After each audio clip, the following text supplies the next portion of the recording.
Recently, there was an epic battle between warriors and demons on the battlefield, but now everything has calmed down, waiting for a new battle. The warrior's hand lay on the dusty ground and showed no signs of life, which meant that he had failed to cope with the evil and the battle was over for him forever. A sharp blade was thrust straight into the blond boy's heart, the healer carefully holding his head. At that moment, the main character froze in shock, but in his head he understood that the warrior in front of him was dead, and it would be impossible to save him. The entire team huddled around the dead fighter, hanging their heads in sadness, because he was not just a warrior. The warrior who was killed by the sharp blade was not a simple soldier, but a man who possessed special powers. He was the only person who had the strength to destroy the demon, but even such a strong fighter met inevitable death. The healer sadly stated that this was the end, because the spear had pierced right into the heart, and it would be impossible to save the guy with a resurrection spell. Our hero, clutching his head from fatigue, said that it was stupid to appoint this blockhead as leader, referring to the dead soldier.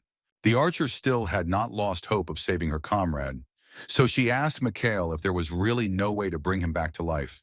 Another fighter supported her, because Mikhail was indeed a 9th-generation archmage and should have prepared a spell for such a case.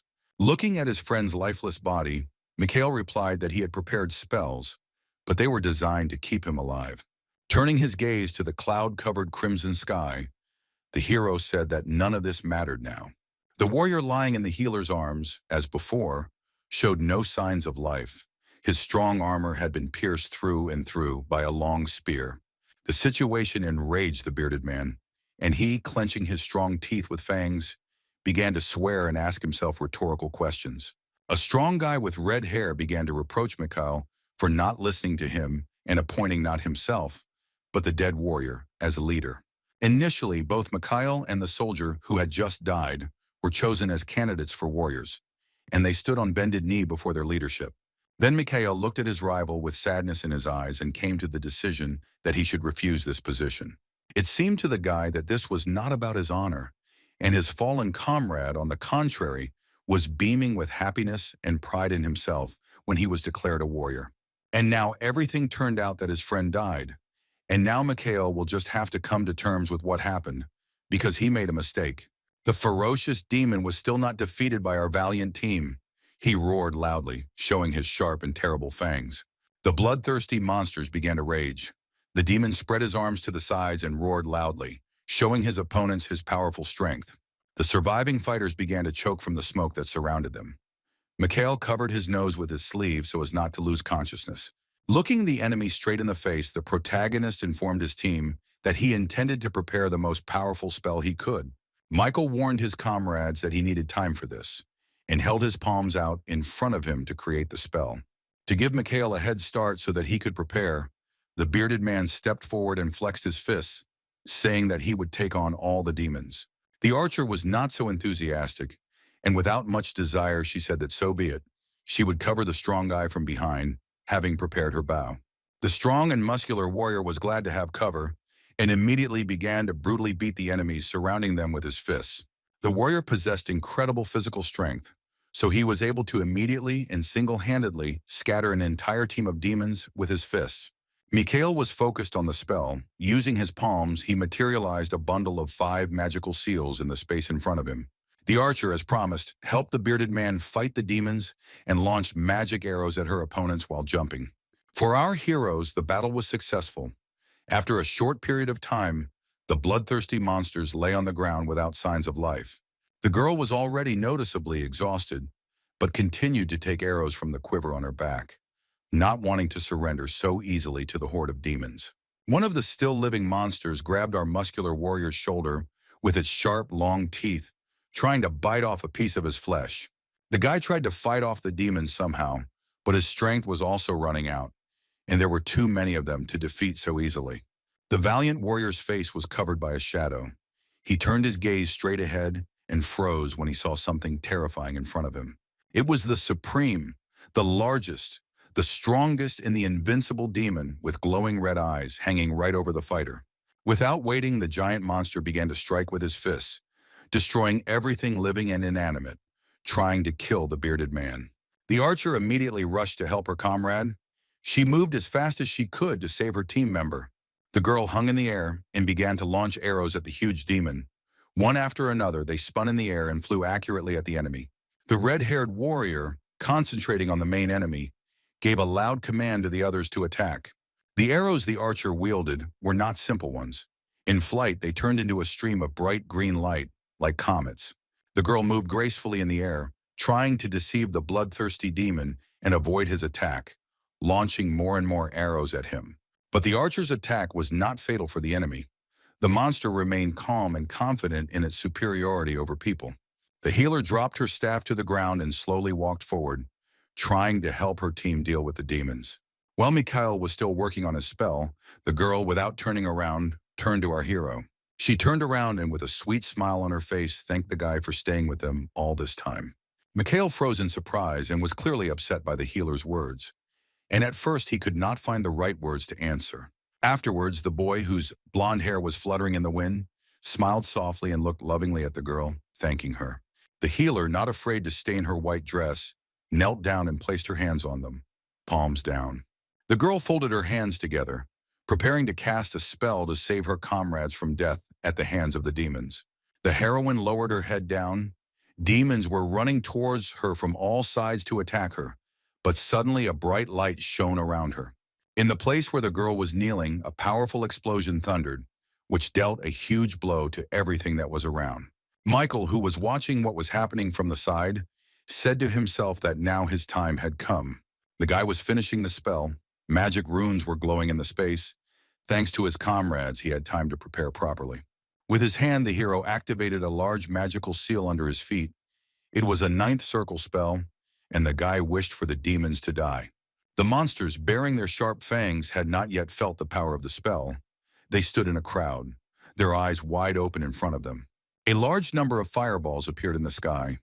Mikhail activated the meteor strike, and burning stones from the sky rushed towards the enemies. The main monster raised its head up and silently watched as a large burning meteor flew straight towards it at breakneck speed.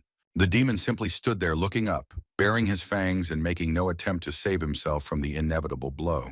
Countless fireballs and bullets began to fall straight to the ground to destroy the horde of demonic creatures. When the attack stopped, the earth was lifeless, with only meteorite craters remaining and dust hanging over the surface. There was nothing left of the fireballs themselves. The dry ground was strewn with a large number of craters, like the lunar surface. Mikhail himself was not hit by the burning balls. He was safe and sound, but judging by his facial expression, it did not seem that the attack was successful. There was hatred for the enemy in the eyes of the main character. He looked straight ahead and saw there something that he was definitely hostile to. Dozens of red eyes were looking at the guy from behind the dust column. They were demons who had managed to survive even after being hit by meteorites. Their leader also survived and looked at Mikhail with anger, although he suffered because he lost one horn and his shoulder was damaged. Mikhail was not surprised and did not expect a different outcome. His magic was powerless, and it would not be possible to change the course of events, because he was not the chosen warrior. Looking his enemies in the face, the valiant lad said to himself that he would be ashamed in front of his comrades if he died without doing anything. The protagonist stood under the crimson sky, thinking out loud that he had no idea that his miscalculation would lead to such consequences. Despite the fact that Mikhail was an archmage of the 9th circle, the guy was unable to change the laws of this world. But our main character would still be able to change something. But to do this, he would need to be an archmage of the 10th circle. If Mikhail had been able to turn the tide of the battle back then, there is a chance that the guy would have managed to leave his mark on history. Closing his eyes, the warrior tried to encourage himself, because even if it seemed impossible, it had to be made possible. The main character made a difficult decision to destroy all the circles and release everything that is inside him. The strong blue chain that connected the magical seals together broke at Michael's command. Something went wrong, and the guy grabbed the fabric of his robe with his thin hand, feeling pain. Mikhail glowed with a bright blue light, but this magical power was literally killing him. Mana began to flow uncontrollably through his body. The guy's grimace expressed unbearable pain, but our hero gave himself the order that no matter what happened, he would endure and withstand it. Then Michael will be able to achieve what was only possible in theory, but never put into practice. The boy overcame the pain, pointed his index finger at the large magical seal above him, and said the return spell out loud. In that battle with the demons, many died. Even the strong man could not cope with the crowd of monsters, and now his hand lay on the ground, separate from his body. The archer, although she had good abilities, was also a soldier who became one of the victims in this war. The team suffered many setbacks in the battle, and even the healer had to sacrifice herself, leaving behind only a broken staff. After Michael cast the return spell, a powerful stream of magical power surrounded his body, and his robe rose up. Like a waterfall, a giant stream of energy hit the ground, right where our main character was standing at that time. From a distance, this stream looked like a beam of blue light that goes high into the sky and illuminates the surrounding mountains and sharp rocks. The guy fell to his knees, lost hope, looked up at the sky and said, "Damn, I couldn't finish this stream." The battle with the demons had drained Mikhail of all his strength, and he looked at the monsters in front of him without hope, repeating to himself that the price of the spell was the lives of his comrades. All attempts to overcome the giant demons were unsuccessful. The monster was still alive, its large body hanging over the hero. The giant's steps created clouds of dust around him, and our exhausted hero could only sit with his hand on the ground and look death straight in the face. The demon looked intently at the victim and already extended his hand with sharp, long claws to the guy, and the hero reproached himself for failure. Disappointed in his own strength, Michael looked at the giant demon with sadness in his eyes, and hope crept into his heart. Looking up at the sky, the young man hoped that perhaps a miracle would happen and the spell would work after all, and that now he would not repeat his mistakes. Meanwhile, the demon's huge and terrible hand was approaching our hero. The monster was ready to grab the guy. Michael watched as the demon prepared to seize him and told himself that he would never again entrust a position to a stupid soldier. The boy looked at the approaching hand with fear and thought that he would never again entrust their lives to such a stupid warrior. At that moment, the young man's consciousness was cut off, and the next time he opened his eyes, a familiar voice was calling him. Michael stood up and saw in front of him an old man in a black suit who was kneeling in front of his bed and shouting, "Sir!" The man put his hands together pitifully and confirmed Mikhail's suspicions that it was he, the butler Morton, and then asked the hero how he was feeling. The guy, not fully understanding what was happening, silently looked around the situation. His head was bandaged. His vision was still blurred, but the hero saw before him a luxuriously furnished room that seemed familiar to him. Mikhail asked Morton what year it was, which confused the butler, but the hero insisted that he name the date. The butler was very worried about the gentleman, asking if he was really okay, which angered the hero, and he again demanded to name the date. The old man obeyed his master and said that it was now the 4th month of the 32nd year of Tyrann. Hearing this from the butler, Mikhail looked down at his palm and came to the conclusion that he had managed to go back 20 years. The return spell worked, the success rate was 1%, and besides, little is known about this magic. This magic, which our main characters successfully used back then, was even called an unattainable skill. When Michael fully realized that his return spell had worked successfully, he clenched his hand into a fist in victory. The guy exclaimed about his success. A bright smile appeared on his face. The main character was clearly very happy that the spell worked. With a gesture of his hand, Mikhail materialized several magical seals in front of him, looked at them, and began to think. A small circle appeared above his palm, glowing brightly blue with a beautiful pattern of geometric shapes inside it.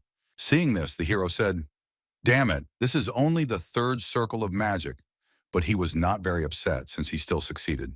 The boy rubbed his head in confusion because this was too low a level for the heir of the Walpurgis family, famous for their art of magic. The main character was very surprised when he felt a white bandage on his head with his palm, not understanding where it came from. The butler asked if Mikhail remembered anything when he asked what kind of bandage he had on his head. The young man shielded himself with his hand from the devoted butler, grabbed his head and ordered him to wait so that the hero could think.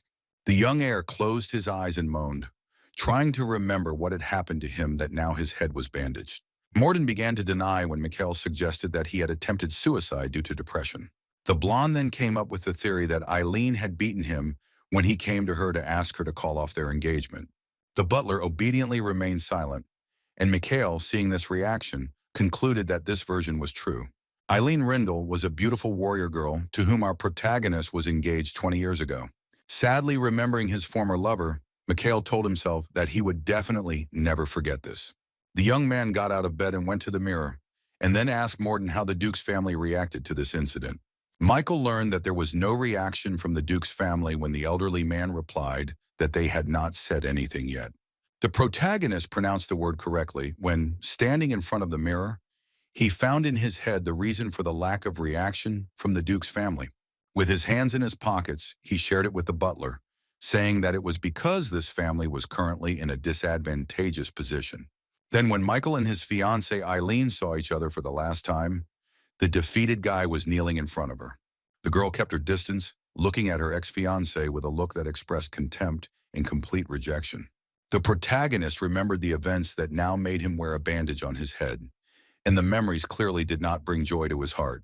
Mikhail immediately began pushing Morden in the back to get him out of the room, saying that he wanted to be alone for a while. The young man sent his faithful butler out the door, telling him to mind his own business and that he would call him again later. Morden was still worried about his master.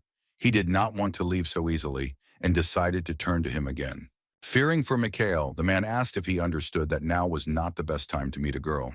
The butler's impudent question angered our hero, and he slammed the door hard, leaving his subject behind. The protagonist felt embarrassed when he realized how unsightly his reputation was 20 years ago. Just a moment ago, the guy was smiling, but now the blonde thoughtfully lowered his head. His mood had clearly worsened. A picture surfaced in his memories. The young man saw in front of him the back of the very warrior who died from a sharp spear in a battle with demons. Michael remembered how he had once been working on a spell, but a valiant warrior had grabbed his wrist and shouted his name to stop him. The soldier shouted that he could not allow senseless deaths and tried to stop the protagonist, which caught him off guard. The hero looked at the warrior with a degree of contempt and distrust, because he was the one who had misled him with his self-confidence. A famous warrior named Siegfried also seemed to be unfriendly towards our hero and looked at him from under his brows. Michael was often angered by Siegfried's behavior because he considered himself a warrior blessed by God himself and never retreated. One day our hero scolded him for the fact that his actions awakened the sleeping wyvern, but the warrior insisted that they should not be afraid of her. Michael also recalled one quarrel with Siegfried, during which the warrior shouted that he was not going to cowardly exploit the weaknesses of his enemy. Siegfried's pride led to terrible consequences, because due to his nobility, a huge number of estates were destroyed. Remembering all the mistakes of his comrade Siegfried, Mikhail, bowing his head, understood that now, having returned to the past, he would not let this happen again. The fact that our hero managed to come to his senses after the skirmish with Eileen greatly angered the man with long and silky blonde hair. The butler reported this man, and he immediately began waving his fists, threatening Mikhail to beat him up this time too.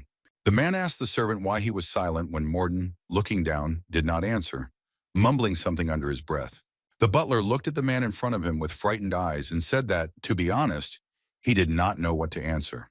With his hands behind his back, Morden promised that if Mikhail decided to do anything, it would be reported to the man immediately. The long-haired man still didn't calm down. He stared at the butler, trying to get more information out of him. Remembering how unusual Mikhail had been today, Morden tried to find the words to describe what was wrong with his master. The butler started talking about our main character's eyes, which, as it seemed to him today, were not the same as usual. Morden shared with the man across from him that there was rage in Mikhail's eyes when he regained consciousness in his bedroom today. Our main character managed to go back 20 years by using a complex spell called Return, and he was well aware that his struggle was not over, and in the future he would have to face the demons again in a final battle. But now the guy doesn't want to make the same mistakes again, so from now on he will begin to diligently prepare for the battle.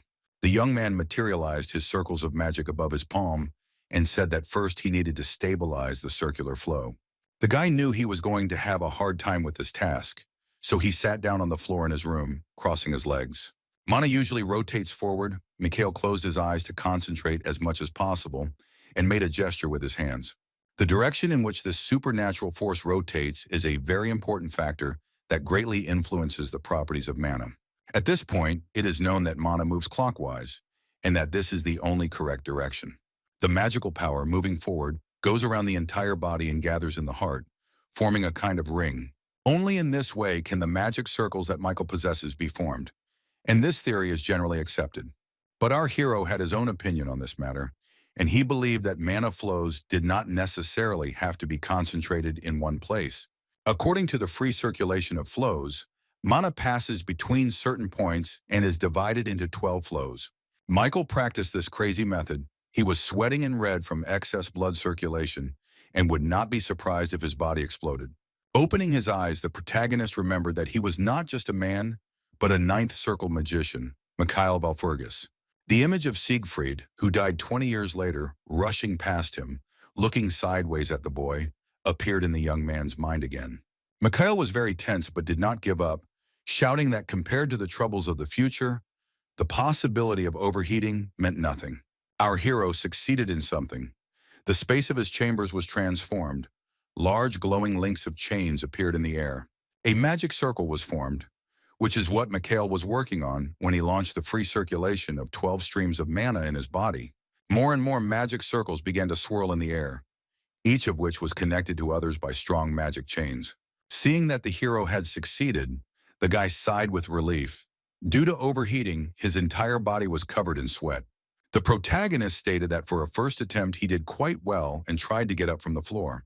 The circular flow was stable enough that Mikhail had no doubt that with the help of free circulation, he would be able to effectively use mana. The guy raised his hand, palm up, to check something else, because the work with mana was not finished. The young man was able to create another magic circle since he had mana left, and now he had the magic of the fourth circle.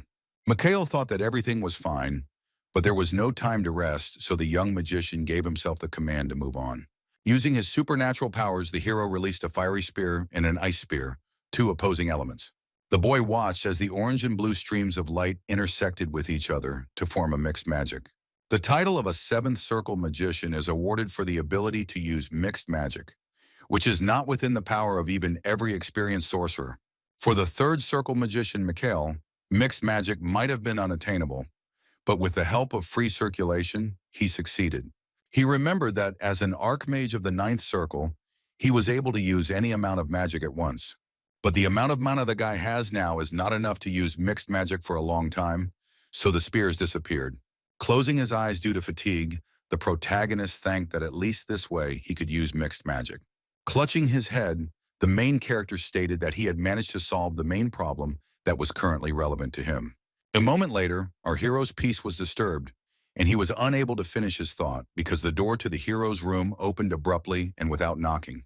It was the man with the luxurious blonde hair, whose face was covered in anger at Mikhail, and he immediately began to shout his name. The hero did not immediately understand what was happening, and the man in the coat immediately began to stretch out his hands, asking what he had done. Tired from using magic, the boy, holding his head with his hand, remained calm and agreed with the man in everything. But the long-haired blonde didn't want to listen to what his interlocutor was telling him, so he shouted that Mikhail didn't understand anything. But when the man realized that the guy opposite him agreed with him, he was very surprised, not believing his ears, and asked the young man to repeat. The main character repeated that he understood everything and realized that he had dishonored the honor of their family, so there was no need to remind him of this once again. But Mikhail became embarrassed when the man opposite him began to openly threaten to break his arms and legs as punishment for his misdeed. The guy tried to calm the situation and calm the young man down, explaining that he did this because he had a plan. Michael admitted that it had been a bad idea to approach the Duke and ask him to withdraw his request for an annulment. The long-haired man calmed down and thought, answering the guy that this act was too presumptuous on his part. Mikhail's words interested him, and the man, leaning his palm on the back of the chair, asked the guy to continue the story. The blonde suspected that our hero was still hiding something from him and concluded that, judging by his words, there was something else. The protagonist grinned slightly and confirmed the suspicion of the man opposite him out loud. Mikhail looked up and lifted one corner of his mouth, smiling ironically, adding that there was much more. Our main character, Mikhail Valfurgis, changed completely when he turned 23. Up until this age, the boy had been characterized by endless pity, and his relationship with Eileen began before he was 23. Remembering himself 20 years ago, the hero understood that at that time he was still relatively pathetic and often humiliated. At a young age, Michael Valfurgis was distinguished by a weak character, indecisiveness, weakness, and lack of self-confidence. His romantic relationship with Eileen had soured in part because she hated that type of person the most. It was precisely because of the weak character and other vices of our main character that the stately girl did not want to be engaged to Mikhail. One day when they saw each other, Eileen looked down at Michael, her expression making it clear that she despised the guy. Then the girl abruptly turned away from the guy and said that our hero was a weakling, and she, as is well known, hates such people. But Eileen herself was also a difficult person, and she also had vices, because then she tried to hide her deception from Mikhail. The main character and his family members sat down at the table so that Mikhail could tell him in detail everything that happened to him with Eileen. The guy explained to the man that he had agreed to an engagement with the girl, but in order for it to happen, one condition had to be met. The condition was that other ways of mana circulation were not to be studied, because both pairs had to have the same ones in order to produce a pure air. The long-haired man suggested this version of the engagement conditions, and our hero agreed with him with a slight grin on his face. Heirs are very important to a family's bloodline, and pure blood is especially important for knights and mages. Mikhail became even more immersed in his story and folded his hands together to continue explaining everything to the man sitting opposite him. The protagonist gave a hint and hinted that it was Eileen who violated this condition. The long-haired blonde, when he heard these words from Mikhail, was shocked and looked intently at his interlocutor. The hero noticed that his father's expression immediately changed and said that he felt something strange on Eileen's part. The head of the family looked Mikhail straight in the eye and asked if he really wanted to say that Eileen had dared to deceive them. Mikhail confirmed everything again and told the story that Eileen had been studying other ways to train her mana to become a knight even before their engagement. The hero again confirmed that all his words were true, but he himself understood that he had made up this story and simply deceived his father. Father did not fully believe the story because it was quite strange, and he, as an eighth circle magician, should have suspected something. Our hero was lying brazenly, but continued looking into her eyes to tell how he had recently personally seen that Eileen was training other methods of obtaining mana. Mikhail began to make things up as he went along, slandering his former lover, saying that the mana she had obtained was unstable. The guy explained that there was something that helped the girl hide it even from the eighth circle magician, who was her father. The head of the Valfurgis family fell silent, thought about Mikhail's words, and began to guess what exactly the guy across from him was talking about. What the long-haired man guessed clearly frightened him, but he had not yet said it out loud.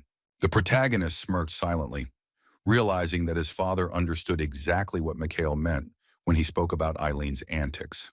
The man nevertheless said out loud that it was an instrument of ancient magic, and after that, Mikhail decided to tell his father everything in more detail, how he found out about it. That day, the valiant knight Eileen was training outdoors in the courtyard of her luxurious mansion.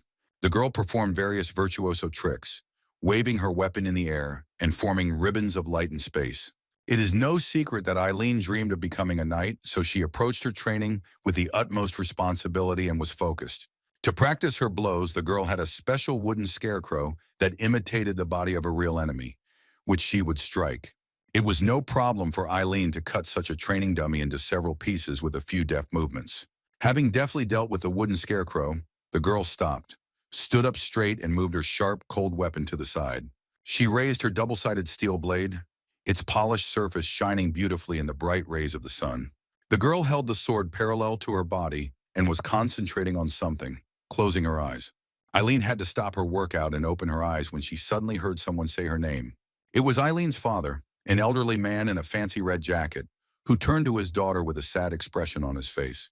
The man asked if Mikhail had done anything else after that incident, to which the girl replied no, since he could not have noticed anything.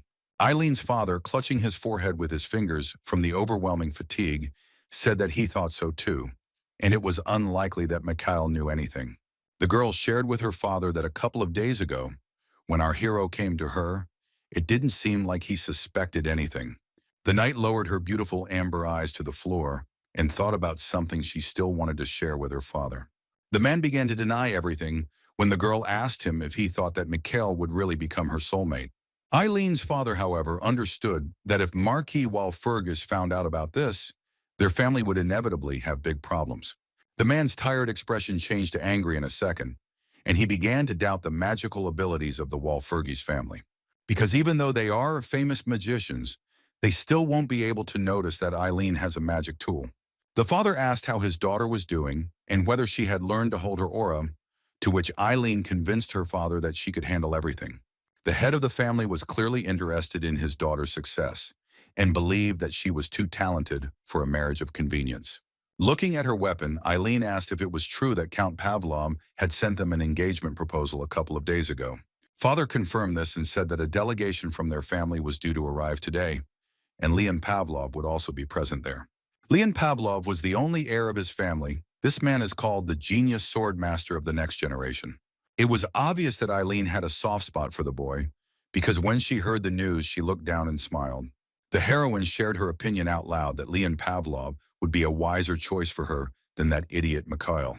The father was distracted from his conversation with his daughter when a servant called him and informed him that the delegation was already there.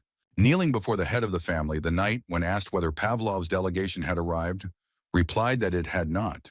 This surprised the father, and he did not understand who else could have come to visit them, because the family had not arranged any visits on this day. The knight lowered his head and did not dare look the master in the eyes. He felt tension and did not know how to tell the man everything. The subject warrior nevertheless plucked up his courage and decided to tell his superior the news that Michael Valfurgis had arrived at their house. Our protagonist was accompanied on this visit by Morden, who clutched his head and could not believe that they had actually come here. The butler felt great fear for himself and his master and asked Mikhail to convince him that everything would be fine. The protagonist's mood was the opposite. He told the butler to keep his chin up and stop worrying in vain. Mikhail's gaze, covered by silky blonde hair, expressed confidence in his own strength and desire to expose his beloved's deception. Already now, during a conversation with his father, Mikhail confirmed his suspicions about the instrument of ancient magic and told him about his visit to the Duke. The man suggested that Eileen realized that his son knew about the deception, so she decided to break off the engagement. The guy explained that after breaking off the engagement, they could come up with 1,000 reasons to explain their decision. The man wiped the accumulated fatigue from his face with his hand and called the whole situation that Mikhail described a curse.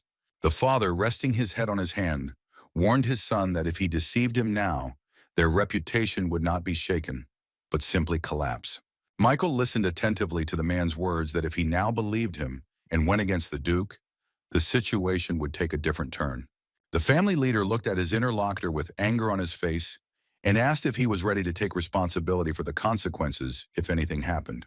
The hero felt the tension because his father was putting pressure on him, but nothing else could be expected from the head of the empire, from the greatest family of magicians. Mikhail decided to continue to insist on his own, smiled diplomatically at his father, and said that he understood everything. Our main character wanted to complete his trick of deception, so he told the man that he was ready to personally prove everything. Such determination and loud words of the young guy surprised the head of the empire of the greatest family of magicians, and he glanced at the guy. The man sighed with relief, believing that since his son spoke so confidently and was ready to prove everything, it was unlikely that he was deceiving him. The father rose from his chair, placed his palm on the table to bend over his son, and said that he would believe our hero. He looked sternly at the guy sitting in front of him, warning him what would happen if there was even a drop of a lie in his words. The man threatened that in case of deception, Mikhail would be immediately deprived of his status as heir, and he would also have to leave the castle of Walpurgis. Mikhail tensed up even more, because the punishment was too serious, and looked down after another question about the confidence in his words. Although the hero understood that he was brazenly breaking his word and slandering his ex-fiancée, the guy confidently answered that he did. The head of the empire of the family of magicians, Walpurgis, was pleased with the answer, but it was clear from his face that he did not completely trust the heir. Now our protagonist, with his hand on his belt, stood right in front of Eileen in the Duke's mansion and was ready to prove to his father that he was not lying. The butler could not calm down. He shouted to the master that he had a terrible premonition, and their family had already received a serious blow, but the hero did not listen to him. Morden had already begun to irritate the hero when he continued to repeat that if Mikhail made a mistake, there would be no turning back. The old man did not stop, and said that in any case it was strange to come like this to the Duke's house after everything that had happened. All the butler's persuasion had no effect on our main character, and he declared that he needed to move on. Morden didn't understand what was going on, to which the guy tried to calm his butler down and told him not to worry so much. The young mage grinned and looked defiantly at Eileen's house, declaring that he had a plan and he was sticking to it. The Duke and his daughter Eileen looked warily at the knight who came to them with the news that Michael Walpurgis had come to the house. This news shocked the Duke. He did not understand why Mikhail decided to visit their family's estate so suddenly. The man closed his eyes and shook his head, saying that our hero's visit was just another headache for him. The Duke ordered his knight to go to Michael and inform him that the family could not receive him today, as they had another meeting planned. The knight agreed to carry out such a simple order from his superior, which for some reason made sweat appear on his face from the tension. The guy sincerely apologized to Mikhail and said that he hoped that our hero would still have a chance to meet the Duke. The protagonist did not resist and, upon hearing this news, agreed with the knight and immediately turned around to leave. The guy in iron armor felt relieved and thought how good it was that Mikhail had agreed to leave without unnecessary hysterics. The butler, who had previously disliked the idea of this visit, now asked the gentleman if he really would just leave like that. Our young hero did not explain himself to the servant and irritably replied that he should simply follow him. Mikhail did not go far, but decided to rest, sitting down on a well-kept green lawn near the mansion of Eileen and her family. The knight working for the Duke was surprised when the youth settled down under the tree in such a masterly manner and closed his eyes to rest. The guy in the helmet looked at Mikhail with confusion and asked our hero what he was doing here. Michael Walpurgis folded his hands behind his head for convenience and brazenly answered the knight, asking if he could see that the guy was resting. The young man explained that their lands were very far away and it would take more than a day or two to get there, and asked if they couldn't at least rest a little. The boy's behavior angered the knight, because soon a delegation from the Pavlov family would arrive, and Mikhail would only get in the way. The boy opened one eye and looked arrogantly at the knight when he said that he would take him to the exit. Michael did not understand the words, so the Duke's subject had to use force, grabbing the careless youth by the wrist to escort him out of the estate. The protagonist asked the knight not to forget that he was once his servant, even though his engagement to Eileen had already been canceled. A blue aura appeared around the young man out of anger. He declared himself the rightful heir of the Walpurgis family and demanded that they take their hands off him. The knight was discouraged by the behavior of the guy opposite him, and he stopped taking any action against our hero. Having freed himself, Mikhail, without looking his interlocutor in the eye, began to shake off his sleeve, addressing a knight named McCain. He asked with hatred in his eyes if McCain considered himself so outstanding that he could allow himself to touch him. The guy in metal armor realized that he was wrong and immediately began to deny everything, falling to his knees in front of our young hero. Fear was visible on the knight's face. He remembered how just a few days ago, Mikhail almost died in this estate. He looked at the powerful magical aura in the guy and wondered if it was because of this incident that the young man had changed so dramatically.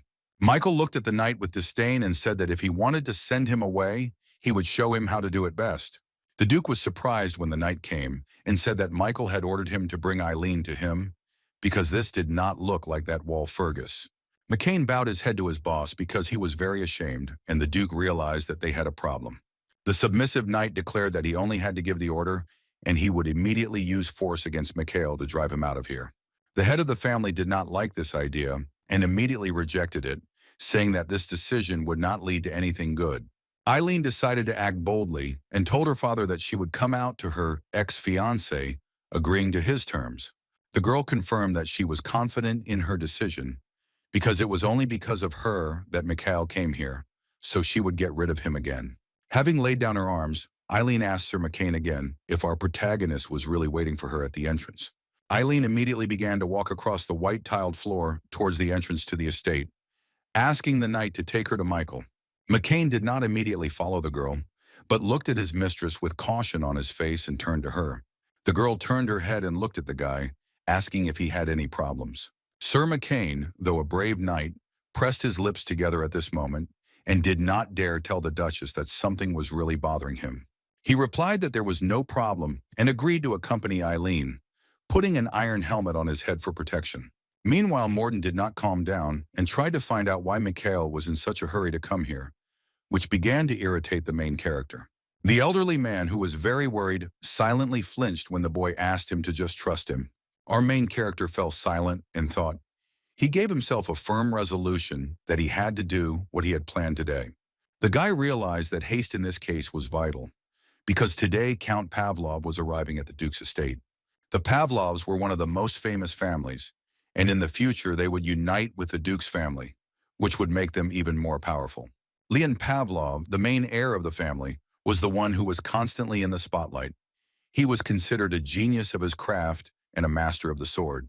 Lost in thought under the tree, Mikhail understood that he needed to meet Leon as soon as possible, because he had communicated with him before the regression.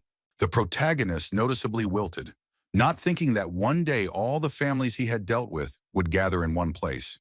The guy perked up and opened his eyes, realizing that he needed to hurry up for everything to go according to his plan. Butler Morden was clearly not in a good mood. The elderly man had already knelt down and was again trying to reach the gentleman. Mikhail waved his hand and said again that everything was fine, to which Morden replied that that was not the issue at all.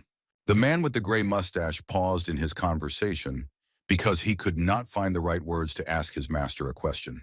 The butler plucked up his courage and asked if Mikhail had trained his mana in other ways without the Marquis's knowledge. The main character immediately looked down at the floor and fell silent, realizing that he had indeed trained in an unconventional way. Mikhail looked at his subject with distrust and asked why he suddenly decided to ask a question of such a nature. Morden explained that when Michael became angry at the careless knight, he showed the power of his magical force for just a moment.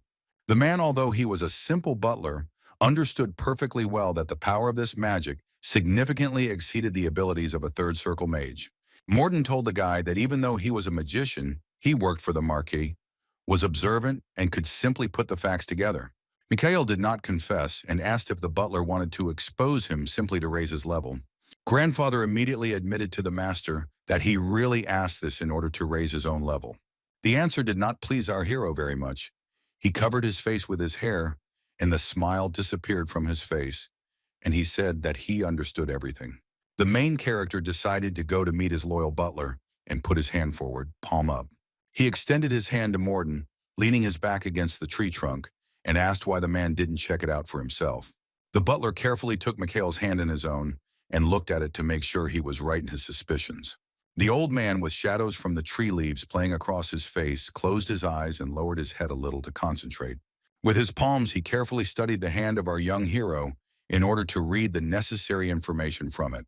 Morden sighed heavily when his analysis was successfully completed, and he saw something that both surprised and upset him. Telepathically, the butler found out that Mikhail had 4 circles of magic, and the guy immediately confirmed these suspicions. The man asked when he managed to get the 4th one, to which the guy removed his hand and replied that it was just a couple of days ago. It was clear that the news made Morden worried, and he said that the boy's 4th circle magic had not yet strengthened. Mikhail also needed information from Morden, so he began asking if the butler had noticed any strange changes in him. Morden bowed his head obediently and said that there were no strange signs, and with that, the protagonist decided to close the topic. The butler believed his master and agreed that he was able to raise his level only thanks to natural talent, but Morden couldn't completely calm his interest, so he began to ask how Mikhail had managed to do it. The protagonist rubbed his hands and chuckled thoughtfully, deciding whether to tell the butler about this, and what exactly would be best to tell. The boy looked at his subject and wanted to clarify whether Morden really wanted to know how he did it. Because of the protagonist's behavior, the elderly man felt out of place and looked at the boy with some fear. After a pause, Morden hesitantly, but nevertheless confirmed that he would like to know how Mikhail managed it. Our hero looked at the butler as if accepting some kind of challenge and agreed to tell Morden everything. The old man looked closely at his interlocutor and was ready to hear the guy explain how he moved to the 4th level. The young magician quickly found a suitable version in his head and, making a gesture with his index finger, said that it was because he was rejected. Judging by the butler's surprise, he definitely didn't expect to hear such an explanation and didn't even believe that the guy was serious. But the main character stood his ground and convinced Morden that it was after the breakup with his fiancée that he had an epiphany. Mikhail laughed falsely when the butler suggested that 5 more refusals and the boy would be able to reach the 9th circle of magic. Morden admitted that it bothered him that the boy had come here for another round of rejection, to pump up his magical skills again. The young man ignored these words and then turned to his butler again to ask something. The old man, when asked by the boy what would happen if the Rindle family collapsed, shared his opinion that it would be a problem on the scale of the entire empire. The butler did not understand why Mikhail suddenly decided to ask him about the collapse of the Rindle family and decided to find out from him. Morden's question confused our young hero. He pressed his lips together so as not to blurt out anything unnecessary to the butler. Looking at the summer landscape in front of him, the protagonist replied that he simply didn't think he would leave their family after that incident. It was no secret that the line of Duke Rendell was one of the most important pillars of the empire and had great influence. The butler was right, and the fall of House Rendell would indeed lead to a nightmarish chaos on an empire-wide scale. Now that Michael had been sent back 20 years with a spell, he couldn't afford to just watch it, especially when he has gone so far and has already become an integral part of the coming historical events in the Empire. The boy, still resting in the shade under the tree, looked away and was distracted from his thoughts when someone called his name. It was Eileen, and now she was more important than ever, because Michael needed to change the course of events, starting with the very first person. Our young hero came to his senses and immediately began to rise to his feet when his ex-fiancée appeared before him. Eileen was angry because she didn't understand what the guy wanted from her, because everything had been decided with him last time. Mikhail rose to his feet and put his hands on his hips, agreeing that Eileen had said everything and the situation had truly been resolved for her. The guy leaned over a little and asked what was wrong with him, since she hadn't given the guy a chance to explain himself properly that day. Eileen found her ex-fiancé's claim simply ridiculous, and although no smile appeared on her face, she asked the guy not to make her laugh. She expressed her firm opinion that their engagement was broken off by mutual consent of the families, and the guy's decision would not change anything. Eileen was visibly tired of this chatter, and she asked Mikhail to end this pointless conversation and return home. But the guy wanted to continue and asked where the girl was rushing to, since Mikhail had not yet finished talking to her. Knowing that a delegation of the Pavlov counts would be arriving at the estate today, Mikhail asked if Eileen was expecting a special guest. Then the girl had already turned around and wanted to leave, but she shuddered when our hero mentioned people who were clearly important to her. Eileen became wary when she realized that her ex-fiancé knew that the Pavlovs were coming here today, and this was to his advantage. Noticing how the girl's mood had worsened, even though she hadn't responded, Mikhail Valfurgis grinned smugly. Leon Pavlov was a man who honed his swordsmanship regardless of politics or family matters. The boy was only focused on swordsmanship, so he didn't know exactly what was going on in the family he was about to visit. Mikhail, feeling superior, looked Eileen straight in the eyes, realizing that she had a secret from Count Pavlov. The guy smiled slyly, looking into the eyes of the frightened girl, realizing that most of all, Leon Pavlov hated that which contradicted morality. When Leon learns that his future bride broke off her engagement to her previous fiancé without his consent, his sense of justice will definitely not tolerate it. The young man spoke again, telling Eileen that she might be right, and that formally everything had been agreed upon, but for the guests this might become a reason for mistrust. Eileen felt uneasy because Mikhail was right that this could become a problem for Leon Pavlova in concluding the marriage. Mikhail understood that Eileen's family was partly aware that nothing good awaited them, and that was why they were trying to avoid meeting and talking to him. Our hero decided to take advantage of this and continued to put pressure on poor Eileen, demanding that she answer him something. The girl began to deny everything and declare that she would definitely not have any problems with her engagement to Leon Pavlov. The young magician took another step forward and, looking straight into the girl's eyes, asked again if she was absolutely sure about this. Michael came closer and whispered in the Duchess's ear whether he could then consider this an official statement from her family. Sir McCain reacted instantly and pushed the insolent ex-fiancé away, ordering him to stay away from the Duchess. The armored knight grabbed the boy by the shoulder and began to push him forward until he hit his back hard against the trunk of a tree. The protagonist did not resist and allowed the knight to use force against him, lowering his hands and head down. McCain was simply furious, explaining to the young man that it did not matter at all whether he was the heir of Walpurgis or someone else. Pressing the boy's shoulder against a tree post with his hand, the knight scolded Mikhail for the fact that such behavior was simply unacceptable. Eileen Rendell watched calmly from the side as the family knight protected her from her ex-fiancé. Turning to the girl, our young hero asked whether McCain's behavior was really worthy of the title of Knight of Rendell. McCain was outraged when Michael stated that the knight was constantly crossing the line and doing things that his status did not allow. The main character looked at the guy confidently and said that it seemed to him that McCain did not understand at all what he could and could not do. Eileen knew that Sir McCain was overstepping his bounds and doing the wrong thing, so she sternly told him to stop. The knight in armor felt injustice and tried to reach out to his mistress because he simply wanted to protect her. But Eileen Rendell was adamant, and in response she became very angry at her subject, loudly shouting his name. McCain still had his hand on Mikhail's shoulder, and Eileen came closer, saying that he shouldn't make her repeat it twice. She sternly explained to the knight that his main task was not to discredit the honor of the Rindle family for whom he worked. McCain was clearly upset at how unfairly he had been reprimanded and let go of his hand, releasing Mikhail. The guy in the blue suit smirked contentedly, thinking about how funny he was watching this whole situation with Eileen and McCain. To defuse the situation, Michael spread his arms out to the sides, palms up, and told Eileen that everything was fine and it didn't matter what she thought right now. The guy looked at the sky with hope on his face and suggested that everyone first go to another place to continue the conversation there. The hero told Knight McCain and the Duchess that they didn't want to have a conversation right in the middle of the lawn near the house. Eileen was about to object to her ex-fiancé and say something, so she opened her mouth, but the words never came out. The girl immediately pressed her lips again and did not say anything to our hero, realizing that she was now in a disadvantageous position. No one objected to the main character, and he, spreading his arms out to the sides, smiled and looked at his interlocutors. Not wanting to look at the Michael she despised, Eileen looked away and invited the knight, our hero, and his butler to come inside. McCain came to his senses and tried to remind the Duchess that she had an appointment with Leon Pavlov. Eileen waved her hand and walked towards the house, telling the knight that they would think about it later and that she was not going to talk for long.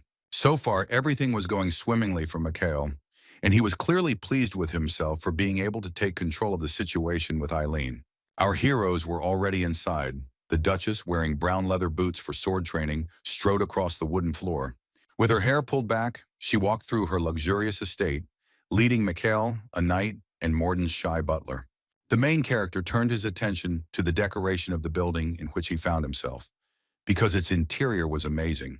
Warm sunlight entered the spacious hall through large windows, which were decorated with luxurious white curtains. Above the high-arched stucco ceiling hung gold, crystal chandeliers that held candles even during the day. 20 years later, Mikhail managed to return and get into this mansion again, which, judging by his grin, made the guy happy. He admired the interior with a smile on his face, looking at the ceilings, and said that everything was the same in this house. The young man realized that he had said too much when the butler was surprised by his words, because Mikhail had been in this mansion only a few days ago. The magician became furious and got angry at the butler for the fact that he always had to put in his 2 cents. The hero became even more angry when Morden reproached him for grumbling like an old man. The guy exhaled and tried to calm down, mentally agreeing with Morden that he really was grumbling like an old man. The butler didn't quite understand what was going on, so he whispered to the gentleman what they were going to do here. The old man with the mustache was visibly worried, because our hero decided to come here alone and not with the Marquis. Michael laughed and asked the butler what he meant by saying that the young magician had come here alone and not with his father. The guy's mood was high, and he turned his head to the butler, saying that he did have it. Such unexpected words took the old man by surprise, and he stood silently behind, staring at his master. Morden became very upset and looked down at the floor, muttering that he didn't think he would be of any use. The young heir of the Walfurgi family decided to console his butler, approached the man, and patted him on the shoulder. The guy advised the elderly and insecure man to gain more confidence. The words inspired Morden a little, and he again followed his masters to meet adventures in the House of Rindle. The main character wanted to cheer up the old man and praised him again, saying that he was a much more reliable person than others. Mikhail, Morden, Duchess Eileen, and her loyal knight McCain arrived at the right door, and the girl placed her palm on it. Eileen looked sternly at our protagonist and told him that behind that door was the living room. Mikhail was pleased with the choice of place for the conversation and suggested starting the conversation, considering that they did not have much time. But before that, the main character suggested that his ex-fiancée talk face-to-face without unnecessary witnesses. The girl immediately agreed to a private conversation and ordered her knight, glancing at him, to wait for her outside. The protagonist also ordered his butler to remain waiting outside, and he obediently agreed to stand behind the door. The boy and the Duchess, leaving their subjects in the hallway of the mansion, entered the living room and loudly slammed the door behind them. The living room was furnished with expensive furniture, and Eileen immediately sat down in one of the chairs, crossing her legs to begin a conversation with Mikhail. She tilted her head to the side and rested it on her hand, and then asked the young man what he wanted to tell her. Our young hero was a man of few words, and without explanation or introduction, he immediately accused Eileen of lying. The girl asked what she had lied about, and the guy explained that it was about an agreement between their families. Folding his hands together, Mikhail reminded his ex-fiancée that the contract stated that they were forbidden from training mana. He looked at Eileen with eyes full of hatred and a sense of superiority over the girl, asking if she remembered this. There was clearly at least some truth in the protagonist's words, because at that moment Eileen's hand in the brown glove twitched, but the girl remained calm and stood her ground, declaring that she had done nothing wrong, and the young man could see for himself. In response, Mikhail was also accused of telling the whole world about the engagement and putting her in an awkward position. Reflecting on this conversation, the protagonist realized that the girl thought the guy was bluffing and didn't know anything. In his head, he agreed with Eileen that he had indeed been a carefree person before. The protagonist was hooked by the girl's words and agreed that it was a good idea to check personally whether she was lying. Eileen began to get up from her chair, offering to begin this test right now if that was what Mikhail wanted. She immediately froze when our hero answered her no and refused to conduct a mana check on her here and now. The guy stood up and started acting friendly, saying that maybe her family had actually treated him fairly. The girl was frightened when the young man said that since the situation had gone so far, it would be reasonable to arrange a check in front of witnesses. Duchess Eileen, sitting in an armchair in her living room, felt tension and fear after this proposal from Michael. She began to guess her ex-fiancé's true plan, and a strong fear appeared in her amber eyes. Mikhail went to the window and, realizing that the girl had guessed, answered her that she was right in her suspicions.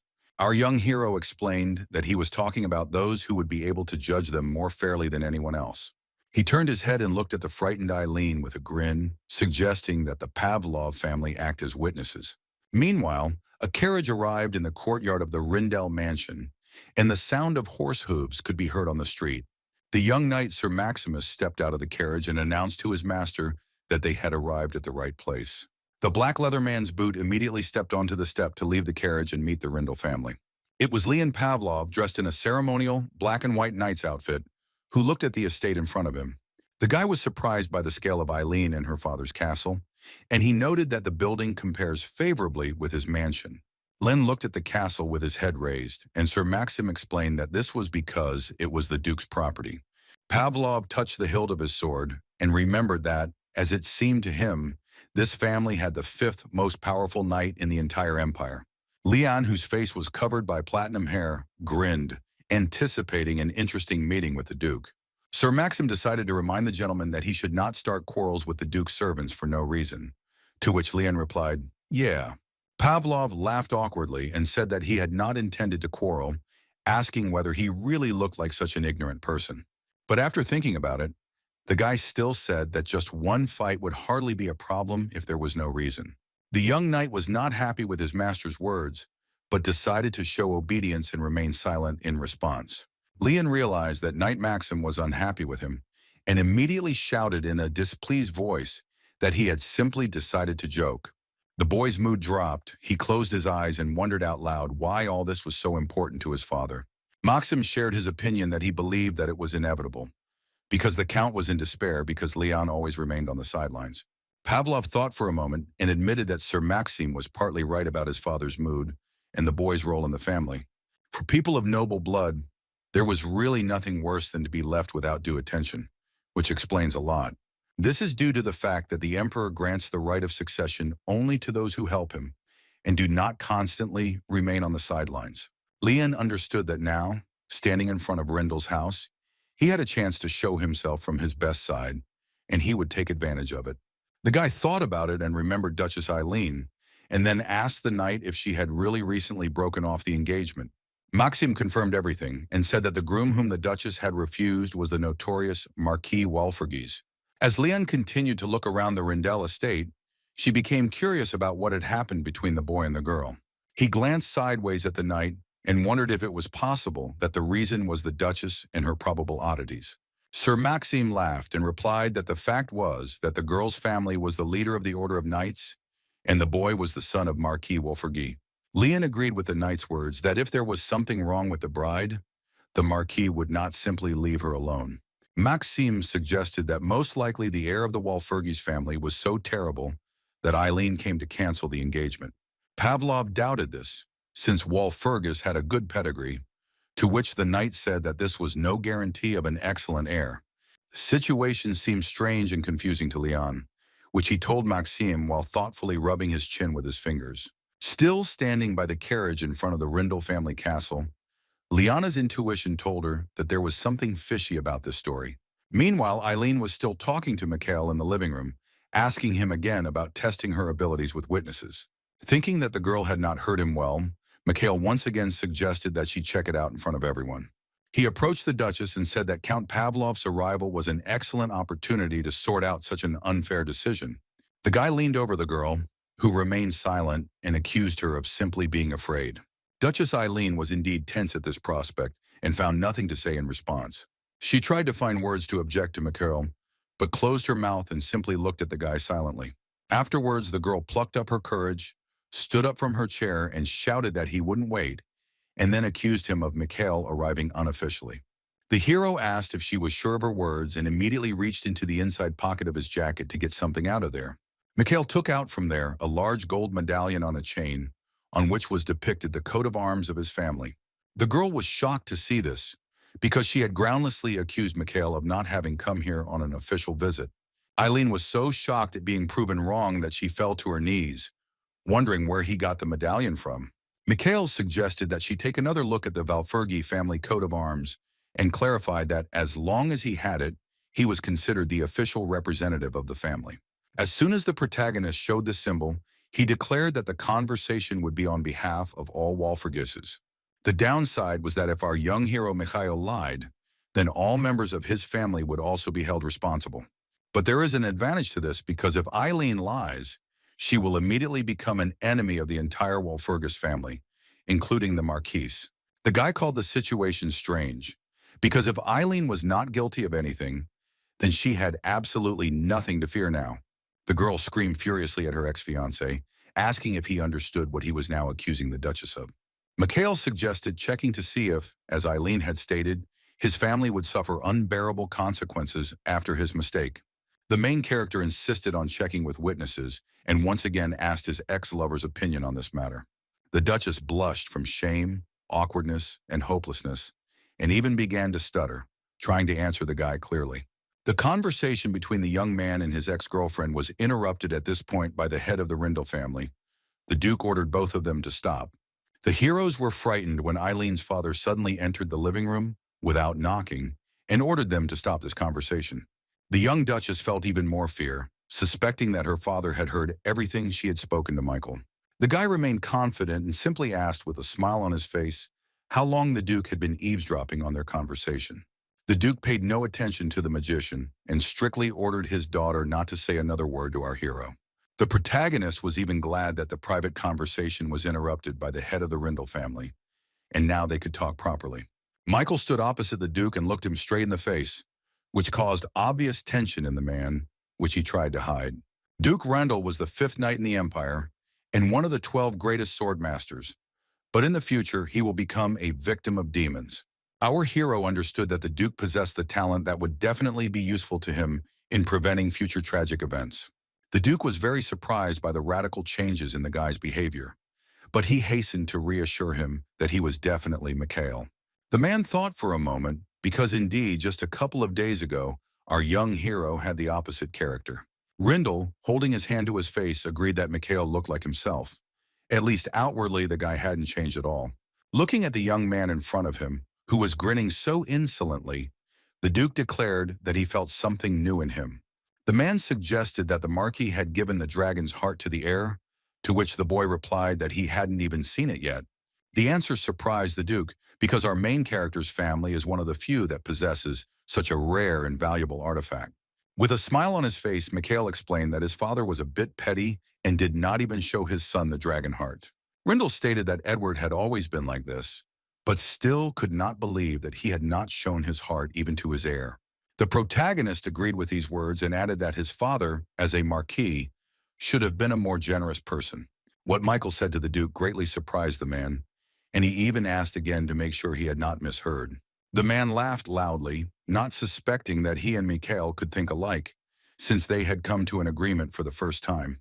Michael's words really amused the Duke, and he continued to burst into laughter, which noticeably irritated his daughter. Having carefully observed the Duke's behavior, our hero came to the conclusion that he had managed to win the man over a little. Rindle sat down in a chair to continue the conversation and asked what Mikhail meant when he asked what he thought. The guy also approached the chair and asked the man to stop pretending that he didn't understand that they were talking about an engagement. The Duke cleared his throat and thought about what he could say to Michael regarding his engagement to his daughter Eileen. When the man figured out what the best answer would be to give the guy across from him, he grinned, looking at our young hero.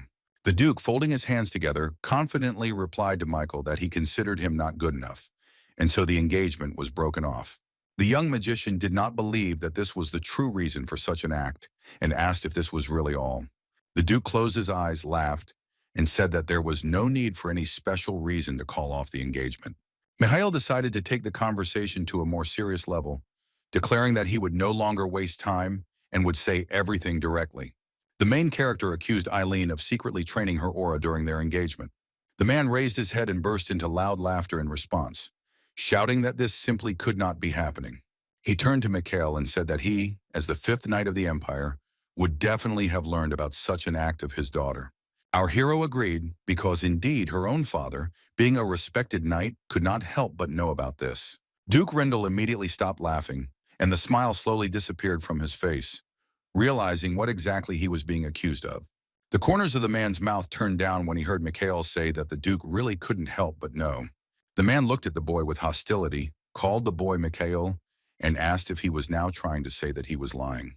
The guy tensed up, and it seemed to him that from the very beginning, Duke Rindle had not even planned to deceive our hero. It is possible that Eileen trained her aura in secret from everyone, and her father found out about it by accident. Then the Duke would have to make a decision, weighing the pros and cons to understand what to do next. The balance was between his own daughter's swordsmanship and an engagement to what Duke Rindle considered an idiot. The main character believes that the man had to choose which of these was more important to him, and he chose his daughter's skill. Rindle said he understood why the guy was upset, but breaking off the engagement didn't give him the right to behave like that. Michael watched as the Duke spoke with confidence, and how confident he was that the young man could not notice that magical instrument. He also saw a oppressive dark aura surrounding the man in the chair opposite him, making it a little difficult for Mikhail to think. The hero had an idea and replied that Eileen had recently made an unnoticeable but serious mistake. The protagonist pointed his finger at himself, implying that he was the very mistake Eileen had just mentioned. With a smug smile on his face, the guy told the man opposite that, even if it was only for a moment, he had noticed something. Eileen, who had been sitting calmly in a chair and listening to the conversation between her father and her ex-boyfriend, suddenly became alarmed. The Duke gripped the edge of his chair tighter, realizing that our hero had some evidence against them. Having called the Duke Your Highness Mikhail, beaming with happiness, said that he thought he knew what the guy was talking about. The man was dejected because the guy was right about everything, so he kept silent in response, finding himself in a difficult situation. Rindle stood his ground, not wanting to give in, and calmly told the young magician that he was mistaken in his calculations. But Michael was confident that he was right, so he proudly looked the Duke straight in the eyes, asking if he believed him. The hero announced that their conversation was over and suggested that the Duke continue to deny everything. The guy didn't wait for an answer from the man, got up from his chair, and walked towards the exit with slow but confident steps. Mikhail dealt his interlocutors another blow, declaring that, apparently, Duke Leon Pavlov was already on his way here. Taking one last look at Eileen and the Duke, the boy expressed hope that he would meet Leon on the way back. When the hero announced that he intended to meet with Pavlov, Duke Rindle immediately became alarmed and rose to his feet. Mikhail stopped and smiled calmly, closing his eyes when someone shouted at his back, demanding that he stop. The boy stood before the Duke and asked if he was now ready to admit that the young heir of the Wolfergeises was right. The man tried to remain calm, so he closed his eyes and asked Mikhail to clarify something. The main character was pleased that the Duke had come to meet him, so he said that he was listening to him attentively. Rindle pressed his lips together in tension, trying to find the right words to help him get out of this situation successfully. He looked at Mikhail with hope and pleading in his eyes, suggesting that he compromise and find favorable conditions. The smile disappeared from our young hero's face, and he did not answer at first when the Duke suggested that he find a compromise. But the main character was not very surprised, because it was quite natural for Duke Rindle to talk such nonsense. Michael was pleased with the outcome of the conversation, which he told the Duke, and decided to say goodbye to those present. Finally, he looked at the man with an ambiguous smile on his face and told him that they would see each other again. The man stood silently looking out the window, and Eileen was completely dejected because Mikhail really did reveal her deception. The girl's hands twitched and shook because she was very nervous, realizing that the guy had actually noticed then. She thought that Mikhail was hinting in every possible way that he knew something, but she thought that the young man was just bluffing. Clutching her head in despair, the Duchess understood that now that he knew the truth, he would do everything to make her family answer for the deception. When our hero left the living room, the girl jumped up from her chair and panicked, asking her father what they should do now. The man remained calm and confident, not panicking like Eileen, and tried to calm his daughter down as well. Duke Rindle thought that Michael did not understand how this world worked, but now it seems that he was wrong about that. Eileen's father even called the situation funny because he used to think that he was quite good at understanding people. The girl promised that if anything happened, she would take full responsibility because it happened because of her carelessness. She wanted to object when her father replied that the problem was only between their families, and therefore it made no difference who exactly was responsible. Besides, the Duke himself gave permission to his daughter, and if he had noticed the awakening of the aura earlier, this problem would not have arisen. Feeling ashamed in front of her father, Eileen bowed her head to him when he said that he had to take responsibility for her as a daughter. Eileen and her dad were left alone in the living room to decide how to proceed in this situation and solve the problem. The Duke looked away, and memories of Eileen starting to work on her aura came flooding back to him. He recalled how his daughter managed to activate her aura once, and she looked at her palms burning with a bright light. Then the girl was sincerely happy, looking at her hands because she had worked for a long time to pump up her aura. When the young Duchess trained, her father was often nearby and watched his daughter's achievements from the sidelines. He couldn't even suspect that the girl would be able to independently pump up her aura to such a level. His daughter was a brilliant swordsman, and the Duke recognized her talent, so he simply wanted to support her. Silently looking at his daughter, who was devastated by her failure, Rindle mentally addressed her, saying that he simply wanted to protect her talent. Afterwards, he told Eileen that the Walpurgis family would definitely get their way, since the Rindells had violated the Knight's Code of Honor. Eileen was at a loss. She knew that punishment was inevitable, and that the family would suffer most because of her. The Duke tried to calm his daughter down, telling her that everything was fine, as she had been very upset about the deception being revealed. She didn't understand what her father meant when he shared his opinion that it was unlikely that Walpurgis would ask for anything out of the ordinary. The Duke explained that Michael did not want to destroy their family, and he was not as stupid a guy as his daughter thought. The man, seeing the state his child was in, decided to comfort Eileen by stroking her head with his hand. He advised his daughter, who was looking dejectedly at the floor, to simply watch if she could not understand what the man was talking about. Meanwhile, Leon Pavlov and his knight Sir Maximus went to Rindle Castle to meet with the family leaders. Leon stopped and cast a questioning glance at the man opposite him, not understanding what they wanted from him. Opposite Count Pavlov stood our hero silently, which raised several questions in Leon, including who he was and why he was standing in his way. The question of who he was did not embarrass the young man, and he proudly answered that he was Michael Walpurgis, looking Liana straight in the eyes. Pavlov didn't find the name he heard familiar, so he began to ask again, puzzled, who he was. Raising one eyebrow, the knight began to carefully examine the guy opposite him, without answering our hero. Leon Pavlov looked at the blue and gold robe of the main character, and it seemed to him that the young man opposite him was not lying. The protagonist silently waited for what Leon would tell him, and stood in front of him with a barely noticeable grin on his face. Pavlov asked Mikhail to explain, because he had a meeting with the Duchess planned for today, and it already seemed to him that he had mixed up the date.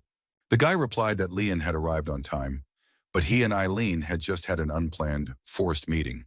The knight frowned and accused Mikhail of simply mocking him when he told him about the forced meeting. Leon Pavlov looked sternly at our hero, confirming his suspicions that the stranger was simply making fun of him. The young magician began to deny everything, to which he received a logical question as to why he was behaving like that with Leon. The knight was furious. He really didn't like our hero's behavior, and he accused him of talking nonsense. Michael stood silently, his face expressionless, and simply watched how angry Leon was with him. He noticed that Leon Pavlov was using explosive force against him, which he immediately decided to fight. The boy put his palm out in front of him to prepare to fight the power of the new generation swordmaster. The protagonist closed his eyes and concentrated to use his supernatural abilities to push away this force. Mikhail managed to do this with ease without even straining himself, and this turn of events plunged Leon Pavlov into real shock.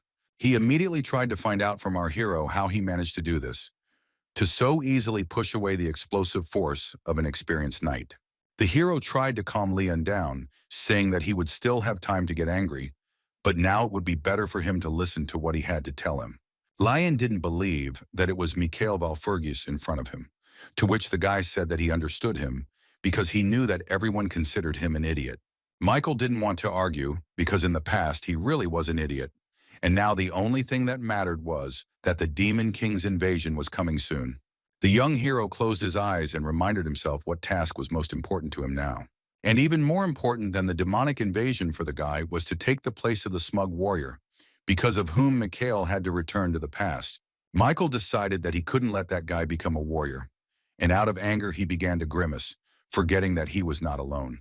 Seeing how angry the guy was, Leon Pavlov immediately grabbed his sword to protect himself from Mikhail if necessary.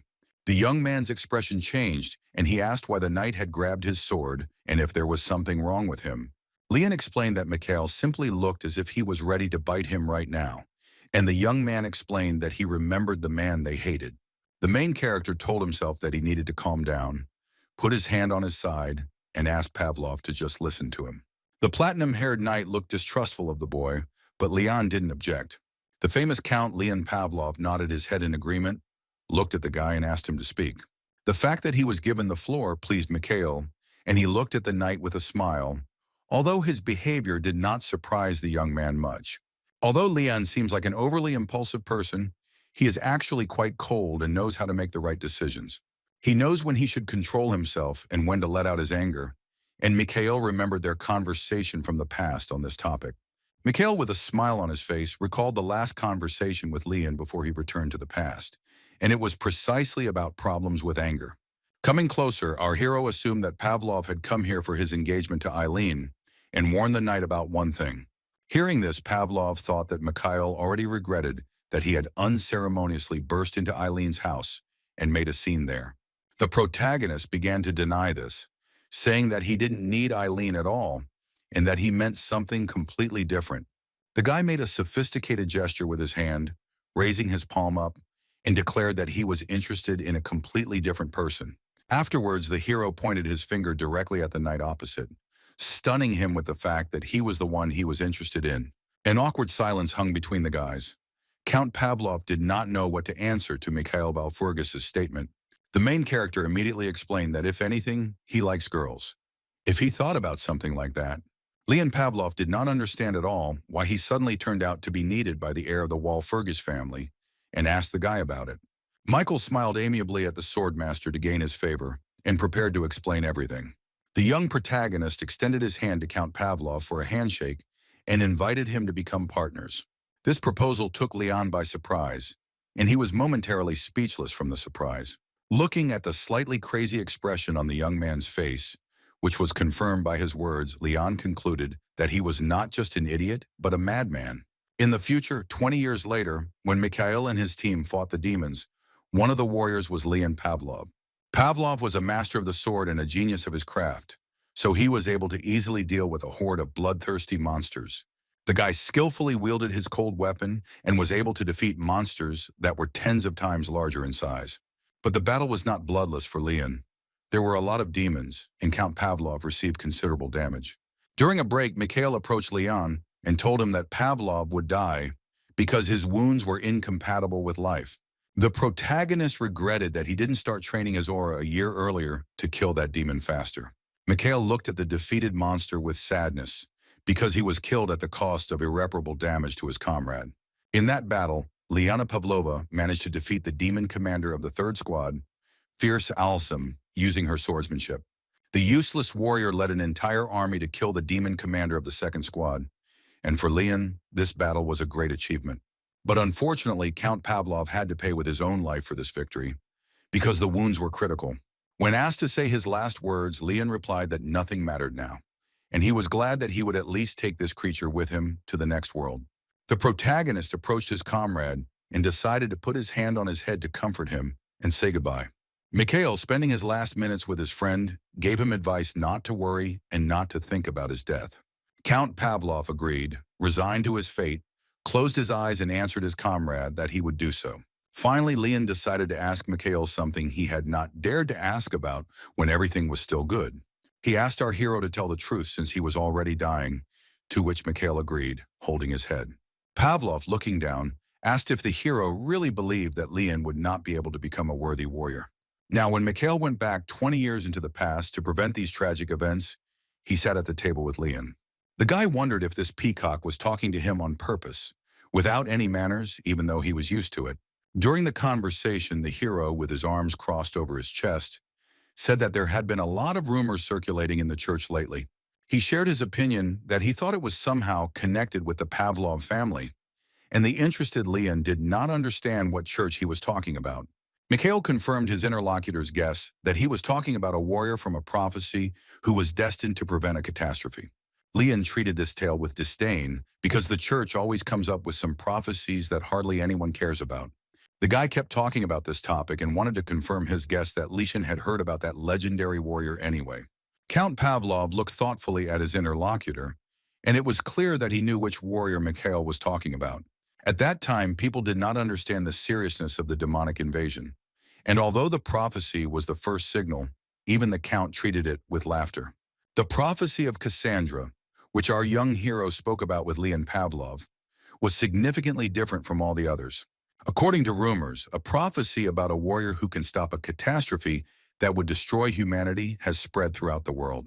Leon scoffed at the prophecy, stating that in their world, the demon king was Michael's family and the rumors were meaningless. Disappointed that they did not believe him, the protagonist understood that this time too, everyone would turn a blind eye to the prophecy until the invasion happened. Only our hero knew what would actually happen in the future, and only he would continue to believe in the prophecy about the warrior. Mikhail replied that it didn't matter whether he believed those ridiculous rumors, but only whether Leon would agree to cooperate with him. Pavlov asked his interlocutor to stop talking nonsense and stated that he was not going to support the guy in his delusions. The conversation seemed so pointless to Leon that he called it all complete nonsense and already got up from his chair.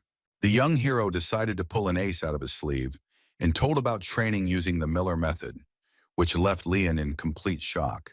The guy added that even a person who is called a genius can sometimes stop developing his skills. Aura training according to the Miller method is something that Count Pavlov was very familiar with, because he was a genius of the sword, but he also encountered problems. Indeed, it was at that time that Leon felt depressed because his training with bladed weapons had reached a dead end. This was reliable information that Mikhail received from Leon himself in the future, which is why the Count was so surprised. Mikhail began to talk about Miller, that he was a skilled swordsman and the best master of aura, one of the most talented in history. Pavlov became angry with his new acquaintance because he, as it seemed to him, was talking about things he did not understand. The young man said that if Leon agreed to accept his offer, Mikhail would help him with the aura based on the knowledge left by Miller. The offer seemed quite profitable because Pavlov really could use some help, but the guy slammed his hands on the table in anger. The swordmaster shouted furiously at the young man and began to accuse him of telling lies. The enraged Pavlov justified his accusation by saying that Miller left nothing behind except one note. Leon wanted to add that this recording was illegal, but Mikhail got ahead of him and admitted that the knowledge was truly illegal. As our hero from the future knows, all this time Pavlov was training using Miller's unfinished book. The young hero possessed the rest of Miller's missing knowledge, which he calmly informed his interlocutor about. The guy tried to convince Leon that he wasn't asking him for anything unthinkable, and he certainly didn't care about his engagement to Eileen. Mikhail, raising his index finger up, said that he had only one wish and request for Pavlov. Leon, who was still angry at the guy, guessed that he was talking about that prophecy, and our hero confirmed it. In an attempt to get a final decision from Leon, Mikhail asked what the Count would do. The offer was tempting, because Miller's missing knowledge would help Leon improve his skills, so the choice was difficult. Count Pavlov stood up from his chair, confused because Mikhail was ready to risk his life for stupid myths and prophecies. Leon thought long and hard before giving the boy his final answer, mostly thinking about the importance of Miller's book. He clenched his fists tightly, thinking that he could not lose the chance to gain such unique knowledge. Afterwards, he thought about Mikhail's stupidity, because according to rumors, he was such an idiot that for this reason, the Rindel family broke off their engagement with him. Leon Pavlov thought about the answer for a long time, looking at the man in front of him and trying to understand what Mikhail really was like. The Count asked the guy if it really didn't matter whether he was engaged to Eileen or not, to which the hero replied that there were more important things to do right now. Michael asked with a satisfied grin if Leon really thought that his engagement to Eileen would somehow affect the Walfurgises. Liana won over Mikhail's self-confidence. It seemed to him that the guy didn't care at all about what others would say. Turning his back to his interlocutor, the swordmaster grinned imperceptibly and made his final decision. Already in a friendly mood, Leon looked at Mikhail and said that at first he had not had the best opinion of the guy, but now it had changed. Pavlov was taken aback when our hero replied that it was because they were friends, but Mikhail decided to immediately change the subject. Returning to Miller's teachings, Leon asked the young hero for proof that he really had the missing knowledge. Michael agreed to fulfill this condition and asked the swordmaster to follow him to prove that he was not lying. The heroes went to the white-tiled square near Rindel Castle, and our hero took up a bulky sword. Leon felt uneasy because the boys had come to someone else's training ground, which Eileen was using without asking. Looking at the sword sparkling in the sun, Mikhail calmed the guy down, lying that everything was fine and he had already agreed on everything.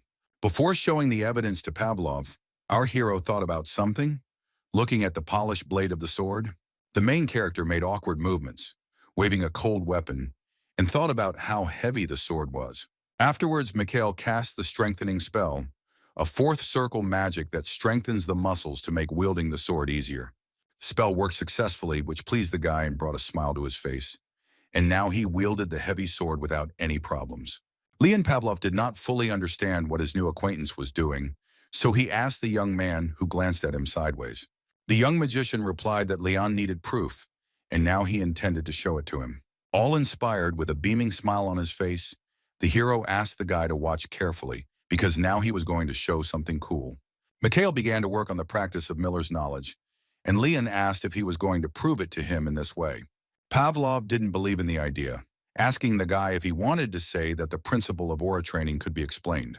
The hero explained that this training method was twice as effective as any other, and Miller was able to achieve incredible results in aura training.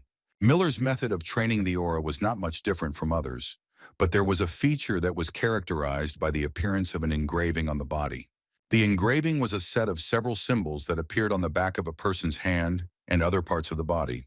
Moreover, with classical methods of aura training, mana has a certain limit, no more than 40 units. Miller's method stands out here because it allows a person to use up to 70 units. Mikhail asked Leon to awaken the aura first, which made him a little wary and scared, but the guy insisted because he wanted to check.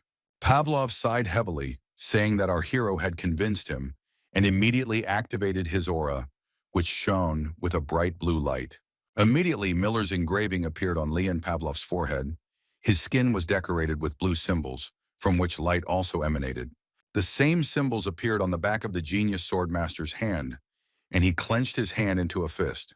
The young count was focused on fully activating his aura, so his eyes were closed. Our hero was somewhat surprised because the engraving on Leon's body was, in general, similar to Miller's, but did not correspond to it exactly. Mikhail Walfurgis stated that Leon had not fully studied Miller's method, but only a quarter, so the results were not very impressive. But Leon Pavlov is still a good guy, because even the fact that he managed to find at least part of Miller's teachings already surprised Mikhailo. Leon replied that it was not his merit, but only luck, because he tried for a long time to find the book, and in the end he mastered the teachings only thanks to his father. Count Pavlov looked at his palms and said that as soon as he began studying Miller's method, he realized something. At this moment, the young sword master became extremely angry and clenched his fists so hard that they began to tremble. His face suddenly turned angry, and he said through clenched teeth that he realized then that he had received only part of Miller's teachings. Mikhail understood perfectly well that Leon had problems with anger management, and nothing could be done about it, so he calmly watched from the side. The young count continued to rage, clenching his fists with all his might, but he did not yet know that he would become the first to study Miller's method. In the future, Leon Pavlov also foresaw that it was this teaching that would lead to his end, and before leaving, he passed on his knowledge to Mikhail. Mikhail never suspected that this could happen, but now he is in the past, and he will have to return Miller's knowledge to Leon. The protagonist, grabbing the sword, warned the Count that he would only show it a few times, so he needed to watch carefully. The guy grabbed the hilt of the sword with both hands, held the weapon out in front of him, closed his eyes and concentrated. Our hero activated his aura using Miller's method, as evidenced by the appearance of a characteristic engraving on his skin. The young mage held the hilt of the sword tightly with his hand. His entire body was enveloped in a powerful blue magical aura. The picture that Leon Pavlov saw before him caused him genuine surprise, because Mikhail used Miller's method. The guy couldn't believe his eyes and even started sweating from the tension. He repeated that this simply couldn't be. But when Mikhail activated his aura completely, Pavlov still had to acknowledge the fact that the guy had truly mastered this method. The young sword master was so shocked by what he saw that he collapsed to the floor and began calling what was happening some kind of madness. But not everything went smoothly. It was clear from Mikhail that something was not working out for him. The guy was very tense and clenched his teeth. The main character hoped to hold out in this state for at least a minute, but he couldn't hold out for even 30 seconds because he was a mage and not a swordsman. Mikhail deactivated his aura and hid his weapon, then asked the stunned Leon if he was convinced. Sitting on the floor, Pavlov suspected that Mikhail was not a magician, but the guy replied that he was 100% not a swordsman. The hero was worried whether he had managed to convince the young count and asked if it was enough to believe him. Pavlov still couldn't come to his senses after what he had seen. His hands were shaking, and he couldn't formulate a clear answer. The guy with platinum hair was so surprised that he grabbed his head with his hands and screamed at how difficult it all was. Leon was so eager to gain Miller's knowledge that he screamed at Mikhail to start teaching him right now in exchange for everything he demanded. Our hero agreed to start training, but Leon didn't even listen to him, being sure that Mikhail wouldn't agree right away. Pavlov's eyes widened in surprise when he realized that the boy had agreed to begin training that very day. The sword genius could not believe his ears and asked Mikhail to repeat what he said, to which he again agreed to teach Leon. Finally, Mikhail said that Pavlov would have to turn to the wall for guises, since training on someone else's site is impossible. Leon found it hard to believe that our hero had agreed so easily, and when he started to leave, he asked where he was going. Waving his hand, Mikhail replied that they seemed to have already decided everything, so there was no need for him to stay here. Pavlov immediately screamed and tried to stop the young man, asking if he would really help if Leon turned to the Walpurgis family. He shouted after Mikhail, demanding that he promise not to deceive him, but our hero merely waved his hand as a sign of farewell and left. Count Pavlov continued to shout for the young magician to promise him that he would keep his word, but he silently walked towards the exit. A little tired, Mikhail, with his eyes closed, calmly walked through the territory of the estate of the Rindel Count family, heading home. He had to open his eyes and stop when he suddenly heard a male voice calling his name. The guy didn't turn his head and immediately respond. He simply glanced at the person who called him. This man was Count Rindel, who wanted to speak with Mikhail one more time before he left the territory of his castle. The guy said he didn't think he was there and was going to say goodbye before leaving, and the man asked if he was leaving already. The hero concluded that this cunning old man had seen everything when he said that the young man had managed to get everything he wanted. Michael did not hide anything and said that it would certainly be easy for the Duke to master Miller's method. Duke Rindel looked at Mikhail as if through his soul and clarified that he had seen not just everything, but absolutely everything. But suddenly the man bowed and said that he wanted to apologize to the Walpurgis family and asked them to choose a punishment for him. Mikhail watched the Duke's behavior with interest and distrust, because he knows that the man is aware of what our hero would like. Shamefully lowering his gaze, Rindel admitted that he had behaved unworthily, and the young man praised him for doing the right thing.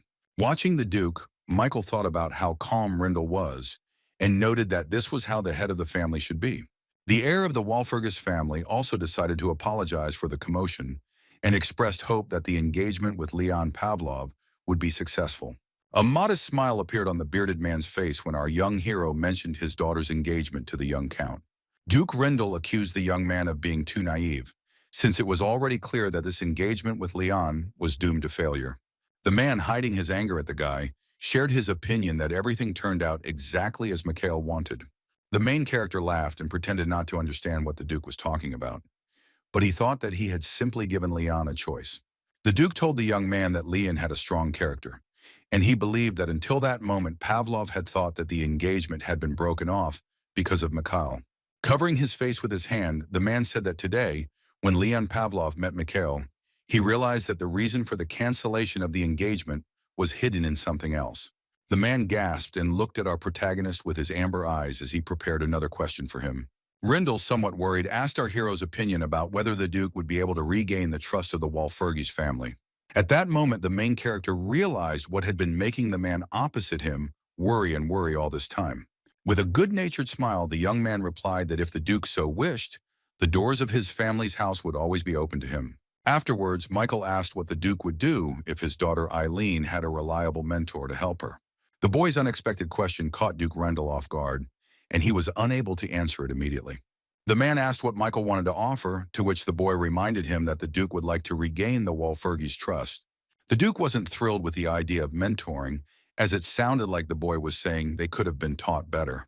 Michael objected that he had meant something completely different, and the question was more about whether this training was the best possible. From the silence and thoughtful expression on the Duke's face, the boy realized that he probably thought the young man wanted to do something.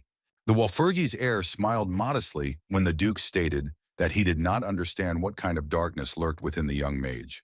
The hero bowed his head, an ambiguous wide smile appeared on his head, and he assured the Duke that he was mistaken. Mikhail returned home. His father came up to him and ruffled his hair, saying that he had heard some rumors. Marquis Walpurgi was overjoyed when he learned that his son was able to uncover the insidious plans of the Rindell family. The boy didn't like his father's words and called them heartless, to which Edward justified himself by saying that he was the only father who trusted his son so much.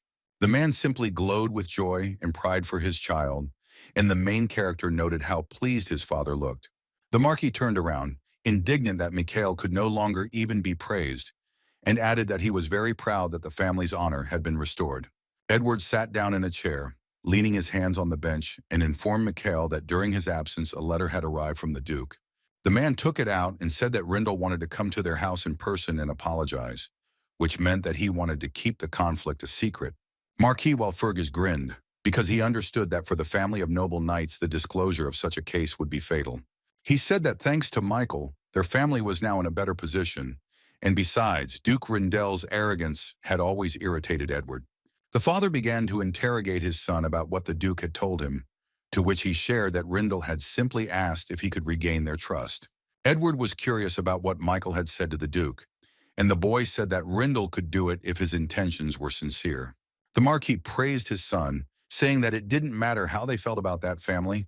The main thing was not to show it so openly. Michael coped with the problem brilliantly, and as a reward, he decided to ask his father to fulfill one of his requests. He asked Marquis Walpurgi to entrust the matter with the Rindell family entirely to him, as he wished to see it through to the end on his own.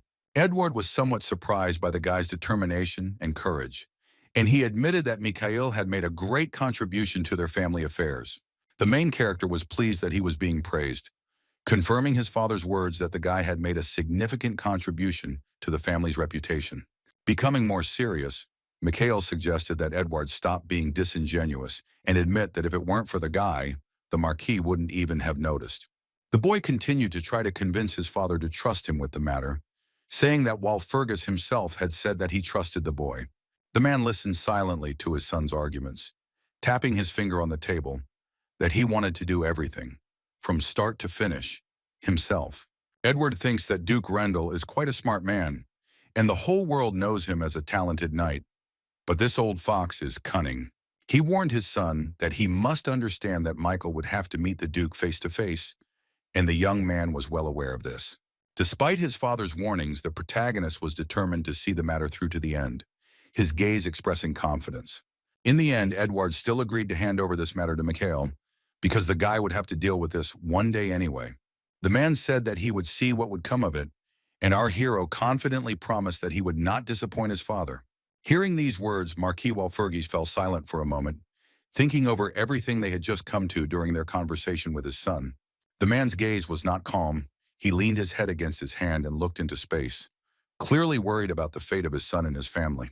The main character was about to leave, but he had to stop again and look at his father when he called him. The young mage's eyes even widened in surprise when his dad praised him for doing a good job today. Mikhail felt sincere gratitude for such apt and important praise for him, so he bowed before his father. Edward watched silently as his son left his office. Even though the family had achieved success today, there was no smile on the man's face. Marquis Walfurgi rose from his chair and sighed heavily, leaning his hands on the table. Something was gnawing at the man. The man was haunted by the fact that what had happened to his son, that his behavior had changed so much in recent days. Remembering his son when he was still a baby, Edward was not lying when he said that the boy had always had a weak character. Memories of how smiling and good-natured his child had been as a child came to mind. The man still found it difficult to accept the fact that perhaps the reason for the changes in the young man was that he was no longer a child. Edward tried to concentrate on his work again, slapped the table and said that he should prepare for his meeting with the Duke. He was ready to entrust this matter to his son, but still could not allow himself to remain completely on the sidelines. The Marquis wondered what he could do to the old man to allow rumors of the Rindle family's deception to come to light. Before Mikhail returned to the pass, his family's reputation as the strongest mages had collapsed in an instant. The Walfurgis family would eventually collapse for only one reason, and that reason was internal conflict. Many members of the family fought among themselves for the right to become the head of the Walfurgis, which led to the collapse of the reputation. In this struggle for power, the old men were only used by our hero, so he soon had a hand in the destruction of his family. Walking along the corridors of his estate, Mikhail turned to his butler Morden, who obediently walked behind. He asked Morden if it was true that Viscount Nostra had visited their house 3 days before the engagement was broken to find Mikhail. The butler winked at his master and confirmed that everything was exactly as the protagonist described. Morden said that the arrival of Viscount Morden was not a big surprise for them, since Mikhail was the only heir. Viscount Nostra, an imposing man with luxurious hair, was a mage of the Seventh Circle and an influential vassal of the Walfurgis family. From a young age, the Viscount helped Mikhail's father Edward, which made him a trusted person of the family, and was quite a capable magician. But Nostra had one big drawback, and that was the thirst for power, because he wanted to be not just a vassal, but the head of the Walfurgis family. The butler cast an anxious glance at his master and said that he thought he knew what our protagonist was thinking. Mikhail seemed to understand what Morden wanted to say, so he immediately dismissed his version and replied that that was not the issue at all. Realizing what a dangerous man Viscount Nostra was, the young man told the servants that he needed to be kept an eye on in this situation. Morden admitted that the boy's words made him think, and Mikhail wondered why. Grabbing the door handle, the young mage stopped abruptly when the butler explained that Mikhail had always been on the Viscount's side in the past. The protagonist fell silent for a moment, looking down thoughtfully and paused before answering Morden. Without looking the butler in the face, the guy began to open the door and asked if he hadn't already told Morden something. The gray-haired man's expression changed greatly, and he was shocked when he heard that it was the Viscount who taught the boy the third circle of magic. Here the butler could not contain his emotions and began to openly get angry at Nostra, but Mikhail asked him to be quiet. The unstable third circle of magic that the guy had after the regression was taught to the main character by Viscount Nostra. When Mikhail managed to obtain the third circle of magic with the help of training from Nostra, the guy initially felt joy. But now that the main character knows what awaits him in the next 20 years, he began to feel ashamed, which is why he even blushed. Mikhail knew the Viscount's intentions in advance and understood that he posed a threat to his family and that he needed to be eliminated now. Perhaps because Nostra had been Edward's friend during difficult times, the Marquis was never able to defeat his comrade. It was precisely the conflict between Viscount Nostra and Marquis Walfurgis that led to the beginning of the collapse of the reputation and the fall of our hero's family. But now that Michael has returned 20 years into the past, he will not allow Nostra to destroy the Walfurgises. Realizing that there was no point in delaying the elimination of the ill-wisher, Mikhail asked the butler to invite the Viscount to him. The request surprised Morden, because the Viscount Nostra magician was not one of those people who agreed to come at the first call. The boy smiled and told the butler not to worry, being sure that Nostra was now just waiting for Mikhail to call him. Our hero was right, and at his first request, Viscount Nostra soon entered the room where Mikhail was waiting for him. With a wide smile on his face, the man with the monocle turned to the hero, saying that he heard that he wanted to see him, and the guy invited him in. He confirmed when Mikhail asked if the butler had called him here, and said that he had heard that the boy had made his decision. The Viscount asked if our hero wanted him to teach him, to which the magician replied that he had another proposal for that. Nostra showed interest and, with a narrowed gaze, asked the boy what he wanted to offer him. The protagonist extended his hand and pointed his finger at the Viscount, then at himself, and then got straight to the point of the proposal. The young man decided to challenge his family's vassal, offering him a fight between just the two of them, without the use of magic circles. Although it was a long time ago, our hero still clearly remembered how his family began to collapse, when many turned against it and wanted to seize the Walpurgises. Because of the vicious Viscount Nostra and his treacherous betrayal, the boy and his family had to endure the darkest times. The part that managed to hold out until the end, balanced between life and death for a long time. Against the backdrop of these events, demon followers appeared.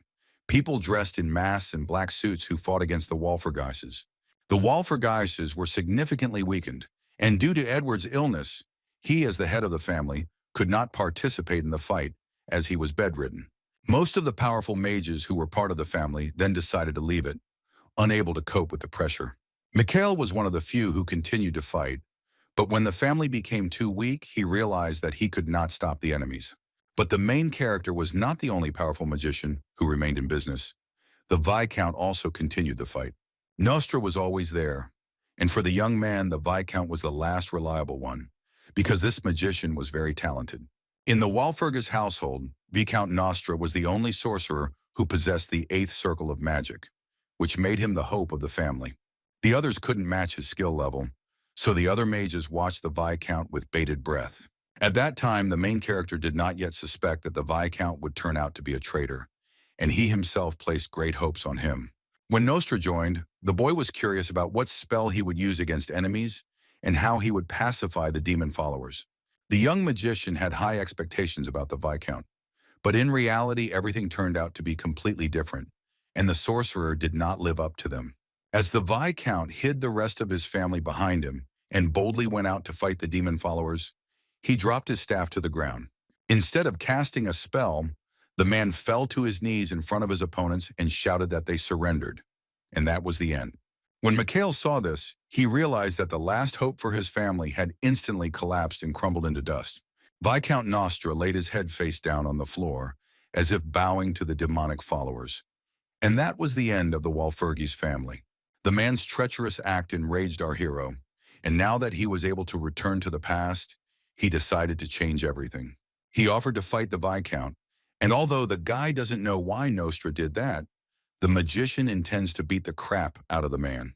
Mikhail's offer to fight one-on-one without the use of magic circles caught the Viscount off guard, and he even began to stutter. The man didn't understand what all this meant when the boy stated that he wanted to see the Viscount's true strength before he became his teacher. Our hero once again explained that he wanted to personally verify Nostra's abilities, because he did not know how strong he really was. Stuttering, the Viscount asked why it was not enough for Mikhail that, thanks to him, the boy became a 3rd circle magician. The Viscount felt awkward. His body began to tremble with fear of the upcoming battle. When the boy replied that this was not enough for him, Nostra began to get angry, because the man, as he believed, taught our hero everything, and he still dared to doubt his abilities. The young hero stood his ground, declaring that it was perfectly normal to back up one's words with actions, and not that difficult. Viscount Nostra calmed down a little, but did not quite understand what the boy opposite was talking about proving. The protagonist clarified that he wanted to measure his strength with the Viscount to see who was stronger, but the use of magic circles was prohibited. Michael solemnly swore in the name of Walpurgis that if he lost, he would agree to become the Viscount's apprentice. The man with the monocle did not immediately refuse the offer. He thought about the terms, closing his eyes. The guy explained that if Mikhail wins, the Viscount must agree to become our young hero's student. The prospect of Mikhail becoming the Viscount's teacher even made the man smile, and he agreed to accept the challenge. Afterwards, the Viscount went to his chambers. He stood by the window, his hands folded behind his back, and laughed, remembering Mikhail's proposal. The man was not at all afraid to fight the guy, thinking that he was much weaker than him, and even called the upcoming fight a gift from fate. It might seem that fighting without magic circles would put the Viscount at a disadvantage, but the experienced mage was confident in his abilities. The Viscount walked to the edge of the cliff, bent down and looked down, saying about Mikhail that this was the limit for a beginner.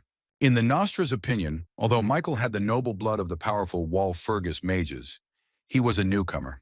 For the Viscount, our main character was a simple child who had not yet fully experienced this world, not suspecting that Mikhail already had a lot of experience. The magician of the Eighth Circle, looking out the window, came to the conclusion that the guy was living in some kind of illusions and imagined himself to be the hero of a fairy tale. Nostra did not seek to become the head of the family. He only wanted to achieve a position in which the head could not influence him. Realizing that the fight with Mikhail would be his chance to enter the history of the Walpurgis family of mages, he raised his hands up.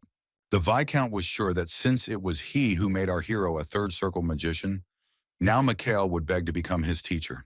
In the Viscount's chambers, his loud, evil laughter burst out, and he shouted that he would become his teacher and the center of the Walpurgis family. The next day, Mikhail Walpurgis's humble servant Morden hurriedly ran down the corridor to tell the hero something.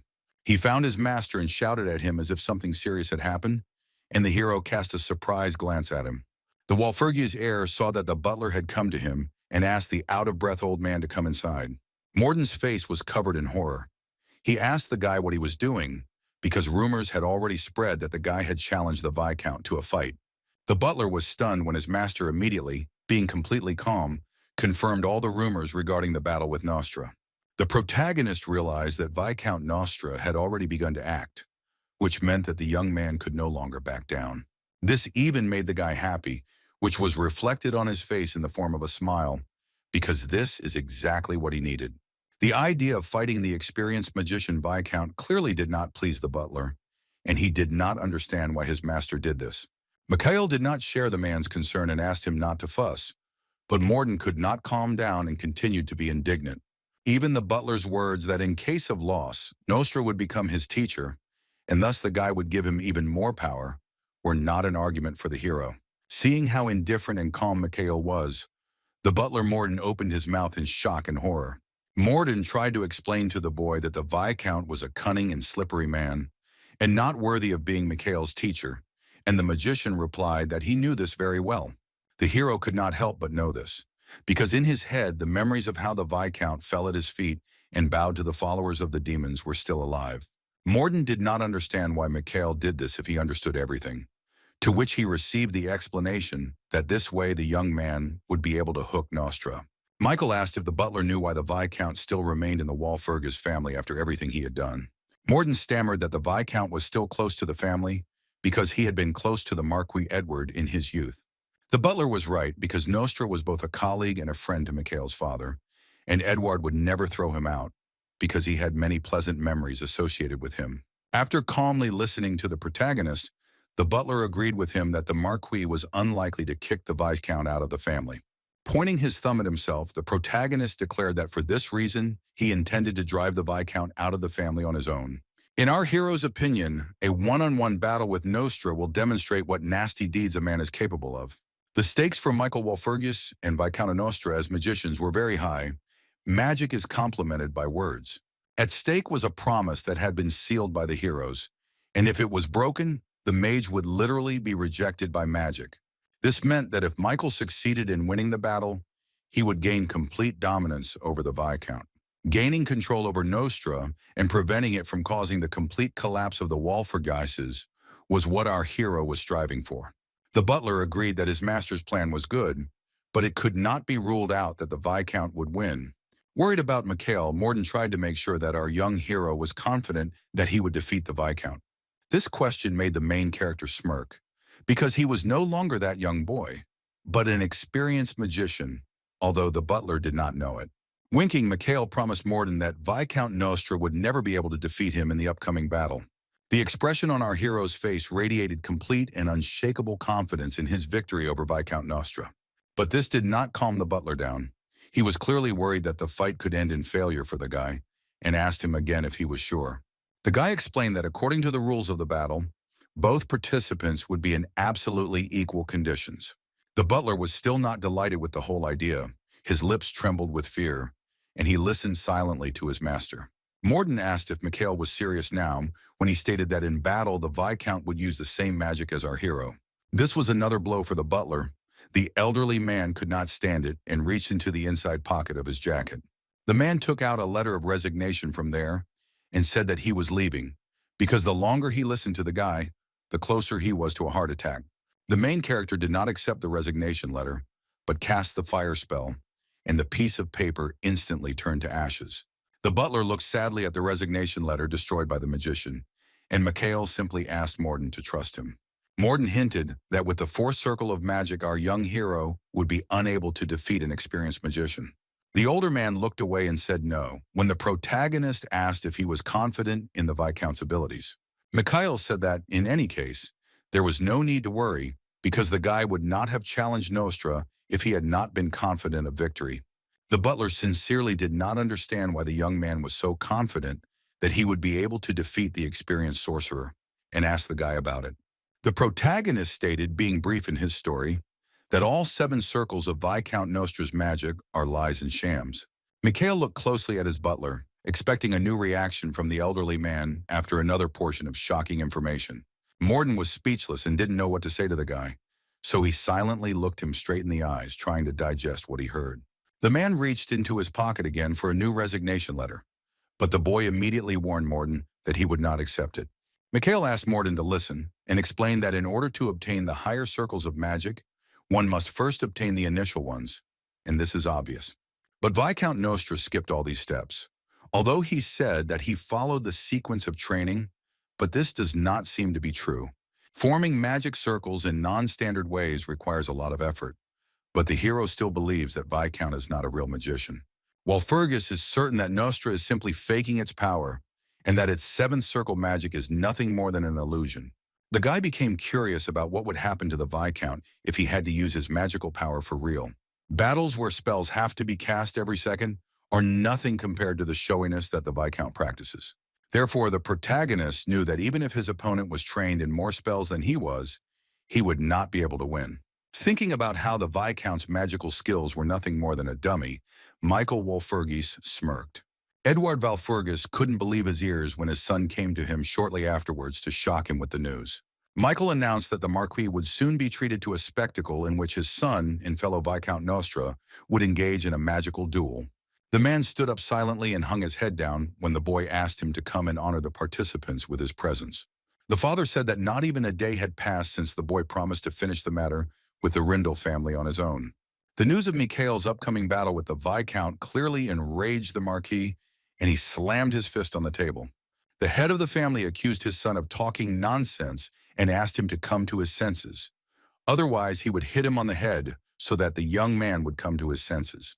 The protagonist, standing in the Marquis' office, looked seriously at his father and declared that there was not a grain of humor in his words.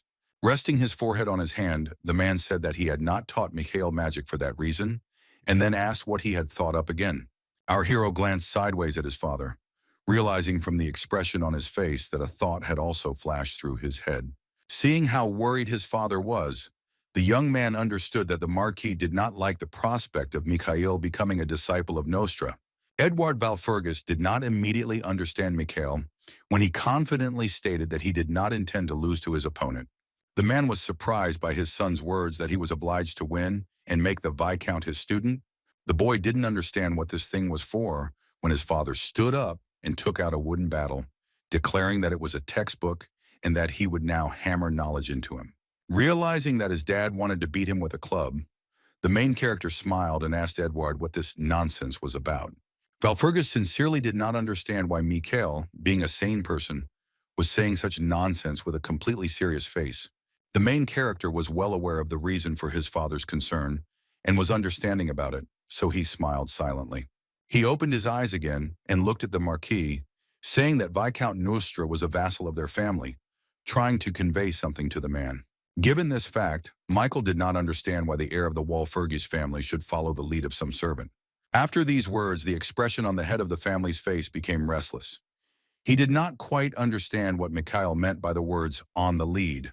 Tapping the bat against his hand, the Marquis asked his son how the boy, who had only recently reached the 4th circle of magic, could be so confident of victory. The son reassured his father, saying that he would not have invited the Viscount to a duel if he had not been 100% sure, and the man asked what would happen if he still lost. The protagonist replied that if he lost, he would have to agree to become the Viscount's apprentice.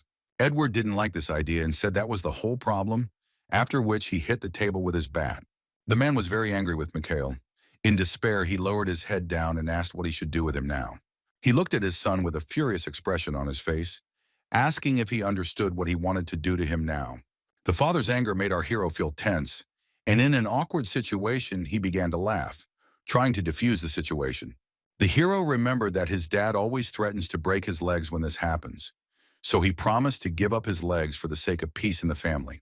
The conversation with the Marquis was over, and the guy took hold of the door handle to open it and leave, glad that the issue with the duel was resolved.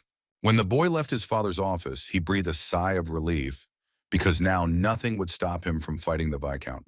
Edward Walpurgis gave him the go-ahead, so the only thing left for him to do was to deal with Nostra once and for all. Mikhail knew that the Viscount was now 100% confident in his victory and believed that it could not be otherwise. The main character suspected that the man was probably now thinking about how he could use Mikhail for his own purposes. The guy was sure that the Viscount wanted to use the victory in the duel to seize power in the family in the future. The young man laughed because the person who wanted to seize power was a man who had never been a real magician, even before Mikhail's regression. He felt great anger towards the man who had caused the Walpurgis' downfall and said that he would definitely crush him. Our hero went to the Walpurgis training hall and noted that everything was the same as before, and the room would probably withstand attacks from the sixth circle of magic. The family's center of magical practice was a place where a huge number of different tools were stored, including magical staves. The protagonist carefully examined the training hall to make sure that the room would definitely withstand all the blows. To make sure that anything could be done in the hall, Mikhail cast the flash spell, and purple light poured out of his palm. The young mage released a bright stream of purple light from his hand, which began to fly around the training hall. Mikhail was focused on the spell. Putting his hand forward, he controlled the flash, which belonged to the magic of the first circle. Flash was a simple spell, but the simpler it is, the more options there are for using it, something many experienced mages forget. For example, this spell can be used not to direct the flash precisely to the target, but to control the flow of energy. The main character also decided to use the spell in an unusual way, and beckoned with his index finger to the flow of energy. With this approach, the difficulty of use increases. After the hero's actions, the flow of energy began to jump from side to side throughout the hall. In such a situation, a more precise calculation of coordinates is required, and if the rotation angle is calculated correctly, the difficulty increases to the fifth circle of magic. When the young mage successfully calculated the coordinates of the flash, he added another spell, saying the word explosion. An unusual purple explosion with a powerful impact force immediately thundered from the ceiling of the training room. Having verified this in practice, the guy realized that it was possible to forcibly detonate the flow of mana contained in the flash. But even with such minor manipulations, mana must be controlled, which is the difference between higher and lower magicians. Mikhail concluded that his ability to control energies was not much different from his past, even though his body had become 20 years younger. Having dealt with the spells, the main character thought about what else he could do, because there was still an hour left before the duel with the Viscount. The boy decided to amuse himself by trying out a few more spells in the training room, and his hand immediately released a stream of mana. Before the hero regressed, the Viscount was his teacher, and everything he taught the boy was completely a lie.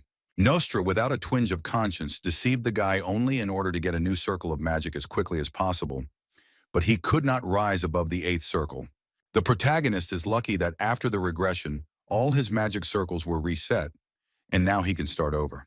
The guy thanked himself for his talent, because if he didn't have a unique gift, he wouldn't have been able to start everything over again.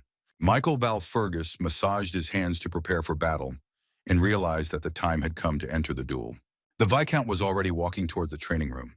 He was quietly laughing and remembering his comrade and colleague Edward. As he walked towards Michael, Nostra turned to the Marquis, who was not there, saying that he had no idea about anything. The Viscount sincerely believed that Edward had no idea that if the man began to teach Michael, he would become the pillar of the Walpurgis family. The 8th circle mage had to abruptly interrupt his thoughts out loud, because an unknown force struck him right in the chest. The man with the monocle groaned in unbearable pain. A grimace of suffering appeared on his face, and he grabbed his jacket with his hand. Viscount Nostra began to cough, clutching his chest. The pain was so severe that the powerful mage fell to his knees. Unable to move on after a stroke of unknown origin, the Viscount sat on the red carpet when he was called. The man turned around and saw a familiar person there. He greeted him, calling him Your Excellency. It was Marquis Edward Walpurgis, who asked if Nostra had made a bet with his son, to which the Viscount replied that Michael himself had suggested it. Nostra said that the bet with the young heir was a great success for him, and he believed that the boy needed a worthy mentor. Edward replied that he remembered how Viscount Nostra had always been there, and supported the Marquis from a young age, helping him through difficult situations. Looking at his comrade with a degree of contempt, the head of the family said that this was the only reason he was now simply watching what he was doing. Viscount Nostra realized that Edward was in a bad mood, so he sat with a sad face, not daring to look the Marquis in the eyes. Afterwards, the man raised his head and respectfully thanked him for how Edward had always taken care of him and promised to never forget it. The magician added that for this reason, the Marquis was willing to give him a chance, and Edward understood how his comrade saw the situation. The Marquis decided to end the conversation and concluded that there was no need to talk about this before the duel with Mikhail. Walpurgis left Nostra alone, and he remained standing in the middle of the corridor, looking after Edward with his staff in his hand. As our young hero was warming up in the last minutes before the fight, his father entered the training room and asked if Mikhail was ready. The boy was glad that his father had decided to come to the duel, and the Marquis tried to maintain his arrogant image. The head of the Walpurgis family sat down in his place of honor to watch the upcoming duel from there. The man stated that he was the only one who would watch the duel, and no one but him would know the outcome of the fight. He strictly warned the guy that the consequences would be severe, and no one would be able to deny the result, so he should think again. With a wide smile on his face, Nostra, who had also come to the training hall, said that the gentleman himself had chosen this path. The Viscount stood before Michael and addressed him, saying that being the sole heir of the Walpurgises was not easy. In the last moments before the start of the duel, our hero was absolutely calm. His face did not express any worries or fear. Edward Walpurgis looked down to make sure everything was ready for the fight to begin and to announce the start. Everything was ready for the duel to begin. The head of the family extended his hand forward and made a hand gesture to use a magic technique. Large chains containing a large charge of mana released into space by Edward began to fly around the training hall. The Viscount and Mikhail looked up, watching as those massive blue magical chains formed a dome above them. Nostra said he agreed when Edward announced that he was sealing his magic circles, and for the rest of the duel he could use magic up to the 5th circle. The man was in a good mood and believed in his victory, so he asked the guy with a smile if he was ready. The main character also had no doubt that he would defeat the enemy, so he confidently answered that he was ready. Immediately, Nostra decided to attack, and asking to be allowed to show the boy something, he extended his staff and used magic against Mikhail. Viscount Nostra cast a slow spell on the enemy. The tip of the staff activated and released green mana. The protagonist admitted that the move to immediately use such magic was quite smart because it is easier to win when the enemy is slowed down. Michael responded by gesturing with his hand and casting the confusion spell, causing Nostra's gaze to cloud over. The confusion had a strong effect on the Viscount, but he had no idea that the boy was capable of such powerful spells. Nostra grabbed his head. He could not at that moment adequately answer the guy with a new spell, because his mind was clouded. Mikhail was still under the slow spell, but he took advantage of the moment and reduced the distance between him and his opponent. Writhing, Nostra did not understand how this was possible, because the confusion spell is the most difficult for a 4th-circle mage.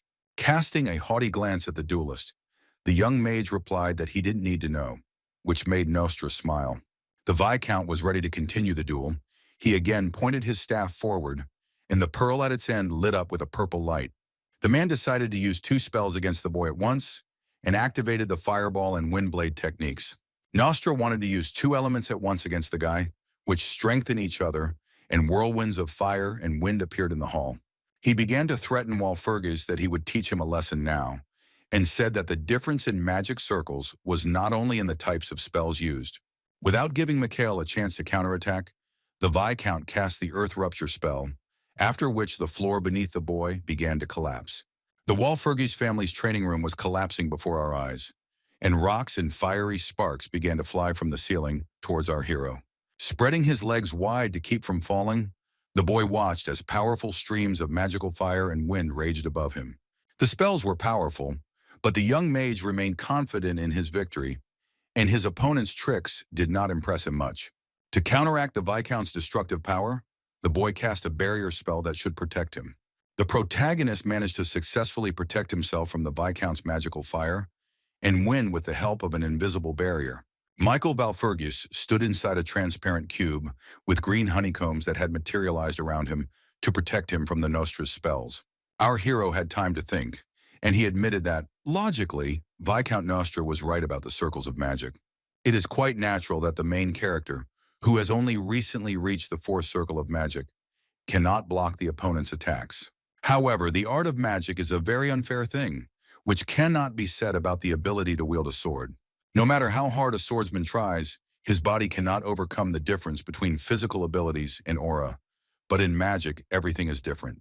Michael was ready to counterattack his opponent, for which he concentrated and directed his palm towards Nostra. The boy cast the flash spell he had been practicing for an hour before the fight started, and a stream of mana shot out of his hand. It was clear from the Viscount that he was not at all impressed by the answer. After all, it was a simple spell of the first circle of magic.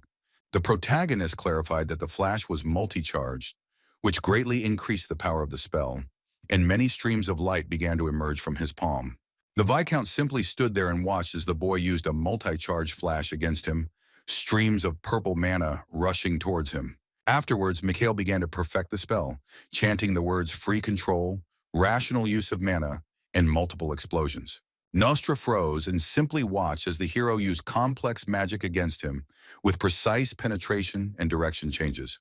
The Viscount was so powerless in this situation, realizing the superiority of his enemy, that he dropped his main weapon, a staff, on the floor. The young hero didn't stop improving his flash and also added control and expansion of the attack area to it. The modest beams of violet light turned into powerful fiery whirlwinds after Mikhail spoke his words. The Viscount, amazed by what he saw, understood that this was far from the magic of the first circle, and the guy's spells were far beyond it. Nostra asked the protagonist how he, being a simple fourth-level mage, was able to achieve such mastery. The protagonist, whose face was covered by his hair, asked the opponent to let the guy show him something. He pointed his palm at his opponent, intending to demonstrate to the Viscount what real magic was. Nostra was taken aback and panicked when all the streams of magical power, at Michael's command, were directed in his direction. The Viscount immediately decided to cast a shield spell and pointed his staff upward to protect himself from the enemy's flash. The man laughed as he managed to shield himself, and then asked if the boy seriously thought he could defeat him with flash. But our hero did not lose his head, and in response to this, he cast the explosion spell to destroy the opponent's shield. All the streams of light were directed to one point, where the Viscount was at that moment, and a powerful explosion thundered, which destroyed the shield. In horror, Nostra did not understand where the young man got such ability to control mana. In place of his shield, there was only gray smoke. The man asked how he did it, to which Mikhail explained that all it took was a dirty trick and a little calculation. The Viscount began to shout and complain that while Fergus was playing against the rules and had definitely used a forbidden technique against the man. The ridiculous accusations from the enemy enraged our hero, and in anger he punched the wooden wall. Looking at the Viscount with hatred in his eyes, Mikhail asked him to watch his language, because he was already crossing all boundaries. He removed his hand from the wall, leaving a large dent, and said that he was fighting the Nostra now as a member of the Walpurgis family. Nostra was ashamed, and he moderated his ardor, and Mikhail asked the man to prove that the protagonist was using forbidden magic. Out of despair, the Viscount fell to his knees, his body shaking, until the hero did not believe that a man of Nostra's stature had missed a very important thing. The eighth circle magician had no face. He felt very depressed due to the enemy's superiority, and said that it was all a lie. Seeing that our hero had managed to take complete control over his opponent, Mikhail smiled, savoring how he was dominating Nostra. The guy said that he accepted his answer, and at that moment he again released several streams of powerful mana from his palm and directed them towards the enemy. Kneeling, the Viscount raised his head and saw 3 large fiery arrows, surrounded by whirlwinds, flying straight towards him. All he could do was try to protect himself, so the man cast the shield spell again, which would protect him from the flash. But the experienced magician failed. Mikhail's mana streams reached their target, and then a powerful explosion was heard. The explosion hit the Viscount. The shock wave threw him back, and he collapsed, shaking with pain and fear, and because of the smoke, he began to cough and choke. Our hero had no plans to spare the enemy, so he asked Nostra to stand up because they were not finished yet. The Viscount was extremely indignant. He clenched his teeth in anger, not understanding why the guy could perform such complex spells so easily. The man rose to his knees and wiped his face with his hand, admitting that the young man had performed well, and appeared before the magician in an unexpected form. The hero was still in control of the flashes in the air around him when the Viscount declared that he now intended to show himself in action. With a malicious smile on his face, the Viscount declared that Mikhail would now see what the power of a seven-circle mage meant. In response, our hero reacted with lightning speed, sending all controlled energy flows straight at the Viscount. But this time, Mikhail's opponent managed to protect himself and materialized a double protective dome around himself, so he did not receive any damage. Mikhail's mood worsened when he saw that his flashes were disabled and no longer controllable. Nostra managed to completely neutralize the main character's attack because he protected himself with a double shield. With a mad expression on his face, the Viscount cast the multi-shot attack spell, holding his palm out in front of him to attack the boy.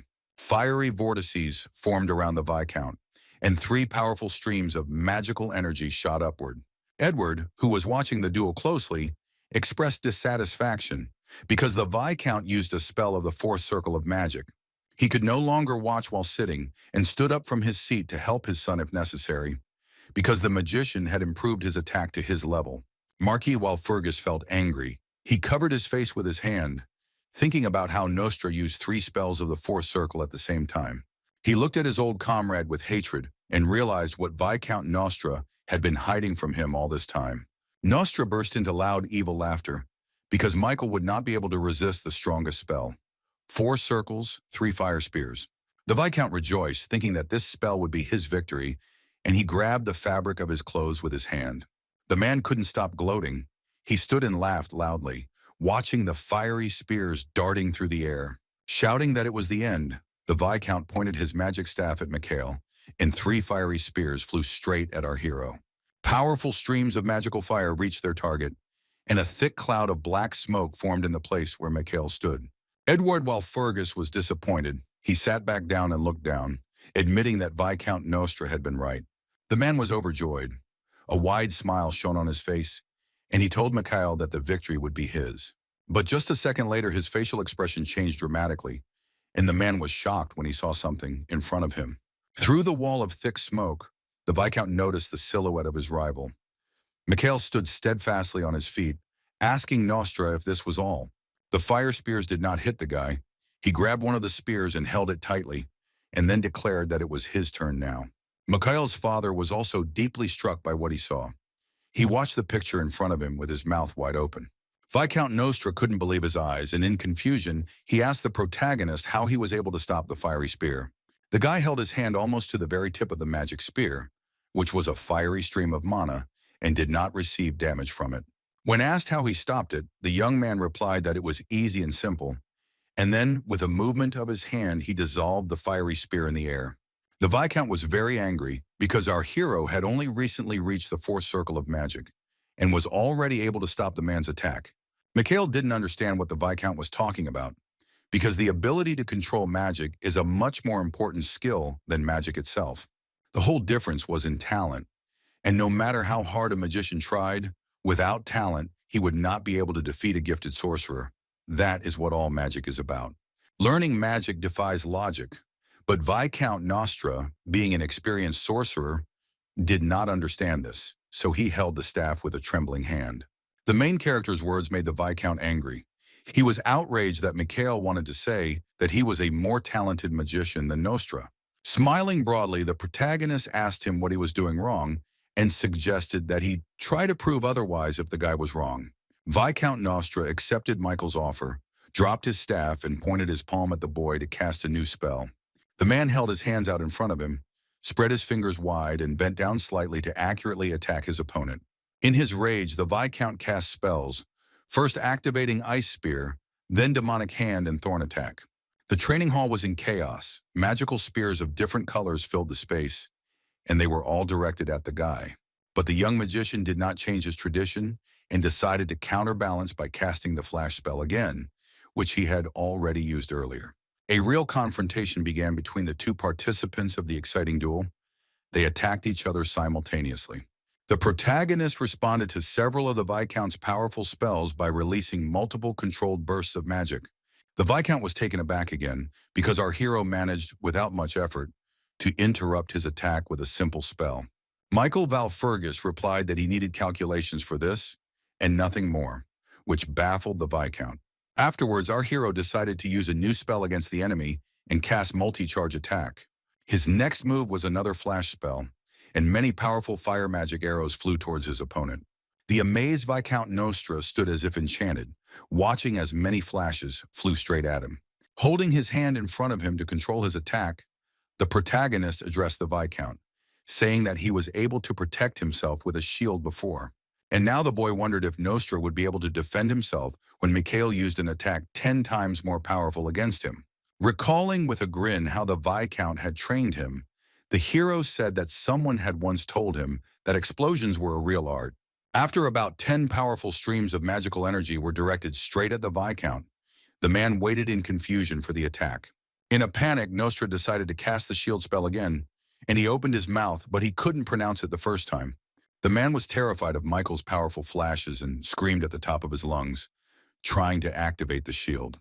But the very next moment, in the place where Mikhail's opponent stood, a powerful explosion was heard, and the training hall was filled with fire and smoke.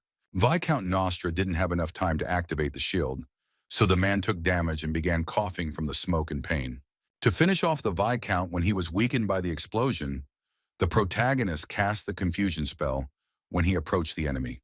While Nostra was still unable to think, Fergus ran up to the man and struck him in the face with his hand, causing him to lose his balance. A red bruise appeared on the Viscount's face. The blow had left him unable to fight any further, and he coughed in pain. Mikhail's eyes were clouded with hatred for the Nostra. He had no intention of stopping the attack and cast the flash spell again. 4 streams of light immediately flew out of the protagonist's palm, which Mikhail will use to finish off his opponent. Flashes began to circle around the Viscount, who was in a completely helpless state and screaming in pain. All beaten and wounded, Nostra could not continue like this any longer. He began to beg the master to wait and stop the attack. Stuttering, the Viscount wanted to shout that he surrendered, but he did not have time to do so, and the protagonist again hit him with his fist, but this time right in the nose. Our hero had no intention of sparing his enemy. He angrily ordered Nostra to shut up and just keep his mouth shut. Mikhail continued to beat the man, holding him by the collar. Doing this was one of the items on the list of most desired things. He once made a list of things he wanted to do before he died, but he didn't even get half of them done before he regressed. But the guy had the opportunity to do one thing right now, so he decided to beat the Viscount with his fists without using magic.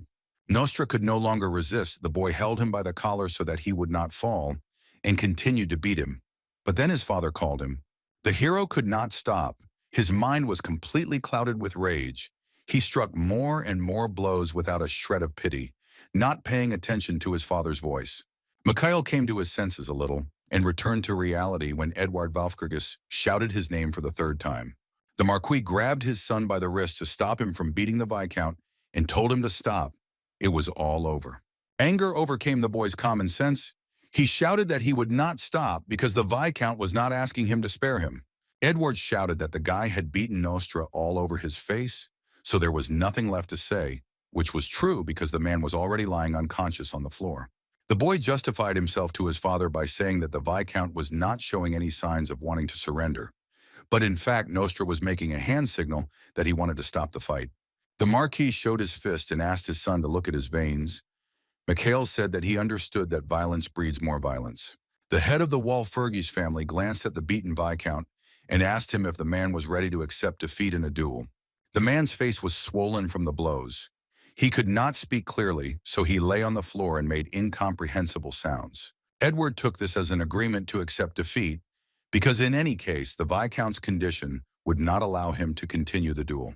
The protagonist asked his father to deal the final blow to the Viscount, but the Marquis did not listen to him and cast a teleport spell to remove Nostra. The spell worked successfully, and a moment later Viscount Nostra disappeared, leaving behind a small fog. The duel was officially over, but Edward was in no hurry to talk to his son. He silently turned around and began to leave. Then, without looking his son in the eye, the man said his son's name, and he replied that he was listening carefully to his father. Marquis Valfurgi admitted that Mikhail's skills had grown so much that he had not expected to see anything like this today. He praised his heir, saying that such skills were possessed by a magician who existed long ago and was called an apostle. The main character hastened to calm his father down. He looked at him with a kind smile and said that it was just a coincidence. Michael's words did not immediately convince Edward, and his resemblance to the apostle still bothered him, so he asked if his son was telling the truth. Then our young hero understood perfectly well what kind of magician, who lived in ancient times and was called an apostle, his father was talking about.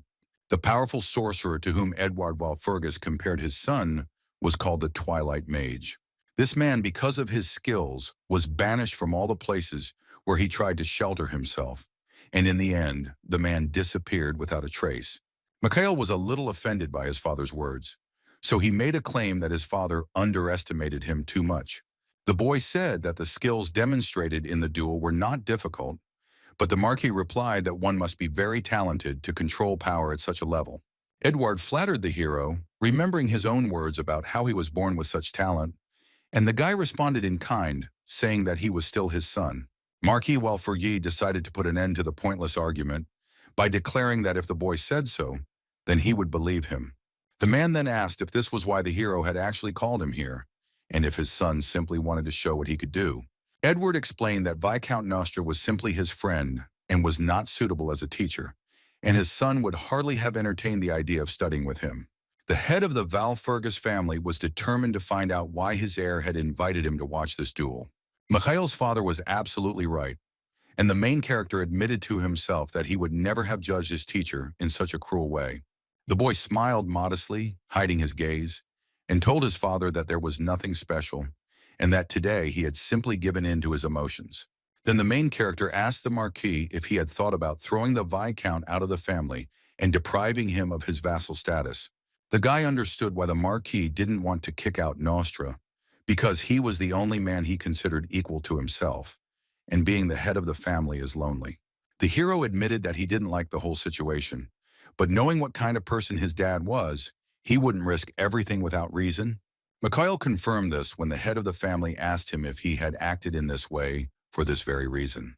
The young mage pointed his thumb at himself, moving closer to his father, and spoke again to Marquis Walpurgis. He stunned his father by declaring that from now on he intended to keep Vicomte Nostra, Edward's friend, on a short leash.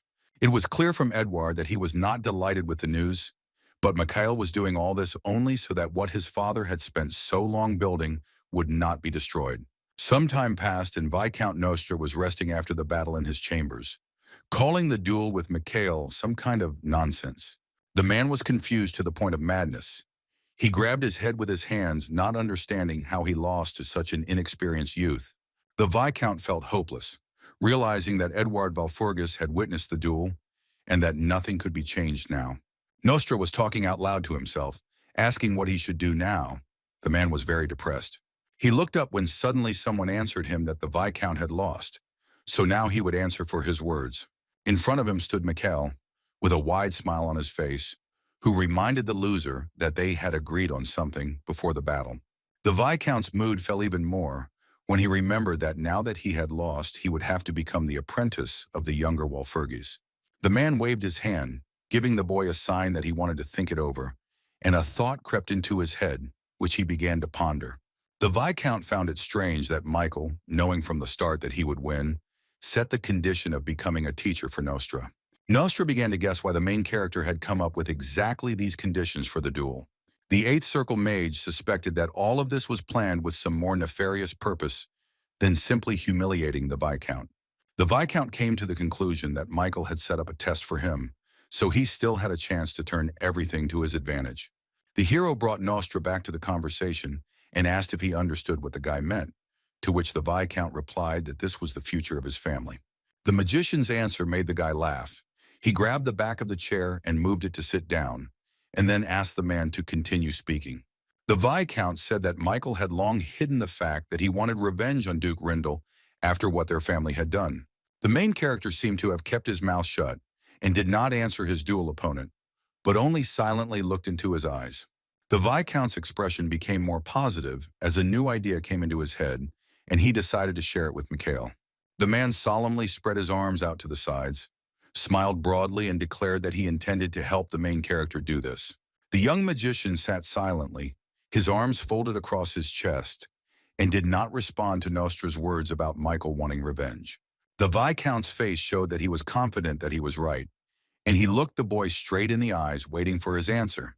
Despite Nostra's efforts to wriggle out of it and improve his position, our young hero smirked contemptuously. The Viscount was saddened again, and could not even believe his ears when the main character answered no to the offer to help. Erwal Fergus accused the man of talking too much, calling him his student, and asked Nostra to call him his teacher. Nostra was confused and embarrassed, and the fact that the guy rejected his offer made him genuinely indignant. The Viscount still couldn't believe that the fact that he would have to become Mikhail's student was not some kind of bad joke. The protagonist once again confirmed that he intended to become the Viscount's teacher, and the man realized that the guy was not joking at all. He looked at the young man and realized that he looked serious. So the experienced magician would now have to come to terms with the new reality. Nostra began to panic, sweat running down his face from worry. He didn't want to become the guy's student at all, and wanted to prevent it by any means necessary. The man did not lose hope of reaching an agreement. He reminded the hero that he was a seventh circle magician and a good friend of his father Edward. Nostra was frightened when our hero did not want to listen to his excuses and strictly ordered him to stop this bazaar. Michael Valfergus, realizing his superiority over the Viscount, hit the man's wooden table with his index finger. The guy said with all seriousness that as a Viscount, a man must understand that a promise made by a magician cannot be broken. The protagonist understood that Viscount Nostra could not help but know this, and the magician would have to fulfill his promise. Magicians make promises to each other in magic circles, and if it is broken, the circles of the unscrupulous sorcerer will be destroyed. Nostra was outraged to the limit. He jumped up and started shouting at the young man, declaring that he was older and had more circles of magic. The man did not understand how the boy imagined this, and where had it been seen that a young man could raise such an experienced magician. Mikhail understood that the Viscount would definitely try to get out of this, which he told the man opposite him. The main character's words caught Nostra off guard. He looked at the boy in confusion, not knowing how to get out of it now. Nostra, who had lost all hope, collapsed into his chair and accepted his fate of becoming the disciple of a boy much younger than himself. Our hero's mentorship of the Viscount began. Both heroes went out into the fresh air, and Mikhail called his student. Nostra's expression showed that he was not at all happy to become the hero's student, but he obediently called him teacher.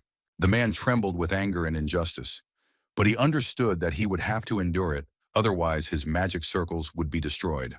Turning his back to Nostra, Mikhail declared that he was now his mentor, and now he would teach the man a few things. The Viscount tried to control himself.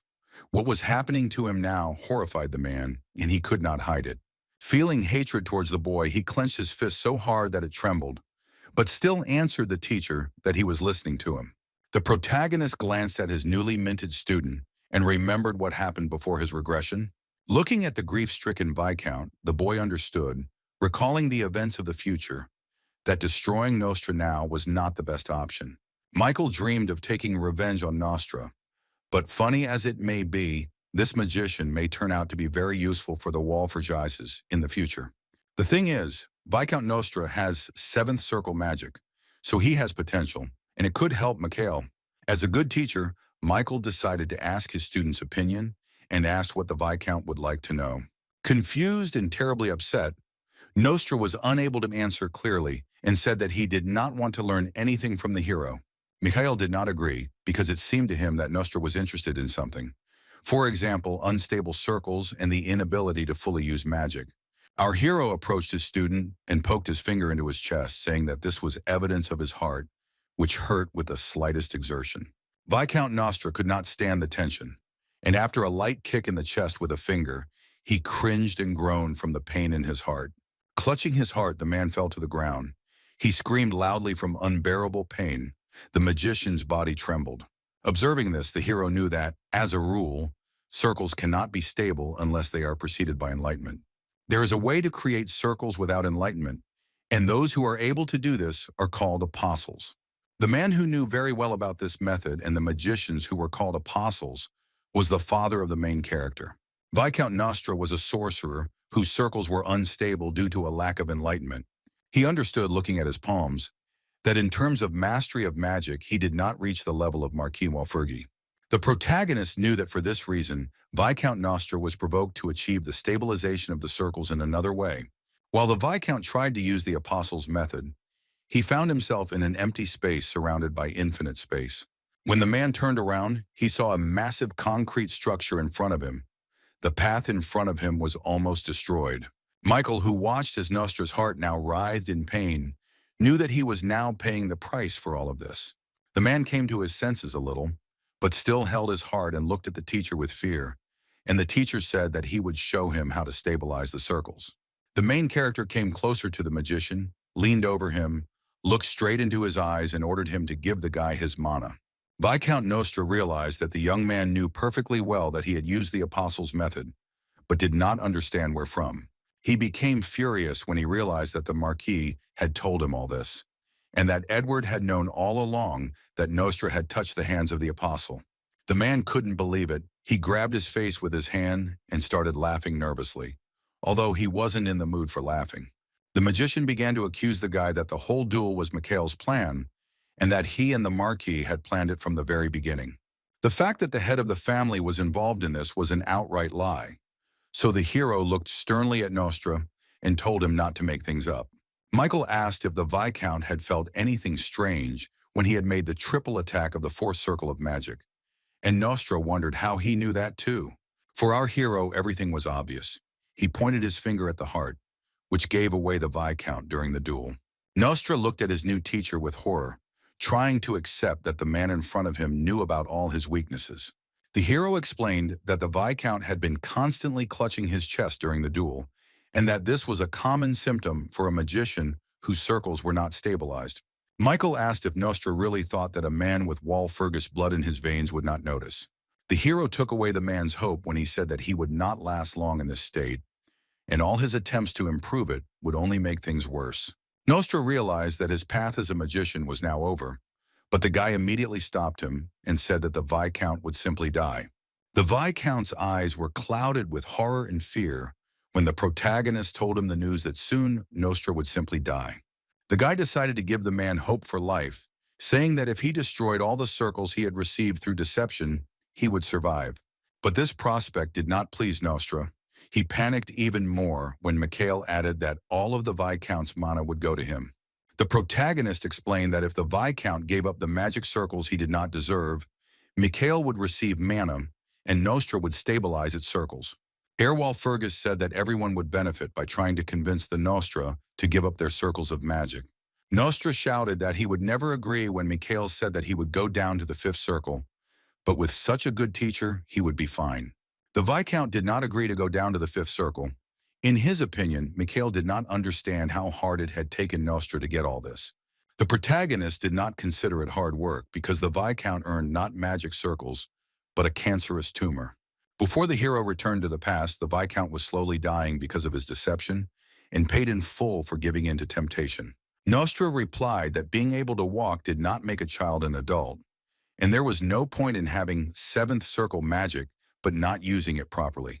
Mikhail became angry, saying that these were just circles that the man had created due to his inferiority next to the hero's father, and that there was no true meaning to them. Nostra opened his mouth silently when our hero asked him if the man thought that Edward Walfurgis did not know about all this. The Viscount really didn't know that all this time Mikhail's father had guessed everything perfectly well, and this news shocked him. Naturally, our hero's father was aware, but the man always preferred to pretend that he knew nothing, which was the wrong decision. Standing in front of the Viscount, who was kneeling, Mikhail declared that the mage's attempt to use the boy had failed miserably. Viscount Nostra felt very depressed. He sat submissively in front of the young man, closing his eyes from grief and shame. At that moment, the seventh circle magician remembered Edward. Pictures from the past popped up in his head. The man called the Marquis his friend. A memory surfaced of both of them standing at the edge of a cliff at sunset, and Edward stated that he had been through a lot to be here now.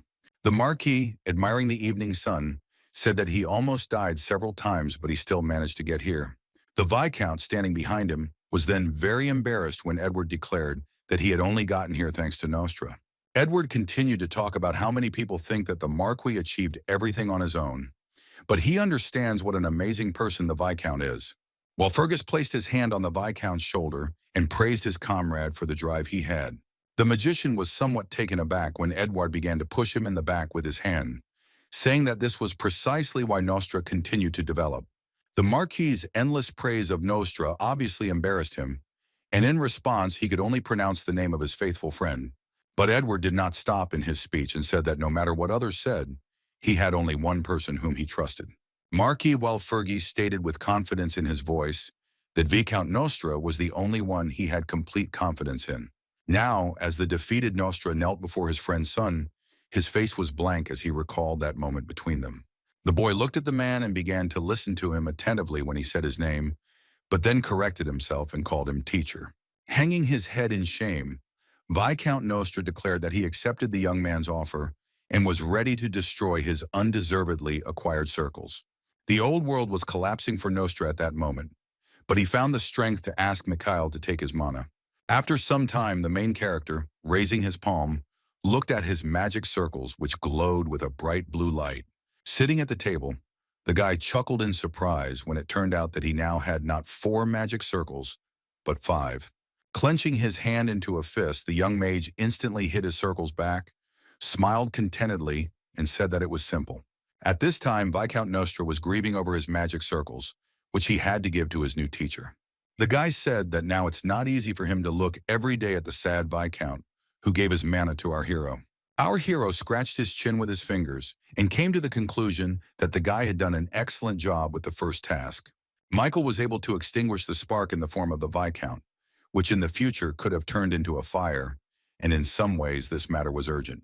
Considering the future catastrophe, the guy had no problems because he knew what was at stake, and then he remembered what would happen in 7 years. The main character remembered Cassandra's prophecy, according to which in the future, exactly 7 years from now, something irreversible would happen. Cassandra's prophecy says that in exactly 7 years the world will no longer be the same, because demons will appear in it. The unwillingness to believe the prophecy turned into a disaster. The world was not ready for this, especially since demonic power is much more powerful than human power. Even though the demons had no way to replenish their numbers, there was not a single person who could stand up to these monsters. The scale of the disaster was realized by the entire empire when the demonic creature managed to destroy the 7th Knight of the Iron Wall, Kelbian. It was impossible to change the course of the battle between the two worlds, human and demonic, so the tragedies continued. People tried to call upon heroes who would be able to save humanity from the demons, but by then it was too late. The power of these monsters was so powerful that in a short period of time, they managed to destroy half of the empire. Humanity was not ready for such a bloody war, so in a frantic rush, meetings of heroes were organized in the temple. The groups were worthy in their strength and included warriors who could defeat demons and even enslave them. As a result, the most elite squad of warriors was assembled, which was called Argo, and our main character was also a member of it. The guy leaned against the back of his chair, raised his head up, and admitted out loud that the most important thing right now was Cassandra. This is a poor fortune teller, whom not a single person believed. Now she is 2 years younger than our hero, so she is about 18 years old. A girl named Cassandra had a unique gift she could predict, and as experience of the future showed, all of them came true. The prophecy about the demons became fatal for the Empire. Cassandra tried to warn everyone, but no one took her seriously. Before Michael's regression, Cassandra's prophecies mentioned a hero who would come to the aid of the Empire, but this never happened. The main character understood that the prophecy, which no living soul except the fortune teller herself believed in, lost all meaning. The guy had no idea what happened to Cassandra after the war with the demons, but she certainly didn't have a happy ending, and he wouldn't let that happen now. Mikhail Valfurgus firmly stated that now, after the regression, the guy intends to personally participate in the selection of warriors. The young magician has already begun working on this, inviting Leon to his team, who will help him with the selection of warriors. The hero continued to sit at the table and think hard about the problem, realizing that now he had another problem in front of him. To systematize all the information and come up with a detailed plan, Mikhail took a pen in his hand and began to take notes on paper. The Valfurgis heir was confused because the main problem now was Cassandra and not understanding what to do with her. As far as the boy remembers, the girl is not in the temple now because she told everyone about the prophecy, but no one believed her, so she ran away. In despair, Mikhail buried his fingers in his hair and began to complain that he had no idea where the fortune teller might be now. He continued to run his fingers through his lush blonde hair, knowing that he had to find a way to contact Cassandra as soon as possible. From the tension and lack of understanding of how to find a way to contact the girl, the main character gritted his teeth and closed his eyes. It turned out that the butler Morden had been spying on the guy for some time now, modestly peeking out from behind the door. The man decided to enter the office anyway, turned to his master, but then fell silent when the picture he saw surprised him. The butler asked what he was doing there when he saw Mikhail sitting on the sofa and ruffling his hair with his hands. Morden told the young gentleman that a guest had come to see the guy on some business, and Mikhail guessed that it was Leon Pavlov. The butler was surprised that the boy immediately guessed who the guest was, and the main character ordered the servants to bring Pavlov to him. Soon Leon entered our hero's office and sat down on a chair. His face showed that the sword master was in anticipation and very inspired.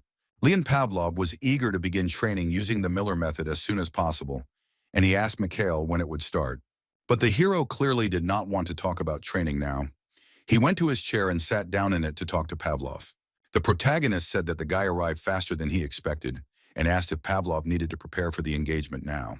The engagement with Eileen did not interest the Count at all, which he admitted, because training was much more important to him. He immediately asked Mikhail to tell him about Miller's teaching without delay, and the hero sighed heavily and agreed.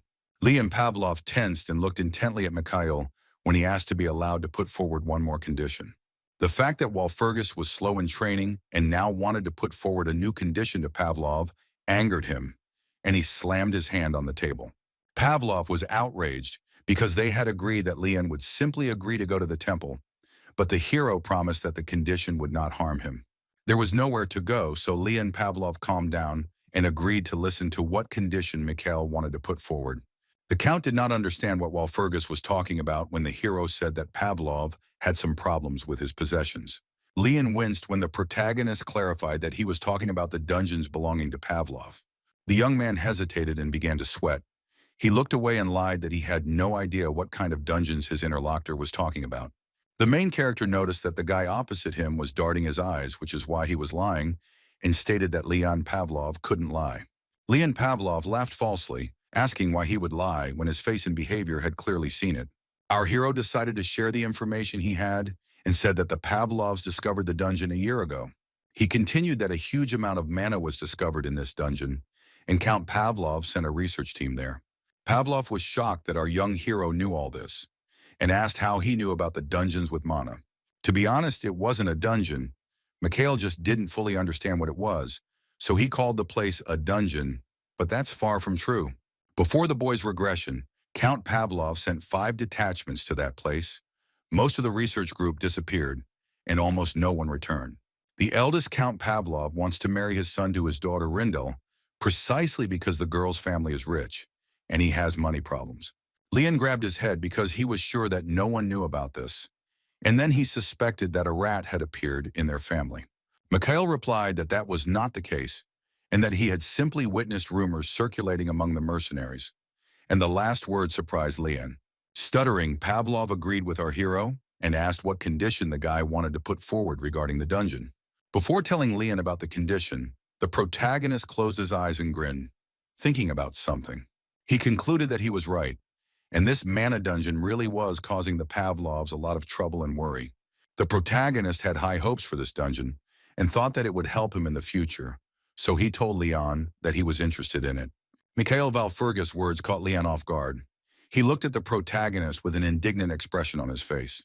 Pavlov tried to convince the hero, saying that most of the research group did not return from the dungeon, and it was impossible to clear it out. Mikhail fell silent, remembering that before his regression, the Pavlov family could not leave this dungeon until the very end. Although the Pavlovs never succeeded in this dungeon, someone else did and took all the riches from there. The protagonist decided to offer his help to the Pavlovs, telling Leon that he would go into the dungeon himself instead of the research group. The guy laughed, not believing that Mikhail could handle what experienced experts could not handle, but the hero said that basic magic was enough for this.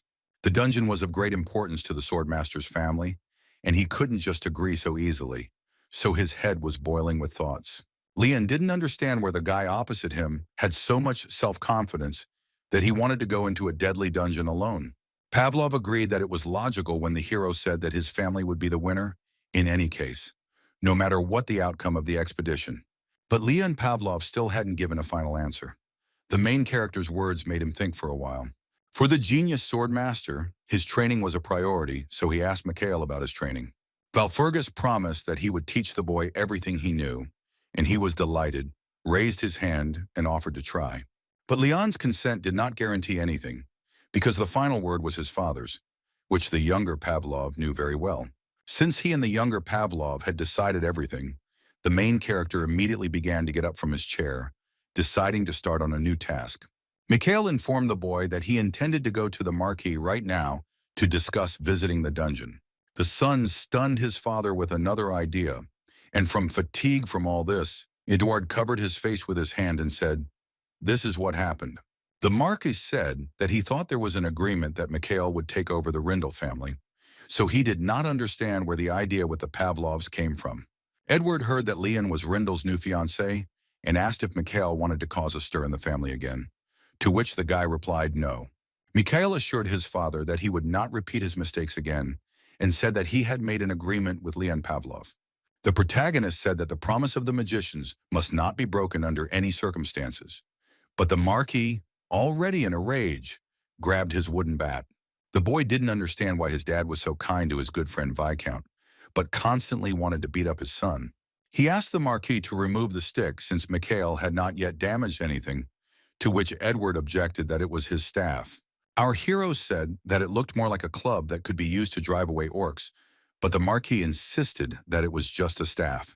According to Edward, everything that falls into the hands of the magician becomes a staff, and in his youth he chased away demonic creatures with this stick.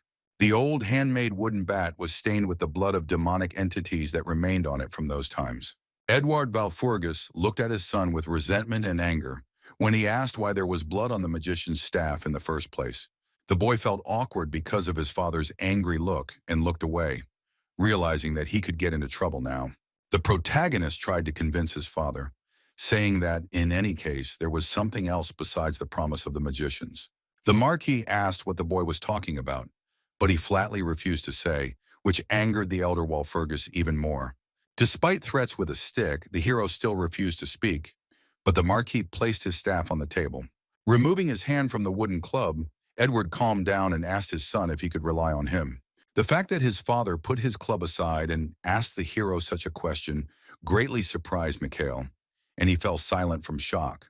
The father's kindness and understanding warmed the soul of the young heir. The boy was embarrassed and smiled after his words.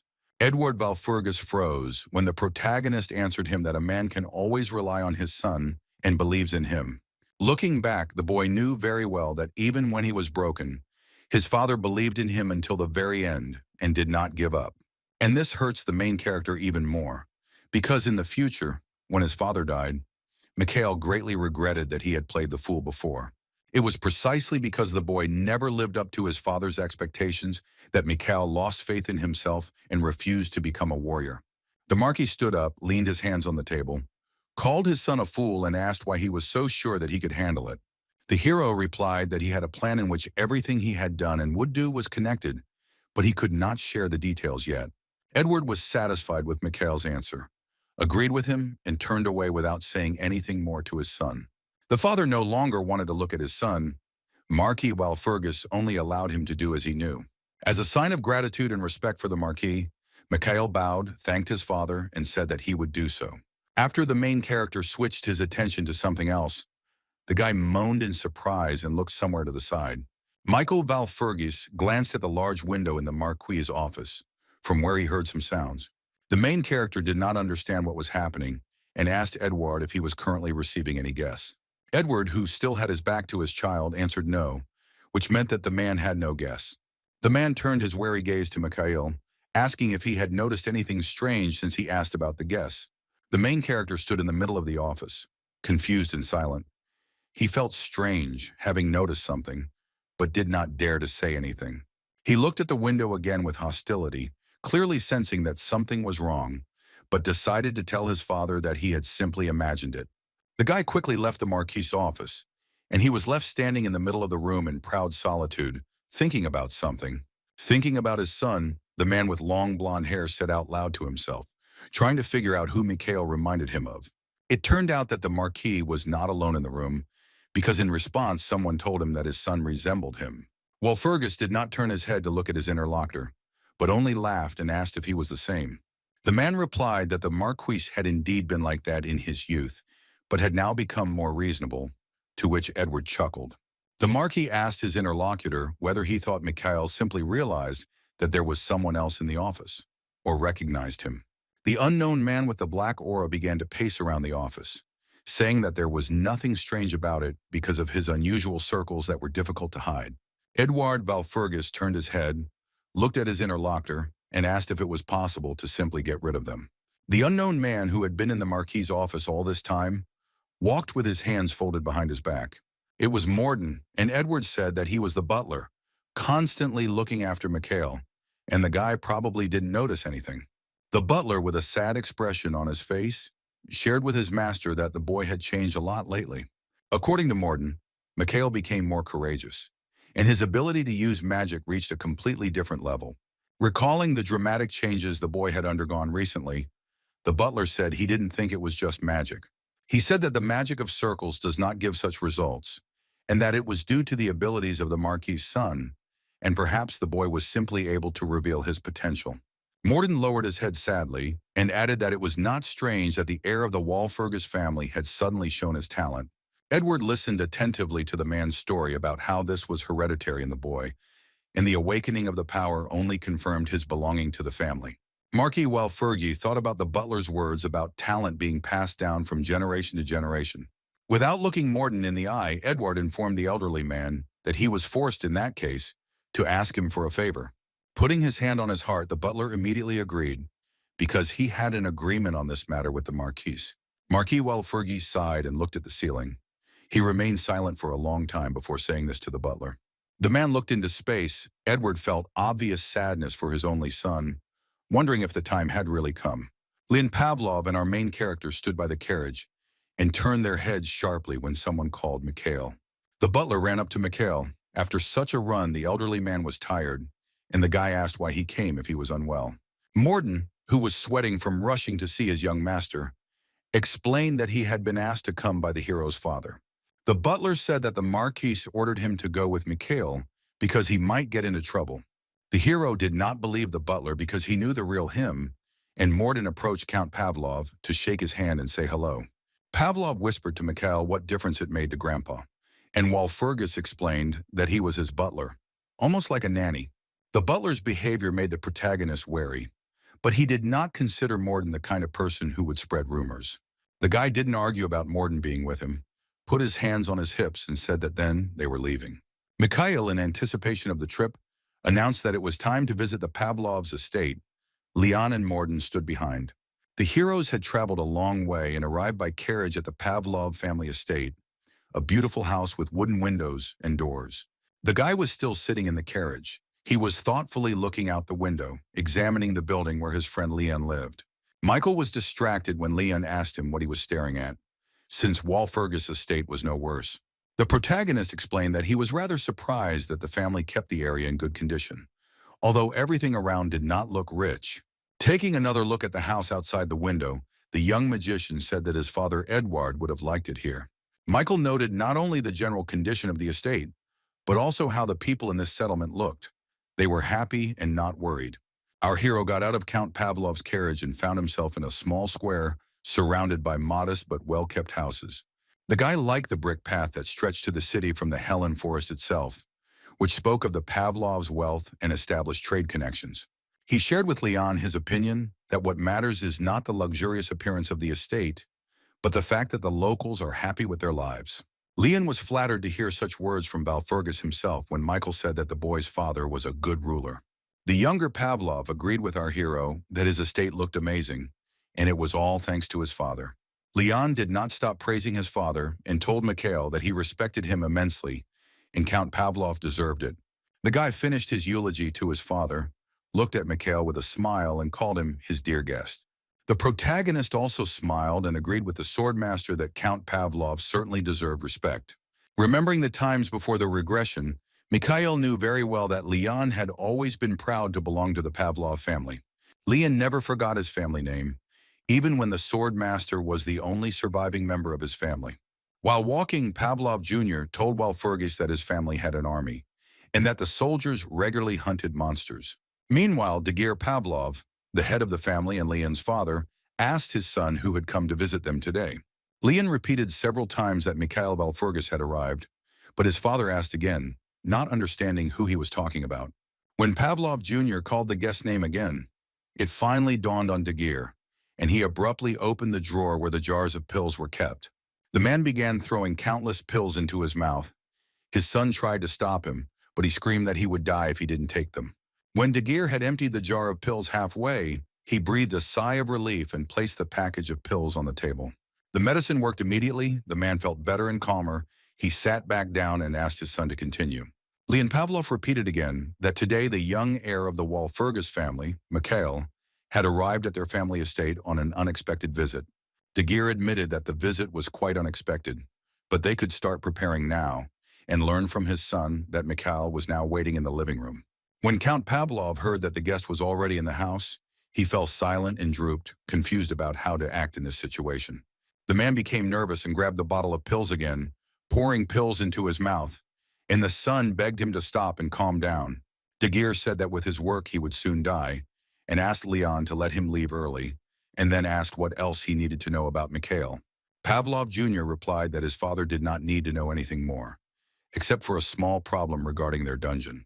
The Count's face changed when his son mentioned the dungeon, and then asked again to clarify whether Leon meant the same dungeon. The fact that Michael Walpurgis had come to visit his estate to talk about the dungeon, for some reason, made the man laugh. Count Pavlov began to laugh uncontrollably, sitting in his work chair.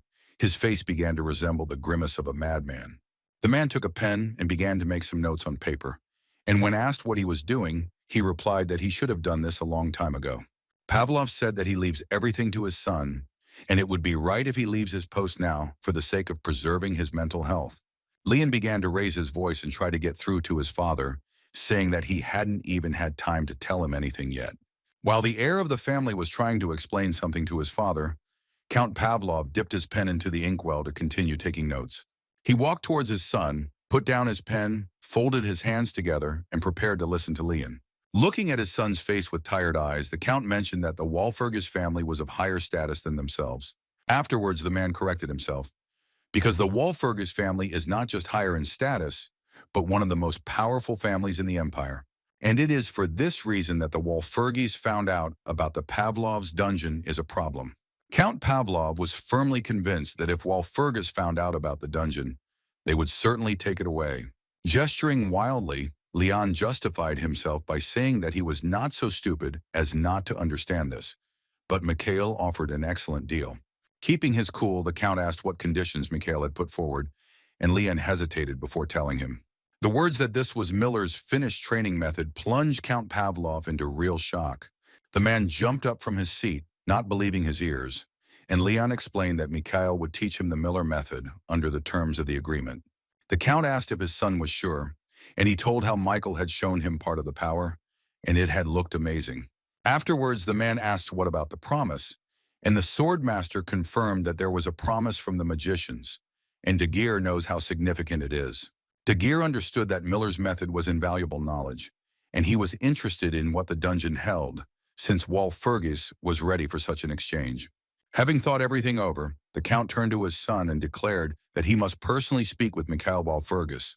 Meanwhile, in the living room of the Pavlov estate, the butler Morden was lamenting, clutching his head, saying that everything was lost. Completely calm and peaceful, Mikhail sipped tea and asked the butler what was bothering him so much. The elderly man looked at the protagonist and asked in a raised voice if he really didn't understand anything. The butler shouted with such force that our hero spilled his tea. He was trying to convey to the boy that the Pavlov family was not so simple. Morden said that if the hero's information about the dungeon was true, one could only imagine how the aristocrats would react to the news. The boy didn't understand why his butler was so worried, and Morden began to deny everything when the hero suspected that he was a lord. The butler's words made the young magician think, and he admitted that to some extent Morden was saying the right things. But Morden was leaving out one important thing, namely that Mikhail already knew how important Miller's teaching was to the Pavlovs. Moreover, this family considers the dungeon to be a burden due to how difficult and expensive it is to explore. The main character understood that everything would become clear only after today's conversation with the head of the Pavlov family. The guy calmed the butler down, assuring him that he would be able to come to an agreement with the count, but Morden did not believe that Pavlov would make a deal. Mikhail Valfurgis stood his ground and repeated that he was sure that in just a minute, Count Pavlov would personally rush straight here. The butler, worried about the mental state of his young master, said that he was delirious again.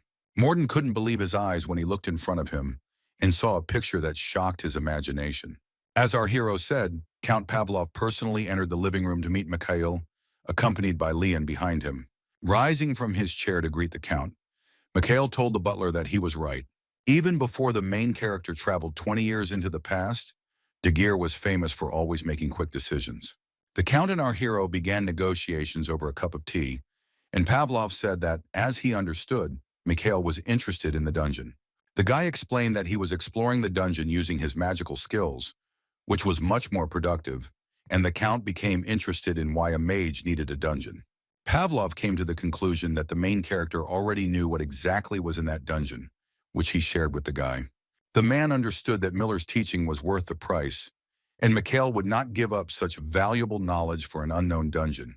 The hero was dejected when Count Pavlov said that his son might have fallen for it, but certainly not he himself. Michael Valfurgis understood what the man across from him had meant when he had mentioned Miller's teachings as a reward for handing over the dungeon. The guy realized that most likely, sharing only Miller's teachings in exchange for the dungeon for the count would not be enough. The protagonist came to the conclusion that the count was simply bluffing, so he decided to stand his ground in these negotiations. The young magician was inspired when he remembered that he still had an advantage in the conversation with the count about the dungeon. Mikhail decided to play the fool, saying that he was not sure that there would be any valuable things in the dungeon. While Pavlov was drinking tea, the hero asked him if he really thought that in their current situation, their family could explore the dungeon on their own. Count Pavlov decided not to lie, and honestly answered the guy that his family did not have such an opportunity at the moment. But the man also did not consider it necessary to take the Walfurgises as partners, to which Mikhail offered to become their personal partner. He confirmed this when the count asked if the boy was referring specifically to himself and not his entire powerful family. The protagonist clarified that he did not require an escort into the dungeon, to which the count began asking about the expedition's timing. The guy lifted the corner of his mouth slightly, smirking as he realized he had almost managed to convince the count to agree. Our hero showed the man his index finger, saying that one day was enough for him, just one. The count became angry because he thought that just one day was not enough and asked what they would do if the hero failed. Pavlov was indignant and did not believe it when Mikhail declared that if he failed, he would simply give Miller's teachings to Leon.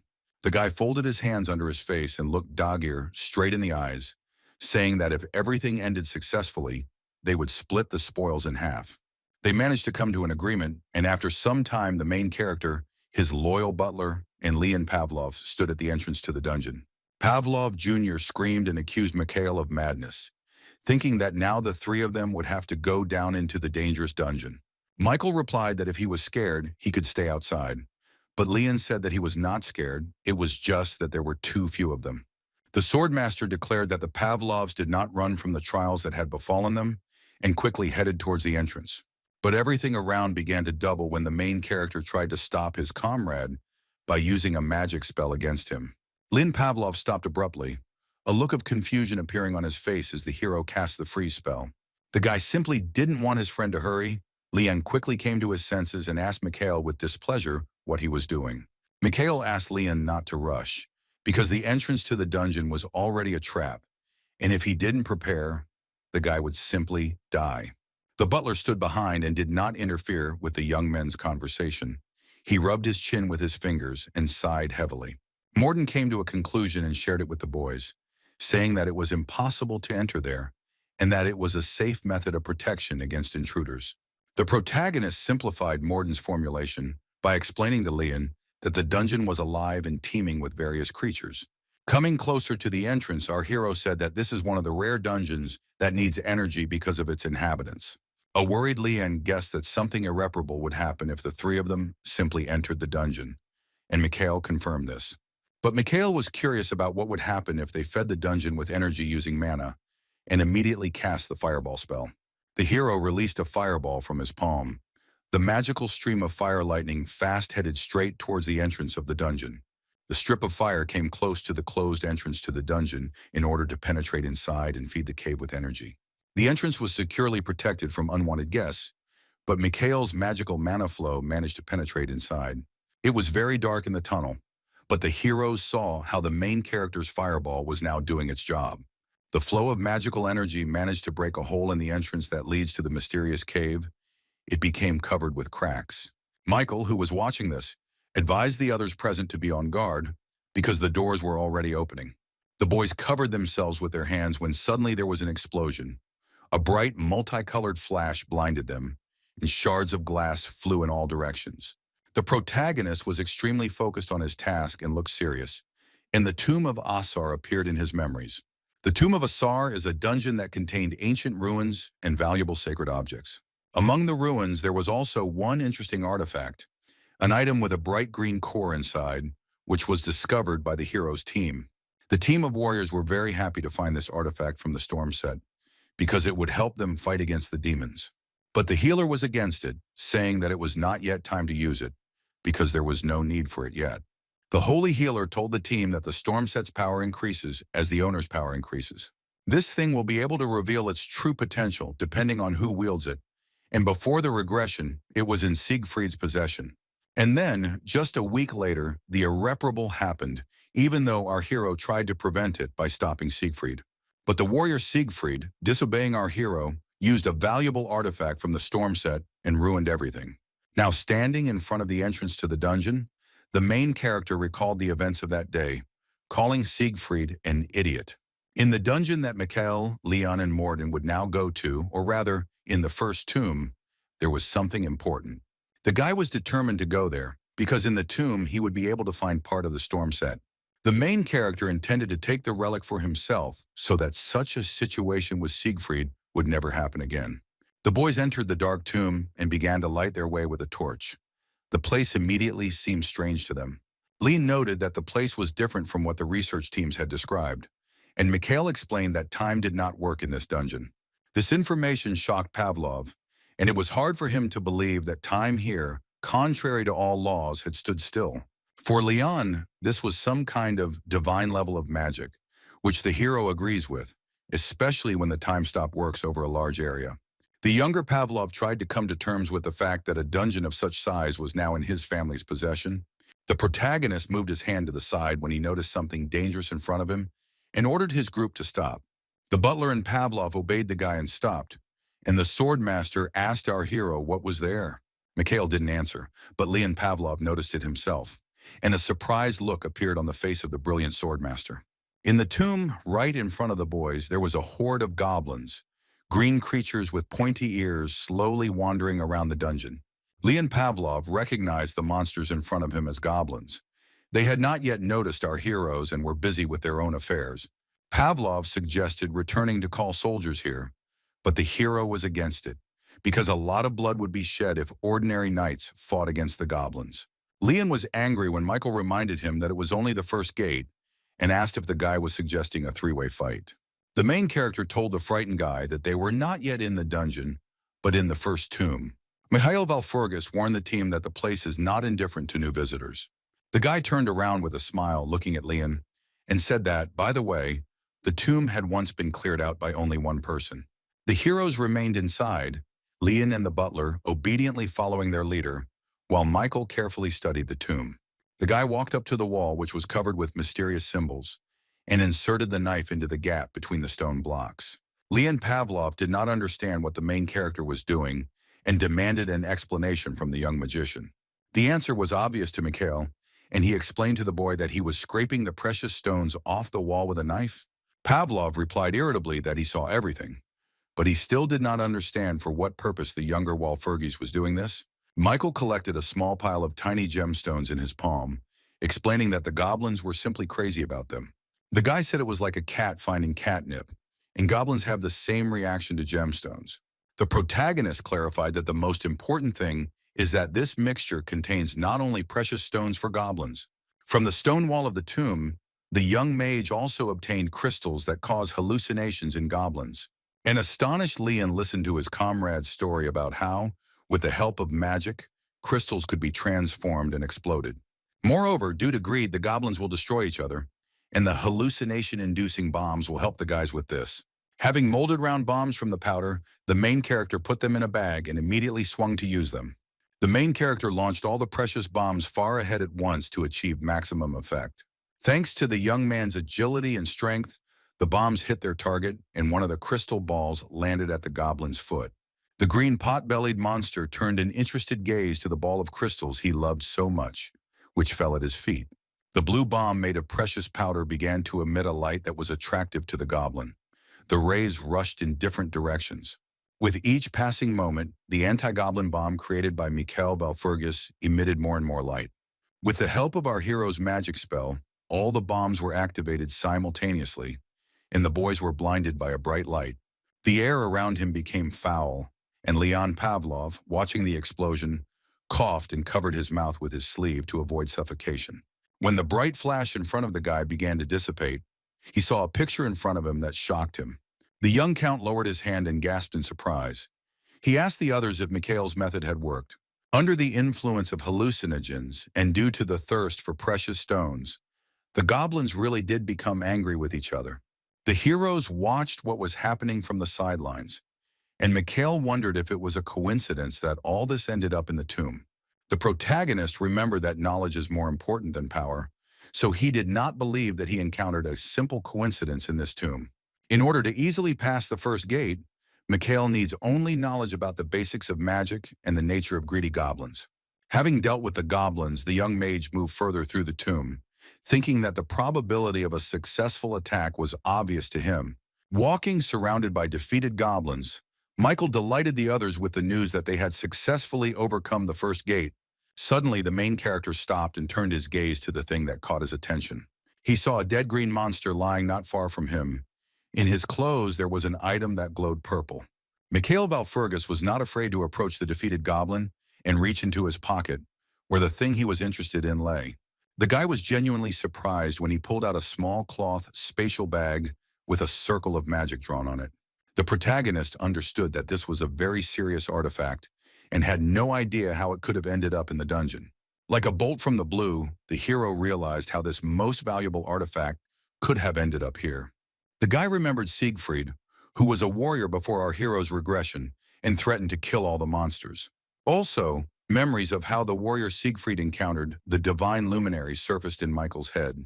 Then in the brightest divine light, the face of a terrible goblin appeared, growling and grinning at the warrior. The main character seemed to go crazy. He grabbed his head and screamed in horror, began to swear and yell that he had warned Siegfried. Leon Pavlov did not understand what had suddenly happened to Mikhail, and the butler advised not to pay attention to him, because sometimes he got stuck. Having grabbed the artifact, Leon immediately recognized it as a spatial bag and was delighted with the find, because you can put anything in it. A saddened Mikhail said that this artifact is far from simple, and the hero might not be so lucky the second time. The guy was surprised that he came across the spatial bag now, because before the regression he found such artifacts later. The mage knew there had to be some explanation for this, and asked Leon to hand him the pouch, extending his hand to the swordmaster. Without resisting, Pavlov handed the artifact into the hands of the protagonist, and he looked closely at the spatial bag. The guy opened the bag, and inside he saw an inscription that was glowing brightly and said, "Give up your greed." Pavlov did not understand what this inscription could mean, and the butler suggested that it could be a clue to the next gate. The main character looked at the inscription with sad eyes, realizing that it was impossible to get out of this place. He came to the conclusion that the greed spoken of in the message in the bag was inside the dungeon. Head like lightning, and he guessed what the inscription inside the artifact actually meant. The boy looked ahead and told the others about the goblin chieftain without explaining anything else.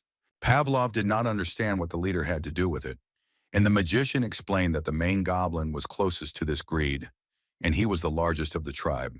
Valfurgus approached the huge dead goblin and suggested that they take out his magic stone and put it in this bag. The young count asked Mikhail to take care of this for him, because getting the stone is quite difficult, and Leon considers himself the best candidate. Pavlov became angry when the protagonist refused him, denying that Leon was the best candidate for the task. Valfurgus tolerated his comrade's stubbornness when he loudly began to prove that the guy with the sword would cope much better than the magician. The swordmaster smiled as an idea came into his head that would help resolve the dispute between the boys. The guy showed the hero 2 fingers, saying that there were 2 leaders in this tomb and therefore 2 magic stones. Leon Pavlov also noted that the spatial bag in Mikhail's hands is a rather expensive item. The Count offered to bet Mikhail on this artifact because he wants to be sure that he will receive a reward for this dungeon. Leon Pavlov and Mikhail Valfurgus climbed onto the bodies of the defeated huge green monsters lying on the floor of the tomb. The swordmaster cast the haste spell to help himself complete the task faster and get the stone first. Grabbing his sword, Leon Pavlov began to wield it deftly, the magic spell helping him deliver quick blows. After a short period of time, the guy managed to successfully extract the shining red magic stone from the goblin. The young man took a small stone with 2 fingers and examined it, confident that he had won, because there was not a single scratch on the stone. Pavlov boasted of his success to Mikhail, expressing the opinion that this was quite enough for his victory. Not hearing the guy's words, the main character looked at him questioningly. He also already had the extracted magic stone in his hand. Leon's mouth opened wide in surprise and indignation when he saw that his opponent had also successfully completed the task. The beautiful glow around the goblin chieftain's stone proved that the mana had not left the artifact after the monster's death. The young count was broken by his failure, and in grief he fell to his knees and admitted that he had lost. But Michael praised the boy's stone. But one way or another, Valfurgus won, so the bag goes to him, and he immediately put the red shining stone he had obtained into it. When the magician did this, a bright blue beam of light immediately formed from the bag. The guy looked at it, fascinated. Michael was convinced that he was right when a blue key appeared from the space bag, emitting a soft light. But the key did not levitate obediently in its place. It immediately began to quickly, like lightning, dart from side to side in the air. The magic key eventually found its rightful place and stopped in the door, which then began to glow with a blue light. Valfurgus thought about it because this place was definitely not like the one he had heard about before his regression.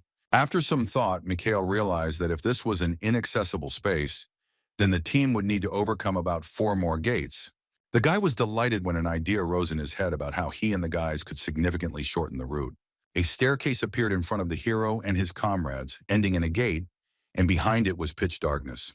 Pavlov stared at the gate in front of him because the space on all sides was filled with bright, magical honeycombs. He asked the butler what kind of person Mikhail was, because it didn't seem to him that they were the same age. The butler didn't know what was wrong with Mikhail, but he confirmed that most of the rumors about them had a grain of truth in them. This information surprised the younger Pavlov, and he asked the butler Morden if he was serious now. Morden admitted that the young master had previously lacked charisma, skills, and insight, and Mikhail himself did not hide this. Observing the actions and behavior of the main character, Leon Pavlov made a note to himself that Mikhail is a strange person. The swordmaster was surprised by the fact that Valfurgus fully accepted his past, while others tried to hide the mistakes they had made in the past. The elderly butler still had something to tell Leon Pavlov about his young master Mikhail.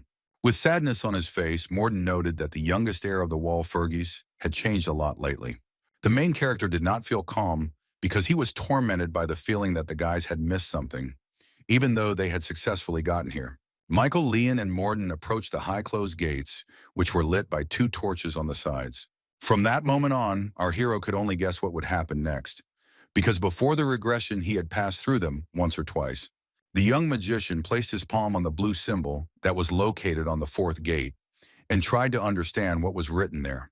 It was clear from the protagonist's expression that he was taken aback when he realized that the inscription read, "Don't try to predict." The guy didn't show it and told the others that he thought they should just go in, and Morden asked him to wait. Valfurgus replied that they had no clues, so there was no point in guessing what was inside. But before entering, the magician decided to cast a spell, at which point his hand began to double, and everyone present saw it. Leon didn't understand what was happening, and Mikhail called it a safety net to protect the boys from mental and physical shock.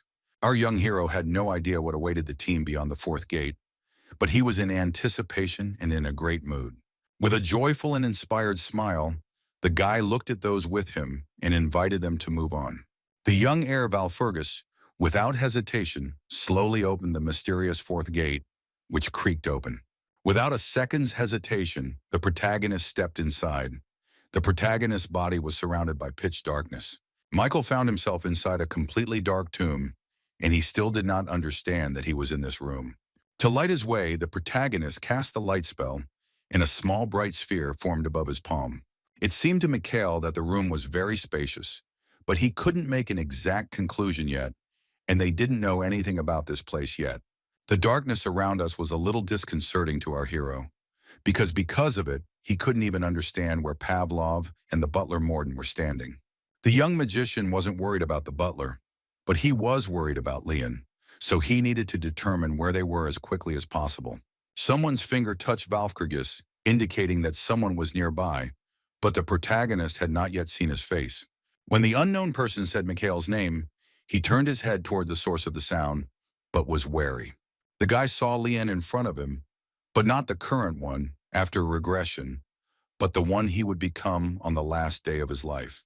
Pavlov behaved unnaturally. He addressed Mikhail with hatred, saying that they had not seen each other for a long time, and then insulted him.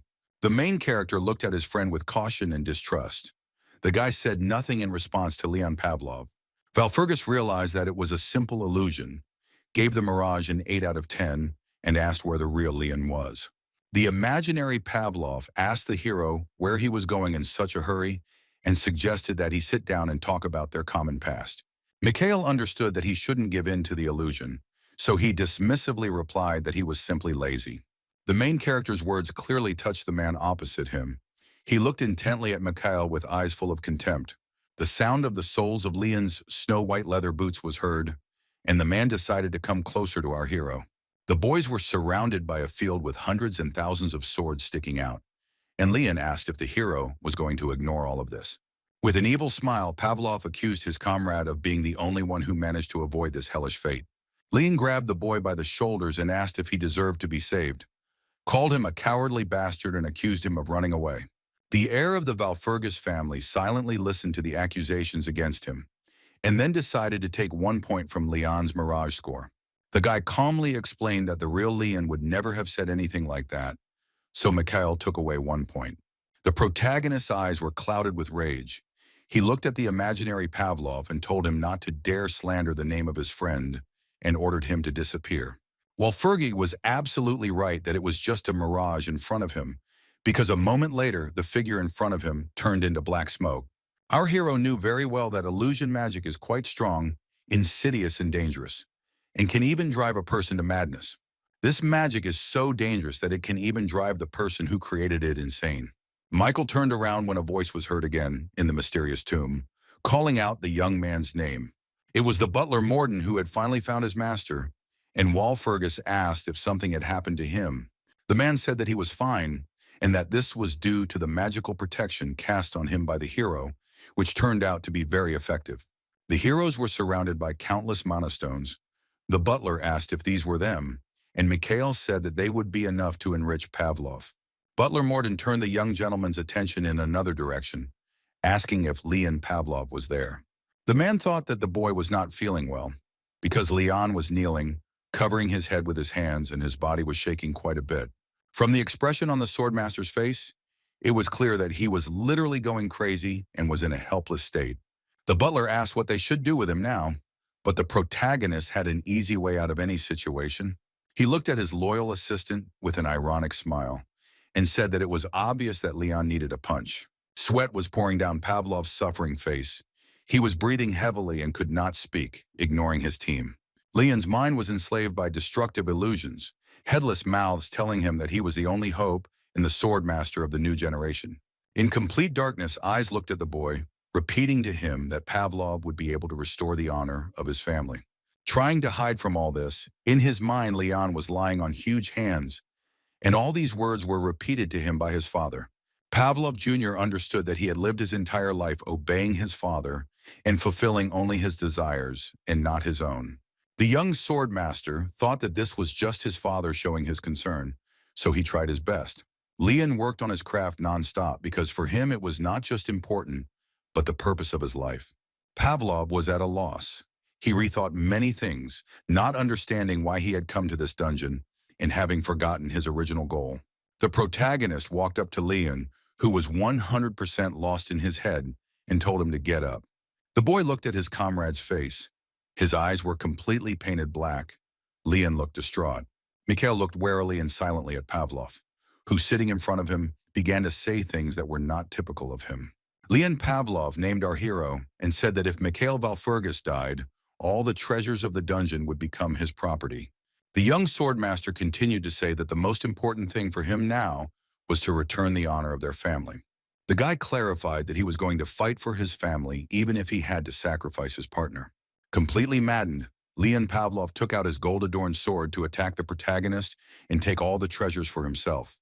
His eyes were completely black, and he held the sword with a smile, claiming that he would do it if it would benefit his family. Mikhail Valfurgis understood that he was now in danger from the mad Leon, and cast the flash spell.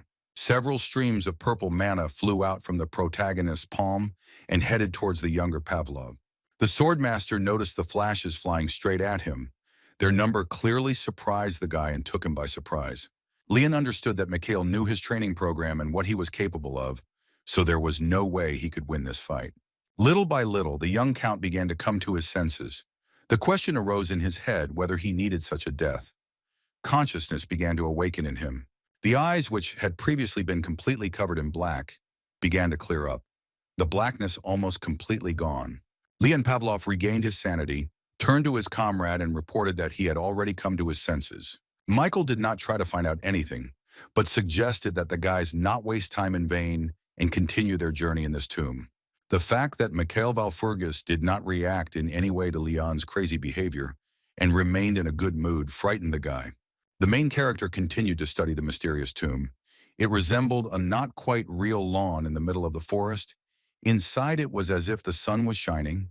Mikhail walked ahead, followed silently and obediently by Leon Pavlov and the butler Morden. Monocrystals sparkled in the background. The space began to fill even more with a mysterious fog. The main character immediately noticed this and became wary. At first it was completely dark inside, but now the light space is filled with fog, and the hero knew that there was some explanation for this.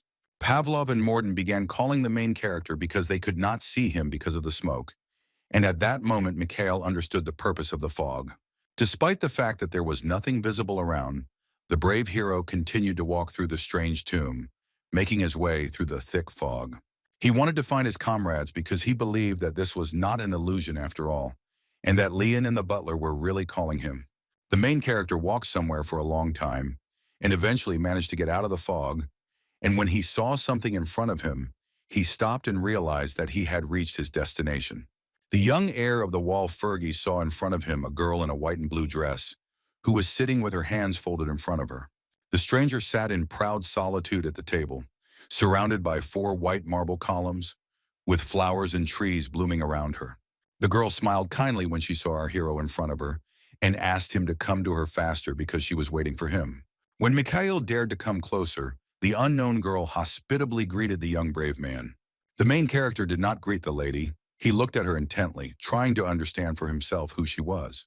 The girl was surprised when Mikhail asked if she was the guardian of this place, and asked if it frightened him. Mikhail replied that this place did not particularly frighten him, and decided to approach the girl closer to continue the conversation. The guy stood right in front of the table where the girl was sitting, and the tombkeeper said that she didn't care. The mysterious green-haired girl placed her hand on her heart and said that now she thought she should introduce herself. The woman wanted to give her name, but the hero interrupted her and called her the keeper of the first set of storm of the ancient deity Asari. The fact that Mikhail knew this naturally shocked the keeper, and when asked how the guy knew this, he brushed it off, saying that it would take a long time to explain. The girl confirmed the guy's words that he also knew that the keeper had prepared a reward for him. The keeper looked closely at the protagonist.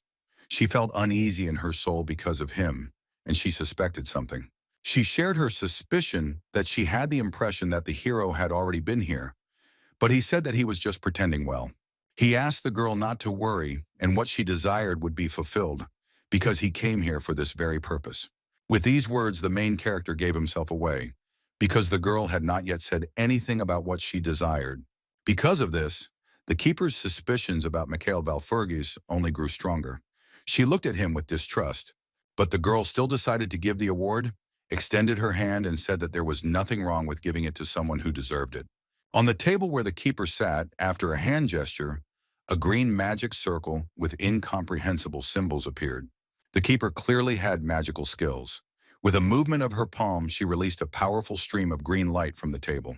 The girl handed the guy the reward he had spoken about, and it was a small artifact in the form of a green amulet on a chain. She said that she had put all her power into the amulet, and in his hands the thing would become both a shield and a weapon, but she had not yet come up with a name for the artifact.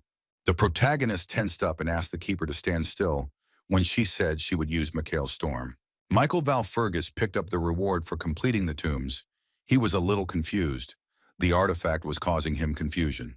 The whole point was that this artifact from the storm set looked completely different from what it had been before the young mage's regression. The keeper asked the boy not to doubt that this was a genuine relic, because her conscience would not allow her to deceive him. But the main character was still confused and doubted whether the amulet he was holding in his hands was real. The guy tightly clutched the pendant on the chain in his hand and wondered if everyone in the past had died because they had received a fake artifact. The situation with the amulet made the hero think, because the relic looked completely different from the one in his past. Michael asked the relic if it was possible to obtain the same item if he only reached the third gate, and the girl replied that it was impossible. She said that there was a potion prepared at the third gate. The protagonist did not receive it and replied that this meant that he did not deserve it. The keeper explained that if the potion falls into the wrong hands, all the magical properties of the artifact will disappear. The girl's words made Mikhail Valfurgis tense up and think, because he did not receive the potion, which meant that someone else took it. The protagonist decided not to discuss this topic any further, told the keeper that he understood everything, and took the artifact to put around his neck. When Valfurgis placed the relic around his neck, a small ball inside the amulet began to glow with a bright green light, like a lantern. A moment later, the pendant began to crumble. It came off the gold chain, and the green crystal shattered into small pieces. After the artifact completely disappeared from the main character's neck, green glowing smoke began to envelop his body. The guy closed his eyes. The guy was surprised when he had a green aura, and the girl said that it was not just a pendant, but a protective barrier for his soul and body. She warned that the relic would protect him from any attacks, but only once a day. But sometimes the artifact's properties change. The hero listened carefully to the keeper, although he was outraged that the artifact protected only once a day, and said that he understood everything. The young magician noticed that the girl in front of him began to slowly disappear. Her body became transparent and turned into fog. With sadness in her eyes, the tombkeeper stated that her time had come, and her face began to fade. She explained that her task was only to hand over the pendant to its owner, and now it was time for the girl to leave. Michael thought about it and concluded that time in the dungeon no longer stood still, and the spell should have disappeared. While the keeper had not yet completely dissolved into space, the guy asked what she would do if she could stay. The girl told our hero not to even think about restoring the magical barrier, because this requires the 9th circle of magic. The body of the keeper gradually disintegrated into small grains of sand, but she still sat at the table and could talk to the guy. She shared with the hero her secret desire that she would like to stay and see how this world will change in the future. The protagonist walked up to the table and placed his palm on it, telling the keeper that he believed she understood everything. She was shocked when Mikhail said indifferently that when magic returned to normal, she would be able to continue to exist. At this point, the conversation with the tombkeeper ended, and the protagonist moved on to continue his exploration.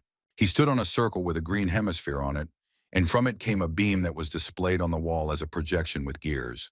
The guy put his palm on a big green button that was glowing brightly and said that it worked like this. The keeper jumped up from her seat and indignantly screamed at what he was doing when the hero said that this was the best option to hold out longer. The main character did not look at the girl, but only asked her if she wanted to see how this world would change in the future. Michael Valfurgis looked at the keeper with a wide smile and said that he would show the girl this. The protagonist cast the advanced time stop spell and without hesitation pressed the big green button. A moment later, the body of the keeper was pierced by bright green rays of light. She was amazed by what was happening. The girl sincerely did not understand why her body was emitting a bright green light. She opened her eyes wide in surprise. In the magical garden where Michael and the keeper were now, giant mana crystals began to appear. Purple sharp crystals covered the wall on all sides, on which was depicted a diagram with lines and gears. The main character was pleased with his work. He calmly watched what was happening and called it all ideal. He was distracted and turned to look at the keeper when she was outraged by Mikhail's words about it being perfect. The keeper was furious. She clenched her fists so hard that they shook, and she began to stutter in anger. Mikhail Valfurgis calmly watched as the keeper rushed about in a rage, screaming and asking what it was. She was outraged that the hero dared to turn her beautiful body into a horrible little piece of meat, and Mikhail said that it was quite cute. The girl, reduced to a tiny size, was even more angry, because she was a guardian serving the ancient gods, and the hero apologized to her. The guardian, feeling angry at the guy, asked who he thought he was, and whether he was a ninth circle magician. The hero replied that nothing of the sort, but the girl was interested in how, if he was not a ninth circle mage, the guy was able to stop time. The miniaturized keeper flew closer to the protagonist and admitted that she had never seen anything like it. The petite girl stopped being angry and was more surprised when the hero began to explain again. He looked at the keeper with a smile and praised himself, saying that he was simply a genius and, moreover, an incredibly talented magician. The keeper hoped that the guy would give her some normal explanation, but only sighed in irritation when she heard this. She asked if the hero wanted to say that he possessed magic of such a level due to simple talent, and Mikhail confirmed his version. Meanwhile, Leon Pavlov was in his estate, waiting for his son and Mikhail, who had already been in the dungeon for a long time. The Count was visibly worried as he looked out the window, because a lot of time had passed since the boys had gone to the ill-fated tomb. The man rubbed the bridge of his nose from fatigue and already regretted that he had agreed to this absurd proposal, believing that nothing would work out between them. Count Leon Pavlov, standing by the window, turned around sharply when someone called him loudly, entering the man's office. A knight entered the room and immediately dropped to one knee, and the Count asked what had happened. Pavlov froze in shock as the knight solemnly declared that Michael Valfurgis had returned right now, meaning he had succeeded. Everyone who was in the dungeon returned to the estate safe and sound. The large wooden cart was filled to the brim with mana crystals. The man was amazed that this was the first time he had seen a mana stone of such height and with such pure energy, and that there were so many of them here. The main character and Count Pavlov stood nearby, also examining the loot. The man looked intently at Mikhail. Leon couldn't believe what was happening, because he had sent people there so many times, and now everything happened so easily. Mikhail admitted that it took a little effort to succeed, and for the Count it was a miracle that Valfurgis managed it all. The Count glanced sideways at the boy, mentally blaming himself for trusting the rumors, because he didn't think that the boy would be capable of such a thing.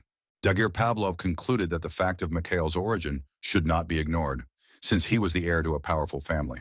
Extending his hand, the protagonist, with a wide smile on his face, told the Count that, as agreed, the guy intended to take half. The hero warned the Count that he could hear everything when he quietly began to complain that he would have acted differently if he had known that the boy could handle it. The hero was in a good mood, because after this expedition, both Mikhail and the Count remained winners. It was becoming increasingly difficult for the Pavlov family to send research teams into that ill-fated dungeon, because soldiers were dying there. The Pavlovs spent an enormous amount of money, but they received no profit in return, and the risk of the research was high. For Leon, the dungeon was of great importance, and he often became upset when he realized that with each passing day, he was getting further and further into a dead end. For Count Pavlov, our main character became a real salvation, a kind of ray of light in the darkness, because he helped bring in profit. Leon was interested in one more question, and he asked the boy why he decided to share something with his family. Mikhail asked if he meant Miller's teaching, and the Count asked the hero to keep his promise as quickly as possible so that the result would be better.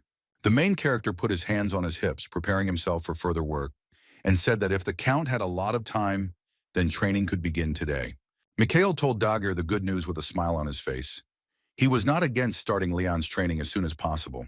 4 whole days had already passed, and in the town where the Pavlovs' estate was located, the knights were whispering among themselves, discussing the latest rumors. The guard told his colleague that he heard that Leon had a new teacher who was teaching him swordsmanship, but he was skeptical. The knight said that a teacher is not a knight when his friend did not believe that there could be a soldier who could teach Leon something new. The guy in metal armor didn't understand what kind of teacher they were talking about, because who else could train a swordsman? Not a mage, after all. The guard at the gate fell silent when his friend replied that the magician was currently training Leon Pavlov. Our hero kept his promise, and Leon's training began immediately. Pavlov was actively engaged in training. The protagonist used a flash against his comrade, who screamed from tension and fatigue, trying to defend himself with a sword. Leon was indignant because Mikhail promised to train him using Miller's method. The miniature keeper was with our hero and sat on his shoulder. Valfagris twirled his index finger and replied that that was what they were doing now, and that they would start from the base. The tiny girl said that it seemed that while she was in hibernation, the word base had taken on a different meaning. The keeper, watching Leon, said that the training was taking place in a rather interesting form, and it was interesting to watch. Mikhail asked if the girl noticed that it wasn't just a free flow of mana, as Leon desperately fought the flares. Pavlov gritted his teeth and swung his sword, trying to hit the flash, and Mikhail said that knights were not the kind of people to handle mana carefully. That's why Walfurgis suggested such an interesting training method. And at that moment, Leon managed to hit the flash. But Mikhail didn't want the guy to relax, so he directed a flow of mana directly into the body of the young Count Pavlov. The main character congratulated his friend when he complained that Mikhail hit him right in the bone with this action. The flash exploded, crashing into Leon Pavlov's body, and the impact force caused the boy to lose his balance. The swordmaster fell down, complaining about what kind of training this was, and the hero said that he had been taught this method by a trusted person. Leon called the man crazy, and the hero remembered how before the regression, it was Pavlov who taught him swordsmanship using this method. The guy looked at his friend with anger, remembering that it was all his idea, and he had done the same to him in the past. Michael knelt down in front of Leon and asked him to now move all of his mana as he had done before. Pavlov Jr. was noticeably tired after training, but he obeyed without question and closed his eyes to do it. A moment later, he opened his eyes and cried out in surprise when he noticed some unusual changes in himself. Mana enveloped the boy's sword. The swordmaster reported that he felt the load being removed from his body. Our hero explained that the process of moving mana during an attack was part of this training method, and it dawned on Leon that the mage had not attacked him for no reason. Now Pavlov needed to remember the feeling that arose in him when mana was moved. The guy concentrated on this task. Mikhail helped himself with his hand to stand up on his feet and gave Leon advice not to forget this feeling and to constantly train it. The protagonist stood up and said that in this way, Pavlov would be able to achieve good results in his training. Walfurgis had seen how attentive and serious Leon had been during his training and knew that sooner or later the boy would understand. Mikhail smiled, realizing that the training was going even faster than he had promised, because the hero had led Leon along a shortcut. The main character was pleased with today's training session and understood that now all that was left was to wait for the result. After training, Mikhail Walfurgis and his new companion, a keeper reduced to tiny size, came to a deserted place. Mikhail said that there was no one around, but the girl didn't care because people wouldn't see her anyway. The guy said that he had discussed everything with the Count in advance, and this was the only time he would be able to be here completely alone. The keeper asked if the hero wanted to do something without witnesses, and whether she should leave him alone now too. The protagonist replied that the girl could stay here, and extended his hand forward to do what he planned. With a gesture of his hand, the young mage activated the relic from the storm set. The pendant lit up and froze in the air. A powerful green whirlwind of mana flew out of it, and the girl guessed that the hero wanted to use the storm because it works not only as a defense. Staring intently at the magical vortex, the protagonist explained that he wanted to study the artifact before he had to use it in battle. The proud keeper offered to teach the boy how to use the relic because she knows everything about this thing. The guy angered the girl by saying that what she knew was completely useless. She called this absurd and did not understand how he could doubt her skills. The protagonist called her too young, so the keeper does not understand that rotation is the essence of mana.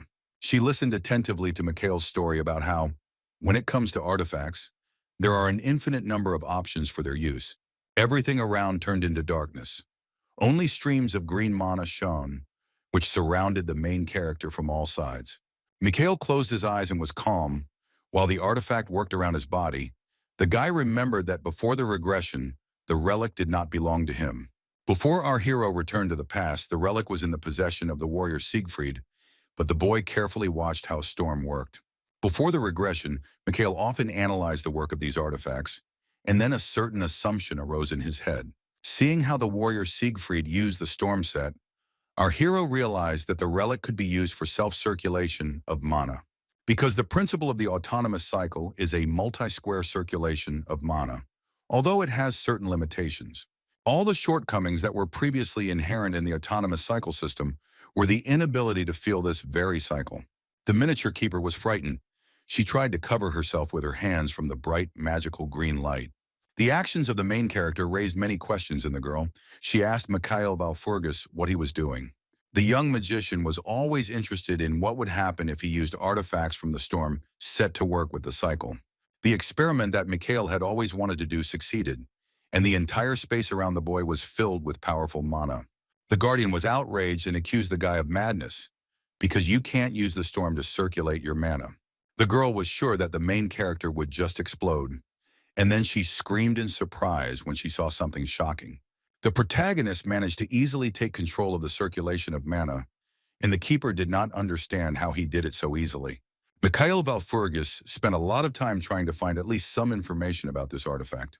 Before the regression, our hero even read books, gaining knowledge from there about the general characteristics and principles of interaction with the body. Once again, when Mikhail spent time studying the book, the boy realized that Storm could be controlled. And now the young magician finally has the opportunity to test this assumption in practice on the territory of the Pavlov's estate. The protagonist cast the spell Expand Magic Circles, and a large circle of magic appeared in front of him, tied with chains on all sides. The guy understood that this effect would not last long, but with the help of mana and Storm, a temporary magic circle could be created. Valfurgis decided to start with the sixth circle of magic and pointed his finger at the mysterious symbol glowing orange. The next moment, the young mage cast the fire-filled spell, and everything around was engulfed in destructive flames. The tomb keeper was amazed by what she saw, and sincerely did not understand how the guy managed to use the magic of the sixth circle. The girl fell silent, her eyes widening in surprise as the petite lady noticed something shocking in front of her. She begged the guy to stop because the hero had already used the seventh circle, and using magic that did not match his abilities was very dangerous. Attempts to reason with the hero had no effect on him. He closed his eyes, moved his hand to the side, and cast the gravity spell.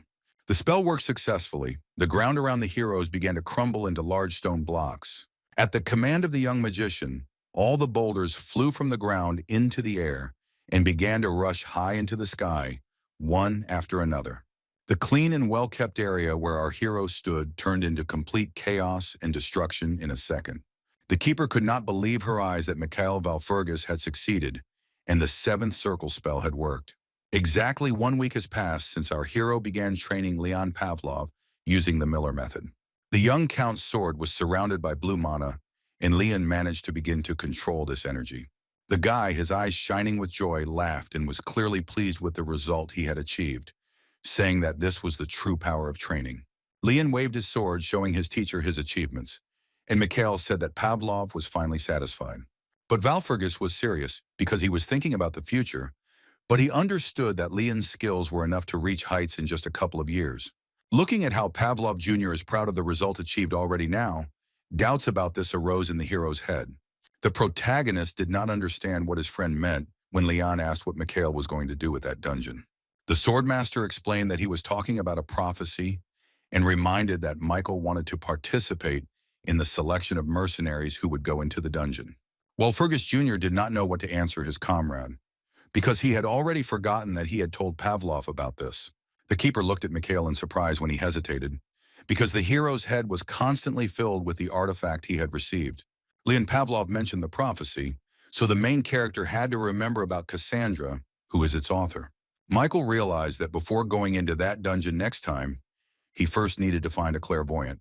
The young mage rubbed his chin with his fingers, trying to figure out how he would find the missing Cassandra. The silence on the training ground was broken by the sound of boots. A knight was running towards the heroes, loudly calling for his master. The hero immediately looked up from his thoughts and looked at the soldier, and the surprised Leon asked the knight what had happened. Sir Maxim apologized to Mikhail and said that he urgently needed to talk to Leon because he had arrived as a guest. Pavlov asked who had come to them so unexpectedly. The knight was embarrassed and could not answer, looking his master in the eyes. The knight never said who had arrived, but our young hero had his own version, and he guessed who exactly had come to visit. The protagonist looked away irritably and told the guys that most likely this guest was Eileen Rendell. Mikhail Valfurgis hit the nail on the head.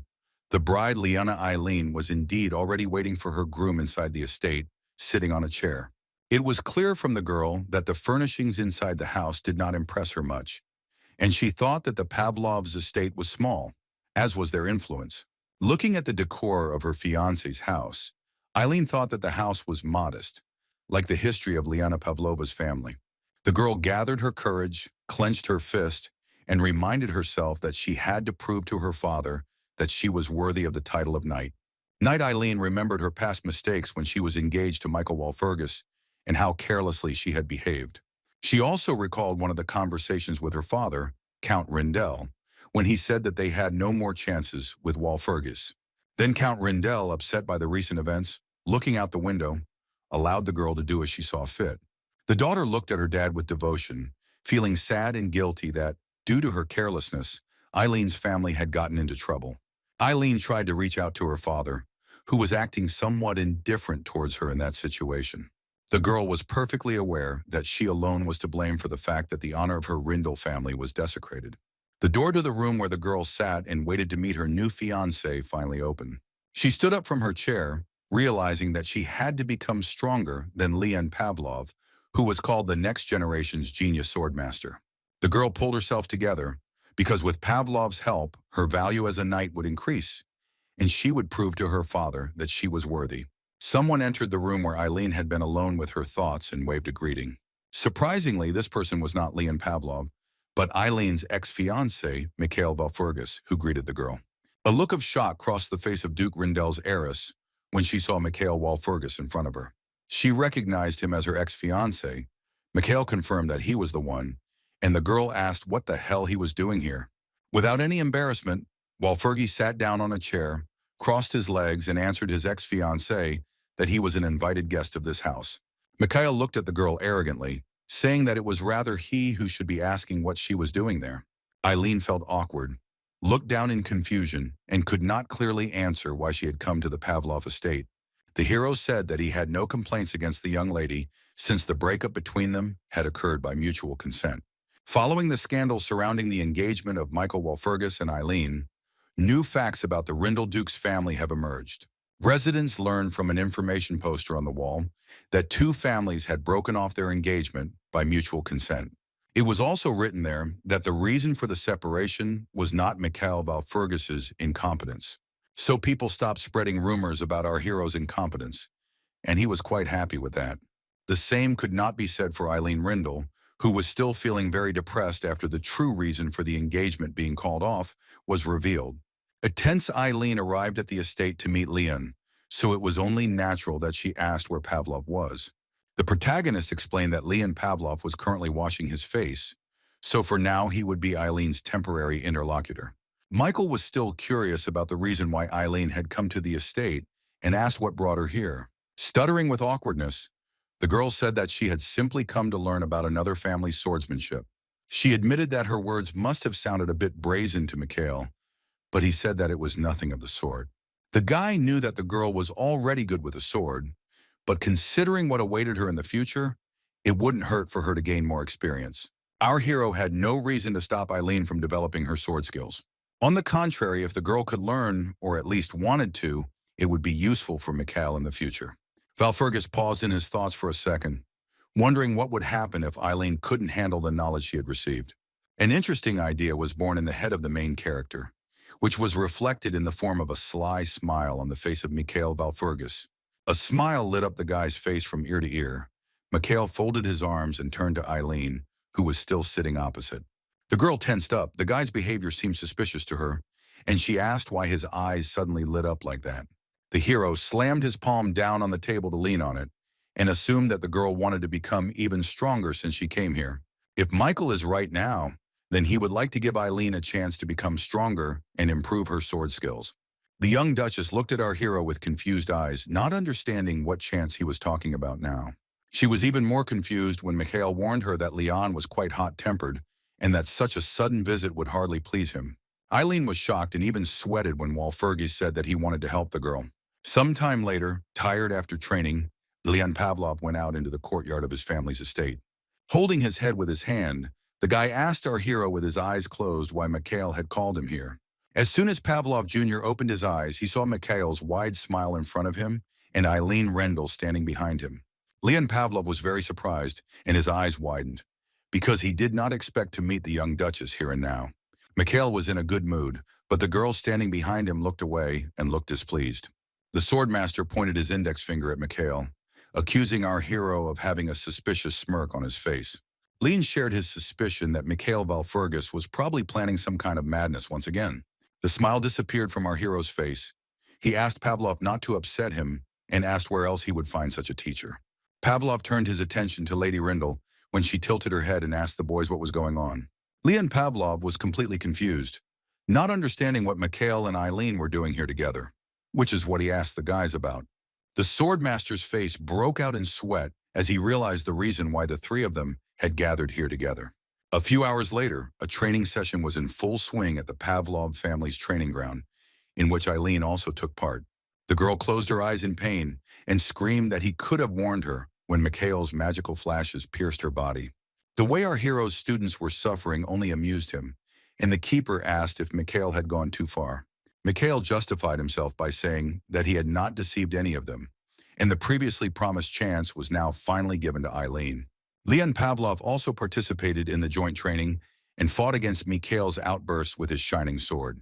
A purple stream of mana rushed straight at Pavlov, but at the last moment he was able to block the flash with his sword.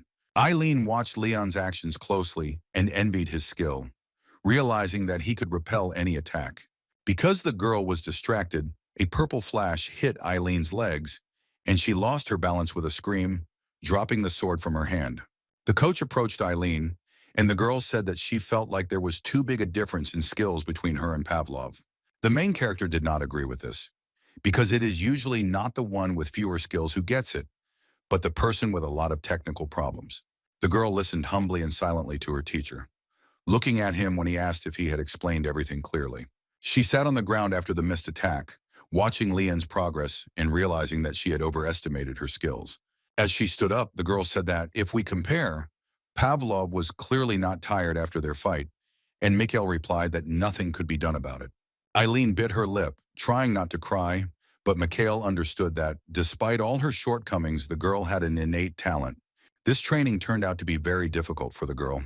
From the excess of negative emotions, her body began to visibly tremble. Michael went to meet Eileen and agreed to tell her what it was all for, meaning why he attacked her with flashes. Eileen sighed in annoyance when Walpurgis explained that he had only used the flash spell on her for fun. However, the young mage saw potential in his new student and knew that she could become better, so he extended his hand to her.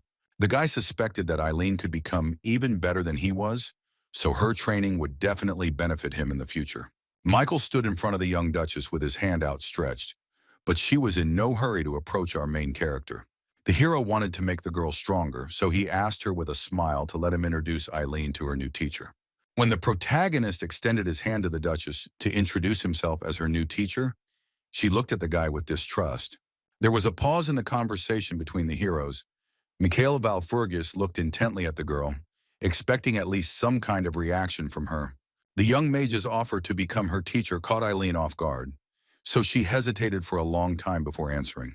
The boy extended his hand, expecting Eileen to shake it, but the swordswoman in leather gloves pushed our hero's palm away.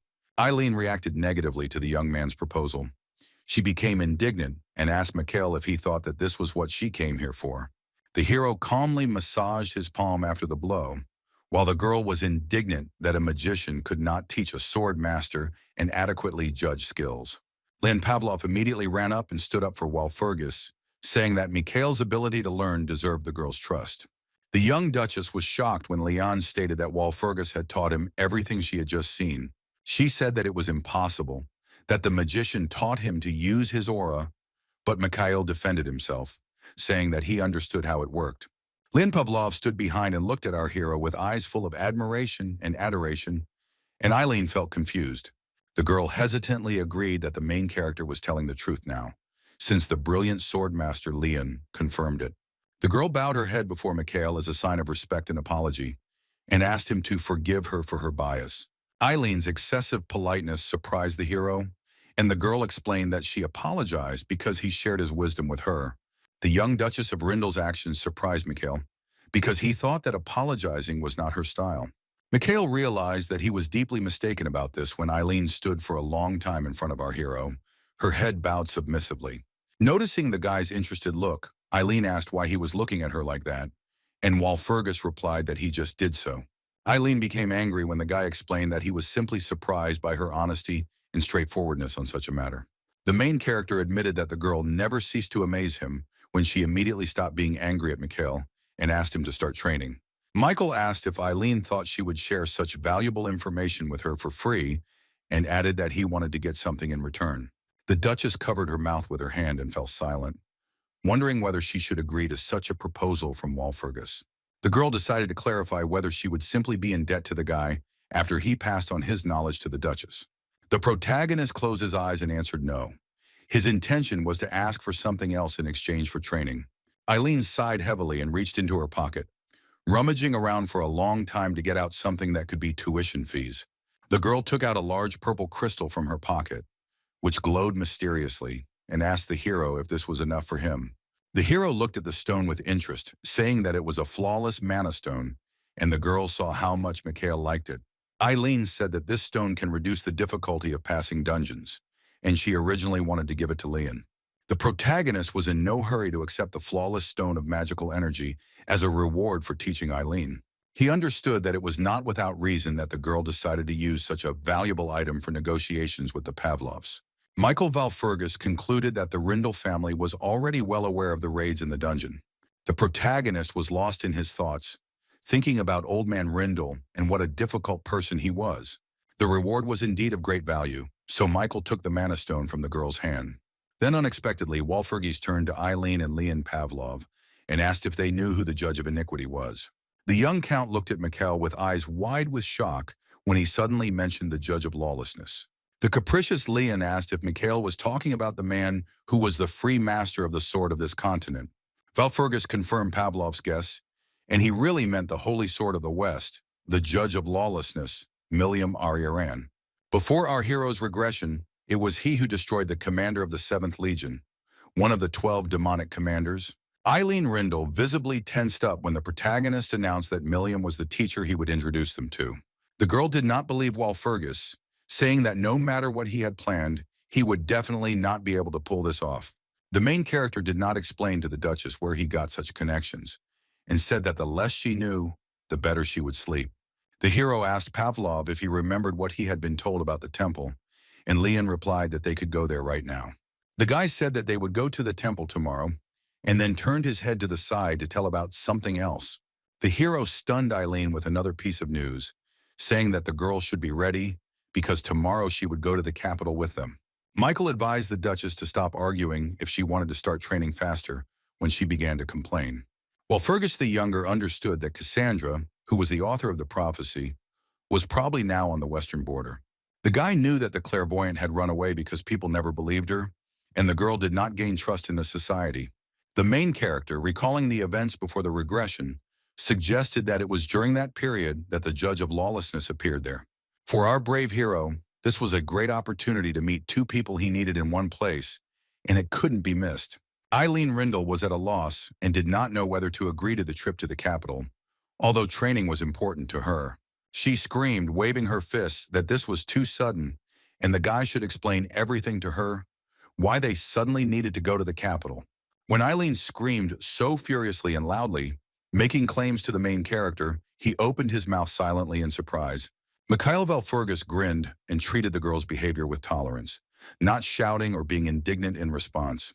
The young mage calmly explained to Rindel that they were going to the capital tomorrow in order to meet the warrior there. It was already late evening. Training was over, and the main character was spending time alone with himself, thinking about what a funny girl Eileen was. Nearby was a keeper, reduced to a tiny size, who said that he and Rindell seemed to be the same age, but so different. She asked if the hero couldn't live like Eileen, and the guy, closing his eyes from fatigue, replied that everything suited him. The tiny girl noticed that there was a flawless mana stone lying on the table and appreciated the little thing. The keeper asked what the hero was going to do with the stone, and he replied that he was going to do what one was supposed to do with mana crystals. The protagonist took out a spatial bag with an image of a magic circle on it, which he got from the tomb. The guy placed the spatial bag on the table next to the mana stone and said that he intended to create his own artifact. The keeper only sighed heavily and admitted that Mikhail Valfurgis never ceased to amaze her. The girl did not believe in this idea, asking how our hero was going to make it, since there were obviously not enough materials. She obediently fell silent when the protagonist repeated that he would use the magic stone as it was supposed to be used. In anticipation, Mikhail smiled and said that he would make a magic staff with the help of these artifacts. The idea of creating a staff obviously did not please the keeper, and she asked if there were other ways to use the magic stone.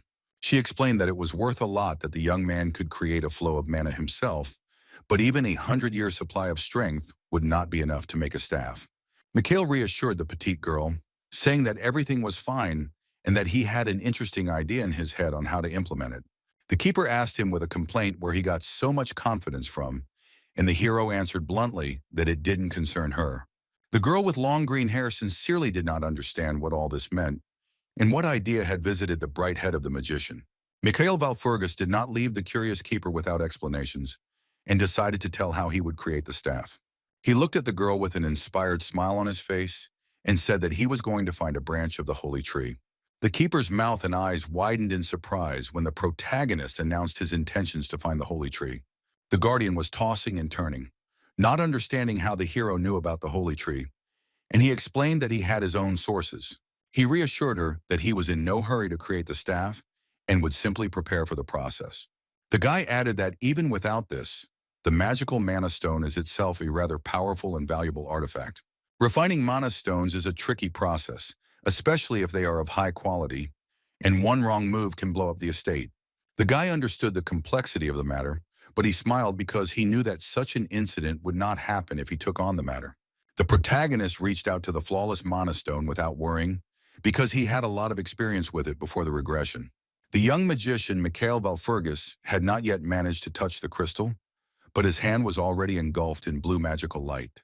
The keeper watched this process closely, wondering whether the hero should now cleanse every piece of the stone.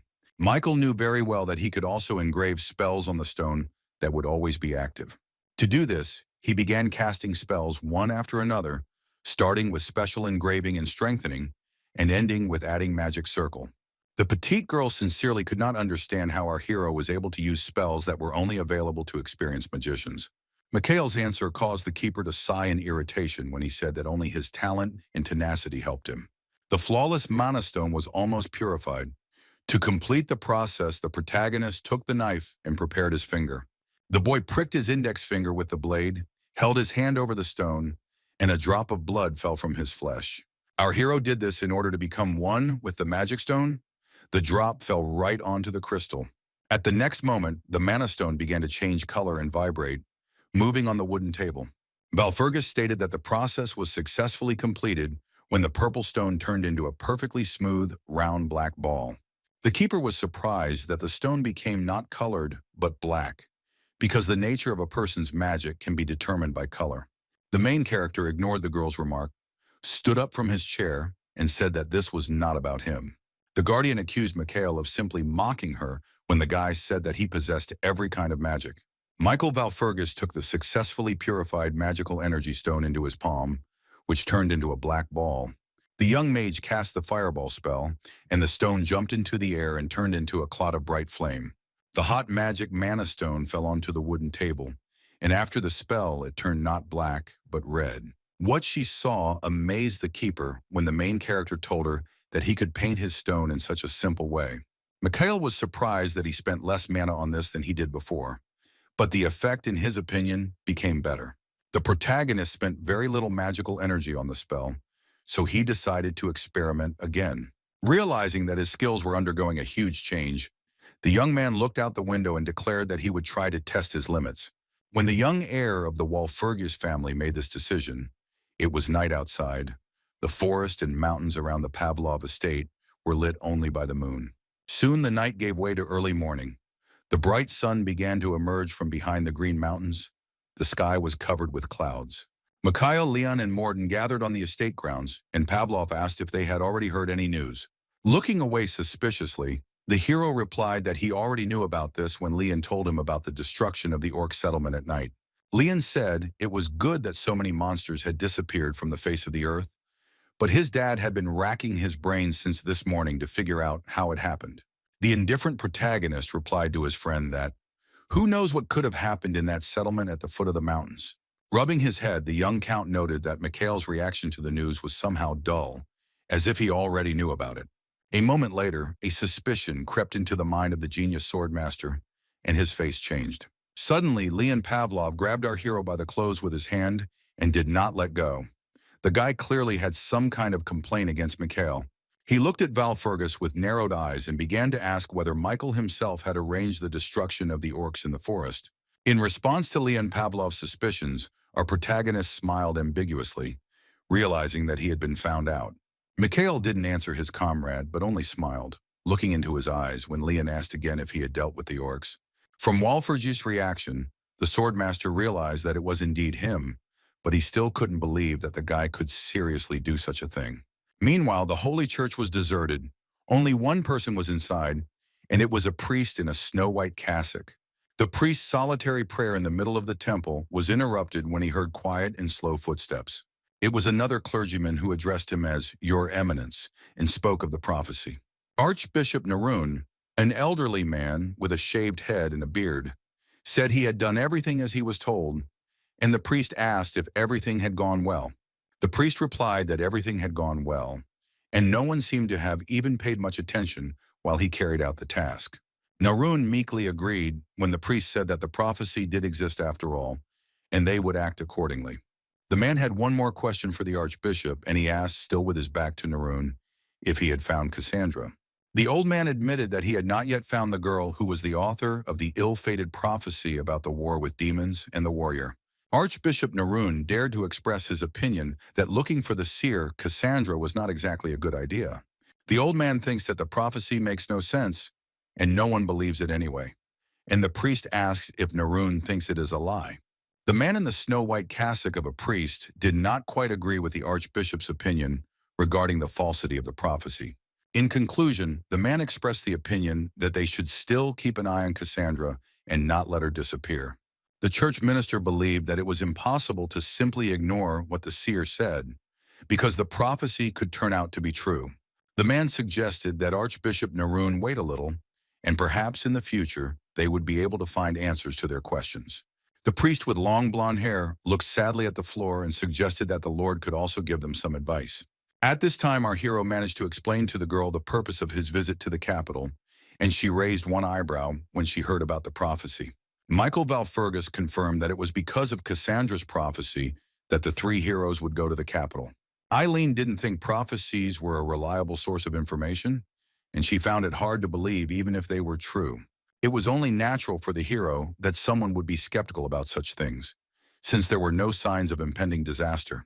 Now, when the main character returned to the past 20 years ago, the title of warrior was not yet the most prestigious position, and it seemed to Mikhail that a warrior should by default be able to defeat demonic entities that would fight against people.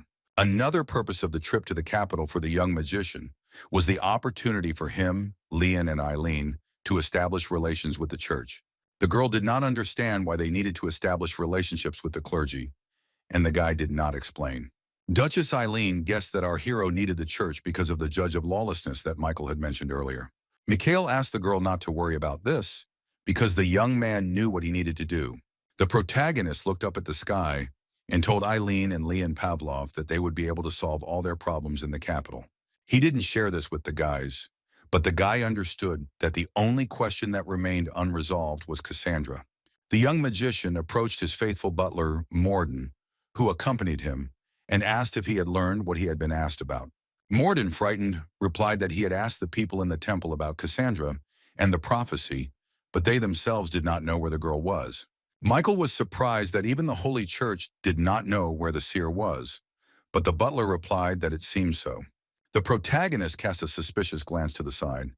The information about the church's ignorance of Cassandra confused him. The butler said that Cassandra was said to have been spotted on the border with an unknown knight, and that she left a message before disappearing. Mikhail Valfurgis listened attentively to his butler Morden's report on the rumors concerning the seer Cassandra. He asked the elderly man what message the seer had given him before she disappeared. The butler replied that the only thing the girl had said in her message was that she would wait. Immediately, Michael and his students set off on a new adventure. The main character cast the teleport spell. The spell worked successfully, and the heroes moved in space. The frightened Leon tried to catch his breath, bending over. He wiped his mouth with the back of his hand and began cursing our hero, saying how Leon hated magic. The swordmaster screamed indignantly at why Mikhail had teleported them without warning, and received the answer that the hero simply did not want to waste time. Mikhail Valfurgis pointed his finger to the side and asked Leon Pavlov to look there. The guys were in the city. The main character announced that they were already in the capital, and the guys really were standing in the middle of a busy city with the capital's citizens walking around them. Pavlov looked around the new environment and admired the beauty of the city, assessed the scale of the capital, and compared it with his village. Eileen asked Leon to stop talking nonsense because the city was luxurious, but beauty and luxury, in her opinion, were two different things. Leon Pavlov was upset by the way the heroes had shamed him and looked after them, calling them dirty bourgeois. The main character, Mikhail Valfurgis, slowly wandered along the capital street paved with large stones. The guy looked around and then raised his head up and noticed a thing that was high above the ground. It was a large blue flag with a golden coat of arms on it, and the hero noted that there was a completely different atmosphere in the capital. Michael suggested that Eileen and Leon get straight to the point and visit the temple, but then the keeper drew his attention to herself. The girl, reduced to a tiny size, pointed her finger somewhere to the side and asked Mikhail to look there. In a dark and deserted alley, there were two men, a menacing bald-headed man shouting and insulting a girl in a black robe. He grabbed the woman, and she screamed that if he didn't let her go now, the villain would have big problems, and death was already behind him. The protagonist closely watched what was happening in the alley. The mysterious girl in the robe aroused his suspicion. The guy looked at the stranger's face and realized that something was wrong with this girl, and she gave him a strange feeling. Mikhail jumped up when a thought finally came into his head that explained what was wrong with this stranger. The ill-wisher became even more angry after the girl's words, clenched his hand into a fist and swung it, cursing at the defenseless stranger. A serious fight broke out between the bald-headed man and the fragile girl in the robe, and he ordered her to shut her mouth. Michael realized that the woman needed to be protected and reacted instantly by casting the shield spell to protect the girl. The villain was taken aback when a magical shield began to appear around him, and a knight suddenly jumped out to protect the girl. The stranger in armor appeared completely suddenly. He attacked the ill-wisher. His face was covered by a helmet. An unknown brave man stood in front of the bald-headed man, who had fallen to the ground after the attack, and asked the knight what he was doing. The knight turned around when our hero approached him and asked who dared to draw his sword right in the middle of the capital. Mikhail looked reproachfully at the unknown hero, accusing him of being out of his mind and advising him not to attract unnecessary attention to himself. The main character strictly ordered the knight in armor to immediately put away his weapon. Mikhail did not like the stranger's actions. The girl whom the knight had protected called him Sir Aren and asked him to hide his sword, and the brave man almost called her name in response. The stranger was dressed in a dark outfit with a purple corset. The girl folded her hands together on her stomach. The woman hid her face behind her jet black hair and modestly greeted our protagonist. Mikhail did not expect to meet her here and now. The girl came closer and expressed joy that the meeting at least took place. Lady Cassandra's words that the meeting with Mikhail took place aroused his suspicions, and the guy latched onto the word "took place." Looking into the sad eyes of the seer Cassandra, the protagonist concluded that the girl had predicted this meeting. A disgruntled Leon Pavlov tugged the magician by the shoulder and suggested that Mikhail find a quieter place than this one. He drew our hero's attention to the fact that there were a lot of people here, and the onlookers passing by were doing nothing but looking at them. The protagonist agreed with Leon that it would be worth finding a more secluded place, free from prying eyes, to talk with Cassandra. The inhabitants of the capital of the empire crowded around the ill-wisher, who sat on the floor and looked at the night in horror. To neutralize the careless, bald-headed man, the young mage cast the numbing spell. The villain began to scream and get indignant, calling the hero a little rat who was rummaging through his things when Mikhail reached into his pockets. The hero took out a bag from there and advised the man to be glad that he remained alive, and the guy just wanted to return the stolen goods to the owner. The thief did not want to say goodbye to the stolen item and began shouting after the main character that the bag belonged to him. Mikhail took a large cross on a chain out of his bag, asked the bald man how long ago he had become a priest, and he fell silent. The protagonist put his hand on the intruder's shoulder and called him Mr. Pickpocket to tell him something else. He whispered to the man to tell his rats that Wall Fergus was looking for them, and then advised his friend to move his buns. The bald-headed pickpocket said the name of our brave hero, but a moment later Mikhail grabbed the man by the face with his hand. The magician put his index finger to his mouth, indicating to the ill-wisher that it would be better for him to remain silent for now. The main character approached the girl who had just been robbed, handed her a black bag, and she thanked the guy for it. The girl with blue-black eyes and hair looked down sadly, examining the thing that had been stolen from her. She expressed the opinion that there was no point in introducing herself to her anymore, and the knight standing next to her wanted to object to the girl. The heroine reassured her defender, saying that everything was fine and that they had already seen everything anyway, so there was no point in hiding. Leon, Eileen, and the butler Morden stood to the side, whispering. The boy and the girl did not understand what was happening in front of them. Only the butler Morden guessed who the girl in the black robe was, now standing in front of him, and quietly called her a prophet. Duchess Eileen and Leon Pavlov screamed in surprise when they learned from the butler that the stranger was the very same prophet. Cassandra grabbed the hood of her robe with her hand to remove it and confirmed Morden's words about her being a seer. The girl solemnly announced to everyone present, removing the hood that covered her face, that she was that very Cassandra. The story continued elsewhere, with a large white rat sniffing around in a dark and uninviting building. It was a long and spacious room, damp and dark inside because it was lit only by a few dim torches. The bald-headed man who had attacked Cassandra earlier in the day was now kneeling in front of someone, making excuses.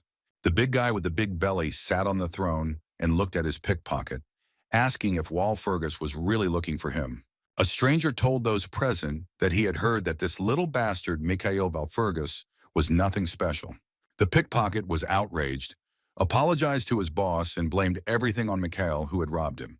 Disgusted with his mercenary, the man asked how Mikhail was able to deal with the bald-headed thief if the rumors about Mikhail were true. The pickpocket's boss put his gloved hand forward and wished the guilty man to die. The thief's face twisted in horror and pain. His body was covered on all sides by magical dark worms that would now kill him.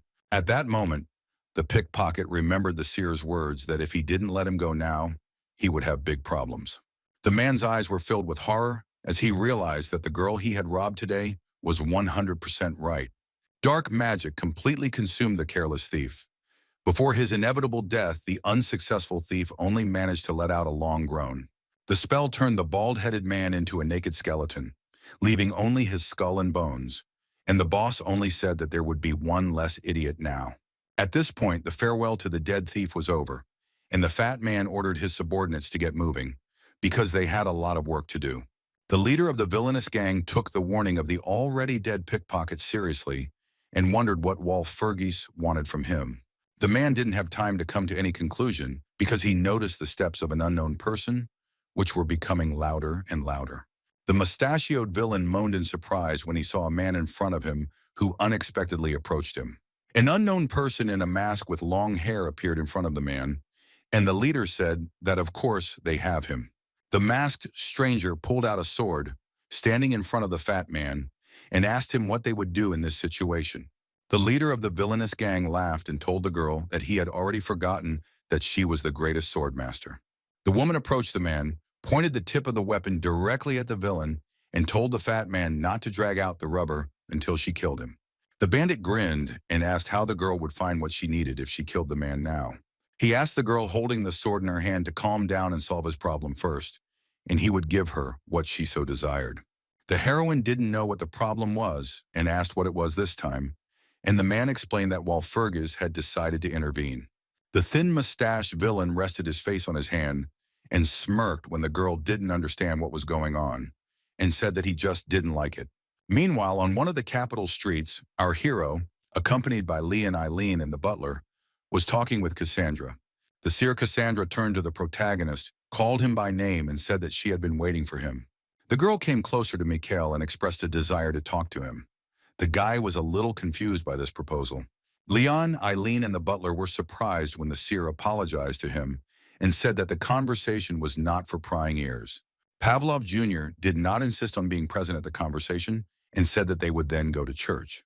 Eileen Rindle also took it calmly that the conversation with the seer would take place without her and said that she would go to the temple with Leon.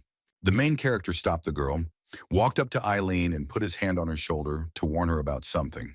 The young Duchess froze in shock when Michael began to warn her what to do in case of danger. The boy quietly whispered one word in her ear, "Karyaman," and Eileen must remember it in case of danger. Butler Morden brushed off his jacket and followed his master, and Pavlov took Eileen with him and went toward the temple.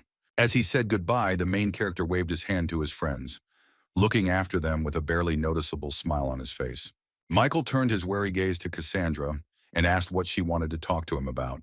Cassandra, who was clearly agitated and worried, got straight to the point and said that she had one question for Walpurgis. The seer was so nervous that her hand began to shake.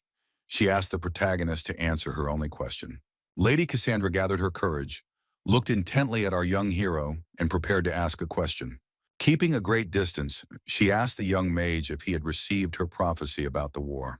Lady Cassandra was an unusual girl because from childhood she had the ability to predict the future. These prophecies were something like intuition or premonition in the form of pictures that, independently of her, popped up in the girl's head. Many of the events Cassandra predicted actually came true, such as the death of her friends or the carriage accident. Throughout her life, the girl encountered many tragic events that brought tears to her eyes, but she tried to prevent them. Knowing full well what awaited the girl and her loved ones in the future, she wanted to change events at any cost, but the result was always disastrous. The more the young seer tried to fix the future or prevent someone's death, the worse it became. Each time, the girl felt only greater horror from the understanding that the seer was powerless to change anything. Lady Cassandra could only cry loudly and alone, while many of her loved ones died in tragic circumstances. The girl was equally terrified by the prophecy that in the future, the world would be destroyed as a result of an attack by demons. Cassandra came to church many times and knelt before the Holy Father, begging him to believe her. But not a single person took the girl's warning that a bloody war awaited the empire seriously. The fragile girl had to bear this burden alone, and she could not share it with anyone because people did not believe her. Cassandra says it's harder than it looks, living in constant terror, waiting for the world to face its total destruction. During that period, the girl often wanted to give up, forget about her prophecy, and stop proving anything to humanity. The news of war and the destruction of the entire empire stopped bothering Cassandra, but new prophecies appeared. In these visions, Cassandra saw Michael Walpurgis, so the girl was really looking forward to the chance to talk to the guy. She silently looked at the one she had seen in her prophetic visions and understood that Walpurgis was her last hope.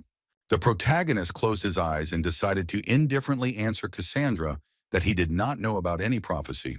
She heard from Mikhail's surprised Lady Cassandra. She opened her mouth and looked at her interlocutor. The fact that Walpurgis knew nothing about the girl's prophecy clearly made the heroine upset. She became even more upset when our young hero took away the lady's last hope, saying that he would hardly be able to help her in any way. The girl asked the young man how she should understand his words, and the main character indifferently replied that his words should be taken literally. Mikhail decided to stop irritating the seer, approached the girl and calmed her down, placing his palm on her head. The boy smiled and admitted that he actually believed in Cassandra's prophecy, which brought hope back into her heart. Tears ran down the girl's cheeks when our hero said that he believed in the coming of demons and the destruction of humanity. Cassandra was touched but still did not understand why Michael Walpurgis believed in her prophecy about war and the apocalypse. The main character spread his arms out to the sides and asked if he was lying to Cassandra because he was him. In a joyful voice, Michael called himself an inquisitive wizard who was interested in whether he could change the future and the prophecy. The young magician confessed to the seer that this whole topic was incredibly interesting to him, and the sparkle in the hero's eyes proved it. Cassandra listened silently as Walpurgis told her that this was a good chance to prove that everything was possible, and there was no predetermination. Before this conversation with Mikhail, the seer was sure that our hero, like everyone before him, would simply laugh at the girl. The answer was unexpected, and the feelings that overwhelmed Cassandra made the seer fall to her knees and cover her face with her palms. She was sure that the guy could be trusted, so she laughed and called him funny, suggesting that they switch to informal terms. The fact that Walpurgis believed in her visions made the lady happy. She jumped up and went to the guy to say something else. She grabbed our hero's hand with her own and said that if he trusted her, then Cassandra could trust the guy. After this conversation with the legendary seer, the adventures of our brave heroes in the capital of the empire continued. A young priest in a black cassock held a paper in his hand and looked questioningly at his interlocutor when he was told about the warrior. Leon Pavlov, angry to the point of redness on his face, shouted at the guy that he had come to submit an application and that formalities should be omitted. The priest did not argue any further with the warrior he did not know, and when he asked what about the others, he was told about Michael Walpurgis. Leon asked the boy to make his face simpler when the priest, hearing about Michael Walpurgis, became visibly irritated. Pavlov became even more angry when the priest accused the heroes of coming to the temple for fun because warriors were selected there. The young count blushed with anger at the priest. He mentally turned to Mikhail, wondering where the hell this idiot was. When the priest smiled at someone and greeted them hospitably, Leon was delighted, thinking that Michael had finally arrived. Someone in light knightly boots approached the table, where the young cleric was writing down the names of potential warriors. It was not Mikhail, but a girl with very long blonde hair, whose face was covered by a metal mask. The guy in the black robe was clearly happy about this visit, and Liana and the others were surprised by the presence of an iron mask on the stranger's face. The girl drew her bladed weapon, telling those present that she had come here to find a certain boy. Pulling out her sword, the masked lady looked menacingly at the heroes and said that she would ask them directly, asking where this boy was now. The unfamiliar great swordswoman was clearly serious and hostile, and she pointed the tip of her weapon straight at the boys. The knight was adamant and expected an immediate answer. She asked again with hatred in her eyes where he was. Leon Pavlov and Eileen Rindel were terrified when a stranger approached them and began waving a gun right in their faces. The young count reacted immediately to the threat and grabbed the hilt of his sword to defend himself if necessary. Duchess Rindel also did not lag behind and took up arms to confront the dangerous unknown girl. Leon and Eileen stood back to back, ready to defend themselves. They had no idea who was behind the mask, but it was obvious that it was a swordmaster. The girl in the mask had not yet touched the guys opposite and decided to ask them again where the person who could see the future was. Leon realized that the question was not about Michael, but about the prophet, and asked the stranger why he should suddenly answer her. The mysterious girl in the iron mask still held the sword in her hand, pointing it at Pavlov and Eileen. She deceived the guy by starting to say something, but then suddenly pounced on him, grabbing poor Leon's face with her hand. Eileen Rindel looked in horror at the aggressive stranger who had treacherously attacked her friend for no reason. The girl in the mask looked at Leon Pavlov with anger in her eyes and began to threaten the guy to make him say something. Duchess Rindel was thrown to the side and the stranger struck with such force that everything around her was shattered into pieces. Eileen fell from the blow, flying to the side and closed her eyes in pain. The heroine did not drop the sword and was ready to defend herself. The girl began to get indignant because they were in a temple, and the unknown villainess acted very recklessly by attacking them. The woman replied that she didn't care about Eileen's claims because everyone present didn't even know who she was. She held Leon's face with her hand, saying that even if they found out, she still wouldn't start with Eileen because the emperor wouldn't allow such chaos. Eileen was at a loss as to what to do in this situation because the aggressive stranger was not even listening to her. Sitting on the ground, the frightened young duchess began to back away so that she would not become the next victim of the attack. It dawned on the duchess that as soon as she, Mikhail, Leon, and Morden arrived in the capital and met Cassandra, our hero said something to her. Eileen's mind flashed back to a recent conversation with Walpurgis, in which the boy asked her to remember just one word in case of danger. The girl looked at the face of the mysterious masked woman, who had already approached her and was looking menacingly at the duchess. Eileen was at a loss for words due to her fear of the stranger. She tried to figure out what words she needed to say now, Eileen opened her mouth and began to pronounce the first letters of the word that would save her in the face of danger. When the young Duchess loudly shouted the word Karyaman, the woman in the metal mask retreated and ran back. She glared at Eileen. The word the girl had spoken did not frighten the villainess, but aroused even greater interest. Eileen was unable to escape the attack by saying the name Karyaman, because the woman grabbed her right by the throat with her hand. Grabbing Eileen by the throat, the swordmaster lifted the Duchess into the air, asking how she knew the name Karyaman. The stranger ordered the girl to answer. Eileen could only scream in pain, and in her head she complained to Mikhail that her words did not help her at all. Our main character unexpectedly intervened in the fight, calmly saying that he knew much more than who she was. Not far from the swordmaster and Eileen stood Michael Valfurgis. Behind him were the seer Cassandra and her faithful companion, the knight.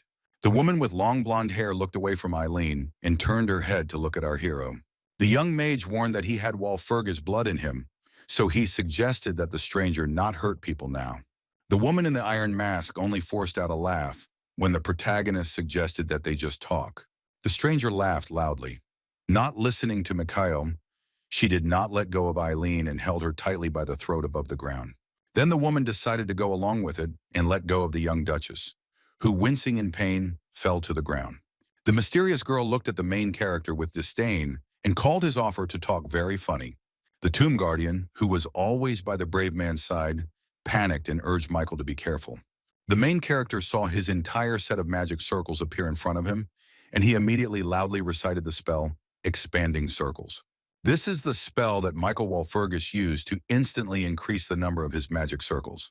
The guy saw that the girl was about to attack him, so his next step was to activate the enhanced shield spell. The protagonist tried to reach out to his opponent, shouting that he just wanted to talk, because the young man did not want to get into a fight. Mikhail told the woman that she could still stop, but then realized that he had no other choice now. The young mage understood that the spell's effect would only last for 5 minutes, and he needed to act quickly, so he activated level 4 acceleration. To gain an advantage in battle in the form of perfect vision, the guy then cast the 4th level Eagle Eye spell. Meanwhile, the masked woman bravely swung her long sword, leaving behind streaks of bright purple light. The main character quickly and deftly moved through space with the help of a spell, trying to bypass the enemy's magical stripes. When Mikhail managed to get close to the villainess, the hero cast the massive gravity spell, and green streams of mana flew out of his hand. Valfurgis understood that this was a decisive moment, and he used a powerful spell against the swordmaster in a jump. The protagonist's massive gravity proved weaker than the ill-wisher's sword illuminated by purple mana. With a scream, Mikhail flew back as the masked woman managed to block his spell with her sword. The protagonist was unable to keep his balance, losing at the decisive moment, and fell to the ground, landing on one knee. The greatest swordmaster, her face covered by a mask, stood before our hero, raising one hand up in victory. The defeated Leon, watching all this, shouted that this was not even a knight, not understanding where she got the skills of a wizard without an aura. The mysterious woman began to threaten the protagonist, saying that he had asked for it. Her long, thin sword began to shine with a bright, powerful aura. Whirlwinds of a strong, blue aura filled the space. The girl informed Mikhail that now he would have to sort it out. The hero was at a loss, still kneeling, and looked helplessly at the giant stripes of magical light above his head. It was clear from Mikhail's face that he was deeply shocked by what he saw when the girl activated her aura.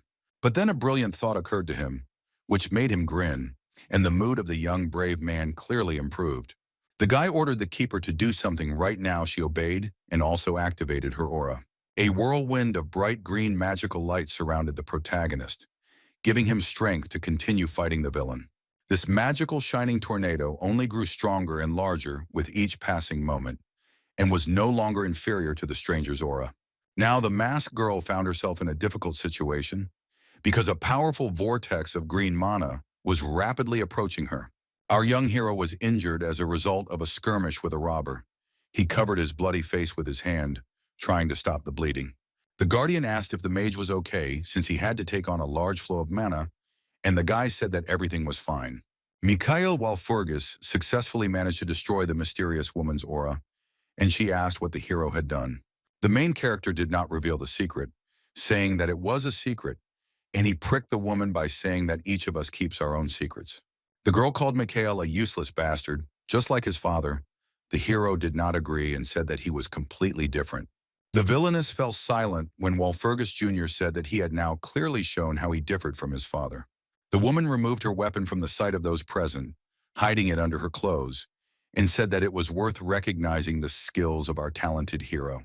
The swordmaster admitted that she had little time and asked about Karyaman, and the hero said that he met this man by chance. Mikhail explained that Karyaman was a pale boy who was wandering aimlessly somewhere, and our hero gave him water and asked a couple of questions. The woman came closer, trying to find out from Mikhail where the boy was going, but the hero did not understand why he should share such important information with her. She began to shake him by the shoulder when the main character said that, moreover, it seemed to him that Karyaman himself would not want this. The woman came even closer and quietly shared with Mikhail that she had to find this boy, and the main character agreed with this. But our hero had one more question that he would like to ask this girl, which he quietly whispered into her ear. The boy asked how a woman could feel calm when she was helping the one who was to blame for the boy's suffering. The woman froze and her eyes widened as our young hero spoke her name, calling her knight Milliam, and asked her to tell him something. In another part of the capital at this time, a big man in boots, the leader of a villainous gang, was walking around his gloomy domain. A fat man stood in the middle of a dark room, surrounded by bars because he owned a certain prison and kept prisoners in the dungeon. The big guy approached one of the cells. Behind the bars sat an emaciated child in rags whom the villain was holding there. The man walked up to another cell, where a boy looked at him with a frightened look, his legs shackled. The villain looked at the defenseless little boy with contempt, not feeling an ounce of pity for the child.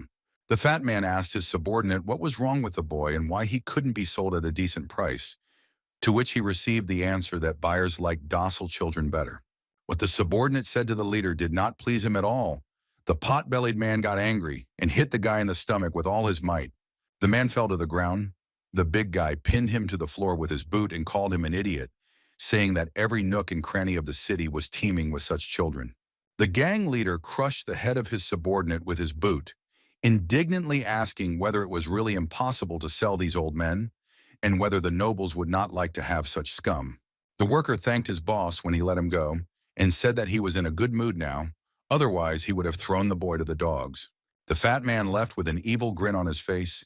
The leader of the criminal gang was indeed in a great mood that day, and all because the man managed to take control over the great master of the sword Milliam, and now she fulfills all his whims. The man turned around, thinking that Milliam would give him all the information he needed, but every piece of information had its price. Only as the big guy believed, although Milliam was not a naive fool, this girl did not even know that her precious child was sitting behind bars.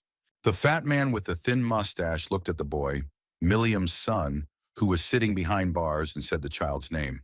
When the man kidnapped this child, he did not even suspect that the boy would turn out to be a close friend of the judge of lawlessness.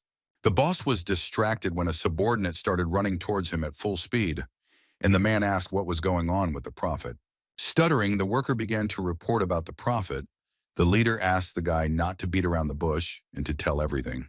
The big man thought about it when his subordinate suggested that the girl they were looking for was currently in the temple. Meanwhile, our hero, Eileen and Leon Pavlov were indeed in the temple. Mikhail was talking with the priest. The archbishop asked the guy if he wanted to say, now that all the capital's criminals were targeting the prophet. The protagonist confirmed that criminals are indeed trying to capture Cassandra and monopolize her prophecy. The archbishop was at a loss, not expecting that the criminals were so repulsed that they decided to go against the temple. The priest became even more wary when Mikhail asked what if things were even worse than he thought. Michael said the archbishop hit the nail on the head when the priest suggested that someone from the church was involved in all of this. Footsteps were heard in the temple as the archbishop asked our hero if he had any evidence, because such words cannot be thrown around. The judge of iniquity, Milliam, intervened in the conversation and stated that she had all the necessary evidence. The archbishop immediately fell silent, turning the corners of his mouth down, and looked intently at the girl who came closer. The woman finally took off her mask and appeared before the priest, and the man immediately recognized her as Milliam. The judge of iniquity, holding her hands behind her back, told the archbishop that the priests had tried to seize the prophet, but Michael had stopped them. The confused priest asked how they knew this when Milliam said that they should crush them and punish them for their pride. The archbishop still couldn't quite believe the girl when Milliam explained that she had been helping a certain garbage rat who had masterminded the kidnapping. The judge of iniquity decided to tell the young priest in more detail about the villain she worked for. She said that this idiot was in charge of all the dark deeds that were happening in the capital and called him the Master of Shadows. The archbishop was alarmed after the judge of iniquity called that villain the Master of Shadows. The priest was surprised by the word about shadows. Milliam told the man that he was one of the few high priests in this temple and should know perfectly well what she was talking about. Realizing who was being talked about, the archbishop and high priest became very angry and through clenched teeth called the villain the Ugly Lord. Michael also knew who he was talking about and added that this ugly lord was also one of the 12 monsters serving the demon god. The villain has done many evil deeds, so they are looking for him, and now he has to hide in the dungeons of the empire's capital. The archbishop was so impressed by the news that he fell to the ground and began to accuse the heroes of talking nonsense. The high priest could not believe what was happening, and once again asked Milliam and Michael if they were sure about this. The priest could not accept the fact that the followers of the demon god existed, and the situation became much more complicated in such a case. It was important for the main character to get through to the archbishop, the guy asked the high priest to think again. Looking into the eyes, Michael told the man that the prophet had warned him more than once about the invasion of demons and why he did not allow the thought that this could actually happen. The man tried to object to the main character. Beads of sweat appeared on his face from his emotions, but he was unable to express an argument against it. The protagonist understood that the priest could not argue now with Mikhail's words about the probable invasion of demons. Otherwise, if the archbishop had objected to the main character, he would have gone against the will of the temple and would have been punished. Even the ancient remains of demonic creatures that were thought to be extinct are still kept in the capital's lands. This is well known to all clergy, and the archbishop will not claim that he does not know about it. Thinking about the archbishop, Michael Walpurgis assumed that this must hurt the priest's pride. The young mage knelt down in front of the shocked temple servant and calmed him down, saying that he would sort everything out. Our brave hero informed the archbishop that he, together with Milliam, would defeat the ugly lord, and only one thing was required of the priest. The archbishop looked at Mikhail with wide, confused eyes, thinking that he would now demand a signature from him. But the main character wanted something completely different from the man, and as a condition he asked to be appointed as a warrior of the temple. Michael's condition surprised the high priest, but our hero believes that his demand to become an official warrior is entirely justified. The archbishop was plunged into doubt, and the young mage tried to convince him, saying that the destruction of the ugly lord was a worthy feat. In the end, Mikhail managed to convince the priest to appoint him as a warrior. The man closed his eyes and agreed to the hero's terms. The high priest declared that he believed in our brave hero, and a golden feather appeared in the air, surrounded by a purple aura. The archbishop prepared to appoint Michael as a warrior, arguing about the very existence of the ugly lord and his murder. With the help of magic, the priest signed the paper, officially appointing our hero as a warrior, and said that he was obliged to support the boy. The ceremony of initiating the main character into warriors quickly ended. The guy and the others hurried to leave the temple. All four of them left the temple, including Milliam, when the streets of the capital were already illuminated by the last rays of the setting sun.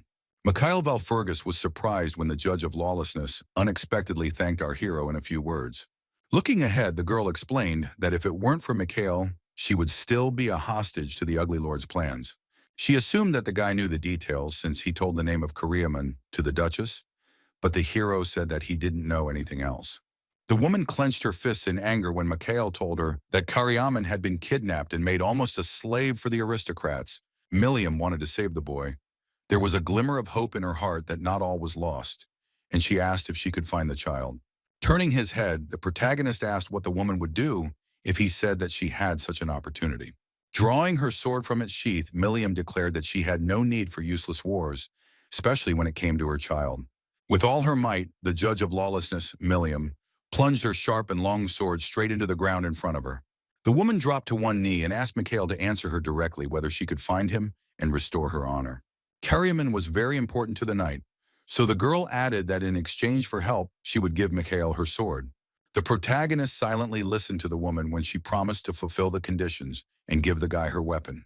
Judge Milliam was tragic because, at one point, the woman walked into her home and realized she had lost her husband forever. The man died completely unexpectedly because he came across some vagabond who brutally killed Milliam's husband. The tramp did not go unpunished. The grief-stricken woman was a master of swordsmanship, and one day she stained her weapon with the murderer's blood. But this did not calm the widow's soul. Even though she managed to take revenge, the hatred in the girl's heart did not disappear. When she fully realized that her husband could not be brought back, she realized that the reason for her husband's murder was lawlessness. The woman was convinced that it was precisely because of lawlessness that people on Earth were divided into two castes, prey and animals. After that, the girl did not try to find new love. She left her past life behind and started a completely new one. Milliam decided to hide her true identity and conceal her face by putting on an iron mask. From then on, the woman called herself the Judge of Lawlessness, and her activities were aimed at destroying all who do not respect the law. Now, when our heroes are in the capital of the Empire, the ugly lord became enraged and in anger punched the wall with his fist. Having left a dent there, the big guy called our hero a scumbag, saying that he didn't expect Walpurgis to interfere with him so much. The leader of the villainous gang was upset because everything did not go according to his plan, and now he needs to get out of this place as quickly as possible. A mysterious voice of an unknown creature was heard in the room, which forbade the boss to leave and ordered him to devour the prophet. On the wall of the capital's dungeon, a large shadow of the demonic beast that controlled the ugly lord appeared. The fat man was angry because hunting the prophet now was too dangerous for him, and it was better to wait another time. The demonic shadow did not let the big guy leave. The hand grabbed the man by the leg and asked if the boss decided to break their agreement. The boss was trying to escape from the clutches of the big shadow.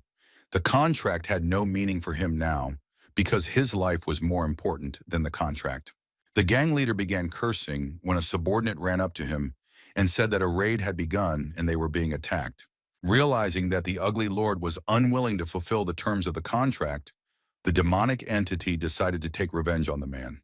The creature pounced on the boss with its black claws, saying that in that case it would devour him.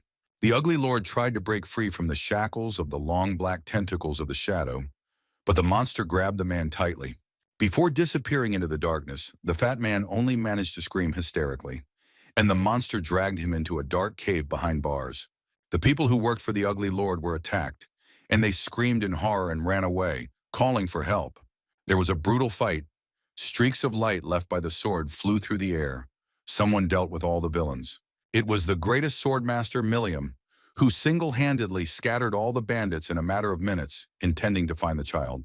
The raid soon ended successfully, without receiving any damage. The woman put the sword back in its sheath and stopped. Leon Pavlov and Eileen watched this from the sidelines, and when the skirmish stopped, they quickly ran up to Milliam. The young count was delighted. He laughed and said that the Judge of Lawlessness was simply magnificent in this battle. Eileen took it all more seriously. Watching the woman's talent, she realized that she also wanted to wield a sword like that. At this time, the main character was standing in front of some light-colored house, behind which several columns of black smoke were visible. The keeper was greatly shocked by Milliam's abilities, and Mikhail said that rumors immediately spread in the capital as soon as someone drew a blade. Mikhail concluded that for this reason, those rats would not keep them waiting long.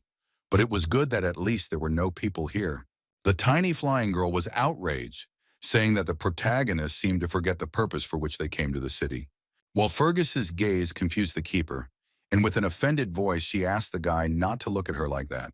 The main character himself understood perfectly well that dealing with the capital's villains was not the most important task right now. For Mikhail, the main priority now was to find the main rat and figure out who was behind all the crimes. Our brave hero wanted at all costs to find the ugly lord, who was the leader of the villainous gang. Meanwhile, the ugly lord, who was grabbed by the dark shadow, asked what good would come from him devouring the man. The entity agreed with the boss, replying that, indeed, there was no nutritional value in the man. The demon who captured the ruler believed that it would be enough for him to eat the prophet, so he gave the task to find Cassandra. The boss's eyes turned demonically red, horns appeared on his forehead, and he sensed the energy of Asara's servant in the room. The demon inside the ugly lord ordered him to devour them all, but he objected, saying that they had to find someone. The ugly lord turned his head, an evil smile appeared on his face, and he said that he had some kind of idea. Recalling that he has prisoners, the bishop said that people take good care of the younger generation. The man's idea was to use this and he headed toward the cells where the children were sitting behind bars. Eileen Rindle was still visiting the capital, currently spending her time training in swordsmanship by killing villains. The young Duchess dealt a crushing blow to the criminal, leaving behind a bright red streak of magical energy. Although the girl managed to hit the enemy, she was not at all satisfied with the result. Realizing that her strength was still unstable, Eileen gripped the hilt of her sword tighter, preparing to continue fighting the ugly overlord's minions. Watching the Judge of Lawlessness, the girl realized that all these showdowns with villains contradict the teachings of her Rindle family. But Eileen was already in deep with this story, and there was no turning back, so, having no other choice, she decided to fight on. Realizing that she had to continue, the young Duchess raised her sword, the blade immediately becoming bathed in bright orange magical energy. Eileen was surprised but not taken aback when her weapon suddenly lit up with an anomalous aura that had not been there before. The girl's results improved. She began to easily deal with criminals, striking them with her magic sword. The aura was so strong and the blows so powerful that the blade of the young Duchess's sword was covered in cracks after the skirmish. When the girl stopped to catch her breath, she began to cough, and a spit of blood came out of her mouth, indicating the damage she had sustained. But the Duchess didn't start to panic, but simply wiped her mouth, concluding that the sword couldn't withstand this abnormal aura, and she was too nervous. When the battle with the boss's minions was over, Milliam came up from behind and praised Eileen, saying that she did well.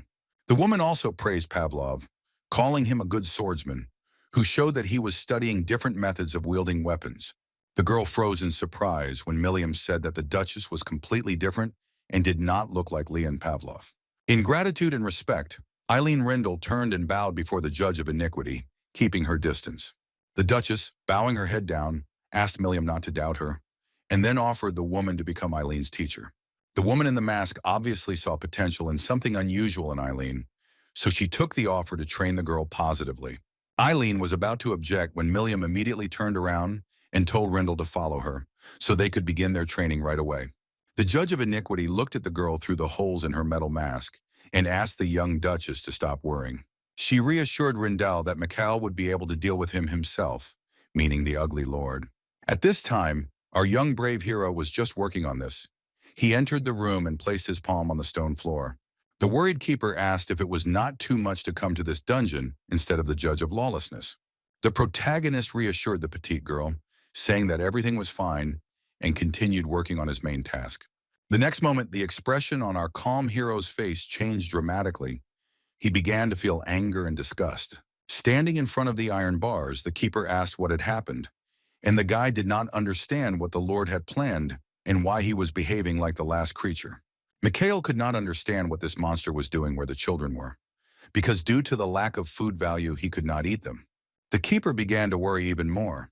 Tears almost appeared in her eyes when she guessed the reason for the ruler's actions. The protagonist came to the conclusion and shared it with the keeper that the ugly lord was using the children as hostages. The fat man, enslaved by the demonic entity, walked around his prison in the dungeon and laughed evilly. While Michael was busy looking for the boss, he was not busy with anything and sat silently on his throne, resting his head on his hand. A man with a thin mustache and demon horns on his forehead closed his eyes and dozed off a little in his chair in the middle of a dark dungeon. The sound of boots hitting the floor was heard in the room. Someone had decided to visit the ugly lord and approached his throne. Realizing that he was not alone, the fat man immediately opened his eyes to see who had come. His pupils were red and glowing. The visitor turned out to be Mikhail Valfurgis, but the visit was not unexpected for the boss because he said that the guy had finally arrived. The ugly ruler asked the young man not to think about it when our hero asked if the man was waiting for him. With a disgusting grin, the big guy said that it was nice to watch the kids fight. The protagonist put his hands on his hips and chuckled, lost in his thoughts when the fat man shared that the battle even lifted his spirits. The villain smiled broadly and said that he would only get the opportunity to feast on the seer girl and did not expect anything else. The pot-bellied man rose from his throne, saying that he never thought that the prophet's lackey would come to him, and now he would be able to regain his powers faster. The Lord's hints that he would devour Mikhail did not frighten him at all. The boy called him a freak and suggested that he just try to do it. The boss did not expect such behavior from our hero, not understanding where this boy got so much confidence from and what he was hoping for at all. With his arms crossed over his chest, the protagonist truly exuded self-confidence, and there was not a drop of fear visible on his face. The man looked at the guy's neck and saw a tattoo there, suspecting that the deity Asari was helping the hero, although the boss had already dealt with him. Having come to the conclusion that Mikhail had no reason to be so confident in himself, the ugly lord stated that the guy was bluffing. The demon-like man moved his hand to the side and declared that Mikhail was making his job easier by coming here himself. The guy quickly looked around the dungeon and concluded in which direction the imprisoned children were located. The ugly ruler kept innocent boys and girls in an underground prison, each in a separate cell. The big guy spread his sharp clawed fingers and activated his black demonic aura to attack the boy. With a movement of his hand, the man released black streams of magical energy from his palm, directed against the main character.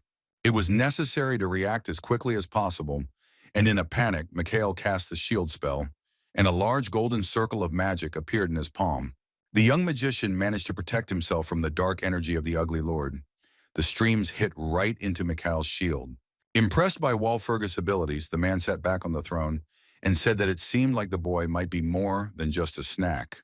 The guardian appeared over the protagonist's shoulder, and he strictly ordered the girl not to interfere, but instead to protect the children. But the keeper was worried about the safety of our brave hero, and he asked the girl not to worry about him. The boss laughed and surrounded his body with a black aura again when he saw that the protagonist had so easily given up the protection of the deity. The ugly lord's red pupils disappeared, his eyes were now completely colored black, and he called Michael a fool. The lord once again directed streams of black mana against our hero. This time the magic shield did not protect Mikhail Valfurgis.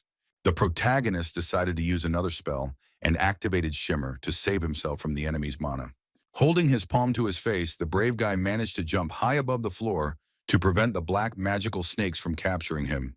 The boy noticed that the ugly overlord's shadow attack could take many forms, which made things much more complicated. Observing the big guy's abilities, the main character concluded that his strength was now much weaker than before Mikhail's regression. The protagonist used the flicker spell against the enemy, but the boss shouted that he could dodge it and raised his hand up. Mikhail crossed his arms in front of his face and activated all his magic circles, after which the guy cast the strengthening spell. Blue streams of magical energy began to fly around the dungeon when our hero cast the Windcutter spell to strengthen his attack.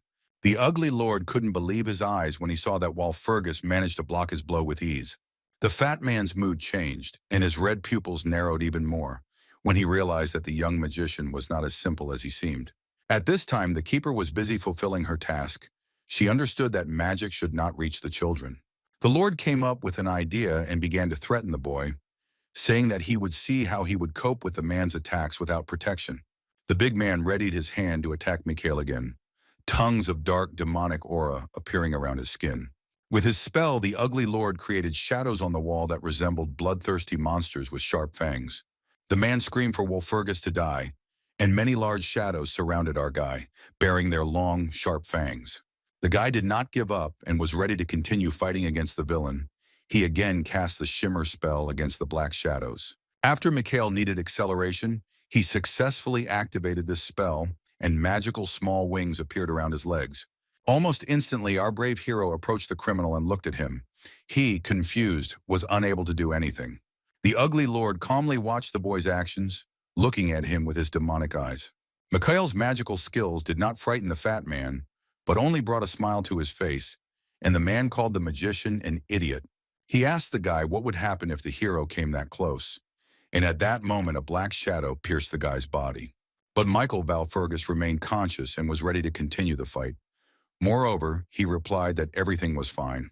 The protagonist hit the careless demon villain in the face with all his might in order to buy some time. Afterwards, Mikhail smiled and remembered the words about the need to be kind and humane, and began to quote them to the criminal. The Lord's eyes widened as the hero continued quoting the words about remembering kindness, and the evil shadows would leave their mark for a long time. The man panicked and wanted to ask how a common man knew these words, but at that moment, the hero got angry and hit him again. The words about kindness and evil shadows that the protagonist had just quoted to the ugly lord were a message from the afterlife. The antagonist was very surprised when he heard them from Walpurgis, because these words were considered long forgotten by everyone.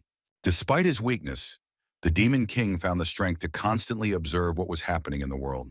Each warrior sacrificed his life in order to create a message from the afterlife, and thus defeat the enemy. The hero held the ruler's face with his hand, realizing that the message he had spoken was engraved on the villain's heart, and it was supposed to strike him. Before the regression, Michael made a mistake when he took the message from the afterlife lightly and did not teach it. But now the main character, when he returned 20 years ago, took into account all the mistakes he made earlier. The young magician was still holding his helpless opponent by the face, saying that he would die irreversibly. The guy named the name of the ugly Lord Beelzebub. The enemy was taken aback, not understanding how the hero knew his name. Michael Valfurgis looked intently at his enemy and spoke the last words of the message, which read, "I release you." Our brave hero clenched his fist and a large black blot formed in place of the big guy. Splashes flew in all directions. The ugly Lord Beelzebub disappeared without a trace after reading the message, leaving only a black spot on the floor from the demonic fat man. The keeper, shocked by what she saw, watched the skirmish between her friend and the villain from the sidelines, worrying about Mikhail. The tiny girl asked if the Lord had disappeared as our hero looked at the puddle of black liquid that was left behind by the man. Michael did not say anything about the destroyed demon, and he asked the keeper what was happening to the children whom the Lord was holding in prison. The girl replied that everything seemed to be fine with the children, but she was more interested in how the magician managed to destroy a powerful demon without preparation. The keeper warned that his destruction would create a big problem, and she was right because someone appeared behind the hero. Michael turned around and saw there a giant, shapeless, purple creature with chaotically located eyes and mouths. Beelzebub rose up even more ugly, called Michael an idiot, and said that he would not end everything if the guy killed him.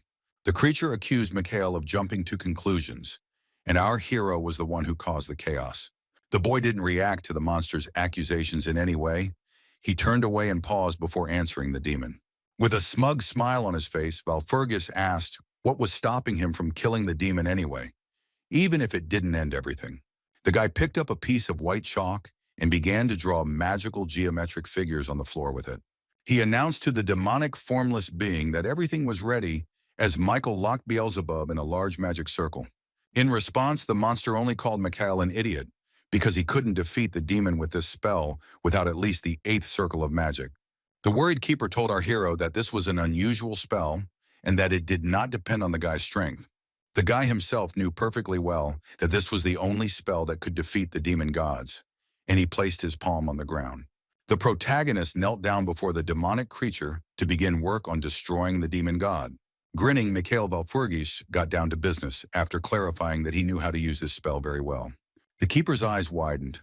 The guy's actions surprised her, and she asked if he was really going to do this. She was curious to know how the hero learned to use magic of this level so quickly, but the guy had already activated the spell. The main character was extremely concentrated. He set himself the task of first analyzing the curse. Curses are one of the important areas of magic, the foundation and basis of which are formulas and schemes. Michael knew that magic, like mathematics, relies on obtaining the correct formula through calculations. But in this situation, the talented magician wanted to act outside the box, thinking about what would happen if he approached it from a different angle. The protagonist's spell began to work, as evidenced by the fact that the purple monster began to tremble. The fact that Mikhail was able to use the spell against the monster surprised the demon, but the hero had an idea to return the magic to its original state. The demonic creature sensed that our hero was trying something new and asked Mikhail to stop. Valfurgis admitted that he knew it was impossible to completely get rid of the demon god, so he had to come up with something new. A joyful smile appeared on the protagonist's face as he informed the demon that his curse had finally weakened. After Michael's powerful spell, the monster became weaker, and the hero expressed confidence that the judge of lawlessness would deal with it in no time. The demonic, formless monster was furious, screaming for our brave hero to die, furious at his helplessness. The guardian stepped in when Michael ordered the girl to activate the storm set to blow the demon god to hell. The demon's ugly body began to change shape, and something emitting a bright red light appeared under the monster's skin. The tiny girl managed to activate the storm set, creating a powerful green mana vortex in the room. The keeper of the tomb was absolutely delighted when the guy succeeded, realizing that he could do this too. Thumbelina was confused when the main character turned around and went somewhere. She immediately asked where the guy was going. Valfurgus explained that he needed to check something because it was not often that one came across a person who had been cursed. There were still shadows of the demon in the air, and before the curse of the ugly lord disappeared completely, the hero needed to check something. The keeper became alarmed and called out to our hero when the black shadows began to grow to gigantic proportions before her eyes. A huge whirlwind of black shadows rose up from the underground of the imperial capital and rushed straight into the sky. From the side, the butler Morden watched all this, talking about how much his master Mikhail Valfurgis was hiding from him. Behind stood the judge of iniquity, who asked the servant if the man wanted to say that he had arranged all this with Mikhail. Milliam's question made the butler laugh, and he continued to look at the tall column of shadows, not looking back at the woman. Afterwards, the elderly man, looking into the distance with sad eyes, said, "Is he really equal to the great master Mikhail?" Milliam explained that the boy had told her that Morden knew what to do, but he had said that he had only heard something from the master. Guessing the butler's abilities, the woman asked if the young mage knew anything about him, and Morden called it a good question. The butler put his hand forward to control the swirl of shadows, indicating that Morden also had magical abilities. The old man asked to postpone this conversation until later, but now he needed to finish sorting out the problem, and Milliam's aura could help him with this. In response to the request to use her aura, the woman in the iron mask said nothing, but only turned her suspicious gaze to the butler. While Morden worked with his hands using his magical skills, Milliam came closer and held out her sword, remembering the old days. The cloud of demonic shadows, like a black tornado, continued to rise above the capital of the empire. A moment later, this whirlwind became the epicenter of a powerful explosion. An incredibly bright flash of light was visible even from afar. The explosion did not damage the buildings of the capital, but was directed only against the demonic tornado, and the vortex began to shrink until it completely dissolved. The fight against the demon god, the ugly Lord Beelzebub, ended successfully and without consequences for the capital, and the next day arrived. The main character decided to visit the temple to meet the archbishop. The priest took the guy's hand in his and praised him for his excellent work. The high priest was now beaming with joy. He shared that he had no idea that everything could end so well. Thanks to our brave hero, the ugly Lord Beelzebub, who had done many evil deeds, was destroyed. Quiet days came for the capital, but the hero understood that this was not enough to change people's perception of demons. The smile immediately disappeared from the archbishop's face when the protagonist reminded the high priest of the promise he had made. The promise concerned the warriors, and the man confirmed that he remembered everything and would gladly support any decision Mikhail made. But before that, he wanted to say something else. The archbishop informed Walpurgis that he and the other clergy had almost decided on a person to take the place of chief warrior. Michael listened to this with irritation because he already knew what kind of warrior they were talking about when the archbishop wanted to verify his skills. The main character knew very well which warrior the high priest was talking about because he had already been to the future and even witnessed the death of this soldier. When the young mage had already left the temple, he looked ahead at the cityscape and called out the name of that very warrior, mentally calling him an idiot. The guy suddenly turned his gaze and looked at the person standing next to him when someone unexpectedly thanked him. Michael asked Eileen why she suddenly thanked him, and the girl asked why he had to go so far. The young duchess said sadly that the guy had promised that they would leave the capital immediately, and now he was trying to find someone else. The hero said that Eileen could just follow him if she considered him a teacher, and the girl hesitantly replied that she did not know and wanted to go back. Duchess Rindle hesitated. She felt awkward in front of the guy, and she stuttered and called the main character by name. Our hero looked intently at Eileen, waiting for the girl to collect herself and tell him what she was going to say. The heroine looked away abruptly, her ears turned red with shame, and she apologized to the protagonist for everything she had done earlier. The guy smiled knowingly when Eileen said that she would be glad if the hero accepted her apology and their relationship improved. The Duchess blushed with embarrassment and was indignant when the boy laughed, asking if she had said something funny. Mikhail replied that the girl, of course, had not said anything funny and stated that they were both not connected by any feelings. That is why the main character gave the young Duchess the right to act in this situation as she sees fit. The girl was speechless for a moment, not expecting to hear such kind words from a man she had treated badly in the past. But then Eileen Rindle smiled. The girl's heart was relieved and she made her final decision. The heiress of the Rindle family put her hand on her side and told Mikhail Walpurgis that they were only at the beginning of their journey. Raising her index finger up, the girl said that she was looking forward to growing as a swordmaster. A masked woman came down the stairs leading from the entrance to the temple, asking our hero if he had finished with his student. Mikhail said that Eileen wants to leave, so the main character is obliged to fulfill the promise he made to the girl earlier. The judge of iniquity stopped and turned her gaze to the young magician when he asked her to tell him where the woman's son was now. Sometime later in the temple, Archbishop Narun again met with the priest in white robes to report something. The man in the white cassock was visibly upset when he heard from the clergyman that there was an ugly lord in the capital. The man with long hair cried out to the Lord and staggered upon hearing the news, clutching his head in distress.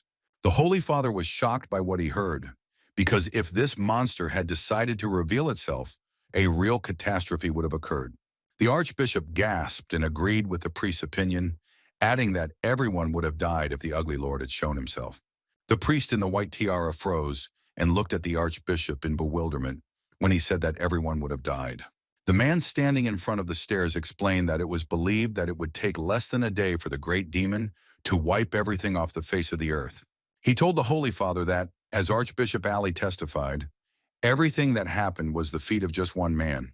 The priest placed the bundle of paper in his palm and handed it to the Holy Father, saying that it was a letter of confirmation from Ali. Upon unwrapping the package, the Holy Father learned from the letter that Walpurgis had prevented hell on earth because he had destroyed the ugly lord. Not only does Archbishop Ali confirm this information, but also the judge of iniquity claims that this is the feat of our hero. And even the seer Cassandra left a message from herself in a letter from the priest, confirming that the demon was destroyed by Michael.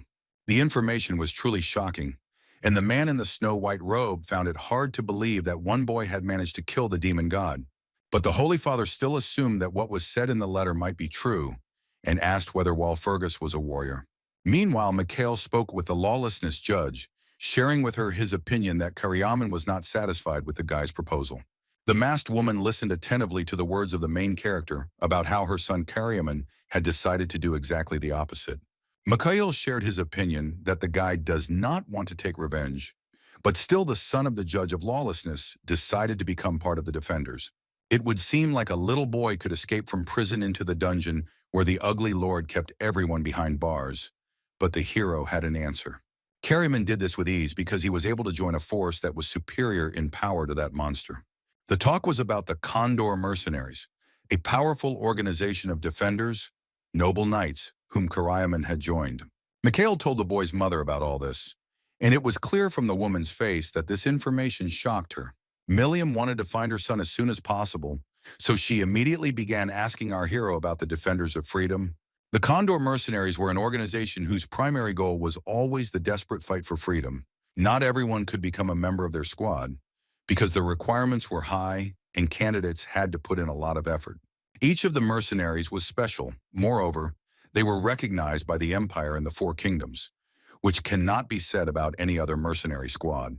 The hero told the woman that she was a knight, and she should know that when you become one of the Condors, you must give up your name. Milliam knew that this would make it even more difficult to find her son, but the guy reassured her, saying that if they found the mercenaries, they would find the boy too. The woman in the iron mask fell silent after these words of the main character and lowered her eyes to the floor. Doubt settled in her head. The desire to find her son at any cost faded, and the judge of iniquity wondered whether she should do it. The woman's doubt surprised the protagonist, because Milliam had already spent a lot of time unsuccessfully searching for her child. Having learned today that Karyaman had become one of the Condor's mercenaries, the mother concluded that the times when the boy needed her help were over. With sadness in her eyes, the woman said that now everything had changed, and therefore the desire to find her son was now in question. Milliam understood that the boy had chosen his own path, and he had never wanted to be like his mother. The protagonist, without interrupting the judge of lawlessness, listened to her explanation of why she doubted whether it was worth looking for Karyaman. Looking at her hand, the woman admitted that she was naturally upset that she had never been able to become a mother to the boy.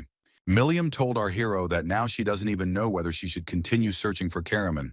Michael Walpurgis approached the judge of iniquity and took the woman by the hand to comfort her in a difficult moment. The main character wanted the woman to meet her son, so he said that she would find him and talk to the boy about it. The guy encouraged Milliam, saying that the girl should talk to her son, tell him everything honestly, and then the boy would decide for himself. While Fergus still held his hand over the woman's, saying that even if her son rejected her, she would still remain the boy's mother. When Mikhail removed his hand, Milliam found a small glass bottle with small stones inside in his palm. Our hero explained that this was a medicine that might be useful to the woman in the future, or she might give it to someone. The judge of lawlessness clenched her fist, accepting the gift from Mikhail, admitted that the guy was right, and said that she couldn't give up so easily. While Fergus Jr. smiled sincerely at the woman in the iron mask when she thanked our hero for his help. At parting, the woman promised the guy to repay him for everything if the opportunity arose, and that day she and Eileen left the capital. Seeing the protagonist's comrades leaving the capital of the empire, Mikhail began to wonder if maybe he should do the same. Turning around, the guy saw Leon Pavlov sitting on the floor behind him, who was clearly in a bad mood and upset about something. The man hugged his knees and began to deny when Walpurgis asked if Leon Pavlov was sad about Milliam's departure. The young count admitted that he was upset that he could not even put up a worthy resistance to the woman. She was so strong. Leon was in an extremely depressed state, having encountered difficulties in the capital. He lost his former self-confidence. Recalling the raid against the ugly lord's minions, Pavlov said that at that moment he couldn't even help his friends in any way. Then Leon was completely useless in the battle. But he was surprised that the woman didn't even say anything to him. The swordmaster complained to our hero that after that battle, Milliam didn't even tell Leon that she was disappointed in him. Pavlov's behavior was unexpected for Mikhail, because he did not suspect that Liana could be offended by such things. The young count was distracted from his self-flagellation and looked away when the protagonist called his name. Mikhail Walpurgis threw Liana Pavlov a pendant on a gold chain to console his comrade in a difficult moment for him. The guy caught the thing in his hands and his eyes widened when he was surprised to see a gold pendant there. Pavlov examined the pendant, holding it in his palms. It was a large round gold medallion with an image of a coat of arms. Mikhail explained that it was a gift, since their first goal was the temple, and Leon latched onto these words because the hero had originally said that they needed to get to the capital. Leon began to be indignant because he doubted his powers, and Mikhail deceived him. And the hero advised the guy to continue the journey with him. With a smile on his face, Mikhail asked his comrade if the next generation's brilliant swordmaster would admit defeat because of such a trifle. Pavlov turned red with anger when the boy accused him of admitting defeat so quickly and shouted that he was not going to give up. The butler intervened in the conversation and said that the master was right, and Leon had a chance to help Mikhail by proving that he was worthy of the title of warrior. Morden laughed happily when the gentleman asked him where he had been and said that he had been able to meet up with old friends. At this point, the seer Cassandra joined the conversation. The girl came up and said that she needed such colleagues. The clairvoyant said that she felt that the main character and his friends had managed to win the trust of the church's archbishop. Lady Cassandra told Michael that he could consider this a small victory because the archbishop was not the last person in the capital. The seer closed her eyes and put her fingers to her mouth, declaring that she too wanted to help our young hero and asked for permission to do so. The girl shared her opinion that it was time to put everything back in its place. The knight accompanying her was not delighted with this idea. Lady Cassandra placed her hand on her heart, waiting for an answer from the protagonist, and asked what the guy would say about this. With hope in her eyes, the girl suggested that the help of the church's chief prophet, Michael, would definitely be useful. 3 days had already passed since the conversation with Cassandra. The days in the capital were not easy, and the hero used force many times, which led to him now wrapping his hands in bandages. The battle with Beelzebub had noticeably exhausted Mikhail's physical body.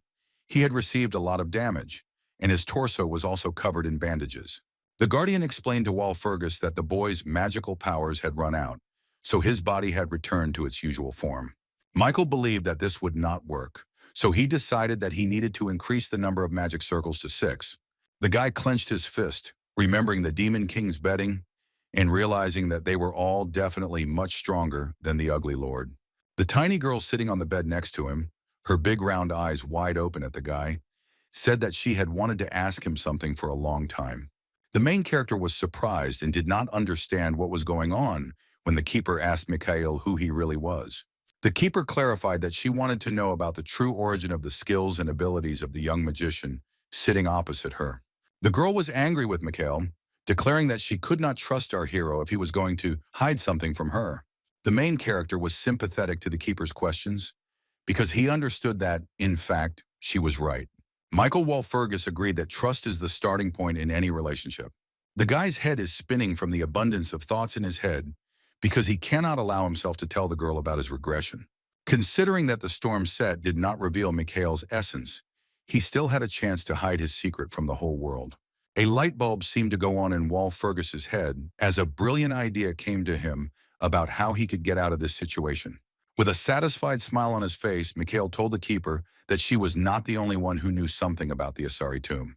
The girl objected, because our hero was in the tomb for the first time, but he behaved as if he already knew the structure of this dungeon. The guy explained that there was this thing called the records of Thoth, meaning that they were what helped him in the tomb. The keeper was stunned by what she heard, because she was sure that Thoth's records had been destroyed, so she asked if they still existed. The protagonist confirmed with complete confidence that those very records were not destroyed and still exist. At that moment, Michael Walpurgis did not lie to the keeper. He really did practically absorb the records of Thoth before his regression. He was a man who had successfully attacked the dungeon several times, and after those expeditions, he was able to capture a couple of tombs. Unexpectedly for the main character, there was a leak of information, and thus the records of Thoth with secrets about the tombs appeared in the world. The keeper said that now a lot of things became clear to her when the guy repeated that she was not the only one who knew about the gate. The shocked girl stated that in this case, her new friend really does have incredible strength. Smiling broadly, Michael Walpurgis disagreed, replying that he was simply lucky to have gotten his hands on those recordings.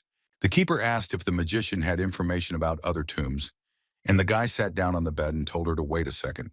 Putting on the shirt, Mikhail said that his priority now was to become a warrior, and the person he needed was hiding in one of the tombs.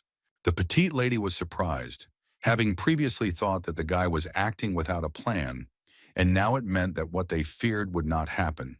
Straightening his white shirt, Walpurgis admitted that there were still some things concerning Thoth's notes that the guy had not been able to verify. The protagonist turned his head, looked at his interlocutor, and suddenly asked what deity they worshipped. The question caught the keeper off guard. Not knowing what to answer, the girl looked at our hero in confusion. Currently, the recognized deity on the continent of Michael is Hikanda the Wise, a girl with ears and long white hair. Before Michael Walpurgis traveled back in time 20 years, Hikanda the Wise was known as the only deity. The keeper silently listened to Mikhail's thoughts about how there could have originally been two deities and why no one talks about Asari.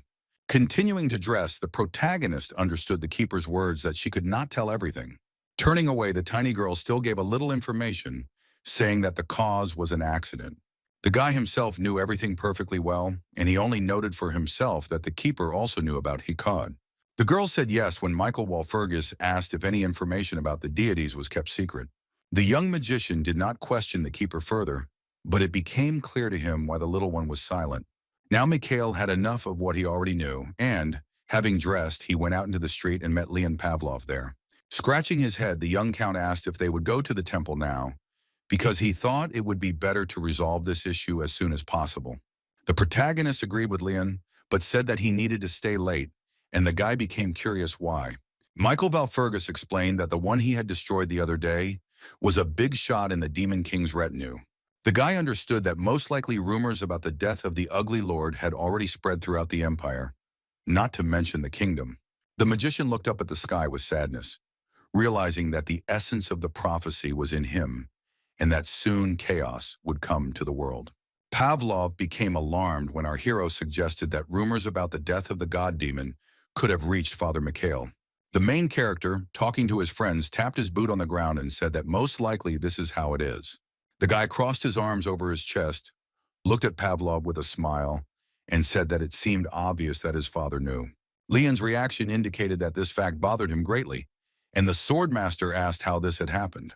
Pavlov suddenly decided to praise Father Mikhail and told the boy that his father was the greatest magician in the empire and the head of a great family. Out of nowhere, Leon Pavlov got angry at our hero, grabbing the young man by the jacket with his hand, thinking that he would now get into trouble because of him. The swordmaster began to shake Mikhail, calling him a bastard, and asked why Leon had to be involved in all this. Pavlov declared that this would not do, and that he must return home immediately. But while Fergus replied with a sly smile that it was already too late. It was sunny outside, but suddenly at one moment it changed dramatically, and the sky above the capital was covered with black clouds. Smiling as Leon Pavlov made his complaints, the protagonist cast the multi-shot shield spell. Mikhail Valfurgis materialized a magical shield above himself and his friend, just as fiery bolts began to fall from the sky. Leon Pavlov was shocked by what happened. He looked at the sky and did not understand what had just happened. Valfurgis grinned and looked at his comrade, protecting them with his hand using the shield, and said that this was a greeting from Daddy. The main character stated that his father was already here, and indeed the silhouette of a man began to appear in the thick fog. Edward Valfurgis came out of the fog. The man was furious with his son. He insulted him and showed the boy the middle finger. At this time, the atmosphere in the church was calmer. Archbishop Ali was spending time over a cup of tea. The priest asked someone if he thought that a man had nothing better to do than interfere in the selection of warriors. Ali said that as long as there is a threat of the Demon King's invasion, the church cannot remain on the sidelines. The image of our brave hero appeared before the archbishop's eyes, and the priest began to think about Mikhail. The minister of the capital's temple sat at his desk in his office, thinking about Walpurgis and the coming war. When the archbishop remembered Michael, the man looked out the window and an ambiguous grin appeared on his face. Ali understood that Mikhail Valfurgis was now the only person whom the temple could make a hero. The unexpected noise in the office frightened the archbishop so much that the man threw his arms out to the sides from the suddenness. It was a young church minister who burst into the archbishop's office shouting, and the man asked what had happened. Ali had suspected, judging by the way the priest had created a panic, that demons had already invaded, but the boy said no. The young priest shouted about his lordship the Marquis, Edward Walpurgis, with whom the boy's panic was connected. The boy told Archbishop Ali that the Marquis had cast a spell on his son Michael, and the warrior was in trouble. It was true. Edward was not happy with the things the guy did in the capital and cast a spell against him. The news caused the archbishop to be confused and ask many questions. He looked warily at the priest. At this time, our brave hero was running away from the golden magical lightning that his enraged dad was launching at him. The young magician understood perfectly well that this electric magic hits with high-voltage discharges, so the father hits nearby so as not to hurt the boy. For Mikhail, this was quite expected. But he did not understand why he should study magic and become a great magician for the sake of such a useless thing. An angry Edward Valfurgis asked his son what he had said when Mikhail approached and expressed his respects to his father. The boy was taken aback when the great magician and head of his family asked why our hero was still alive. Edward still wanted to punish his heir, so when he saw him safe and sound, he launched yellow lightning bolts at him again. Michael was ready to fight and defend himself. The boy cast the shimmer spell to repel the evil father's attack. Mikhail's figure became blurry. The guy could move around space in an instant, bypassing his dad's powerful electrical charges. But still, it was not for nothing that Edward was considered the greatest magician of the empire. So the father still managed to strike his son in the back with an electric charge. However, the faithful guardian of the tomb came to the rescue. She activated the storm set and said that she would block the attack. The Marquis stopped and looked at his child in surprise when he saw that Mikhail had managed to block his blow. Mikhail clenched his fists and tried to explain to his father, saying that it was not without reason that he was now trying to defend his title of warrior. Edward did not understand what our hero was talking about when he said that it just so happened that the warrior of this generation was a different person. When his son asked if he had heard about the demon, the Marquis said that they were already chattering about it on every corner, and the temple was spreading tales about the Demon King. Chief Valfurgis chuckled in surprise when the young mage hinted that the rumors about the Demon King were not just stories. Marquis Edward was visibly tired of his son beating around the bush and asked the boy to tell him directly about the Demon King. The protagonist agreed to tell his father everything, and after talking about the Demon King, the men stood on the street, keeping their distance. Edward was thinking out loud about the fact that one of the Demon King's strongest supporters, named the Ugly Lord, had appeared.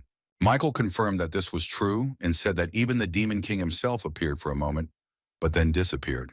The Marquis became angry, asking his son if he understood what he was saying and if he wanted to tell him now that the boy had managed to survive the appearance of the Demon King. Someone interrupted the conversation between father and son and told Edward, addressing his lordship, that this was absolutely true. Archbishop Ali decided to stand up for the main character, and upon hearing the news, he immediately ran to save Mikhail. Ali asked the shocked Marquis Walpurgis if he remembered the man, because they had already met somewhere a year ago. Edward ignored this, turned to his son, and asked who the warrior was that Mikhail had spoken of earlier. The archbishop pointed his hands at our hero, putting him in an awkward position, and said that the warrior was right in front of him. From the expression on the Marquis's face in silence, it was clear that the man did not believe the fact that his son had become a warrior. The man answered Archbishop Ali that now he saw before him not a warrior, but only his stupid son Mikhail. Edward was surprised when he noticed the main character's neck and noticed a small tattoo there that protects him. The boy was delighted when his father admitted that Mikhail had recently shown a completely different side of himself.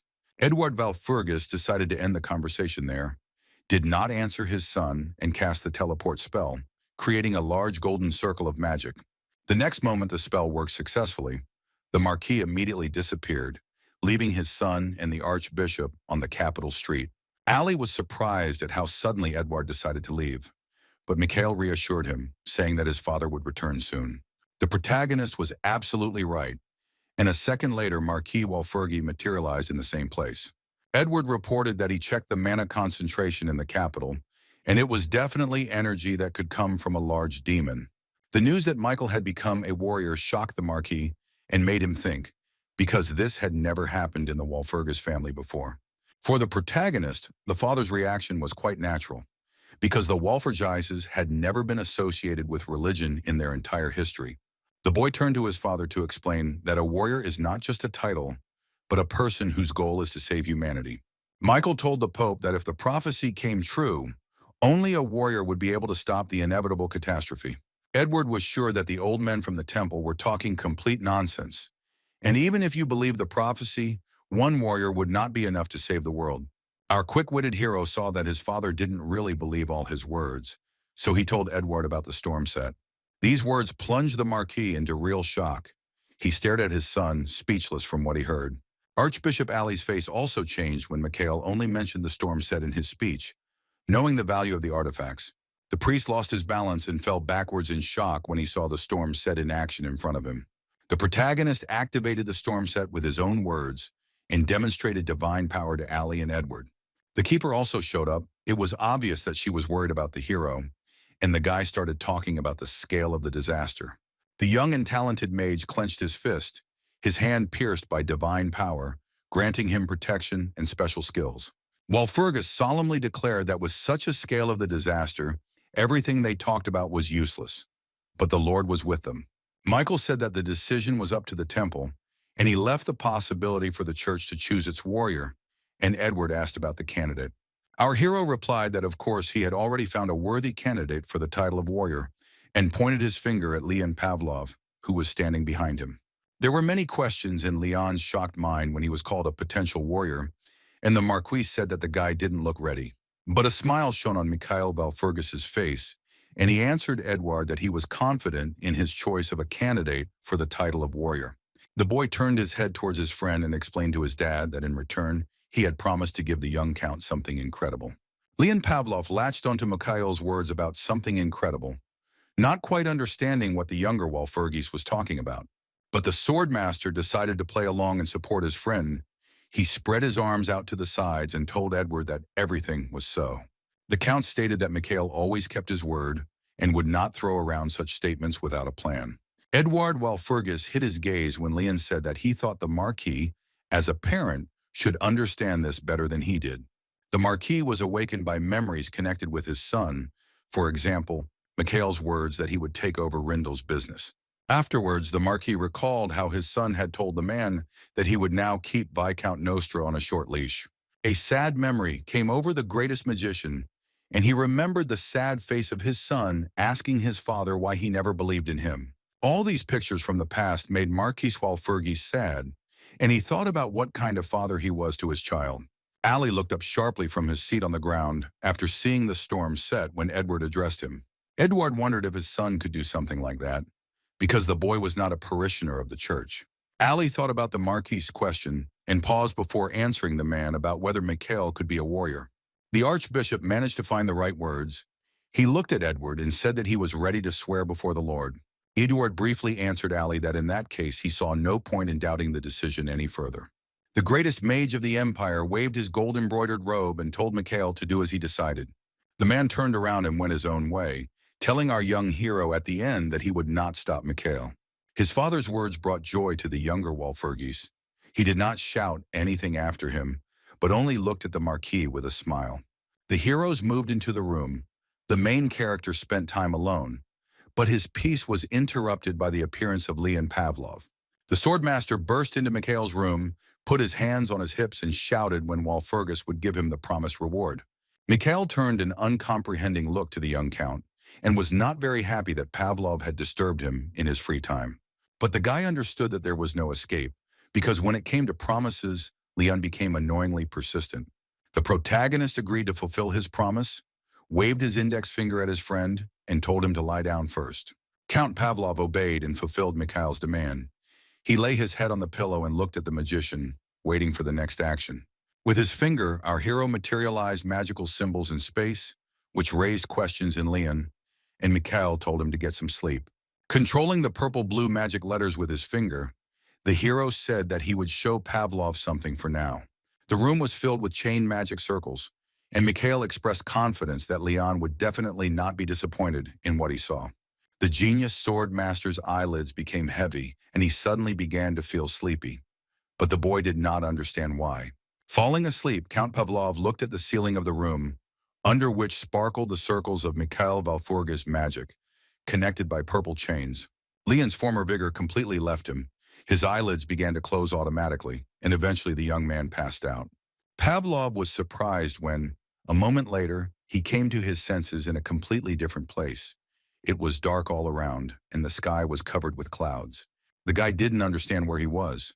The Count was surrounded by gray dust, and behind it, he could see a half-destroyed, lifeless city.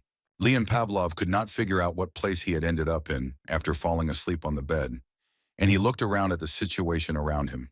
The unknown person, who was surrounded by a dark aura, greeted the guy with a smile on his face, saying welcome.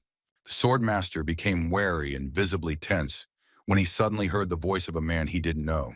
But Leon was not afraid and turned his head in the direction from which he heard the voice to see the man who greeted him.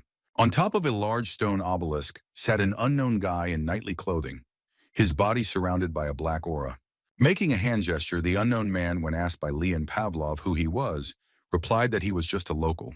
The stranger looked at the young count with his gray eyes and declared that he could show the boy a completely different world. Pavlov was alarmed by the fact that he could not see the face of his interlocutor, and he told the stranger that he had a strange voice. The mysterious guy jumped down from the obelisk to reduce the distance, and in the jump he grabbed the hilt of his sword with his hand.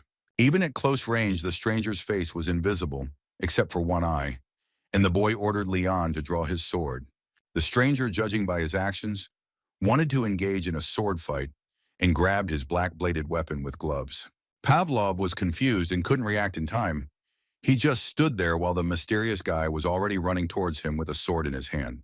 The young count noticed that he was about to be attacked, and from the expression on the young man's face, it was clear that he was terribly scared. Leon Pavlov managed to grab his sword before the stranger attacked him and was ready to defend himself.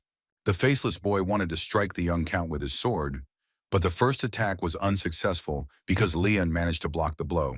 Pavlov managed to protect his body and not receive damage, but the enemy's blow was so strong that the guy dropped the weapon from his hand. Leon, frightened and tense, clenched his teeth. It was perfectly clear to the hero that the stranger's skills were superior to his own.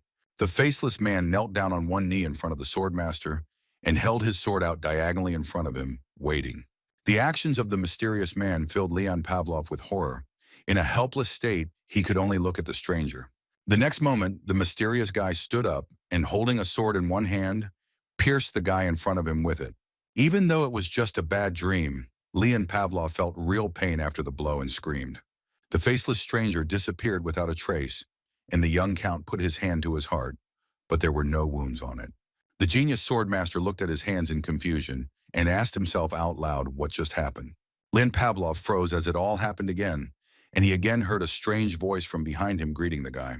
The count carefully turned his gaze back to look at the one who had once again said welcome to him in this mysterious dream. The boy was confused because when he turned his head, he saw the same mysterious man on top of the stone obelisk. Just like last time, after the greeting, the faceless guy came down from his pedestal, but this time he chuckled in surprise. Pavlov Jr. didn't understand what was going on when the stranger praised the boy for taking up the sword right away this time. The hero cast a hostile glance at the stranger and told the faceless man that he would not lose so easily this time. This time, Leon Pavlov decided to help himself with aura, and his hand and sword were illuminated with a bright blue magical light. The young sword master was not as confused as last time and used Miller's first type of technique. His entire body lit up with aura. Leon Pavlov became as fast as lightning.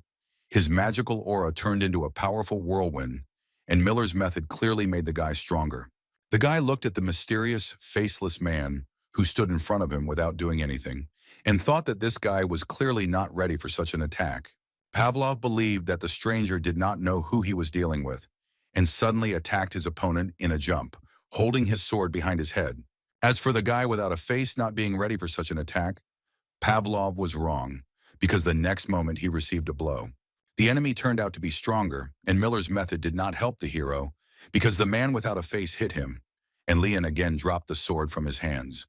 The attack was unsuccessful for Pavlov. The boy spat blood from his mouth when he received a blow to the stomach from the stranger. The knee to the stomach was so powerful that the genius swordsman was sent flying into the air, and the stranger hinted that he was not so arrogant. Defeated, Leon fell face down on the ground, and the faceless guy said that he thought the Count knew what he was getting into. The mysterious man with the black aura pointed his sword downwards, asking if Liana Pavlova should die again in such a case. At that moment, Leon Pavlov woke up in horror on his bed. He began to swear out of fear, and Mikhail, who was sitting next to him, greeted him. The swordmaster yelled that he needed to go back and kick that guy's ass, and our hero thought that apparently it hadn't gone so badly. Mikhail said that there was no point in asking him about it now, and he would send Leon back there when the time came. The hero explained that what he saw in the dream was what Leon would have to face in reality after he learned the method of controlling the aura. Overwhelmed with emotion and the new information that had fallen on his head, Pavlov grabbed his hair and began to ruffle it. The brilliant swordmaster was perplexed and tried to find out from Walpurgis what he had just experienced. But Mikhail looked away with a detached expression, not explaining anything now, and replied that Leon would find out about everything later. But our wise hero knew well that what his friend had just experienced was his inevitable future. Mikhail told Leon Pavlov to go to bed because he had a hard day ahead of him tomorrow, and the boy asked if it had anything to do with the temple. Walpurgis Jr. explained that the temple was their final destination, but that they would stop somewhere else on the way tomorrow. The protagonist thought for a second when an intrigued Leon Pavlov asked what other place they would visit tomorrow. Michael said that they would go to the magic forest, and he kept his word, because the next day the whole company found themselves there. Cassandra asked if the guys were going to that tree, and Michael asked in return if she had said anything about it before. The knight shared his opinion that the elves would certainly be stubborn because they only take into account the opinion of their leader.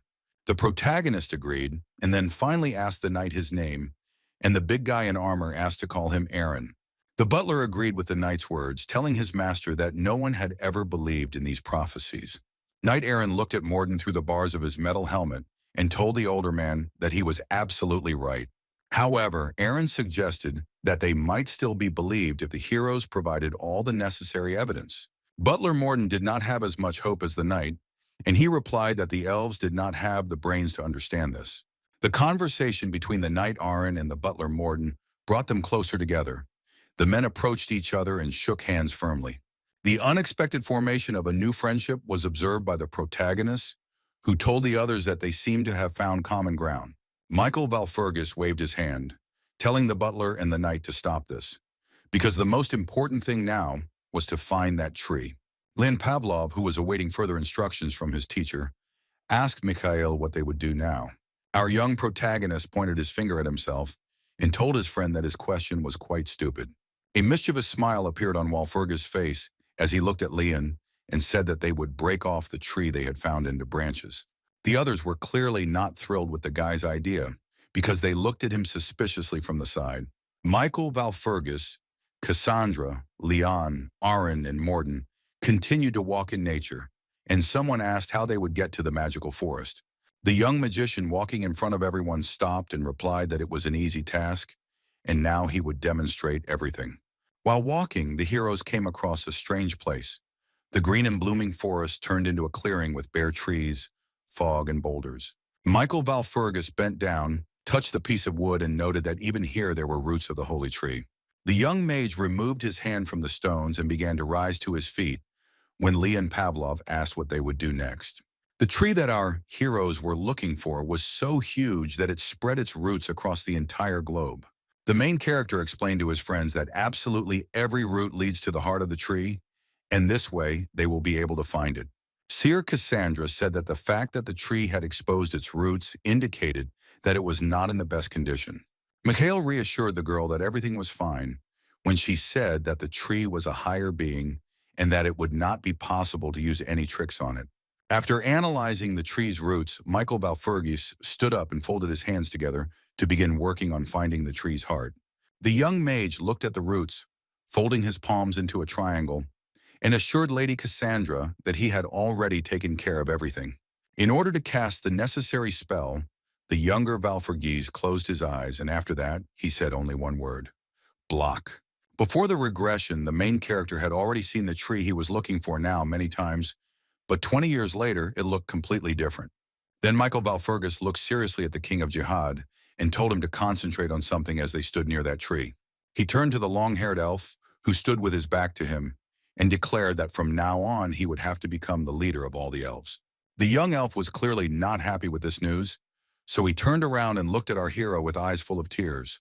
Jihad lamented that he had not tried hard enough, and Mikhail consoled him, saying that it was not too late to take control.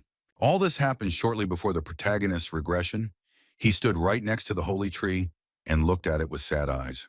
The centuries-old tree dried up completely as a result of the demonic invasion, and even the elven king was unable to save it. First, the tree that was most important to all elves died, and soon after that, the king himself died at the hands of demonic creatures. The first among the elves fought desperately for the right of humanity to exist, and did everything in his power to achieve this. Michael invited Jihad to join them, and so they continued their journey together with the 8th king of the elves. After the regression, Valfurgus, remembering all this, stood in the middle of an unusual space when he cast the block spell. The guy complained that he had to constantly communicate with so many creatures, and all the memories of the past came up by themselves. The keeper suddenly showed up with a question about why he couldn't just get the information and move on without them, and the hero asked what she was doing there. The question made the petite girl furious, because she was here to protect Mikhail, because she was forever bound to him by a seal. The boy was no longer indignant at the appearance of the keeper, and the girl asked if they had a chance to save the tree now. The main character asked the keeper if she knew any information about the world tree. The keeper shared with Mikhail the knowledge that this is the main world tree, and some of its roots go to Asari. With a sad look down, the girl told our young hero that, roughly speaking, this child was a survivor, and they were victims. Michael realized that the tomb's managers, including his new girlfriend, were victims, and Asari, the tree-like creature, was a survivor. The protagonist finally found himself in the magical forest and stepped onto the green grass, realizing that someday there would be more details on this topic. The guy found himself right in front of a pillar of a large world tree, which was surrounded by magical golden threads. After a bright green splash, the tree disappeared, and in its place a girl in a white dress appeared in front of our hero. She landed on the ground and said that she was glad to see Mikhail, and then said that she was the tree, the very same world tree. The green-eyed girl placed her hand over her heart to introduce herself, and told our hero that her name was Yggdrasil. Yggdrasil held her hand out, palm up, to use her magical skills after telling her name to Mikhail. Right before our hero's eyes, branches began to grow from the ground at great speed with the help of the magic of the world tree. With a gesture of her hand, the girl created a wooden table and 2 chairs in a matter of seconds, saying that they should sit down first. This was not all that Yggdrasil wanted to say before the conversation began. She looked at our heroes with suspicion. The keeper sitting on Mikhail's shoulder felt awkward and looked away when the girl asked if they knew each other.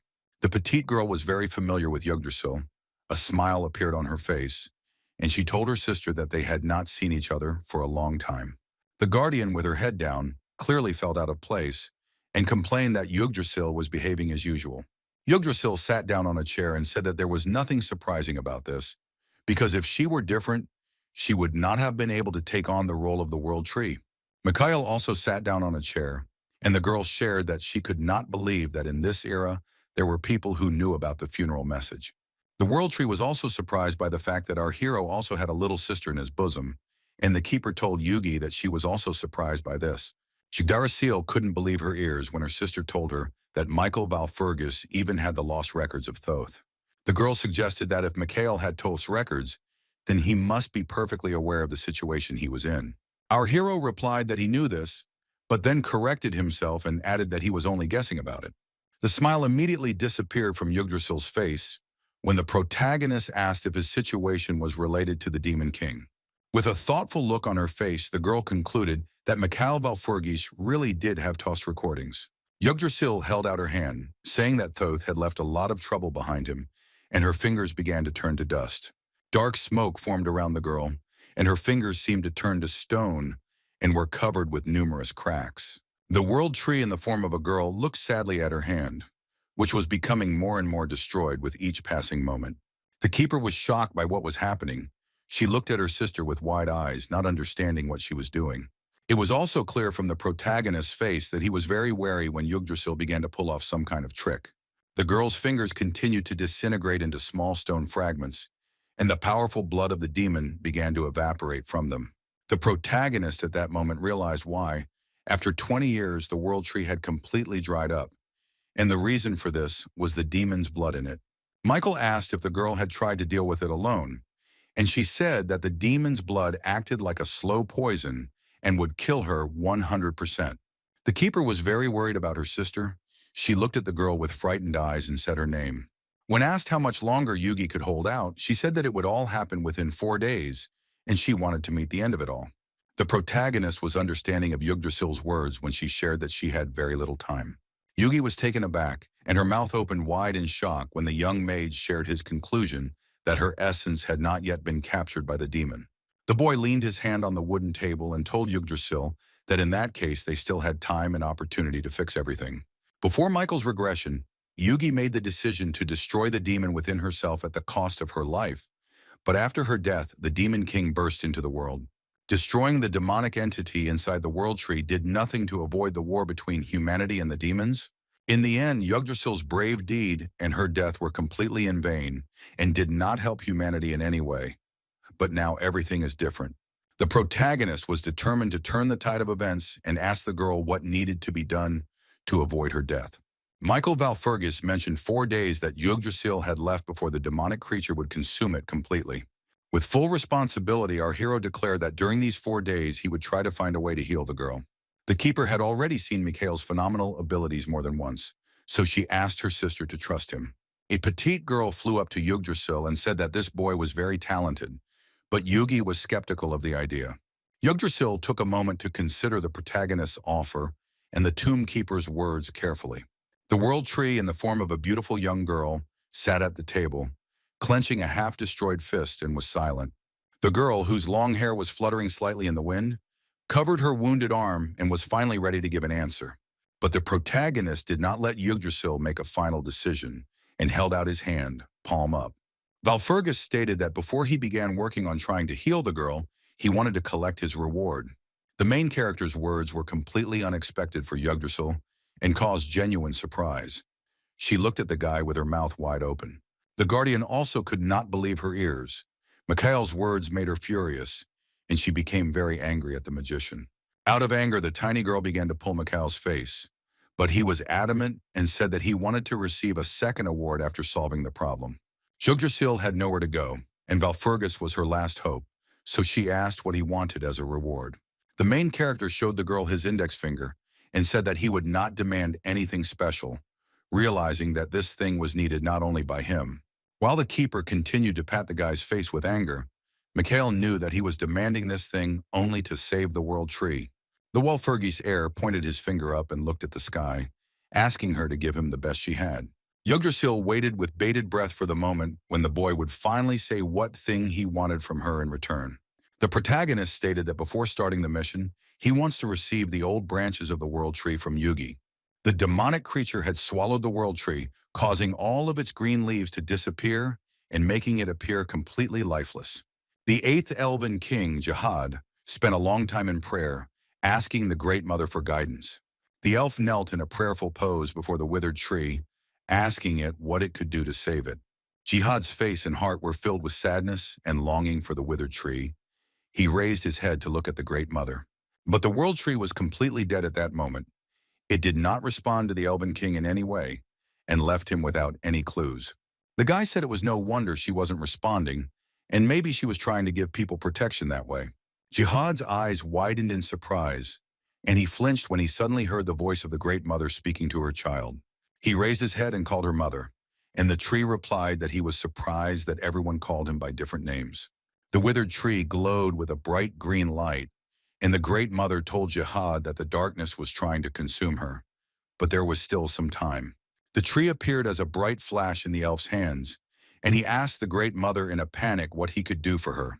The tree said that there was one person who could help, and the boy needed to help him too, so that hope would shine upon them. Jihad shouted for her not to disappear, not understanding how to find this person. But that same guy was already standing behind him. Saddened by the disappearance of his mother, the elf shuddered when he heard the answer behind him that he was that very man. The eighth elven king turned his head back. His eyes filled with words, and he stuttered as he asked the stranger who he was. Our main character stood before him, arms folded across his chest, and first asked the elf king if he was currently addressing him. With a wide smile on his face, the boy introduced himself to Jihad, saying that his name was Mikhail Valfurgis, a trusted person of the World Tree. In the magical forest of the elves, nature reigned. Everything around was decorated with blooming multicolored flowers and fragrant plants. Jihad and his new friend Mikhail were walking through the area where the elves live. Their houses were bizarre and not like human dwellings. With hope in his eyes, the boy asked Valfurgis if he knew what to do and if his mother had instructed him.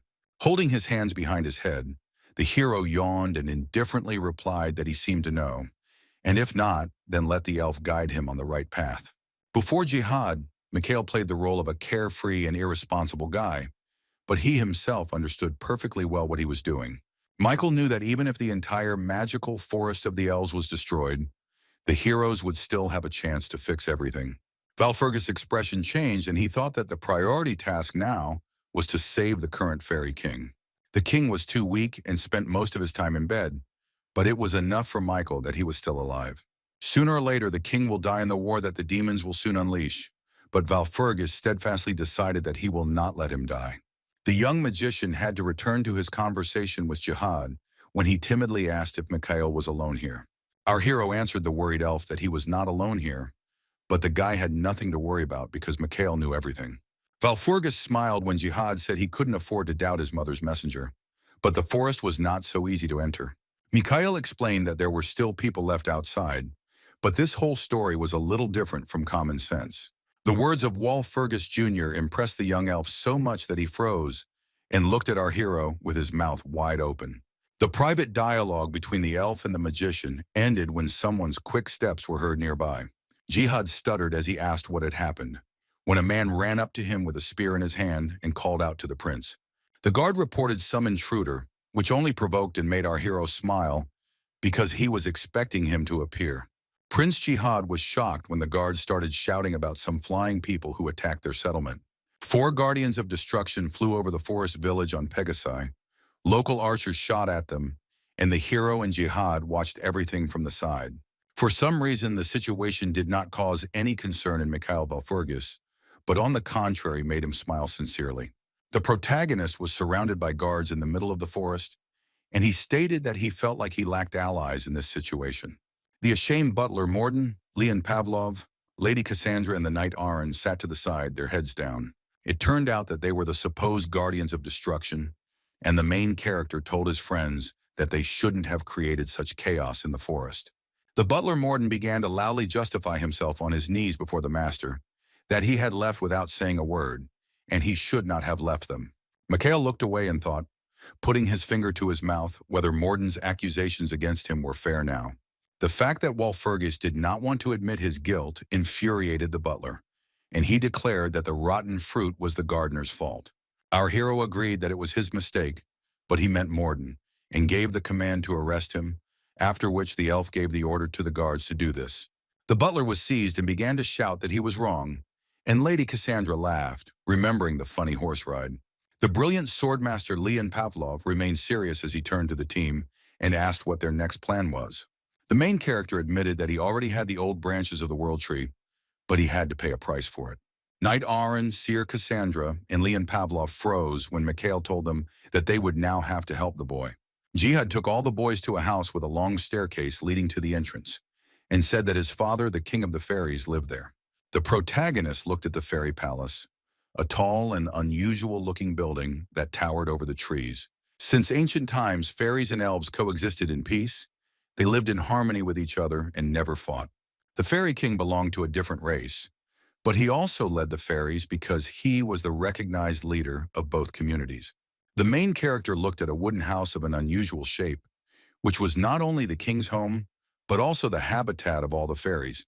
Michael Valfurgis stepped onto the first step of the stairs to visit the house of the fairies and meet the king, Jihad's father. When the fairies noticed him, they immediately surrounded our hero from all sides, admiring the fact that a human had visited them, since this was a rare event. The fairies began to knead Michael's cheeks, saying that he was blessed, and the prince called our hero wonderful because fairies rarely greet strangers in such a way. Jihad's praise irritated our hero, and he asked the long-eared one not to irritate him, and the elf asked the fairies to take care of him. When Walpurgis and the whole company entered the house of the fairies, Jihad pointed with his palm to the door of the room where the king was now. The hero stood in front of the entrance to the bedroom of the leader of the two races, and the prince invited Michael and the others to go inside to greet the king. The boys opened the door to the room, and inside on the bed sat an exhausted king, covered with a blanket, who silently looked out the window. Hearing that someone had visited him, the leader of the fairies and elves was surprised, because no human had set foot in his room for a long time. The fairy king, exhausted by illness, greeted the guests without any particular emotion on his face, without turning around to look at them.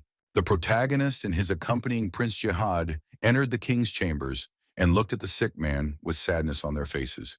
Michael Valfurgis came closer, bowed his head before the king, and thanked the protector of the fairies for his hospitality. The exhausted man looked sadly into the distance and noted that our hero was well acquainted with the rules of elven etiquette. The fairy king continued to sit in his bed without turning his head toward the guests and asked what brought them to him. Jihad knew that his father was very vulnerable, so before breaking the news, the boy asked the king not to be afraid. The man finally turned his surprised gaze to his son when he reported that the momentarily dried-up world tree had made itself known.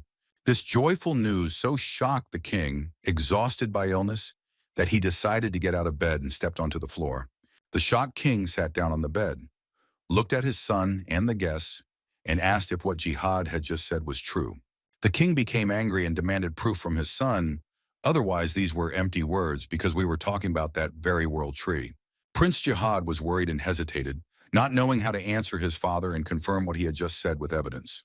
But instead, Michael answered, placing his hand on the elf's shoulder, confirming to the king that he had all the evidence. The guy looked at the confused Jihad with a smile on his face so that he wouldn't worry about the evidence about the world tree. Our brave hero's expression became serious. He looked at the fairy king and invited the man to look at them for himself. After these words, the main character reached with his right hand into the left inside pocket of his jacket to take something out of there. The fairy king's eyes widened as he saw the thing that Michael had decided to show him as evidence. The man couldn't take his eyes off the thing that our main character took out of his pocket, and he knew what was in front of him. Michael Valfurgis held a branch of the world tree in his hand in front of him. It was distinguished from the usual one by its magical green glow. Showing the fairy king a small branch, the young magician asked if the man understood what it all meant. The fairy king knew very well that if the guy in front of him had a branch of the world tree, it meant that he had become his confidant. This was true because the presence of a branch of the holy tree in Michael's possession was direct evidence that the tree recognized him. This proof was enough for the fairy king, and the man found the strength to kneel before the hero. The man loudly declared that he, King Jiren Hadas, welcomed our protagonist as the recognized messenger of the world tree.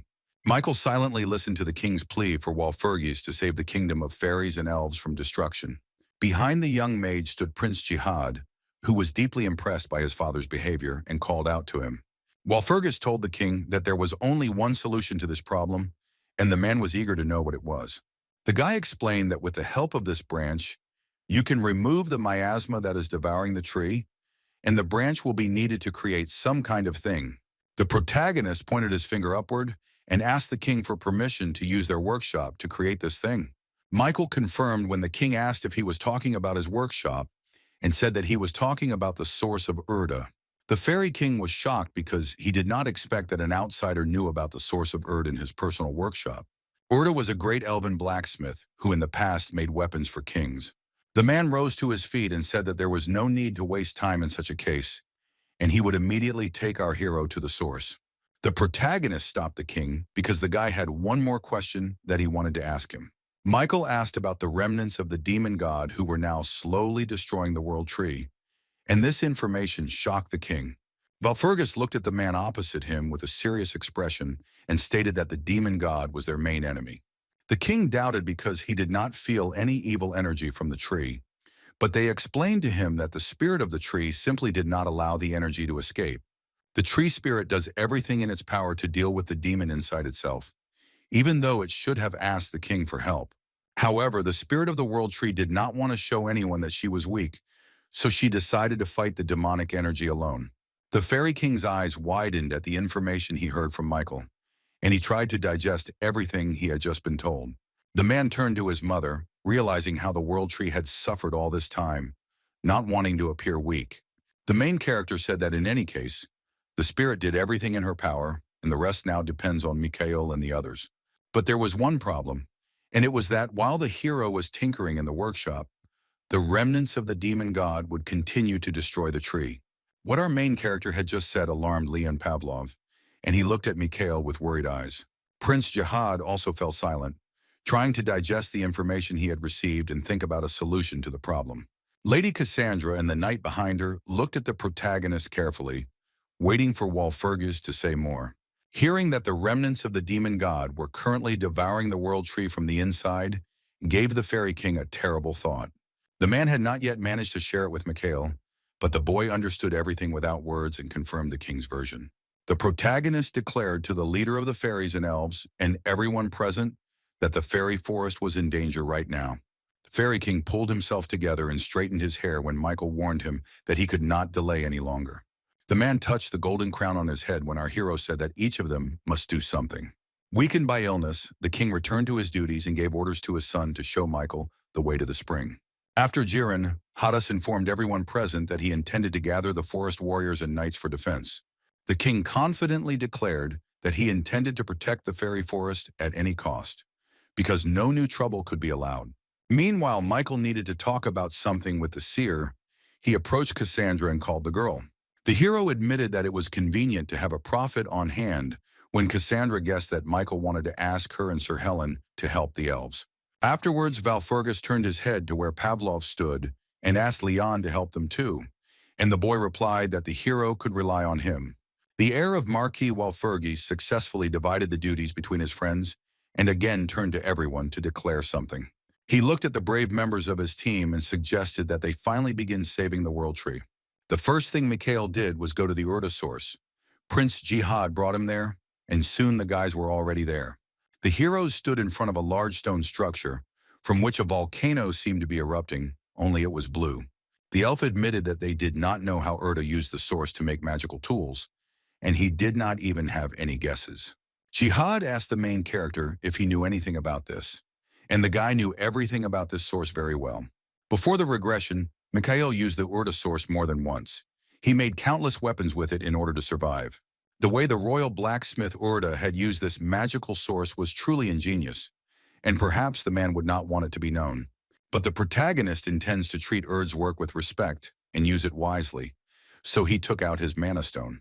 The hero took out a branch of the world tree, knowing that in fact the legendary elven master Urda was not a true craftsman. To create a thing useful for saving the world tree, the guy lowered a branch into the source and cast the salvation spell. The main character, standing at the very source, lowered his head down and carefully watched the reaction that was taking place in the liquid. The amazed elf Jihad watched with his mouth open as the source of Urda changed before his eyes. Now, Michael Valfergus could reveal the truth and say that Urda was not actually a blacksmith, but a real magician. The bearded giant Urda, although he looked like a typical craftsman, actually possessed magical abilities. The man was able to create good magical weapons with the help of the source, but Mikhail would not call him a talented magician. Knowing a lot about Urd's life path, Valfergus understood that the big guy had rather mediocre magical skills. Urda himself understood this perfectly well. So at one moment he made a fateful decision that changed his life forever.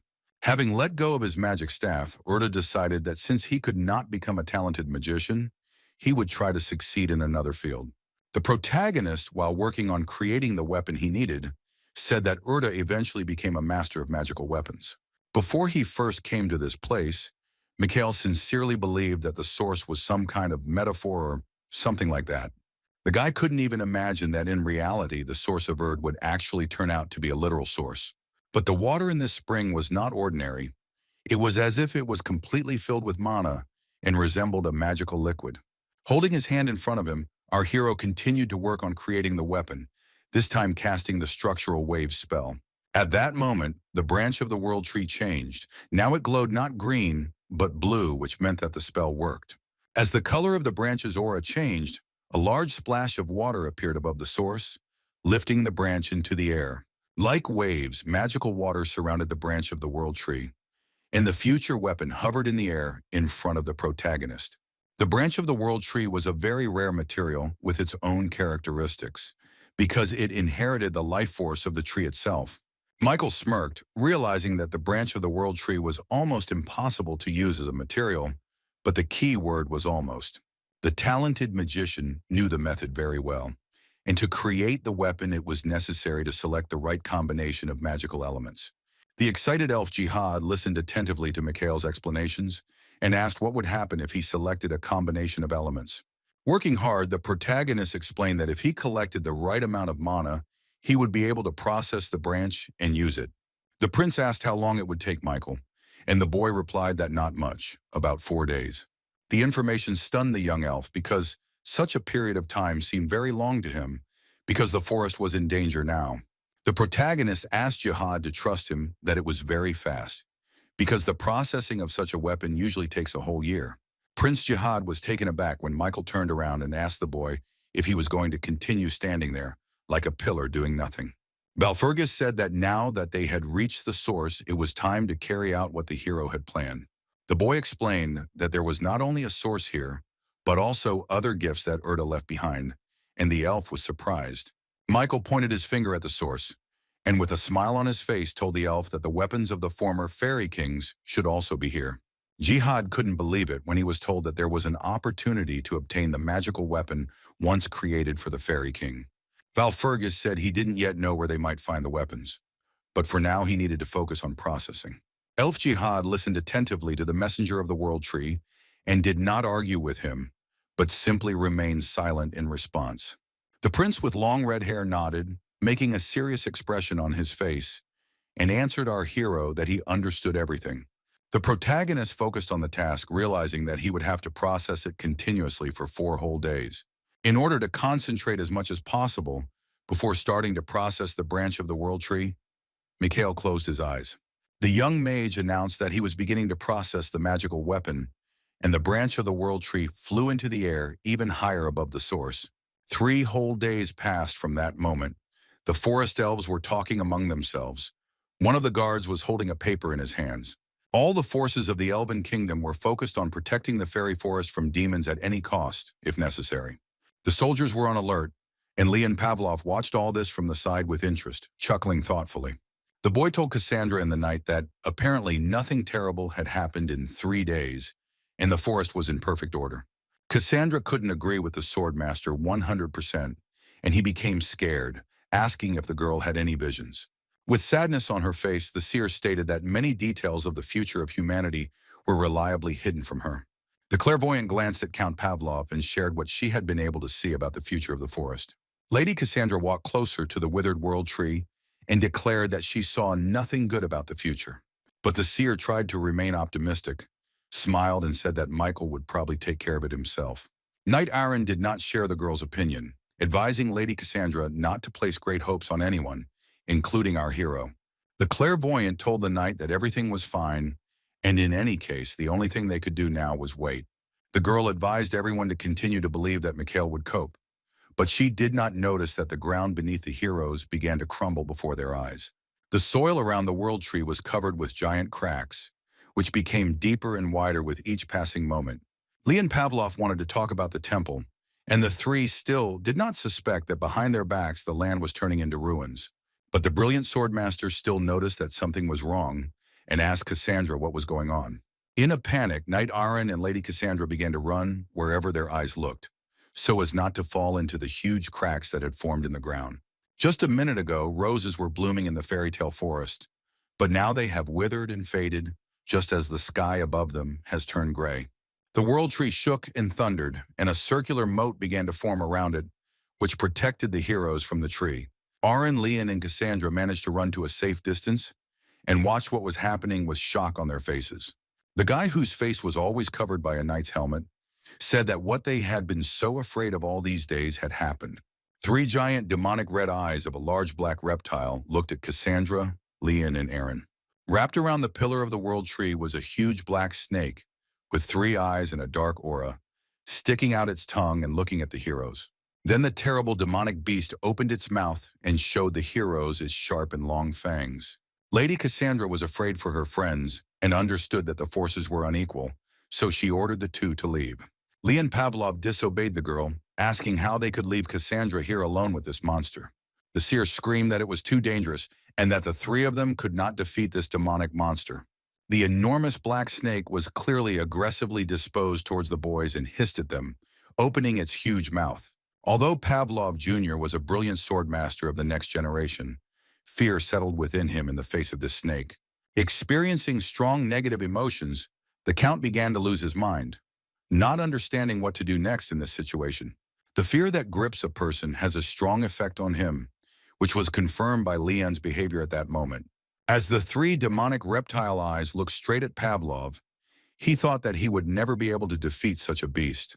Leon Pavlov gritted his teeth in anger, primarily at himself, and did not understand why he was such a helpless person. The swordmaster at that moment remembered the faceless boy he had met in his dream and compared his powers to that demonic serpent.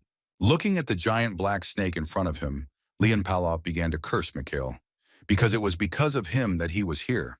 The guy turned to the main character, asking when he would return, and at that moment, Mikhail Valfurgi's body began to glow. The main character closed his eyes, his appearance was transformed. The guy began to emit a purple, magically attractive light. Afterwards, Valfurgis opened his eyes and stared seriously ahead, with small purple lights flying around his face. The fairy tale forest, where elves and fairies lived in the world, has changed significantly for the worse. All the flowers have withered. It's all because of a giant demonic black snake that crawled out of the ground right next to the world tree and now feels at home in the forest. Not only the land was transformed, but also the sky, which was painted in dark purple shades due to the arrival of this monster. Frightened, Leon Pavlov, Cassandra, and her faithful knight did not run away anywhere, and looked straight at the huge black reptile. The Fairy King was already aware of everything that was happening and led a whole squad of forest knights who were ready to fight against the monster. Reincarnated pointed his hand in the direction and ordered his soldiers to fire at the demonic black serpent. A whole team of archers prepared their guns with arrows to start firing them at the uninvited guest. Hundreds of arrows from all sides simultaneously rushed into the body of the giant reptile. The snake began to wriggle, receiving damage. The arrows irritated the demonic monster, but were not fatal to the reptile. The snake was still alive. The hellish giant snake tried to pounce on the soldiers and forest dwellers standing below, but they were protected by a large magical dome. The purple glowing dome was very strong, and the snake was unable to break through it the first time to attack the elves. Jiren Hadas watched the magic dome work and thought about the little thing that the messenger of the world tree gave him. The Fairy King at that moment remembered how our hero had given him a large mana stone, which now serves as protection for the settlement. The elf mages managed to activate the dome to protect themselves from the demonic snake, and the king concluded that the thing had performed amazingly. But the huge black snake was incredibly strong, and after several attempts to break through, a large crack had already formed in the dome. Noticing a hole in the magic dome, Jiren concluded that they would not be able to hold out for long, and the snake would still break through. At this time, the protagonist was still working at the source, cultivating an old branch of the world tree. After a few days, the guy managed to successfully finish processing the staff, although it usually takes a whole year. Mikhail took a closer look at the weapon he had received in the form of a wooden staff and stated that he had finished the job. While Fergus asked the keeper how long it took him, and she said that it had only been 3 days instead of the promised 4. The girl asked if it was now possible to combine Mikhail's creation with the sphere to obtain a full-fledged weapon. Our talented hero looked at the staff processed in the source, thinking about how perfectly it was made, without a single flaw. The tiny lady with green hair was in anticipation. She hurried Mikhail so that he would finally begin the final stage. Mikhail took between his 2 fingers the small sphere that had previously been the mana crystal given to Eileen. The boy inserted the red sphere into the place prepared for it on the staff, a small hole in the golden braid. The sphere fit perfectly, and when Michael placed it in its rightful place, the stone shone with a bright light, blinding the eyes. The protagonist looked in fascination at his perfectly crafted weapon and the bright glow emanating from the red sphere. Valfergus froze, looking at the glowing magic ball built into the staff, and went into himself, clearly thinking about something important. At this time, in another part of the forest of enormous proportions, a black reptile did not give up. It stubbornly hit its head on the dome to break it. The Elven Kingdom has already suffered its first losses at the hands of the demonic monster. The snake managed to kill one of the elves. The bloodthirsty reptile managed to take the lives of more and more elves. The Fairy King held the body of the wounded guy in his arms. Jiren looked up at the dome in horror and excitement and saw the demonic snake getting closer and closer to them. The 3-eyed black reptile continued to hit the protective magical dome, creating more and more cracks in it. The Fairy King could only sit on his knees, praying to the Almighty Lord, realizing that in a little while the snake would break through. Before the next blow, the giant black snake moved to the side a little to gain momentum and strike the dome with renewed force. Swordmaster Leon Pavlov noticed that the reptile was preparing for something and shouted, commanding the others to prepare for it. The 3-eyed demonic monster once again struck its head on the protective dome over the fairy forest. This blow was fatal for everyone who was under the dome, but victorious for the serpent because the protective structure crumbled into fragments. When Michael Valfergus finally finished creating his magic staff, he said that he hated everything related to demons. The next moment, the young mage cast the Holy Ray spell, and a powerful stream of light mana shot into the sky. The spell of our brave hero noticeably worked to the detriment of the demonic snake, and it stopped attacking for a short time. Lady Cassandra was genuinely pleased when she turned around and saw Michael standing in front of her, saying that he had finally arrived. Valfergus appeared before the heroes in a robe, holding his new staff in his hand, and said that fortunately he was not late. Watching the hissing giant snake with 3 eyes, the protagonist thought that the monster was moving faster than he suspected. The guy realized that if he hadn't mastered his magical instrument in 3 days, he would now be standing in ruins. The Fairy King approached Michael, asking the messenger about his son, but Valfergus told the man not to worry about him. The protagonist cast the flight spell, and the next moment his body flew into the air to get a better look at the monster. Approaching the demonic monster, Michael, holding the staff in his hand, noted the scale of this gigantic reptile.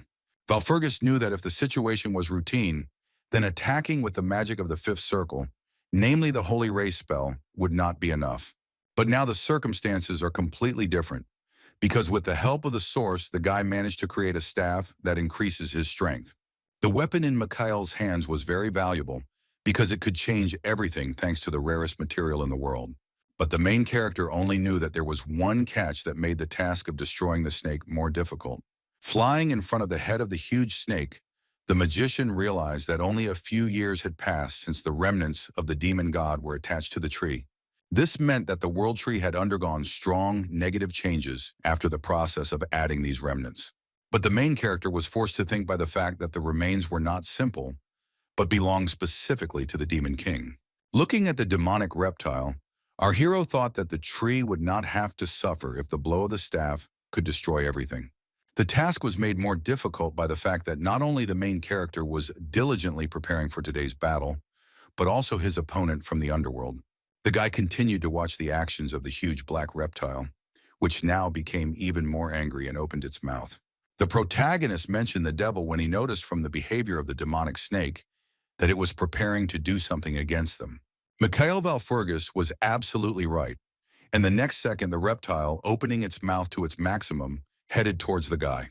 To stop the snake's attack, an unknown hero shot an arrow at the demonic reptile, which was not ordinary but magical. The arrow flew past the snake at breakneck speed as it threatened everyone below with its mouth wide open and its sharp fangs. There was a noticeable explosion, and a cloud of magical blue fire formed near the snake's body when the arrow hit the reptile. The protagonist covered his face with his hand, squinting because of the blinding light, and wondered who these unusual arrows belonged to. If this arrow was the work of Erd, then a treasure possessing the most powerful divine power had just passed before Michael. Mikhail Valfurgis became wary and looked back when he heard a familiar sound coming from behind him. The protagonist turned around and saw in the distance the dark silhouette of an elf girl holding a bow in her hand. This archer Jihad, who shot the arrow at the snake, saw that Michael was looking at her and loudly called for the messenger. A smirk appeared on our hero's face because he knew who had just shouted at him, and he was well acquainted with this guy. The guy's mood noticeably improved. Mikhail turned around and said that the elf with a bow in his hands had arrived just in time. The protagonist was optimistic. He watched as the snake was damaged again and understood that he would not survive such attacks. The demonic reptile began to change shape. Part of its head was a bare skull instead of skin, and the hero guessed that it was shedding its skin. The guardian, as in any dangerous moment, was next to Mikhail, and the guy asked her to fulfill some request. After this, a whirlwind of blue magical aura surrounded our hero's body.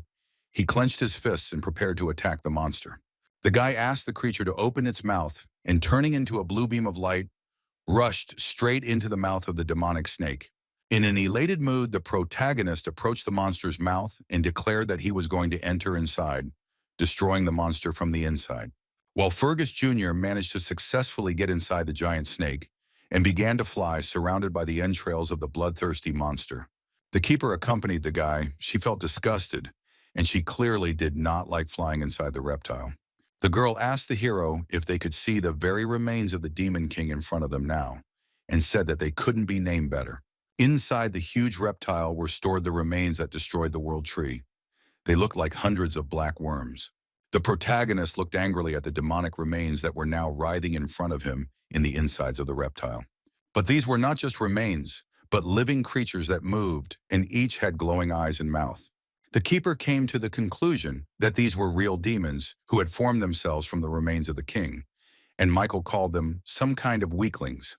But still, the girl advised our hero to be careful, because these demons are born very quickly. Not feeling any fear of demonic entities, the guy thought about how to deal with them as quickly as possible. Inside the snake, more and more new creatures were formed from the remains of the Demon King, which only increased in size. In order to get rid of the newborn demons, the protagonist decided to use his new staff and grab the weapon. The hero materialized all his magic circles around himself, but decided to temporarily increase their number with the help of a special spell. The next step for the talented magician was to cast the Divine Gate spell, which would help kill the demons. Numerous demonic monsters began to make sounds, not understanding what was happening when the boy cast the spell. After the spell was successfully activated, a large magical divine gate appeared behind the main character. Mikhail Valfurgis coughed and spat out a clot of blood because strong spells always deal damage to physical health. The boy wiped his mouth with his hand and said goodbye to the demons because he knew that the divine gate would definitely help get rid of them. Divine Gate was a signature spell by Michael Walfurgis, developed by his boyfriend before his regression. The spell is quite complex and not everyone can successfully perform it because it is not a basic level of magic. Michael wasn't even surprised when he saw the Demon King's reanimated remains panicking after activating the spell. The open divine gates began to literally suck in demons because this is one of the most effective spells against creatures from hell. The guardian covered her face with her hands and opened her mouth wide when she saw that one spell was enough to kill the demons. The girl began to tug at Walfurgis' cheek, screaming why those monsters had disappeared and whether they were really that easy to kill. Seeing that her friend was not in the best physical condition, she asked Mikhail if he was sure that this was necessary. Looking at his blood-stained hand, our hero said that he was sure because in such a situation, there was no other way out. Divine Gate is a spell that consumes a lot of mana, and if used with others, the power will run out after 5 minutes. The main character realized that he had only a few minutes left, so he ran to have time to destroy every single demon. After a few minutes, the place that had recently been filled to capacity with demons became empty, and only smoke remained there. Michael Valfurgis managed to cope with all the demons, but at the cost of his own health, because his strength almost completely left him. But our brave hero had another important task ahead of him. He looked at something in front of him and said that he had found it. It was a round lump of red meat, which was attached to the walls of the black reptile's entrails by threads of meat. Michael said that this is the eye of the Demon King, and also the heart of the black snake that swallowed our hero and the keeper. The Demon King's eye opened slightly and a red pupil appeared from the round organ, and the guy said that this was the only thing that tormented the World Tree. The Demon King completely exposed his lone eye, which he had been safely hiding inside a huge black reptile. 3 minutes left for everything, and after that he would collapse without strength. The Demon King's giant eye narrowed as it watched the actions of Michael Valfurgis standing below. It was not just an eye, but a full-fledged monster that attacked Mikhail, releasing numerous meat tentacles from itself. The tentacles circled around the guy, trying to harm him, so there was no more time to wait, and Mikhail prepared to attack. The first step in the battle against the eye of the Demon King Michael was to cast the Shimmer spell to confuse the eye. Our brave hero reminded himself that he only had a minute left and took off, heading straight for the center of the pupil. For now, the demonic eye was fine. It once again fully exposed its eyeball, watching the actions of the magician. In order to destroy the eye of the Demon King and the heart of the black snake, Michael Valfurgis took an unusual golden puck into his hands. The Guardian, who was already sweating from the tension, asked the protagonist if he was holding the signal stone in his hand. The guy didn't answer and squeezed the stone in his hand, realizing that he had no time for talking, because there were only 30 seconds left. The protagonist continued to act according to his plan. The pink tentacles of the demon's eye tried to grab Mikhail to stop him. But the next moment, something went wrong as the guy had planned, because a bright green beam flashed in front of his face. Confused by what she saw, the keeper assumed that this green beam was a magical arrow fired by someone. The giant demonic snake received a noticeable disfigurement. A large hole formed in its body, from which green smoke poured out. After a successful shot, the girl stopped to catch her breath and look at the result. The person who helped Michael defeat the demonic reptile was an elf archer whose body glowed with a green aura. Having reduced the distance between himself and the eye, Valfurgis asked him if the monster thought that they would allow him to destroy the World Tree. Looking straight into the huge red eye, the guy gave himself the order that he would not allow this, because before the regression, the tree died, and everything became meaningless. Mikhail had only a few seconds left, and he cast the 7th magic circle spell Yggdrasil to attack. The final act of the protagonist was to bring his staff directly to the pupil of the eye, and the sphere lit up with a bright blue light. The World Tree did not give up, and the next second, nature began to emerge inside the huge black snake. The insides of the reptile began to quickly fill with wood that glowed green, indicating the healing of the World Tree. Even at the very last moment, when the tree's strength was exhausted, it left the world with hope, and now its branches reached towards the eye of the demon god. Exhausted, Mikhail fell, remembering Yugi's last wish that the seeds of hope she left behind would be found faster than the remains would consume them. Valfurgis found the strength to rise and promised the World Tree that he would fulfill his last wish, no matter what. The boy remembered the spell he had learned solely for the sake of the World Tree, and then Yugi thanked him for it. Yggdrasil was so moved by the significance of this spell that tears began to flow down her cheeks.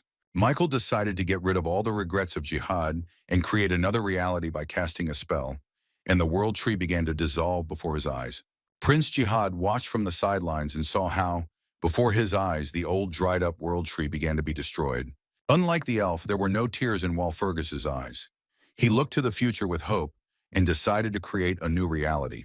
It was a new beginning of sorts for our hero, and after Yugi's spell was successfully cast, a new World Tree grew around the Demon King's eye. At Yggdrasil's last wish, the protagonist made the old World Tree begin to disintegrate into small dust. But it was not only the tree that disappeared from the face of the earth, but also the remains of the Demon King, which turned into a large bright green ball. Prince Jihad couldn't take his eyes off what was happening before his eyes and turned his attention to the remains.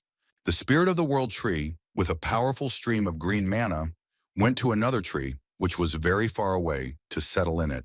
A bright green beam entered the pillar of a tree standing in the middle of the lawn, which meant that the world tree would now be located in a different place.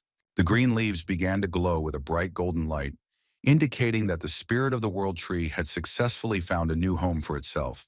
Just a minute ago, it was dark and cloudy outside, but now the tree was emitting such a bright light that it created sunny weather around. Leon Pavlov and the others turned around to see the world tree making itself known again, and the rays of the sun breaking through the menacing clouds. Fairy King Jiren watched in amazement as the inconspicuous tree transformed into a new world tree before his eyes. The elves, their mouths wide open in surprise, turned around to witness the victory of good over demonic evil. The archer boy opened his eyes and froze, watching the wonderful picture before her, when Mikhail promised that the tree would definitely be reborn. Without turning around, the protagonist said that the world tree would recover, shake off everything demonic, and bloom again. Afterwards, the guy looked at the archer with a smile on his face and declared that now it was his turn to play his role. The elf looked down, laughing, and gripped his bow tighter, but did not respond to the protagonist's words. Owe looked at the revival of the New World Tree with hope in his eyes and said that everything was as the guy had said earlier. The archer stated that the protagonist was right and she really needed to move forward, and after these words, the guy left. Mikhail Valfurgis was left alone in the middle of a green meadow, with golden threads of the World Tree flying in the air. Tired after the battle with the Demon King's Eye, the protagonist looked around and said that there it was, her world. Yugdrasil approached the boy and told Mikhail that now she would be able to take care of the restoration of the forest and take care of the children. Yugi thanked Walpurgis for saving her, but our humble hero replied with a smile on his face that there was no need for thanks. Michael Valfurgis explained to the spirit of the tree that he had only fulfilled his promise, and now it was the turn of the world tree to fulfill its own. The girl smiled modestly and agreed with the young man, but said that she believed that the reward would not be enough. Yugdrasil asked Mikhail if he wanted to increase the number of his magic circles and get a new essence, and she was completely right. Yugi said that a small part of her essence could help our hero with this, and she even wondered if her life was worth too little. Yugdrasil placed her hand on her heart, deciding for herself to help our hero, and prepared to make a statement. With a sincere smile, the spirit of the world tree told Mikhail that, as a sign of gratitude, she was ready to give the guy a part of herself. The guardian was furious at her sister's statement and screamed, "What the hell?" looking angrily at Yugi. She flew up to the frightened Yugi, asking how she would maintain harmony in this world if she decided to make her life so difficult. The tiny girl blushed when Yugdrasil asked if she hadn't chosen Mikhail for the same reasons as Yugi. The protagonist asked the keeper what was wrong with her, but the girl did not want to explain, seething with anger on the guy's shoulder. Yugdrasil told Mikhail that now that she shared a part of herself with him, the boy would be able to absorb not only mana, but other types of energy as well. Walpurgis Jr. thanked the girl with all his heart, and she praised him for being a very determined person. Yugi cut off a strand of her long, blonde hair and gave it to the protagonist as a part of herself that Mikhail could use for his own purposes. Michael examined the cut strand of hair and said that it was very symbolic that Yugi's essence was contained in her hair. The boy opened his mouth wide and asked the spirit of the world tree if he should eat the hair now, and Yugdrasil said that he shouldn't. The girl asked the guy to just tie a strand of hair around his wrist, and that would be enough, and Mikhail did as he was told. The protagonist closed his eyes and concentrated to feel how part of Yugdrasil's essence connected with his body. The guy immediately felt some changes, as if a magical power had awakened in the strand of hair of the girl on his hand. A second later, the strand glowed with a green aura. The hero's wrist was wrapped in magical golden threads, and part of the essence of the spirit of the world body merged with him. A stream of bright green mana began to swirl around Mikhail Valfurgis' body. He closed his eyes and was ready to accept part of the tree spirit. The young magician opened his eyes, feeling how the energy of the entire world seemed to be flowing through his body. Valfurgis's magic circles turned green, and he felt his magic power being restored and his wounds healing. The guy tried to move his hand, and all his movements left behind a bright green trail of magical energy.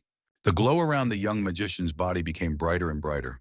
Strength filled the hero, and the former fatigue after the battle disappeared somewhere. The protagonist felt mana gradually filling his entire body, and this would not have seemed strange if he had not had to absorb Yugi's essence. From the concentration of mana, the main character began to lose his mind. The energy became brighter and brighter with each second. The speed of the guy's recovery was amazing. When the absorption of the Yggdrasil essence was successfully completed, Mikhail was glad that he had become one step higher. The reward from the spirit of the world tree helped our hero become the owner of the 6th magic circle, which made him even stronger. Meanwhile, in the fairy tale forest, everyone was celebrating the victory over the remains of the Demon King. The elves were drinking to life, knocking mugs of beer together. The soldiers danced around the fire, shouting about 32 arrows in the air, and rejoicing at their survival, while the hero watched them from afar. Mikhail did not share the general joy, but calmly drank beer on the side, surprised at how relaxed the elves turned out to be. The swordmaster Leon Pavlov was also having fun with the elves, also holding a mug of beer in his hand and blushing from intoxication. The guy looked at Cassandra and Aaron, who were standing nearby and chatting pleasantly with the elven archer, rejoicing in their victory. Watching this whole picture, our hero also smiled broadly, because although the elves had suffered greatly, they were now much better off. The king of the fairies was also with his people. Although he was unable to dance due to his health, the man sat quietly to the side. Michael sat down next to him and received a question from the king about how he was feeling, to which he replied to the man that the leader of the elves and fairies had no less responsibility on his shoulders. Fairy King Jiren looked at his interlocutor with a soft smile on his face and said that he was feeling much better now. Watching the general merriment, Michael Valfergus said that his son, King Jihad, had great talent. The boy advised the king to teach his son and then arrange a meeting with the spirit, and perhaps the spirit would make a contract with him. The Fairy King noted that our hero was truly concerned about his son Jihad and said that he was proud of his child. While Fergus listened silently to the Fairy King Jiren, and he remembered Jihad's words before Michael regressed. During the war with the demons, the 8th King Jihad often told Michael about his father, calling him a truly good elf. Now Mikhail understood that Jihad was telling the truth, and the main character was very glad that he was able to help them. The current Fairy King stood up from the bench, asked for forgiveness from Mikhail, and said that for now he was forced to interrupt the conversation with him. Jiren Hadas decided at that moment to turn to his people, asked for attention. The soldiers stopped and froze, looking at the king. The Fairy King began his speech by saying that with the revival of the World Tree, they were able to restore their lost honor. But as Jiren believes, this is not their merit, and the true savior of the kingdom of elves and fairies was the messenger of the World Tree. The man raised his fist and declared that here and now he wanted to proclaim them all as allies of Michael Walpurgis. The Fairy King solemnly announced to his people that from now on the elves and fairies would not be locked in this fairy forest. The guards of the fairy forest completely agreed with the decision of their leader, also raised their fists up and began to loudly praise the messenger.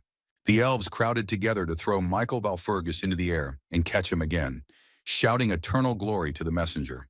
The situation amused our hero, but Mikhail certainly did not expect such a development of events and the reaction of the elves. While the elves were throwing our hero into the air, a suspicion crept into his head that the guy had forgotten something important. From the dungeon behind the bars came the cry of the butler Morden, who had been arrested a few days ago and was now shouting that he had thought about his behavior. At this time in the capital, the Holy Father, a priest in a white cassock, stood in front of the window, preparing for the event in the church. The man with the beard was noticeably nervous. He sighed heavily, trying to pull himself together to start working in the church. Gathering his strength, the priest turned around and looked at the people who had gathered in the capital's church today. The man noted that everything was already in place when he looked at the long table filled with clergy. One of the church ministers approached His Grace, asking whether it was true that the Holy Father had already chosen a new candidate for the role of warrior. The priest in his head called the assembled company nimble old men and said that Archbishop Ali himself believed that the boy deserved such a title. The church minister with round glasses decided to object, because this Walfurgis, a candidate for the title of warrior, is the heir to a family of magicians. He tried to get through to the Holy Father that he himself should understand that a magician is not the best candidate for the position of a warrior. The priest in the white cassock replied that nothing had been approved yet, not wanting to justify himself to the minister of the temple. The man turned around, outraged that the priest suddenly decided they now had the right to contradict him. His Grace concluded that some of the church ministers were faced with high self-esteem, which influenced their behavior. The Holy Father made a statement that they all serve God's will, therefore they have no right to decide anything on their own. The priest said that their task as ministers of the church was to prepare the future warrior for the coming catastrophe.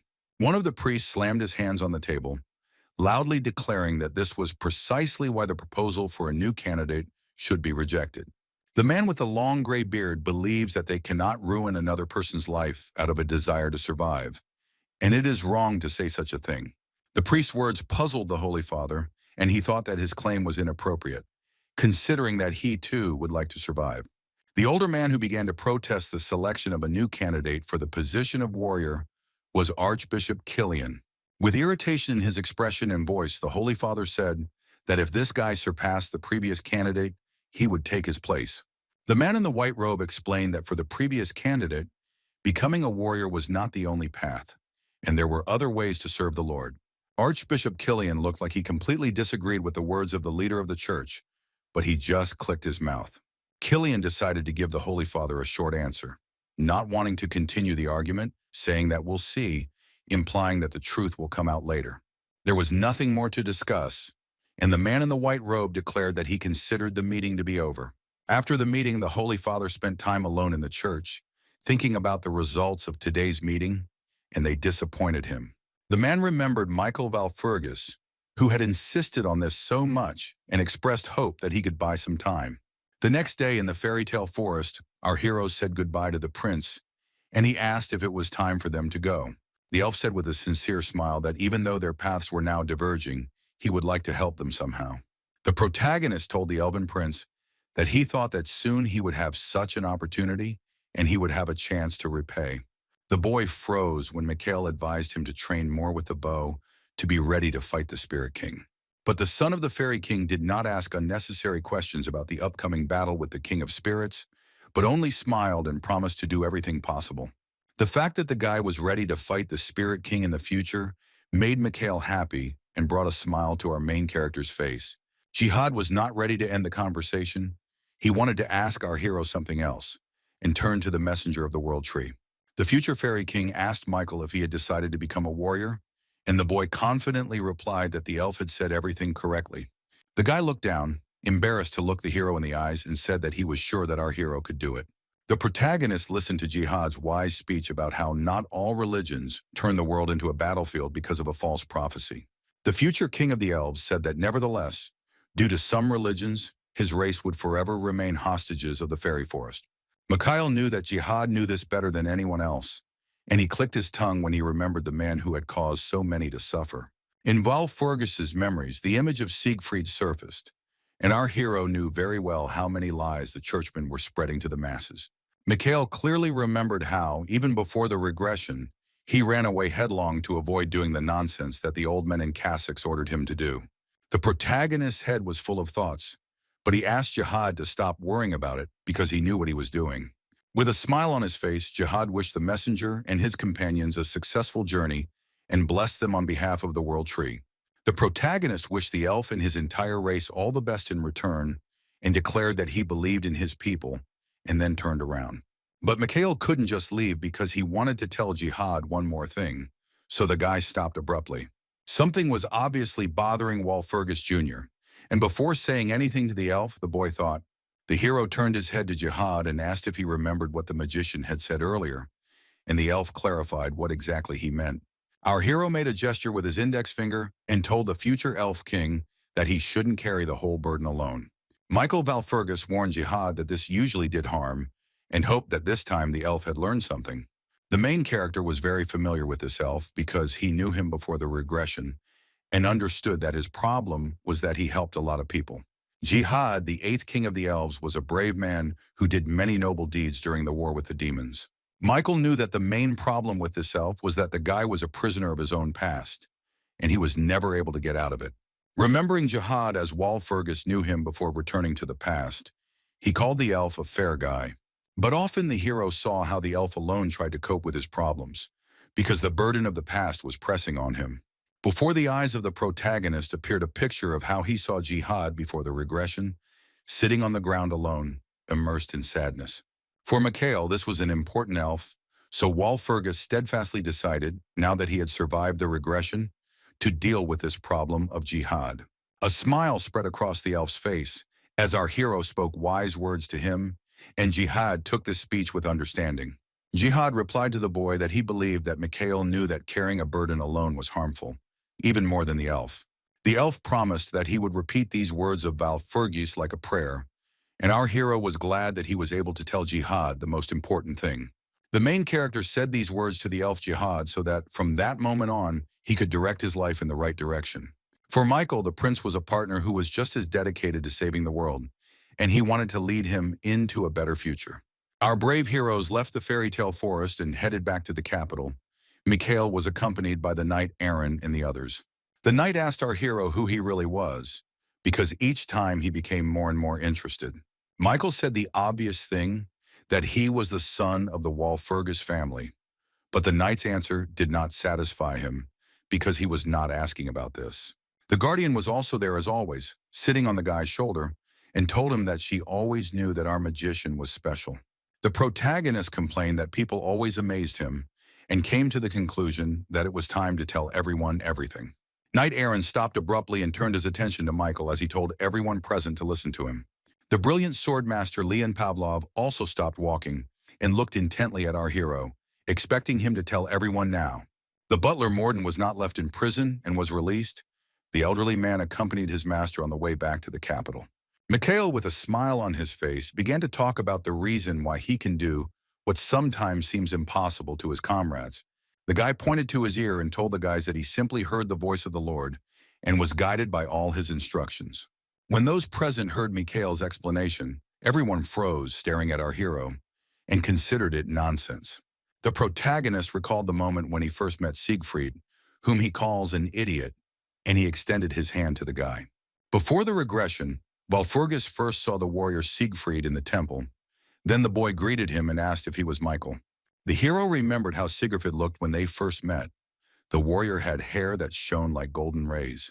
Mikhail Walpurgis also remembered the boy's eyes. They were an unusual color, as if they resembled a gold bar. The warrior's appearance was such that one could easily believe that in front of you stood a hero from a fairy tale about brave warriors. But even during the first meeting, our hero immediately became wary of Siegfried, because he sensed some kind of nuance in him. At that time, Michael could not even imagine that the glorious warrior Siegfried, chosen by the temple, was no more intelligent than a stool. One day, Siegfried wanted to save a man in a cage, but he fell into a trap. Our hero wanted to stop the idiot, but it was too late. Walpurgis considered the warrior to be a smug type who cared about looking good in the eyes of others, but not about acting effectively. Because of Siegfried's character, many people died during the war with the demons, but this fop never admitted his guilt until the end. Now in the forest, Leon Pavlov asked Mikhail whether revelations come to the boy in an era when even saints do not receive them. The keeper agreed with the words of the swordmaster and told Mikhail about it, admitting that the boy was right. Michael's admission that he had received a revelation from God angered Lady Cassandra, and she began to interrogate him. The team's questions caught Mikhail Walpurgis by surprise, and he looked at the guys in silence, wondering what to answer them. When the main character came up with an answer to give to his friends about God's revelation, a sly grin spread across Mikhail's face. Lady Cassandra was shocked when our hero said that the revelation was to send everything to hell. The heroes continued their journey surrounded by nature, walking past lakes and meadows, and Mikhail noted that the temple was rotting from the inside. The protagonist said that unfortunately, the time of the old temple had come to an end, and then turned around to say something else.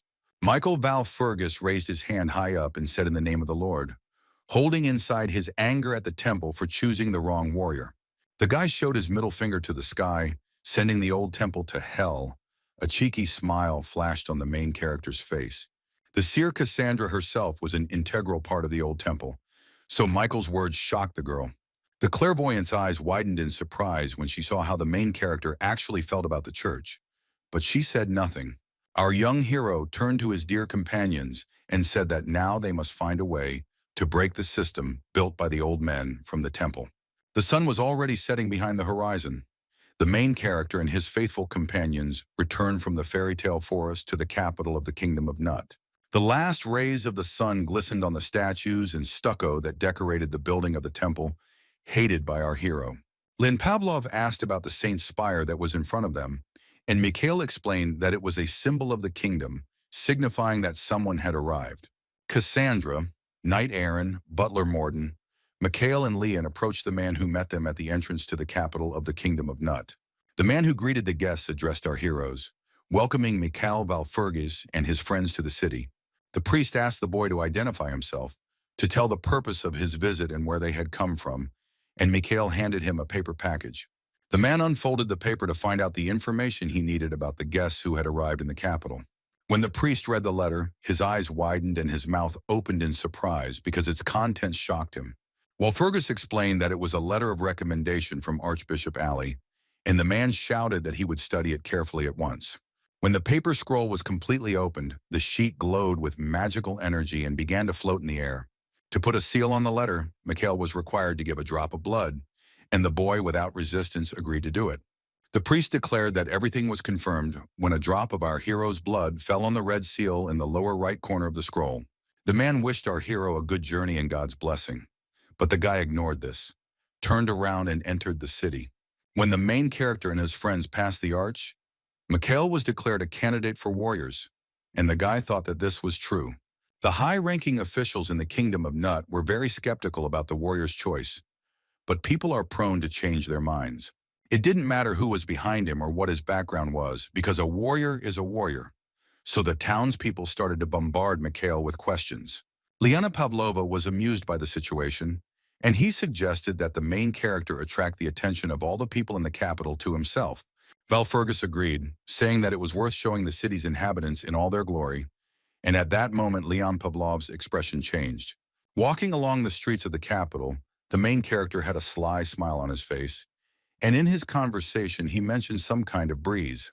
The keeper also smiled, looking at Mikhail, and understood what our hero was getting at, which he told him. The black seal on Mikhail's neck, which signified the keeper's protection, changed color and became green, glowing. The boy grabbed his staff from the branch of the world tree in his hand. The small red sphere on the tip of the weapon glowed brightly. The clergy and ordinary onlookers who were watching the main character opened their mouths in surprise. The man who met Michael Valfurgis and his faithful companions at the gate was also greatly shocked by what he saw. The protagonist closed his eyes, holding the staff in his hand. His body was surrounded by bright blue mana, like a powerful vortex of light. The townspeople realized that our hero possessed divine power, and the guy opened his eyes and wanted them to look and remember. In his head, Michael addressed the strange, hairless people who were watching him from afar, knowing that they had been sent by the old men from the temple. Butler Morden also noticed the suspicious man who was watching them and became wary. The man came up and whispered in his master's ear that there was some suspicious guy standing behind the crowd who had aroused his suspicions. But Mikhail ignored this fact, asking the butler if he would like to go on vacation for a couple of days, which was an unexpected offer for Morden. The guy explained that Morden had worked so hard all this time, and sometimes he needed to rest, and he wouldn't care what the man did. Mikhail winked at the butler with a smile on his face, saying that he could count flies, go to brothels, or solve mysteries. Morden felt a sudden awkwardness when his master suddenly suggested that he go on vacation and do whatever his heart desired. The man laughed artificially, saying that it was a bit unexpected, and did not immediately answer whether he agreed to go on vacation. The butler bowed before his master, finally replying that since that was the case, then so be it, he agreed to take a vacation. Leon Pavlov and Lady Cassandra, and her protector standing behind them, turned their attention to the protagonist when he addressed them. Michael Valfurgis looked at his team with a smile on his face, declaring that it was time for them to hit the road. Meanwhile, in the church, the priest who had met Michael the day before stunned Archbishop Killian with news of divine power. The Archbishop could not believe that our hero had divine power because the Walfurgises are magicians and they do not use it.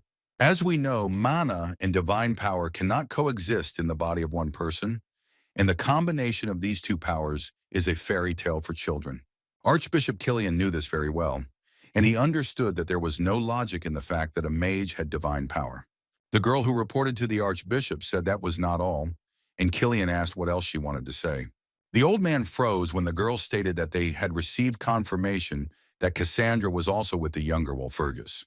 Archbishop Killian could not believe his ears when he was told that a famous seer was accompanying a warrior candidate. The main character, immediately after arriving in the capital of the Kingdom of Nut, together with his team went to the temple, a majestic building in the center of the city. There they were met by a nice guy named Xian, who called himself a mid-level priest and promised to serve Lord Michael. Xian reported that His Holiness was already waiting for Mikhail, and our hero was surprised that the guy looked quite young for a mid-level priest. Walpurgis asked Xian to accompany him to His Holiness, and the priest felt awkward because his friends were also accompanying him. The meeting with the priest was private, and Mikhail could not take his friends with him, so he told them that they knew what to do. But a second later, Walpurgis changed his mind, deciding that before talking to His Holiness, he needed to talk to Cassandra. They stepped aside. The seer asked what was going on, and Mikhail said that she should understand that Killian had noticed the girl's presence. Looking down, the girl admitted that she had noticed this and told him that Killian was most afraid of her prophecy. Lady Cassandra did not know what to do in this situation, so she looked at the hero with pleading eyes and asked for advice. The girl shuddered in surprise when the main character, instead of giving advice, told Cassandra to decide for herself what to do. The protagonist explained to the girl that it was obvious that Cassandra knew everything she had to do and there was nothing to think about. Cassandra looked at our hero with admiration when he reassured her, saying that he would accept any decision the seer made. After these words, Lady Cassandra was silent for a moment, trying to digest the shock of what she had heard, because Mikhail's phrase had impressed her. Cassandra pulled herself together, pulled the hood of her black robe over her head, turned around and admitted that the protagonist was right. The girl's expression became serious. She was determined to make the right choice, saying that Mikhail could rely on her. Finally, Michael Walpurgis looked at the seer Cassandra with a smile, saying that they had agreed on everything. Looking uncertainly at the temple building, the main character said to himself that now he would have a difficult conversation with His Holiness. But before Walpurgis met with the priest, Lady Cassandra wanted to tell him something else, so she asked him to stay. The clairvoyant said that she could now tell the young magician for sure the reason why Cassandra decided to escape from the temple. The protagonist stopped and looked closely at Cassandra, warning that he was listening to her and was ready to find out the reason.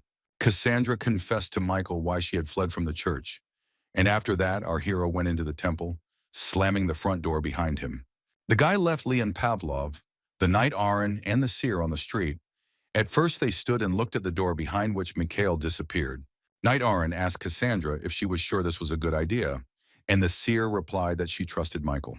Leon Pavlov decided to ease the tension by looking around and saying that everything looked absolutely magnificent. Cassandra was not surprised because it was the main temple of the country, but on her first visit, the seer was also struck by the appearance of the building. Leona was surprised that even Cassandra was struck by the setting for the first time, and the girl explained that she had spent her entire childhood in the slums. Aaron wasn't thrilled that Lady Cassandra was now recalling her difficult childhood, but the girl reassured him that it was a long time ago. With sadness in her eyes, recalling those times, the seer admitted that at that time the temple seemed like a light at the end of the tunnel to her. The seer recalled a moment from her distant past when she sat alone on a city street in rags and cried loudly. Then the girl raised her eyes full of tears, and in front of her, with his hands folded in front of him, stood an unknown man in a priest's cassock.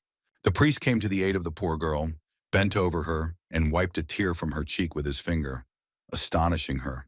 The priest took Cassandra from the slums and brought her to the temple, which saved the child's life because she lived in deep poverty. Cassandra confessed to the children that she now wants the temple to remain in her memory the same as it was in her childhood. She recalled the moment when, as a child, she first visited the temple and looked with delight at the majestic building. Now, Lady Cassandra would like the church to remain at least externally unchanged, and for its architecture and facade to remain the same. The seer explained to the Knight Aaron and Leon Pavlov that she was doing what she thought was right, because that was what Michael advised her to do. A smile appeared on the girl's face as she was able to make her final decision, and she mentioned the prophecy again. Clenching her fist, Cassandra told the boys that if the priests and the people did not want to believe in the prophecy, she would do everything to change it. At this time, our brave hero had already entered the temple. He was slowly walking along the wide blue carpet to meet the priest. The inside of the church was as beautiful as the outside, and a mid-level priest, Siana, escorted Michael to the room where the meeting would take place. The protagonist noticed Cian when the young priest approached Michael Walpurgis to tell him something. Shin confessed that he had heard that upon entering the city, Walpurgis had demonstrated miracles granted by the god, and asked if this was true. The guy was surprised by Cian's formulation, because he had not shown anyone the miracles that God had given him. The main character could not believe that the ostentatious scene he staged upon entering the city had raised the entire capital up in arms. Michael said that a mage who uses divine power is amazing, and Cian agreed with our hero with delight in his eyes. Cian admitted that he had never seen anything like this before and wanted to fix that. And Mikhail said that he thought they already had a warrior candidate. The priest realized that they were talking about Mr.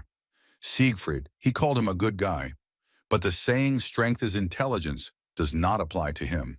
Cian admitted that there was no other way to describe Siegfried, but then he calmed down when he realized that he shouldn't have said that to Michael. The protagonist listened attentively to Cian's opinion about Siegfried, and it was impossible to tell from his face what he thought about it. The young priest began to loudly apologize to the warrior candidate, suspecting that he had said too much about Siegfried. The guy swore that this would never happen again, but our hero was not angry. He took the worried priest by the hands to calm him down. Michael stunned the priest by declaring that he liked him very much, and his sympathy was caused by the fact that Cian understood the truth about Siegfried. The guy seemed smart to our hero, and he decided to remember Cian, a mid-level priest, because they had the same opinion about the warrior. They came to the door, and Cian said that His Holiness was expecting Michael, and that entry into the room was forbidden to anyone below a certain rank. Shin was not allowed inside due to his low rank, so he said he would wait for Mikhail outside and wish the hero God's mercy. The protagonist declared that if that was the case, it was time to begin, and he placed his palms against the door to finally meet His Holiness. Michael wondered who this man, the Holy Father named Gregory, was, who was waiting for him in a separate room in the church. The guy opened the door slightly to enter the chambers of the Holy Father Gregory and talked to him about his candidacy for the warriors. When he looked at who was waiting for him inside, Mikhail saw in front of him the figure of a painfully familiar young man. The mood of the protagonist was determined. He was ready to go inside now to meet with the Holy Father Gregory. However, when Mikhail Walpurgis noticed the gaze of the man standing inside the room, his eyes widened in surprise. The same Siegfried, the man with whom our hero fought side by side with the demons before the regression, looked at the guy with interest. The main character did not imagine it, and in front of him really stood the warrior Siegfried, who turned his attention to the one who entered. A couple of minutes before this, outside the walls of the main church of the country, Michael asked Cassandra if she had really fled from the temple because he did not believe in the prophecy. But the reason why the girl had to run away from the church was completely different, which she told the main character.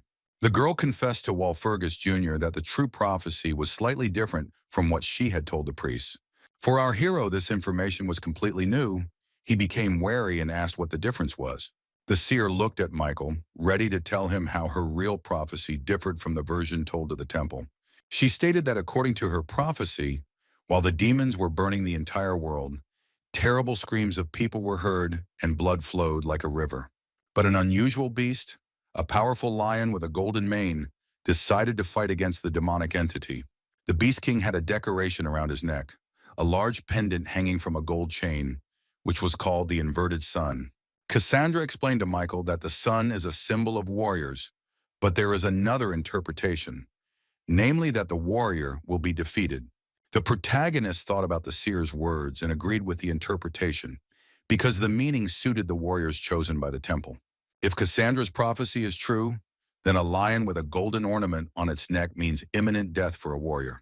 The seer believed that the fact that the warrior chosen by the temple would die in battle with the demons should become known to the whole world.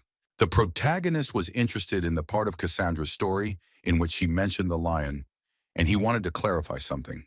The boy's eyes widened in surprise when a brilliant thought came to his head regarding the lion with a golden mane. Michael Walpurgis began to guess what exactly the golden mane of the lion in Lady Cassandra's prophecy meant. The young magician remembered that the warrior they hated so much, Siegfried, the warrior chosen by the temple, had golden-colored hair. And just a few minutes later, the guy had the opportunity to see this with his own eyes, because now Siegfried was standing in front of him. Michael Walpurgis looked at the warrior with frightened eyes and called out Siegfried's name. The main character was very excited. Siegfried continued to stare silently at our hero, while Father Gregory, standing behind him, greeted Michael. Valfurgus the Younger was so confused when he unexpectedly met Siegfried here that he did not pay attention to the words of the Holy Father. The guy was seething with hatred for the warrior standing in front of him. He dreamed of cursing him from head to toe right now.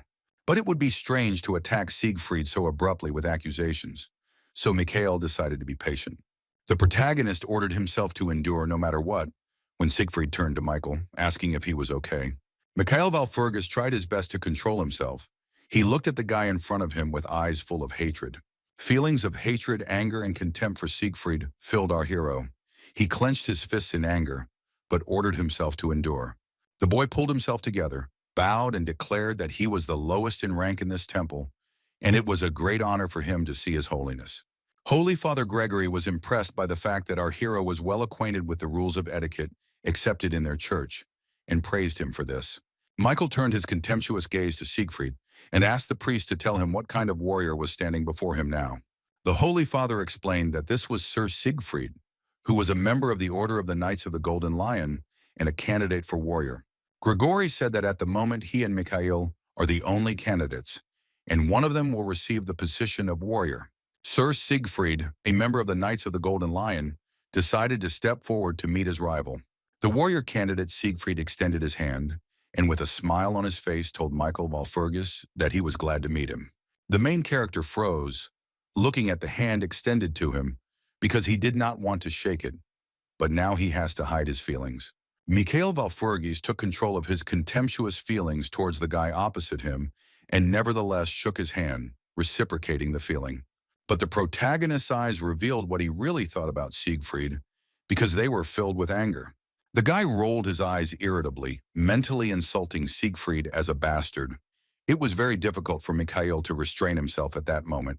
Valfurgus noticed that the knight's divine power was bursting to the surface, so it wouldn't hurt to assess the warrior's skill.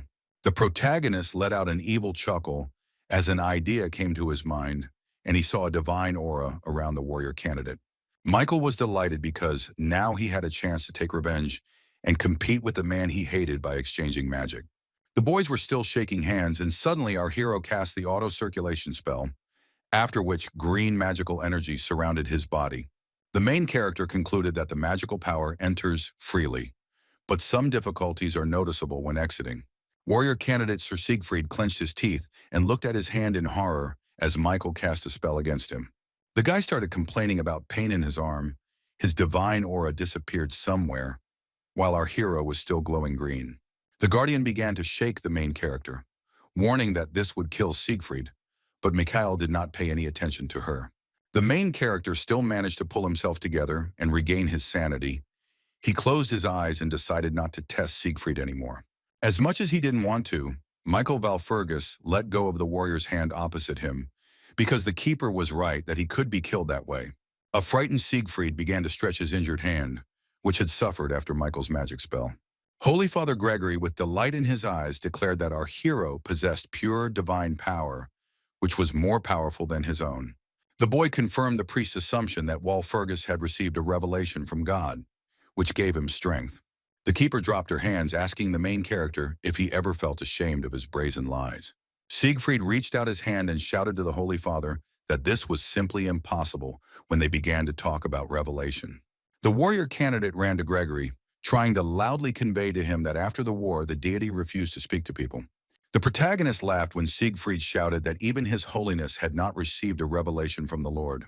The member of the Order of the Knights of the Golden Lion turned around and looked at Mikhail in surprise when he latched onto a word even in the guy's speech.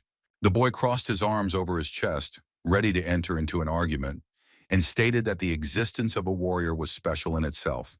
Holy Father Gregory opened his mouth in shock when he heard Valfurgus say that the warrior did not obey the will of the Holy Church. Siegfried visibly tensed up when the protagonist stated that the warrior's task was to serve the deity and obey him directly.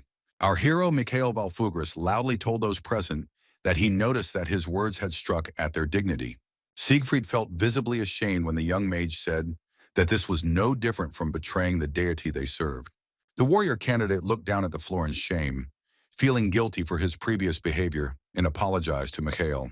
The protagonist said that in any case he understood what Gregory wanted to convey to him, but he wanted to clarify the revelation. But first, Michael Walpurgis decided to say something else to the Holy Father Gregory and the hated Siegfried. The guy told those present that there was something else regarding the revelation from the Lord that our magician had received. Suddenly, the protagonist's speech was interrupted when he saw something in front of him that caused Michael Walpurgis great surprise. There was a girl sitting in front of the guy who was listening to him attentively. Mikhail did not understand who she was and how long she had been there. The girl with yellow ears on her head immediately noticed our hero's interested gaze and looked at him. The stranger looked at Mikhail ingratiatingly, asking if he saw her, because the others present did not notice her. The mysterious girl looked at our hero with interest, and then asked again if he could see her. With a snap of her fingers, the stranger cast a magic spell to speak to Mikhail Walpurgis without prying eyes. With this spell, the stranger, who clearly possessed strong magical skills, managed to stop time. Siegfried froze in the pose where he was looking from behind at Mikhail and did not move, and now the heroes could talk alone. The girl smiled mysteriously, realizing that the guy could see her after all, and asked him to answer the question of who she was. Our hero understood that few creatures in this world were capable of using time-stopping spells, so the answer was obvious. The main character replied that Hekau was standing in front of him now. The girl was delighted and said that Mikhail had hit the nail on the head. Michael was suspicious that Hekau looked very young, and he did not understand how such a young girl could be a deity. Mikhail compared Hekau's age with his friend Vedorok, and the keeper asked the guy if he was thinking about any nasty things right now. The goddess Hekau noticed the presence of the keeper, looked at her, and said that she had not been seen at all before. The girl took Hekau's words as an insult, and raising one eyebrow, replied that it was not for her to talk about it. Hekau declared that she was a magical progenitor and half of Asari's power, and the humiliated Breeze sadly said that she was apparently an empty space here. The keeper complained that Hekau was constantly bullying her, and at that moment the goddess grabbed the little girl by the hand. The girl with the ears screamed at the miniature keeper, telling her to stop, grabbed her with all her strength and threw her on the floor. The blow was so strong that Vedorok fell to the floor and immediately lost consciousness. So Hekau had the opportunity to talk to our hero alone. Hekau told Mikhail that she was glad to meet the heir. The guy's last words surprised him, but the girl knew that he inherited part of Asari. The goddess looked intently into the eyes of the main character. Something in his behavior aroused strong interest in the girl. While Fergus the younger looked at Hekau with distrust, which began to raise questions in the goddess Hekau. The main character sighed heavily when his new acquaintance began to make claims against him that there was no respect in the guy's gaze. Mikhail Walpurgis began to talk about how the world tree was drying up, and the god of demons was only becoming stronger. The main character's complaint to the goddess was that, despite all this, the girl was inactive, not solving the problems of humanity. Michael found the courage to tell the goddess to her face that it was most likely she who was showing disrespect with her attitude toward the world. Hekau found Walpurgis's accusations amusing and told our young hero so with a broad smile on her face. The girl said that if the main character is angry with her because she did not respond to his revelation, then she has her own reasons for this. Hekau's excuses did not please Michael Walpurgis very much, and he said, "Really?" But the girl only confirmed her words. The goddess tried to explain something to our hero, making a gesture with her hands near her mouth and forming a cross with her index fingers. Hekau told the protagonist that the goddess's words would not have reached him anyway if she had responded to his revelation then. The girl explained that although she was very close to the main deity, it was not enough, so her words would not have reached the guy. The young magician got angry at Hekau, saying that she was a deity herself, but the girl asked the heir to put off his excuses for later. Hekau said that in any case, for some reason, her voice stopped reaching her followers, and no one believed in her prophecy. The guy asked what was required of him then, assuming that the goddess wanted to receive a prize for the lowest trust rating. The goddess explained that Michael Walpurgis is the only person who has the ability to communicate with the girl. But Hekau herself did not suspect the reason for this, and admitted that she would like to find out why our hero in particular could communicate with her. The girl was determined to find out what was so special about our hero, so she asked him to explain everything to her right now. But at this point, the conversation between Hekau and Michael Walpurgis ended with the goddess snapping her fingers again and restoring the flow of time. Sir Siegfried came to life again when time was restored, turned around, looked at our hero, and called him by name. The current topic of conversation was the revelation, and the warrior candidate asked Walpurgis Jr. to tell him more about it. The goddess's ghost told the boy to find out why only he could see and hear her, but Mikhail understood that the problem with the demon god was more important now. Michael Walpurgis was determined to deal with the demon god as soon as possible, so he ignored the goddess's order. To begin with, our hero decided to throw out the bait, so he turned to Siegfried and Gregory, asking permission to say something. Pretending to be worried, Michael stated that the Lord was saying that he was worried about the current situation and was very disappointed. Michael Walpurgis inspired confidence in the Holy Father, so the Holy Father took this statement seriously and was shocked. The member of the Order of the Knights of the Golden Lion did not believe our hero, became indignant, and began to shout that what Mikhail was saying was a blatant lie. The protagonist replied that Siegfried couldn't even check whether the guy was telling the truth or not, so he didn't dare accuse him. Having put the enraged Siegfried in his place, Michael glanced at the Holy Father and said that he should intervene in their conversation. Gregory winced in surprise when Walpurgis asked him if the priest remembered how he had once spoken about the two girls. The guy clarified that we are talking about a case where one girl was grabbed and the other was let go.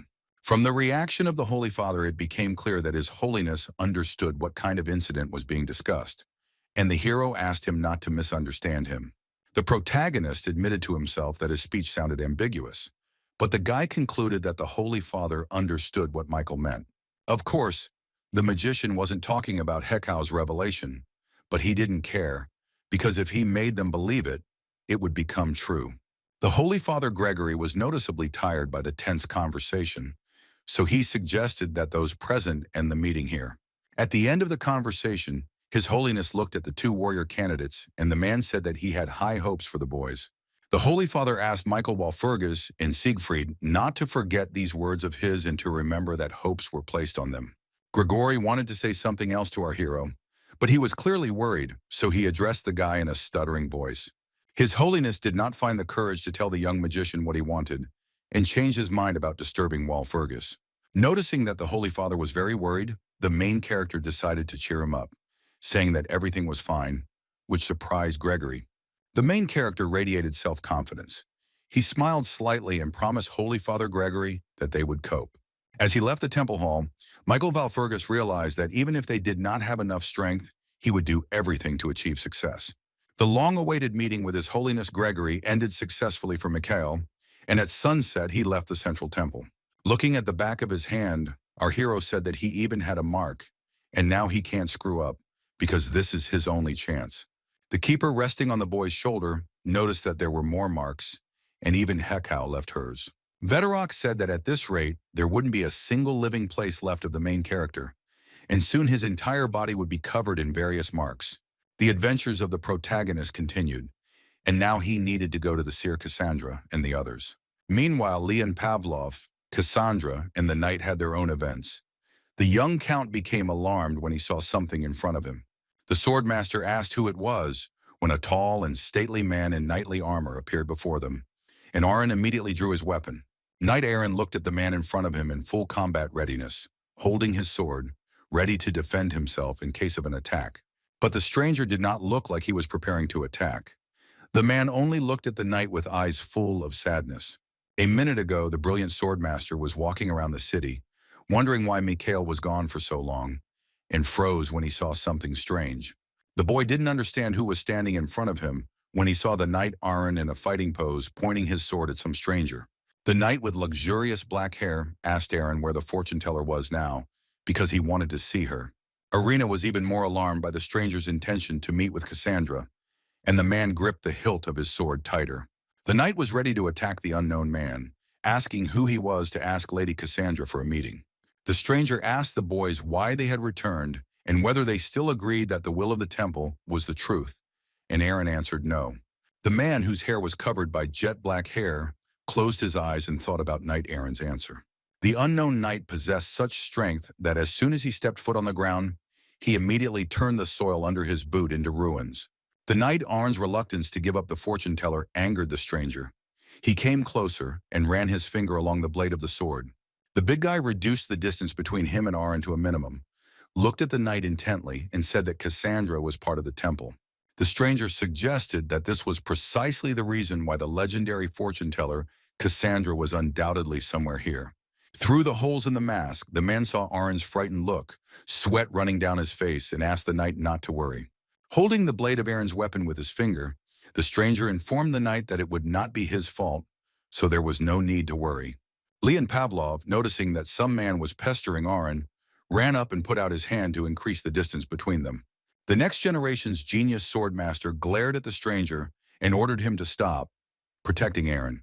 The man told Leon to get out of the way, but the boy replied that usually people lose their lives from just one look from Pavlov, but he decided to save it. When the boy said this, the stranger realized that in front of him was a promising knight of the Empire named Leon Pavlov.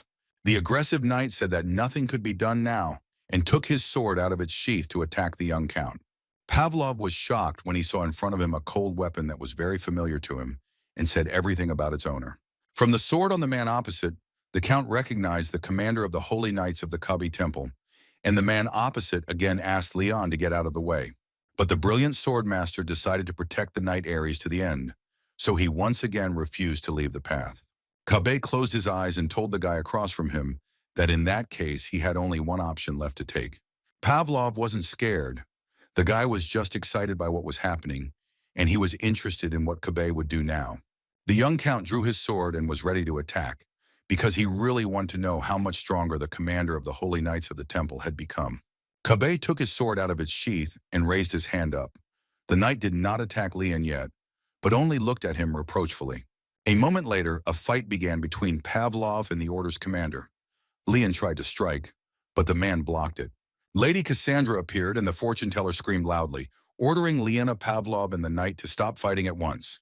The next generation genius swordmaster and Habe crossed swords upon hearing the seer's voice and stopped fighting. Kabe stopped because he saw Lady Cassandra in front of him, the girl he so wanted to meet. The commander of the Order of the Holy Knights greeted Cassandra. The fortune-teller looked sternly at Kabe.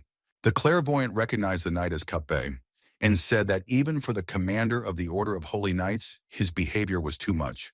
Kabe sought a meeting with Cassandra in order to apologize to the girl on behalf of the Archbishop for what happened.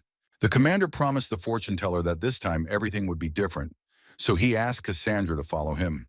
Lady Cassandra looked at Kabe closely and listened to him, concluding that the man was sympathetic to Archbishop Killian. The fortune-teller knew very well that this Archbishop Killian would never make concessions with the girl.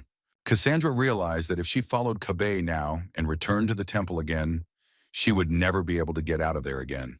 The girl's face showed distrust of the commander, and she asked if he would take her away by force if Cassandra refused to return to the temple. Kabe admitted that if necessary, he would take her to the temple by force, which is why the girl said she was leaving the church voluntarily. Knight Ra and Leon Pavlov felt threatened by Kabe, so they prepared their swords to protect the seer if necessary. Suddenly, our main character appeared next to them and asked Commander Kabe if he would go to the temple with him. Michael cast a spell against the Knight of the Order of Saints, causing Kabe's legs to be surrounded by magical flames. Kabe became wary when he noticed the appearance of the protagonist, who immediately began to use his magical skills against him. A powerful, fiery, magical whirlwind appeared right in front of the commander, and the knight was taken aback, doing nothing against the magic. The man, having assessed the magical abilities of the suddenly arriving guy, assumed that Mikhail Valfurgis was standing in front of him. The boy knew that the commander of the Order of the Temple Saints was a threat to Cassandra, so he was ready to attack Kabe, holding his staff at the ready. The magical flames dissolved, and Commander Habe said that he had made a promise to protect Lady Cassandra, so he didn't have to worry. Kabe explained to the young heir of the Walfurgis family that this was the temple's personal matter, so he had no right to interfere or engage in battle. In response, the protagonist laughed, saying that it was not appropriate to communicate so disrespectfully with a candidate for the position of warrior. The commander tensed up when Mikhail asked if he really thought the guy didn't know the laws, and even offered to quote them. Walfurgis Jr. concluded that the captain of the Order of the Knights of the Saints simply did not know that the boy knew such details about the heroes. Michael knew that in practice, most of the laws that concern warriors are known to very few people. Kabe said that Cassandra left the temple without informing anyone, and our hero justified her by saying that she accompanied the warrior. The protagonist said that the task that the seer was performing was directly related to the temple, trying to justify the girl. The commander of the Order of the Knights of the Saints tensed when Michael said that he had no justification for taking Cassandra by force now. Our hero asked whether he should send a complaint about this directly to Archbishop Killian, and Kabi hesitated. Michael Valfergus pointed his finger at the knight and began to threaten that he should disappear now, like darkness at dawn. Looking at the commander with a fierce gaze, the protagonist suggested that the knight stop this empty conversation. Our hero's argument was strong, and Kabi could not answer the guy in his defense, becoming sad. Kabe knew he was powerless in this situation, so he closed his eyes and sank into his disappointment. The Order commander looked at the protagonist, behind whom stood Aaron and Leon, and said that he agreed to leave. Lady Cassandra stood to the side at this time and was visibly saddened by something. She held tightly to the fabric of her robe with her hand. Knight Aaron approached the girl he was so bravely protecting and touched the fortune teller's hand with his palm. With this gesture, Aaron wanted to support the clairvoyant, who was worried about the tense meeting with Commander Kabe, and to calm her down. Kabe went on his way and the protagonist turned to his team, looking up at the sky to tell them something. Our young hero looked at his faithful companions and informed them that they now needed to discuss something together. Michael Valfergus led Cassandra and Aaron into a luxuriously furnished hall. He stood in front of them with his arms crossed over his chest while they sat on chairs. Closing his eyes, the protagonist declared that he intended to first verify something, turning to the seer and her faithful companion. After this, Michael Valfergus glanced at the knight and turned to Sir Helen to finally take off his helmet. The knight, who always wore a helmet and never took it off, was in no hurry to do so even now when the boy asked him about it. Aaron froze and stared at the main character when, completely unexpectedly, the guy asked him to take off his helmet. Mikhail clearly suspected Aaron of something, since he asked him about it. While Fergus had long been tormented by vague doubts about the knight, our hero was often tormented by the thought that he seemed to know the man who had been hiding behind the mask all this time. While Fergus stared at Sir Helen, waiting for the knight to finally make the decision to show his face to everyone. Cassandra was not thrilled with the idea and tried to get through to Michael, saying that she didn't think it was necessary. But the knight interrupted her, saying that Lord Michael was right, and Sir Helen could no longer hide it, and the time had come to take off her helmet. Helen wrapped his hands around the metal knight's helmet, deciding to no longer hide his identity. Aaron took off his helmet and revealed his long hair, which shimmered with a golden hue, and said that her real name was Ada Nibiruun. It turned out that all this time there was a girl hiding behind the iron armor, who, moreover, said that she was Siegfried's younger sister. It seems that the news did not make much of an impression on Mikhail, because he had already guessed who was hiding behind the image of Aaron. Ada Nibiruun was stunned when Valfergus immediately began to bombard her with questions about why she helped Cassandra escape from the temple. The girl decided to start her story from her childhood, sadly recalling how she and her brother survived as complete orphans. Ada and Siegfried faced hardships from childhood because their home was the slums and people considered them the scum of society. Nibiruun recalled how, as a child, she often felt afraid and found herself in dangerous situations due to the cruelty of those around her. Remembering the angry faces of the criminals who bullied her, Ada said the world was too cruel to small children. Thinking about her childhood, Nibiruun realized that she and her brother Siegfried were like toys in the hands of a cruel fate. The worst thing for the girl was that neither she nor her brother could get out of it, but one day they met a man. Valfergus, listening attentively to Sister Siegfried's story, seemed to guess exactly what kind of man was being talked about. Ada confirmed Mikhail's suspicions. In childhood, she and her brother actually met the person our hero suspects. It was Archbishop Killian who approached the frightened orphans with a smile and offered to help the disadvantaged children. Now that everything was clear, what happened back then made sense, because Brother Ada's divine power was unusual. Since meeting Archbishop Killian, the life of Ada and Siegfried, according to the girl, has changed dramatically. The Holy Temple became a new home for the brother and sister. They no longer had to wander through trash cans in search of food and wear rags. But not everything was so rosy, because as Ada shared with Mikhail, at the same time the situation was becoming stranger and stranger. The clergy began to call her brother Siegfried a candidate for warriors, and all this caused Ada great anxiety. The character of the girl's older brother changed for the worse, and the selfish side of his nature began to appear more and more often.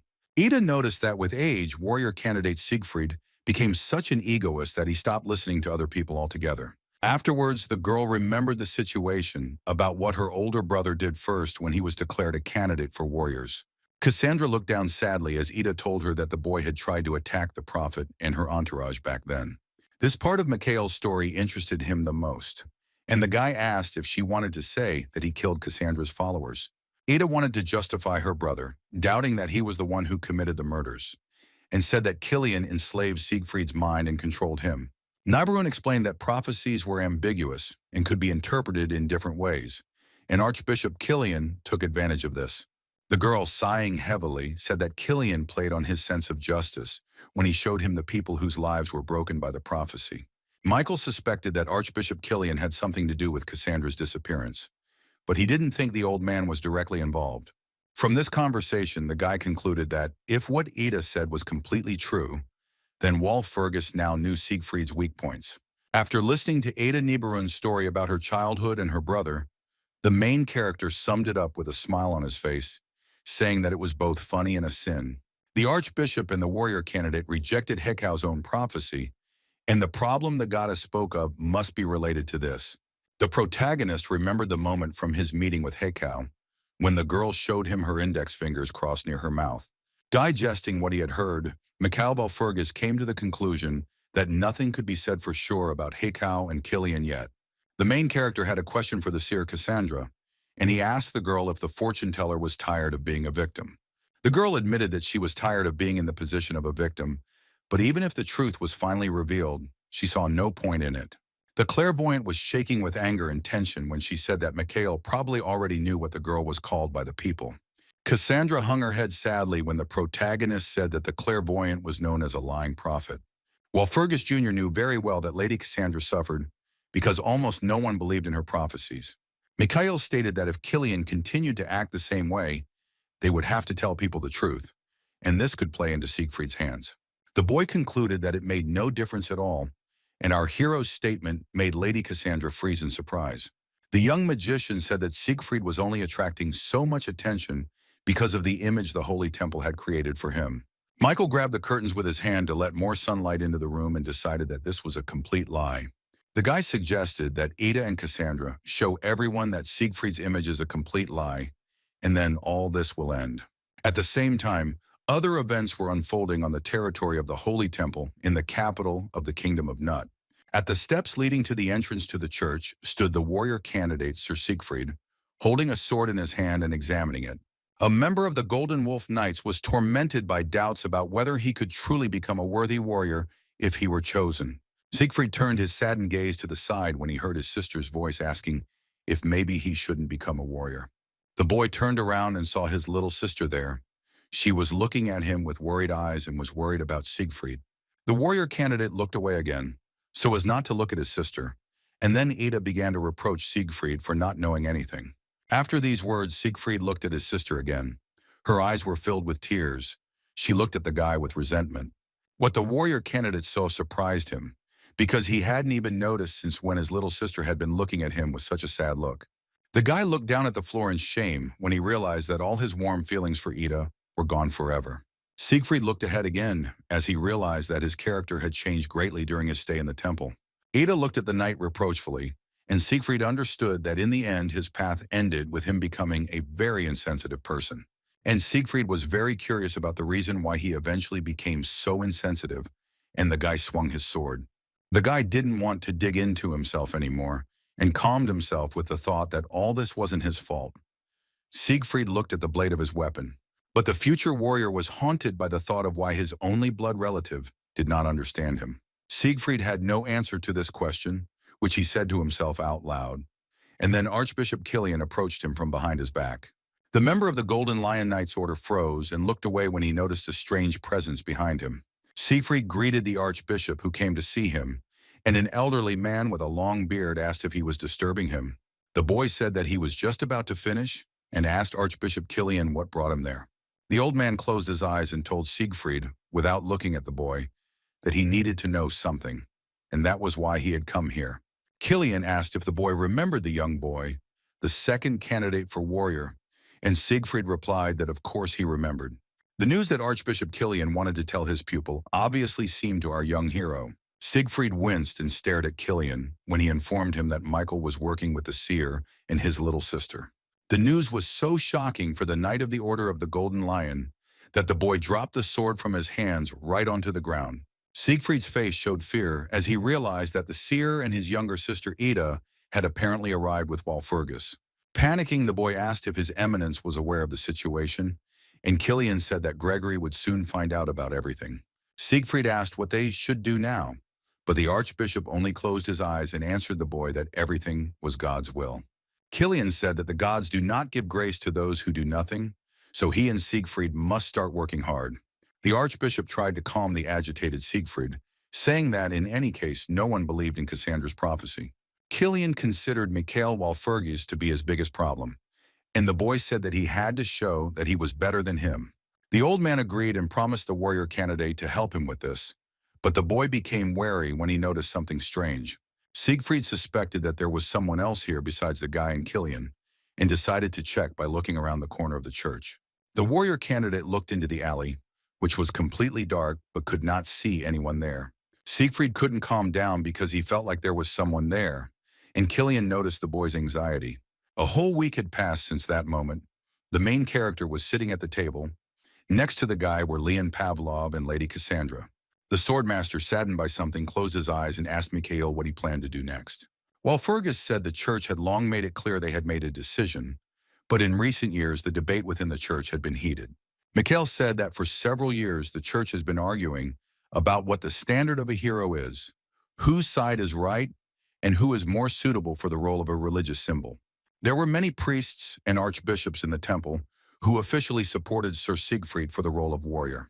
In that situation, Archbishop Killian also declared his support for Siegfried, and he was the most ardent supporter of this candidate.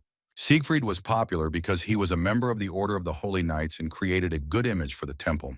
Our protagonist was not at all surprised that many archbishops and priests voluntarily sided with Sir Siegfried. Walpurgis said it didn't matter, but Leon Pavlov was obviously very annoyed that they were stuck in the temple for a whole week. Pushing back his chair, the brilliant swordmaster said that he thought that Mikhail had a plan and knew what he was doing. The guy was very annoyed and angry at Walpurgis, because more than half of the votes were now for Siegfried. Walpurgis Jr. replied that it was rather absurd to talk about this now, and these words made Pavlov even more angry. The protagonist explained that these statistics do not include archbishops, who do not even interfere in the warriors' elections. There are high-ranking officials in the Holy Temple who have decided to remain neutral, including Archbishop Alia. Michael calmly explained to Leon that until there was certainty about the outcome of the elections, these archbishops would not do anything. Pavlov Jr. said that he meant that Sir Siegfried's victory was theoretically more likely than our heroes. The protagonist disagreed because Siegfried only wins if you believe the statistics, but statistics are usually wrong. Michael knew that the reasons why he decided to become a holy warrior were not so obvious, and there were several of them. One of the reasons Walpurgis set out to become a warrior was to kill one of the temple's archbishops. After some time, it became known that the incident that occurred was directly related to the devil. The protagonist remembered that after the archbishop was mysteriously killed, everyone began to think in a hurry about choosing a warrior. Mikhail folded his hands, telling himself that he needed to sort out this whole situation. The guy wanted to change the events of the past in order to prevent the murder of the archbishop and catch the one behind it. Lady Cassandra turned her attention to Walpurgis when he asked what was going on with his request to the girl. The seer looked down sadly, reporting that she had checked and thought he would agree. The protagonist looked at the clairvoyant with suspicion in his eyes, knowing that the person with whom the request was connected could not refuse her. This man was one of the few who believed in Cassandra to the end, and at that moment someone knocked on the door from outside. The door slowly opened, and the girl's eyes widened when she saw who had entered the room where she and the boys were sitting. A grin appeared on the protagonist's face, and he stated that the man had arrived, looking at the guest who had entered. It was a man with long hair and a beard, his face covered by a hood, and he was dressed in a gray robe. Lady Cassandra, judging by her reaction, was well acquainted with this man, and his appearance surprised the seer. The mysterious man turned his attention to the clairvoyant and gasped, preparing to say something to the seer. He removed his hood and apologized to Cassandra for having to show a different side of himself, but she said it was okay. The man who entered the room turned out to be the Holy Father Gregory, and it was clear from his face that the man was deeply saddened by something. After a long separation, the Holy Father hugged Cassandra a little and looked at Michael, and the girl explained that our hero was protecting her. Gregory wanted to ask how he could thank him for this, but the hero said that he was obliged to protect the seer. while Fergus told Gregory that he could not have acted differently in the current situation. And the Holy Father again lowered his sad gaze downwards. Leaning his hands on the table, the guy said that he wanted to tell more about the revelation he had spoken about during their last meeting. The protagonist showed Gregory the mark on the back of his hand, which the goddess had left for him last time. What the Holy Father saw on Michael's hand shocked him, and he immediately realized that it was a mark left by the goddess Hekau. Michael Walpurgis confidently declared to His Holiness that he had the honor of personally speaking with the goddess Hekau. The young magician conveyed the words of the goddess Hekau to the Holy Father that she believed that the Holy Church should change.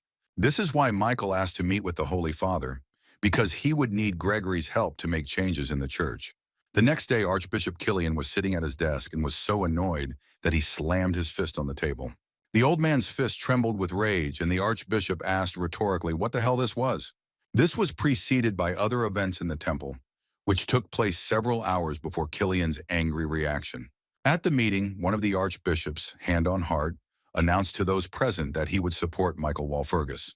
As is known, Archbishop Killian was a staunch opponent of Michael, so his reaction to such a statement was furious. The priests who had stood on Sir Siegfried's side were also shocked when the archbishop decided to support Walpurgis. Holy Father Gregory, who was also present at the meeting, turned his back on the priests and did not react to the statement in any way. Now Killian understood that Archbishop Neroon was the closest ally of the Holy Father, and their opinions probably coincided. That night, the archbishop met with his supporters to discuss what they would do next, and one of them hoped that they would be able to come up with something. The priest with glasses said that Siegfried was now losing ground in the temple, and that this was their mistake, because they were sure that they would crush Michael. With sadness, the priest decided that as long as Michael Walpurgis was their enemy, anything could happen. However, Archbishop Killian was not as pessimistic as his comrade, and a sly smile shone on his face. Leaning his hands on the table, Killian declared that the son of Edward Walpurgis would not be able to win the trust of the majority. The archbishop stood up and declared that no matter who or how much they spoke about the invasion of demons, people did not believe these tales. The archbishops became nervous when Killian said that even if such a possibility existed, they had to rule it out. With a wicked smile, Killian said that in order for truth to be on their side, men must be willing to even get their hands dirty. When a new sunny day arrived, our main character came out of the temple and stretched upward, straightening his back. Mikhail yawned, opening his mouth wide, and shared his good health, and was also glad about how quickly the week had flown by. As Walpurgis the Younger had suspected, Archbishop Neroon decided to take the first step and support him. For Walpurgis, this was not surprising, because the priest had no other choice in the current situation. The main character became more serious in his face because he had to solve another problem, and that was the murder of the archbishop. To be more precise, the guy needed to prevent the murder of Archbishop Neroon, who died before his regression. The incident further undermined confidence in His Holiness, who already had little support in the church. The protagonist understood that the only one who could benefit from killing Neroon was Archbishop Killian.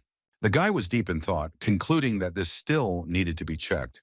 But then the butler appeared behind him. Mikhail complained that Morden had scared him, but the elderly man accused our hero of blatant lying. Our hero asked why Morden was there, since he had given him a vacation, and the man explained that a week was enough for him to rest. The butler said that if he did not return to his duties, he would get into trouble with the Marquis, and the hero agreed with this. Morden confirmed that his father was capable of such things, and said that this was why his vacation had been so-so. The butler shared rumors that something was going on in the temple, and an intrigued Mikhail asked what exactly. The elderly man explained to our hero that the upcoming event in the church was connected with the Order of the Holy Knights. The keeper appeared at Mikhail Walpurgis's shoulder and complained to the hero that the air was filled with anxiety. The boy wanted to leave, but the butler Morden stopped him, saying that there was something else the man would like to share. Butler Morden told his master that he felt negative energy from Archbishop Killian. The old man shared with the boy his opinion that, as he believed, Archbishop Killian was plotting some bad deeds. This did not surprise the protagonist, and he answered Morden that in that case they needed to check Killian. The butler's spirits were lifted when the protagonist praised him for his hard work during his vacation and asked what he wanted as a reward. The main character, as a reward for his work even during rest, offered his faithful butler some kind of elixir. Mikhail Walpurgis said that he could offer Morden something that would help him always stay in good health. Our hero's offer interested the elderly butler, but so far he could not give him an answer as to whether he needed this elixir. Morden closed his eyes and smiled faintly, giving silent consent to accept the elixir as a reward. The butler immediately began to ask when his master would tell him more about this, and received the answer that when they finished. The protagonist promised the old man that as soon as they finished their business in the temple, they would immediately return to the conversation about the reward. After a conversation with the butler Morden, who had returned from vacation, our hero thought that now he had nothing to hide. Then Mikhail stunned his friend Leon Pavlov with more news that they would now go to the Holy Knights. Valfurgis said they had something to take care of, and the swordmaster trailing behind asked why he had brought him along. Leon complained that he had failed to fight the captain last time, and the hero guessed that this was very annoying for Pavlov. Mikhail told Pavlov to try and give it his all this time, which inspired the guy to the contrary, and he asked our hero not to worry about it. The protagonist suddenly stopped and said that as a bonus, Leon could use something in the next battle. The brilliant swordmaster was at a loss when Mikhail threw something into his hands that would help him in the upcoming battle. Leon Pavlov did not understand what he was holding in his hand and asked Mikhail what this thing that looked like a small sword was. The boy made a gesture with his index finger and told Pavlov Jr. to try to pour the aura in there. The swordmaster nodded his head and said that he understood everything when Mikhail explained how to use the gifted item. The guy's eyes widened in surprise when he managed to immediately transfer his aura to the gifted weapon.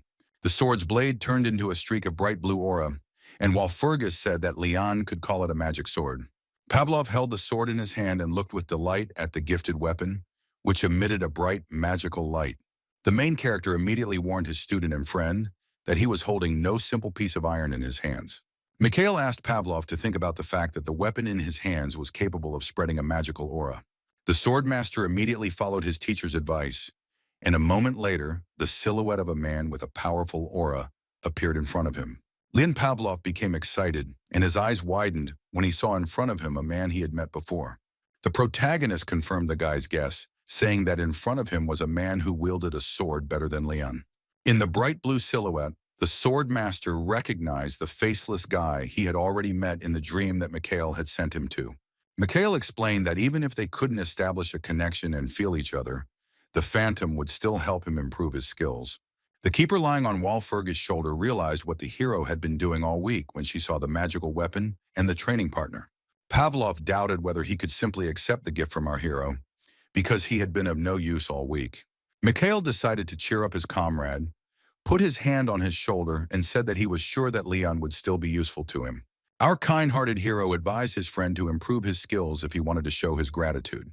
The gazes of the protagonist and Leon Pavlov met, and the swordmaster understood from Mikhail's expression what was required of him. Leon Pavlov tightly clutched the gifted magic sword in his hand and answered Mikhail that he would do as he said. The day went on. The protagonist and his faithful companions were still busy solving problems in the Holy Temple. The knights in armor were surprised when Walfurgis the Younger appeared before them, and the men recognized him as a warrior candidate. The guards asked what brought our hero here, and he explained that he needed to talk to the commander. The men in iron armor hesitated when they heard such a request from Michael and did not agree immediately. Having observed the knight's reaction, the main character immediately concluded that the guards did not want to let him see the commander. And this made Mikhail Valfurgis very wary, because there must be some reason for this, and they don't want to let him in for no reason. The knights tried to stop the guy with words, asking him to wait a little because they needed to prepare something. But Mikhail and his companion Leon ignored this and passed by, saying that there was no need to prepare anything and they intended to enter. But the main character had to stop immediately when he looked up and saw someone in front of him. A man in a blue robe was walking towards Mikhail Valfurgis, and our hero was looking to meet him today. The guy looked at the man with a smile on his face and said, "Has he really decided to meet the main character in person?" In front of the main character stood Sir Habe, the man who was in charge of the Holy Knights, and with whom the boy wanted to talk. Michael Valfurgis, who entered the territory of the Monastery of the Holy Knights, greeted Kabe in a good mood. From the commander's menacing expression, it was clear that he was hostile, and the knight asked what our hero needed here.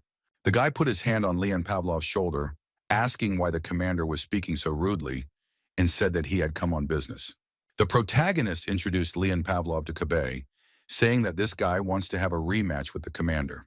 The swordmaster confirmed when Mikhail asked if he was speaking correctly, and the youth's statement angered Kabe. Michael told the Knight of Saints that he was very sorry that after that incident with Cassandra, they never had the opportunity to meet again. Valfurgis added that he would like to say that their first meeting can hardly be called a fight, because in fact it did not take place. The silently angry way Kabe was at this moment made Count Leon Pavlov chuckle. Looking confidently into the eyes of Commander Habe, the swordmaster accused the knight of simply being afraid to fight the boy. Commander Kabe closed his eyes, trying to contain his anger at the impudent guys, and again remained silent in response. The protagonist said that it turns out that last time the man swung his sword randomly. After these words, the knight could no longer contain his anger and shouted at the uninvited guests that he did not mean it. Michael said that even though he was only a candidate for warriors, he had the right to know about the problems and corruption within the temple. Knight Kabe looked menacingly at our hero and advised him not to poke his nose into this matter. The main character did not lose his composure and asked the knight, not embarrassed, to look him in the eye, whether he was threatening the guy now. The man replied that he was simply warning Mikhail, and after that he allowed him and Liana Pavlova to pass. At this time, training was taking place on the territory of the Monastery of the Holy Knights, and young fighters fought with swords among themselves. Commander Kabe led the protagonist and Leon Pavlov, who watched with interest what was happening there. The chief knight explained to Walpurgis that they did not stop training so as not to fall in the eyes of the Lord. Pavlov Jr. admitted that he once admired the Holy Knights, but seeing everything in reality, he feels strange. The guardian flying ahead warned our hero that she definitely sensed the energy of the goddess Hekau nearby. The girl with worried eyes said that Knight Kabe was right, and they had something to worry about. She drew Mikhail's attention to the Hekau symbols hanging in the distance, but the keeper saw something strange in this. Vedorok said that they had cleverly come up with it, and it was almost impossible to notice the oddity in the goddess's symbolism. The temple was served by priests with the strongest divine power in the world, so the demon spirit did not appear in the temple itself or the capital. The protagonist thought that this was simply impossible because the devil was born with incredibly powerful strength. The devil was a powerful creature who, with his dirty tricks, gradually broke his prey. Michael Valfurgis admitted in his mind that the devil had put on a performance worthy of praise. However, our hero did not despair and knew that even the devil has his weaknesses, which definitely gives hope. The problem was that when someone deceives himself, at some point he forgets where the lie is and where the truth is. Michael understood that in such a case, a person or any living being begins to act as if everything is true. The keeper looked at the protagonist with concern when he thoughtfully asked who it really was. The commander stopped abruptly when Walpurgis asked Sir Kabe if there had been any strange behavior with the knights lately. The man in knightly armor turned his head, looked at Mikhail, and replied that he had not noticed anything like that. The protagonist carefully analyzed Kabe's reaction to the question and concluded that this man was not lying. Whether the leader of the Holy Knights was telling the truth or a lie, Michael Valfurgis could tell by his eyes, and now they were not lying. And yet our talented magician wanted to verify this for himself, so he made a hand gesture to use magic. The guy immediately closed his eyes and put 2 fingers to his forehead to use his magical skills to make sure of something. The protagonist cast the detection spell, and at that moment a black veil covered Walpurgis's eyes. With this spell, the main character was able to stop time and find what he needed. A whirlwind of wind formed around him. The guy looked around. The Holy Knights were training with swords in their hands on wooden dummies, which did not arouse interest. Then the main character went to the dining room, where there was no one at the tables, and nothing indicated the presence of anything strange. Then Michael noticed a guy standing outside in knight's armor and concluded that everything was calm everywhere. But Mikhail became alarmed when his body was visited by an unknown strange feeling, and it clearly alarmed him. It didn't take Walpurgis Jr. long to figure out what exactly was causing this feeling. Michael's eyes were still covered by a black veil. He looked down, where the questionable sensation came from. Having analyzed everything, the main character concluded that something unusual was hidden in the basement of the knight's abode. After Michael Valfurgis deactivated the detection spell, he once again turned to Sir Kabe. He asked the man again if anything unusual had happened here at all, and the knight confirmed his earlier words. But the commander's answer did not calm Mikhail down. He decided to ask the knight another question regarding the strange thing. Walpurgis Jr. pointed his index finger downwards and asked Kabe what about the lower level. The protagonist asked whether the commander would be against it if Mikhail inspected the basement for any oddities. The fact that Mikhail intended to go down to the basement caused a strong reaction in Kabe, and the knight became very wary. At this moment, Kabe was caught because from his eyes Mikhail realized that the man was clearly hiding something. The protagonist understood that Kabe, as a commander, could not help but know what was happening to his knights, but he should not jump to conclusions. Valfurgis suggested that there was something in the basement, but the commander, trying to hide his gaze, turned away and said that he didn't think so. In that case, Mikhail saw no problem in going down, but Kabe shouted that the guy couldn't go down there. The commander did not stop Walpurgis, but said that he would go with him, because it was better to go there with an escort. The leader of the Holy Knights tensed up when the protagonist made it clear that he didn't need an escort, saying that Kabe had more important things to do. Our hero jerked his thumb at Leon Pavlov, asking if Kabe was now questioning his swordsman friend's abilities. The commander replied that in any case he could not allow a candidate for warrior to go to the basement alone. Mikhail knew Siegfried well and was sure that this guy, having already sensed something was wrong, was heading towards him. The protagonist waited silently, mentally counting down to when Sir Siegfried would burst in and interfere with our hero. While Fergus the Younger was absolutely right, and a few seconds later the warrior candidate Siegfried appeared asking what was going on. Siegfried's appearance did not surprise our hero at all. Upon seeing him, the guy only grinned, convinced that he was right. The knight was surprised when the protagonist pointed at him and said that he would go to the basement with him. Siegfried was outraged. He immediately asked Michael Walpurgis what he was doing here, looking at him reproachfully. The protagonist called out the name of his rival to convey something to the guy with golden hair and eyes. Michael pointed his finger at Siegfried once more, telling the warrior candidate that he would go with him. Siegfried froze when he heard these words from Walpurgis, and his wide eyes widened at our hero. Nevertheless, Siegfried agreed to go with our hero, and after some time they were already descending into the basement. The warrior candidate was angry because he did not understand what was happening, since he had asked Mikhail 10 times already, and he was still silent. Walpurgis explained that there was something in this basement, but the guy didn't believe him because this room had been abandoned for a long time. Mikhail thought about the boy's words, and the keeper accompanying him also found it strange. But despite the fact that the basement was considered abandoned, our brave hero was determined to check it out. Siegfried followed Mikhail reluctantly, and from the expression on his face it was clear that the boy was frightened of something. As the boys walked down the stairs, the young man with golden hair remembered that Mikhail had called him too self-confident. Michael did not understand what Siegfried wanted to say by this, and the knight asked why the hero spoke about him like that, since he didn't even know him. The boys were still descending to the lower level, and Sir Siegfried continued to lament that the hero had called him self-confident. The main character got tired of listening to complaints from Siegfried, sighed irritably, and looked up. The guy stopped and looked at his opponent, asking if he thought everything the temple was doing was right. Siegfried explained that all archbishops had been given a special mission, and they could not go against God. But Michael considered this a pathetic excuse. The main character asked the guy if he ever thought about how his actions affect the people close to him. The boy froze, sweating from the tension, when he realized that Walpurgis was now talking about him and his little sister. Siegfried replied that he always thought about his loved ones and tried to act carefully, but this only angered Mikhail. Our hero asked if that was why the young man had cast out the prophet, and he began to make excuses, but the magician became angry and told the idiot to shut up. The knight felt awkward when Mikhail asked him what kind of justice there could be if they had kicked the girl out. Walpurgis suggested that it was the archbishop who told Siegfried that Cassandra's prophecy would confuse minds, and so he decided to change the world himself. The protagonist then mentioned the path that Archbishop Kilian had sent the stupid and naive Siegfried onto. He asked the boy if he had ever thought that he could decide for himself what to do, but then suggested that they stop the pointless conversation. Mikhail asked the guy if he thought that our hero would say something nice to him after Siegfried's question. Siegfried was curious whether his younger sister Ada thought the same way as Mikhail, and asked the protagonist about it. The question angered Mikhail even more, and he asked if it would change anything if he answered the guy yes.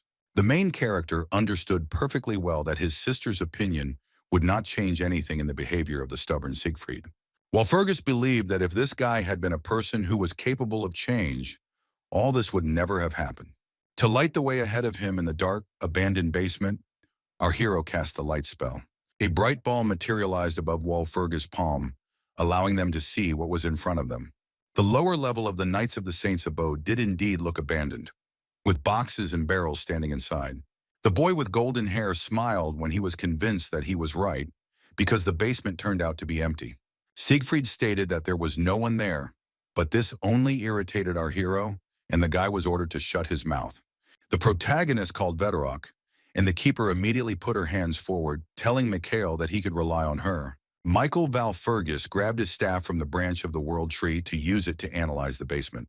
The guy stood holding a ball of light in front of him and carefully examined the situation on the lower level.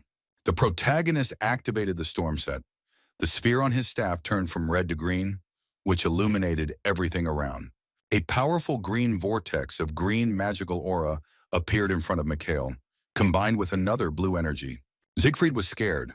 Watching what was happening from the side, he covered his nose with his sleeve when our mage activated magic. Suddenly there was an explosion, and a large cloud of smoke formed in the room where the boys were. When the smoke cleared, Michael and Siegfried saw an unusual object, a large piece of flesh lying on the floor. The main character looked at this find with disgust. He was clearly not happy to encounter this here in the basement. Siegfried froze, looking in fear at the huge piece of meat, and Michael reproached him for declaring that there was nothing there. The hideous piece of pink flesh, wrapped in a black substance, continued to lie on the floor, showing no signs of life. The protagonist struck the find with his staff, causing a splash of black liquid to form. Michael stated that the energy of this thing was similar to what tormented Yggdrasil, namely the remains of the Demon King. But Walpurgis understood that this was not all, and if there were dozens or even hundreds of such remains, this would change everything radically. The boy knew that if there were too many of these remains, then everything would become meaningless, and only Hekau could deal with it personally. Mikhail tensed up because he had made a mistake in underestimating the seriousness of the situation, and this greatly alarmed our hero. Siegfried was alarmed when he saw something frightening in front of him, and asked if Michael saw it too. Our hero guessed that the boy was now thinking about what to do and how to make the right choice in this situation. So Walpurgis came over, tapped Siegfried on the forehead with his index finger, and told him to decide for himself. At the same time, Kabe sat with his hands folded in front of his face, lost in his own thoughts while the guys were in the basement. The man opened his eyes. The main thought in his head now concerned our hero. The young magician was clearly causing him problems. Knight Kabe was sure that Michael Walpurgis would decide to retreat after spending a whole week in the temple. Now the commander is most interested in the question of whether it is really true that there is something in the basement. But Kabe was already on the lower level and never noticed anything in this abandoned room that could arouse suspicion. However, remembering the eyes of our hero, the commander believed that Mikhail looked so confident, as if he knew for sure that there was a problem. Kabe stopped denying that there was definitely nothing in this basement, and now he was not 100% sure that he was right. The man was distracted when Leon approached him with his magic sword and asked how long the captain was going to sit in armor. Pavlov was eager to give his captain a rematch and asked Kabe when they could finally fight. Kabe irritably replied to the boy that, as he had already told him earlier, what happened that day was not a duel. Leon Pavlova was not satisfied with Kabe's answer. The brilliant swordmaster stared at the commander, wanting to challenge him to a fight. The commander, looking at the boy, realized that it was unlikely that he would be able to simply get rid of the annoying Leon Pavlov. The knight stood up from the steps and told the swordmaster that he did not hold the title of commander of the Holy Knights for nothing.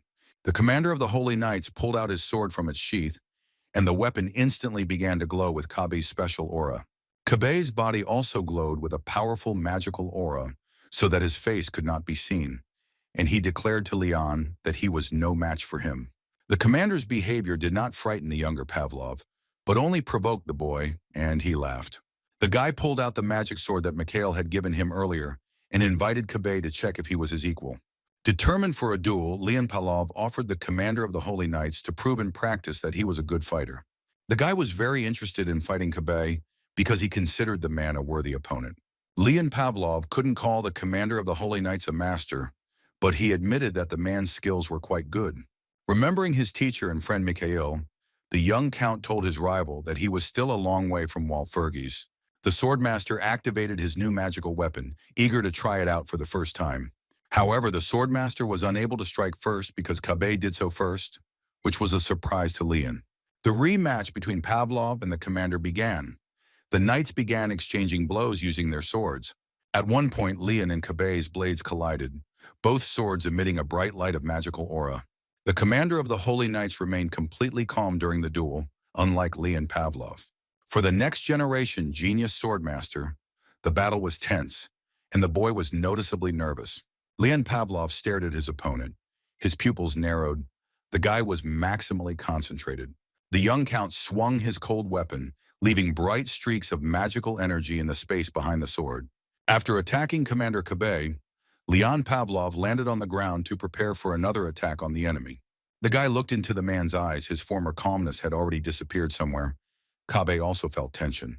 Leon Pavlov noticed that the moment their swords crossed, time seemed to flow much faster, which frightened him. He looked at Kabe's hand, which was gripping the hilt of his sword tighter, and realized that the situation was becoming more and more dangerous. The next moment, the men attacked each other simultaneously, blocking each other's blows, and their swords crossed again. After both attacks simultaneously, Leon Pavlov and Commander Kabe increased the distance between each other. Now, Kabe was furious and didn't understand what was going on because the guy surprisingly turned out to be quite a strong opponent. The man understood that if he couldn't defeat the boy, it would greatly affect his reputation as the commander of the Holy Knights. The rematch was closely watched by the other Holy Knights, and it was necessary for Kabe to maintain his status in front of them. The man tried to pull himself together, his metal armor shining with a new force of snow-white aura light. The commander of the Holy Knights looked at Leon Pavlov with eyes full of hatred and loudly declared that he would crush him. The fight didn't go according to plan when a powerful explosion suddenly occurred at the venue. Leon Pavlov looked away from his opponent as he heard an explosion, the space filled with acrid smoke. Our main character emerged from the black smoke, holding his staff in his hands, and said how great it was that everyone was already here. Captain Kabe turned his attention to the candidate and wanted to ask the guy something, but our hero immediately interrupted him. The protagonist put his palms together and announced to everyone present that he needed to tell them something. Smiling widely, Michael Valfurgis announced that from today onwards they would be suspending all Holy Knight quests. The Holy Knights who had gathered in the square to watch the battle froze in surprise when they heard this statement. Commander Kabe shouted at the boy in indignation when he heard that Mikhail had decided to remove the knights on his own. The man asked how it was possible to deprive knights of their jobs without reason, but our hero calmly replied that there was a reason for this. Michael Valfurgis stated that right below them, on the lower level, a demonic entity had made its nest. The guy clarified that Sir Siegfried, the second candidate for warrior, also completely agreed with our hero's decision.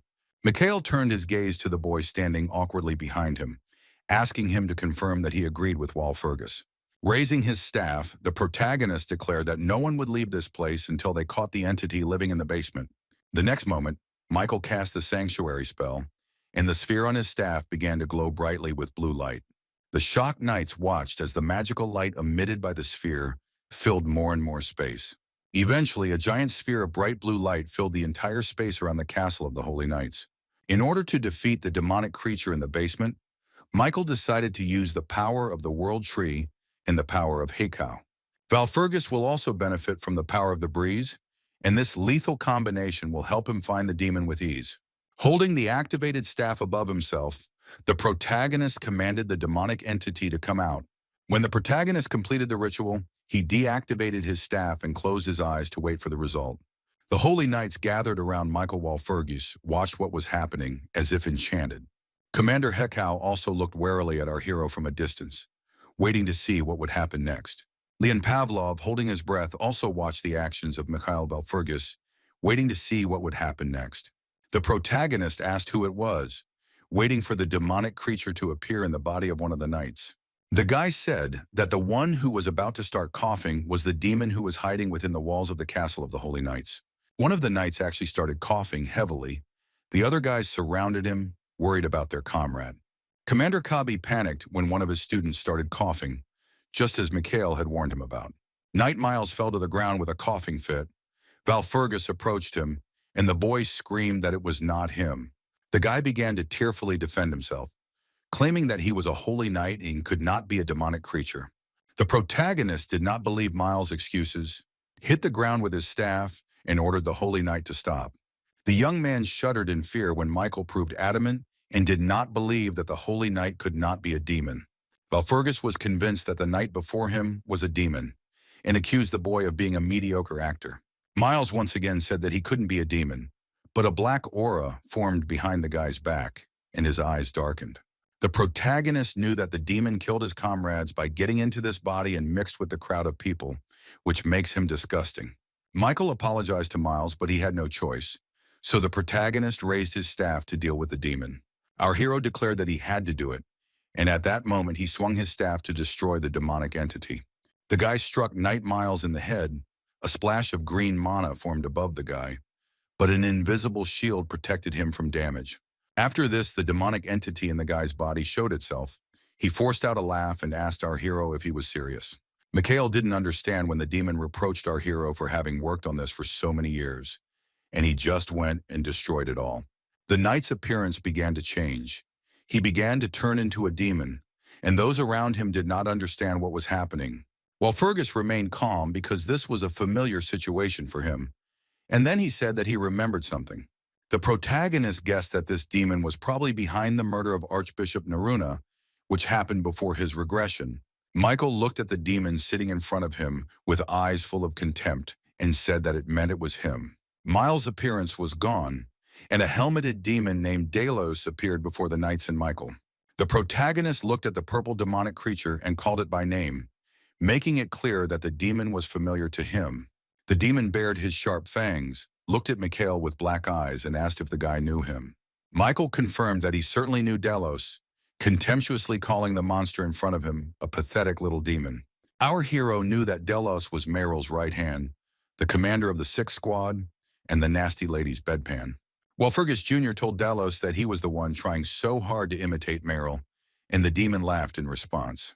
The monster complained to the guy that he didn't like it when someone said such unpleasant things about him.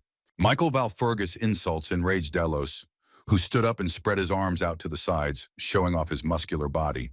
The demonic creature disappeared for a moment, leaving behind a large column of smoke and dust. Mikhail was ready to defend and attack. The Holy Knights began to panic. They could not see anything because of the abundance of smoke and dust. Someone told the guys to calm down. For the main character, the main thing was that they managed to catch the demon Delos, and now he will not be able to kill Archbishop Narun. The guy realized that now the demonic monster was aiming at someone closer, someone he could kill right now. While Fergus knew that the demon's target was someone like a warrior candidate, and Delos was already running to attack the boy, the demon Delos jumped out of the cloud of smoke, ran up to our hero, and grinned evilly at him, showing off his sharp fangs. The demonic creature attacked Michael from behind as the boy realized that Delos was now targeting him. The monster's sharp claw was already centimeters from Valfurgus's neck, but the rim of green mana managed to protect Mikhail from damage. To counter the demon, the protagonist, surrounded by smoke and green mana, decided to use the storm set. The demon was noticeably frightened when he saw in front of him the powerful magical energy emitted by our hero. The protagonist used the full power of the storm set against Meryl's right hand, and a whirlwind of green magical energy struck the demon. Valfurgus's powerful mana made it impossible to attack further. He panicked and did not understand how this could have happened. The next moment, Delos saw our hero's palm in front of him, which clearly wanted to grab the demon. The demonic creature grunted, helpless as Michael grabbed it by the neck with his hand. Delos began to kick and try to free himself as our strong hero lifted the demon into the air with just one hand. While Fergus held Delos in the air and through him tried to reach out to Meryl, the commander of the 6th Squad. The main character knew very well that this lady from the underworld was now watching him, which he said. Michael Valfurgus admitted, looking Delos in the eye, that he had no idea what plans Meryl was currently making. With a menacing expression on his face, the guy asked the lady to believe that all her plans were not destined to come true.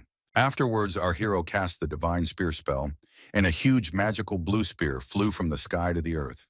The guy let go of Delos and stepped aside, using his hand to remotely direct the spear straight into the demon's body.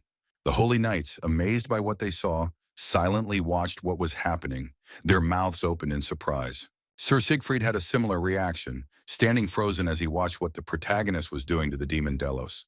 The demonic beast began to writhe in pain, trying with a trembling hand to tear the divine spear from its body. The protagonist extended his hand, which was illuminated by a bright light, and said that therefore, Meryl should now wait for her turn.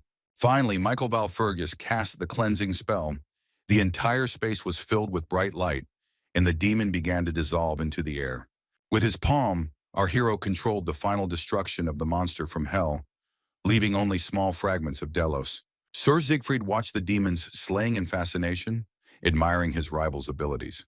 Looking at Mikhail, the boy understood that this was a warrior, a man who destroys evil and shows humanity the right path. The boy with golden hair pressed his lips together, realizing the bitter truth that Mikhail was superior to him. Siegfried realized that he had always been just a fellow candidate who was there, and that he could not compare to Mikhail. The Knight of the Order of the Golden Lion often communicated with Miles, but he was unable to even notice traces of the demon's presence in him. Sir Siegfried looked down at the floor, realizing how pathetic he was, and that he was definitely not worthy of becoming the temple's chief warrior. But the guy decided to drive all bad thoughts out of his head, clenched his fists, and immediately began to deny all the conclusions he had made earlier. The warrior candidate was firmly convinced that any deficiency in a person could be compensated for. The boy was given new hope by the conviction that God does not reject those who make a lot of efforts. Siegfried once again set his mind to winning, telling himself that if he tried harder, he would definitely succeed.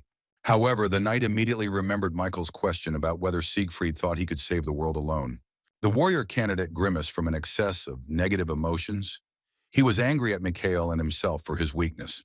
The Knight of the Order of the Golden Lion clenched his fist so hard that blood began to drip from his palm, and the boy thought how stupid this all was. At this time, the protagonist touched what was left of the demon Delos with his staff and asked if everyone had seen what was happening. Valfurgis warned the boys that the demons were cunning and pretended to be friendly, and they needed to be vigilant to avoid becoming prey.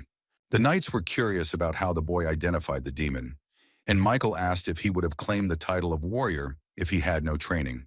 Valfurgis Jr. admitted to the stunned holy knights that, to be honest, he was a little disappointed with them. And the reason for the disappointment is that the guys couldn't recognize the demon in their comrade, and it would be a different matter if they were ordinary people. But the guys standing in front of the main character are holy knights who are so proud of having such a status. Cabet cried out that this was not so when our hero accused the knights of crawling at the feet of the archbishops and carrying out their orders. The commander stood up for the crew and loudly declared that as knights serving Hikau, they were obliged to remain neutral.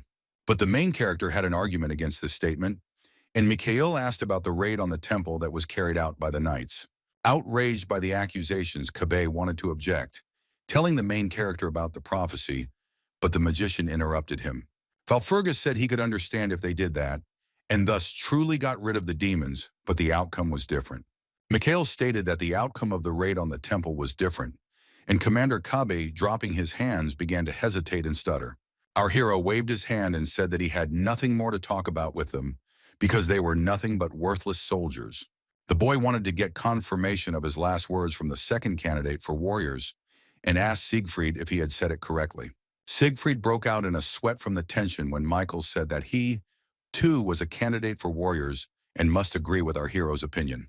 The knight in the red cloak shrugged, looking down at the floor, and agreed that the protagonist was right. Mikhail Valfurgis closely watched the actions and behavior of his main competitor, expecting some more words from him. Suddenly, Sir Siegfried shouted the word, but at the top of his voice, wanting to object to our hero. The heir of the Valfurgis family turned around, asking Siegfried if he had anything else he wanted to say to Michael. The boy plucked up the courage to declare that he wanted to personally test the strength of the second warrior candidate, Mikhail Valfurgis. Sir Siegfried frowned, looked menacingly straight into the face of our hero, and declared that he challenged him to a duel. The main character looked at the knight Siegfried with a wary gaze and did not immediately agree to the duel. Michael was not against fighting one-on-one with Siegfried, and after some time the guys were already standing opposite each other with weapons in their hands. Valfurgis asked the boy if he wanted to find out who had the longer sword, and asked Siegfried to remember that he would have to pay for it. Our hero advised the guy to assess the risks and understand what his insolence might cost him, but Siegfried was ready to fight.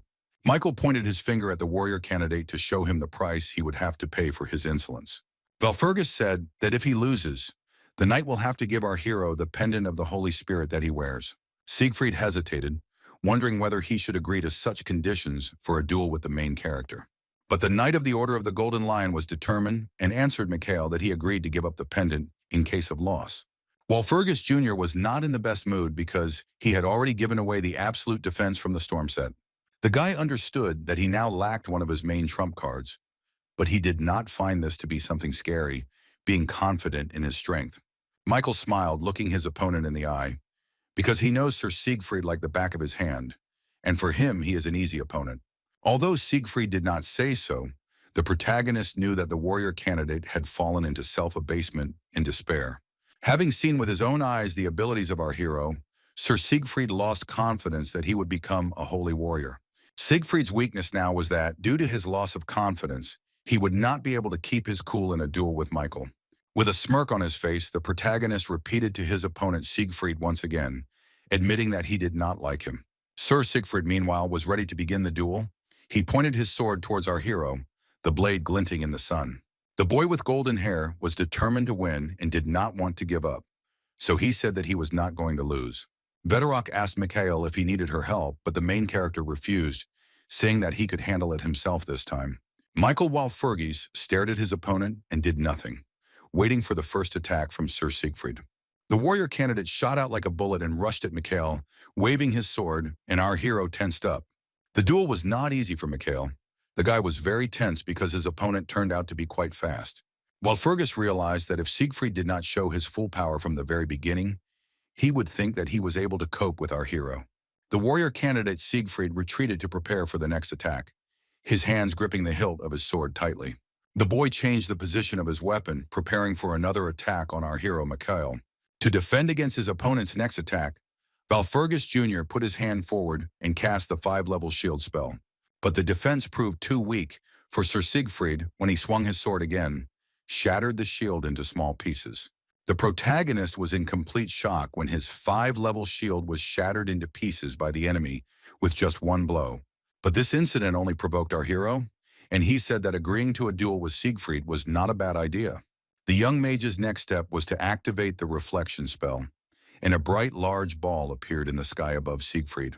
Now the situation became more difficult for the guy with golden hair. Reflection prevented Siegfried from attacking Mikhail.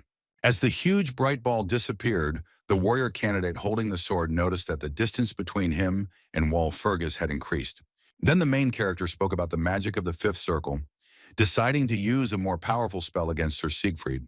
All of Walpurgis' magical multicolored circles appeared around him, and the calm boy cast the 100-sword spell. 100 magical glowing swords appeared above the main character, all of them directed at his opponent. 100 swords was a common second circle spell, where the sorcerer's sword was strengthened with magical energy.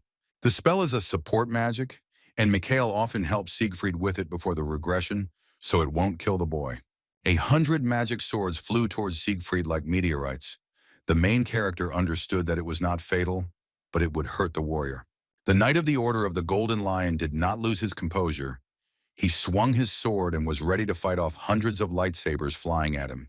As Sir Siegfried raised his weapon above his head, a vortex of purple magical energy formed around the blade. The boy swung his sword and released the whirlwind high into the air to respond to Walpurgis' 100-sword spell.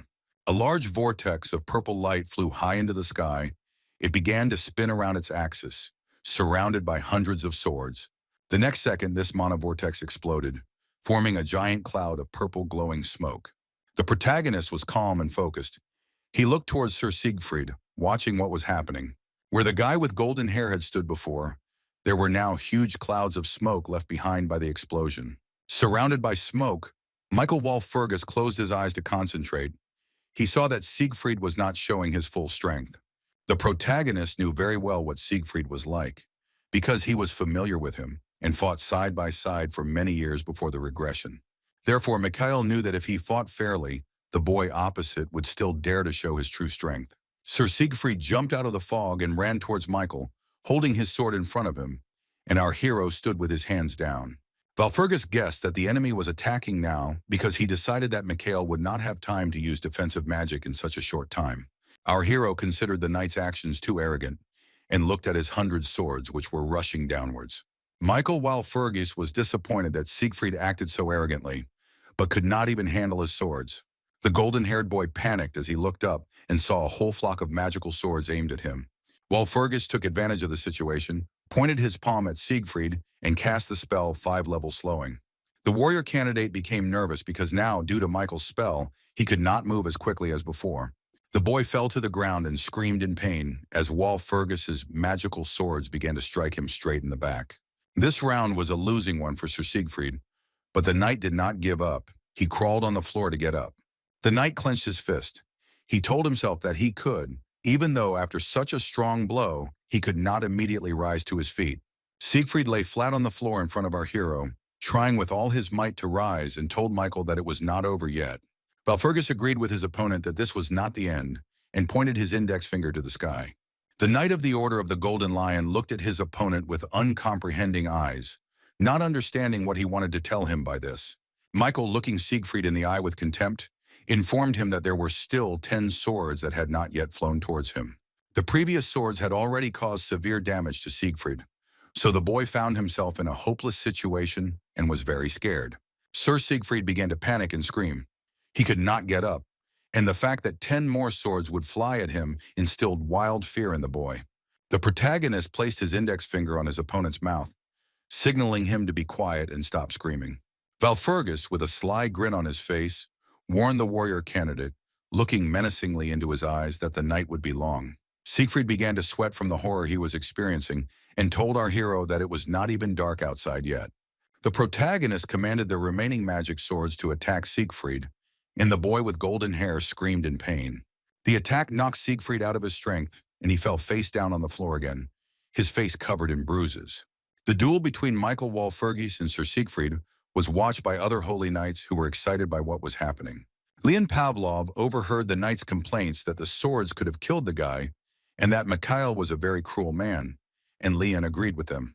The duel ended with Mikhail's victory, and as the boys had agreed, the warrior candidate handed our hero a large gold pendant.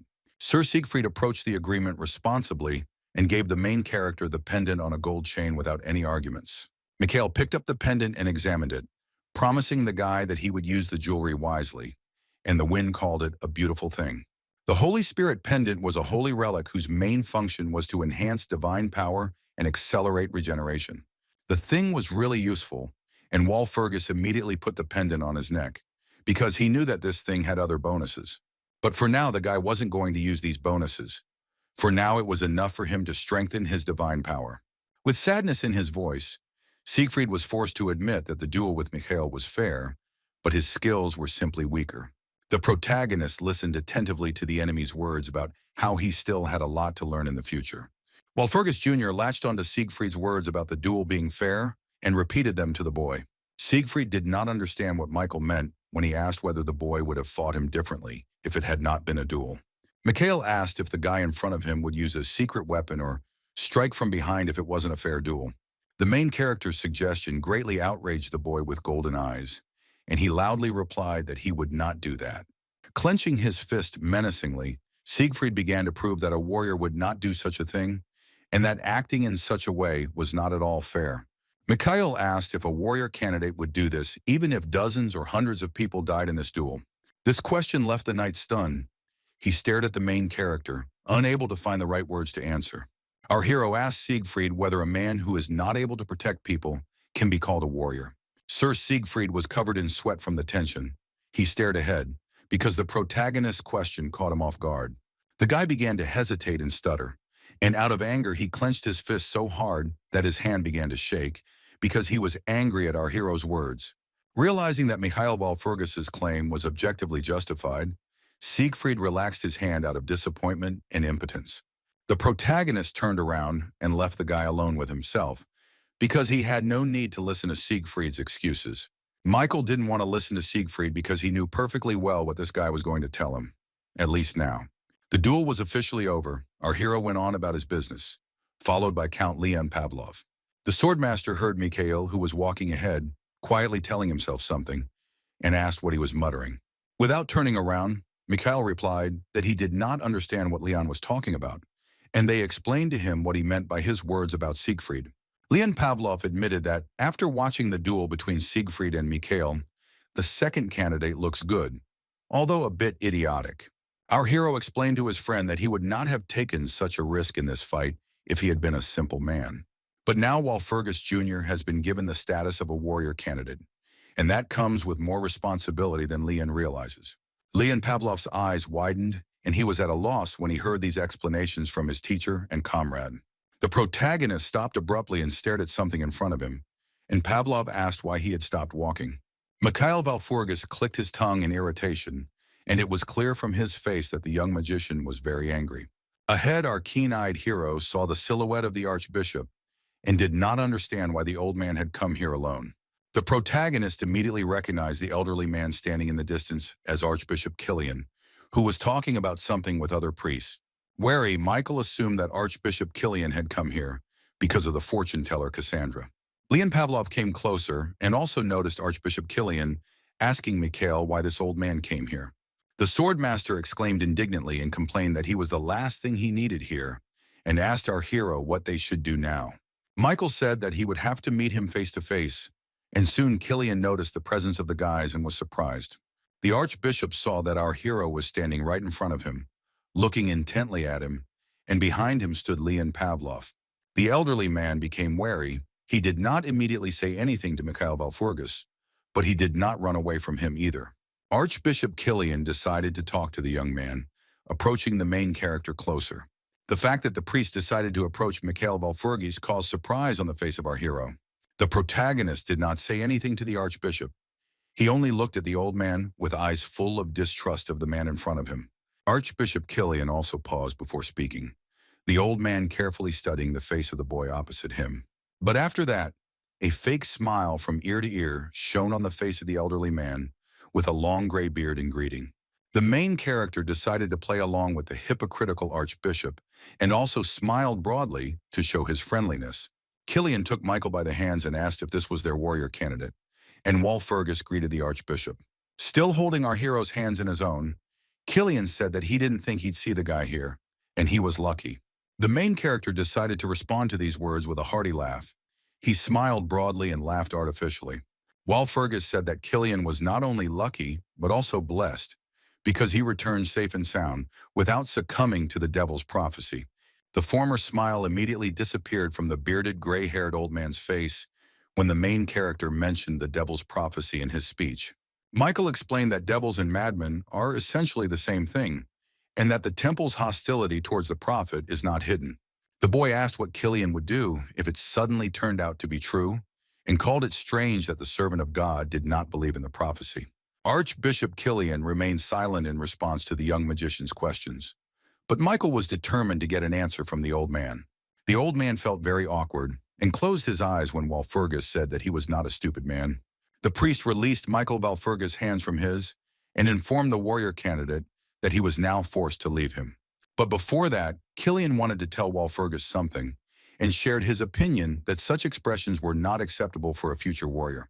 Archbishop Killian couldn't believe his ears when the boy cheekily replied with a smile on his face that he didn't care.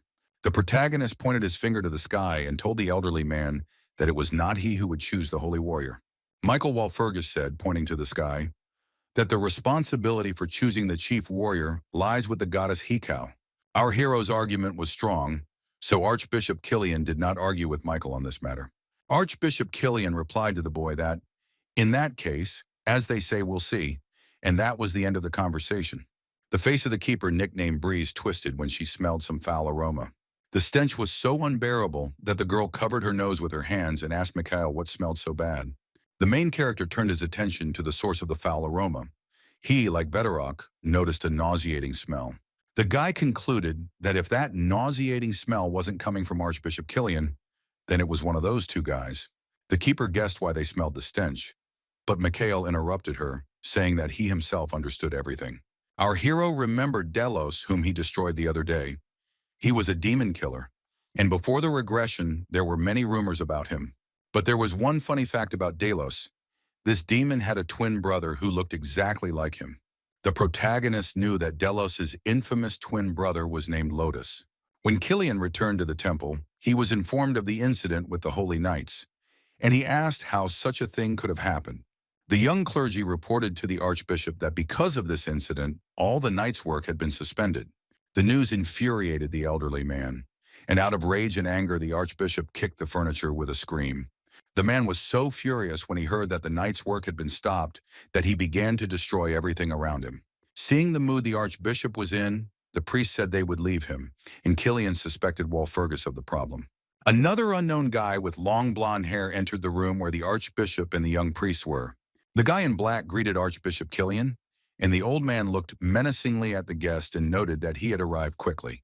The guy who entered the room turned out to be Haran. He also had a direct relationship with the temple, since he was the high priest. Haran asked if he could have done otherwise since Killian wanted to see him, and the old man told him about the suspension of the knight's activities.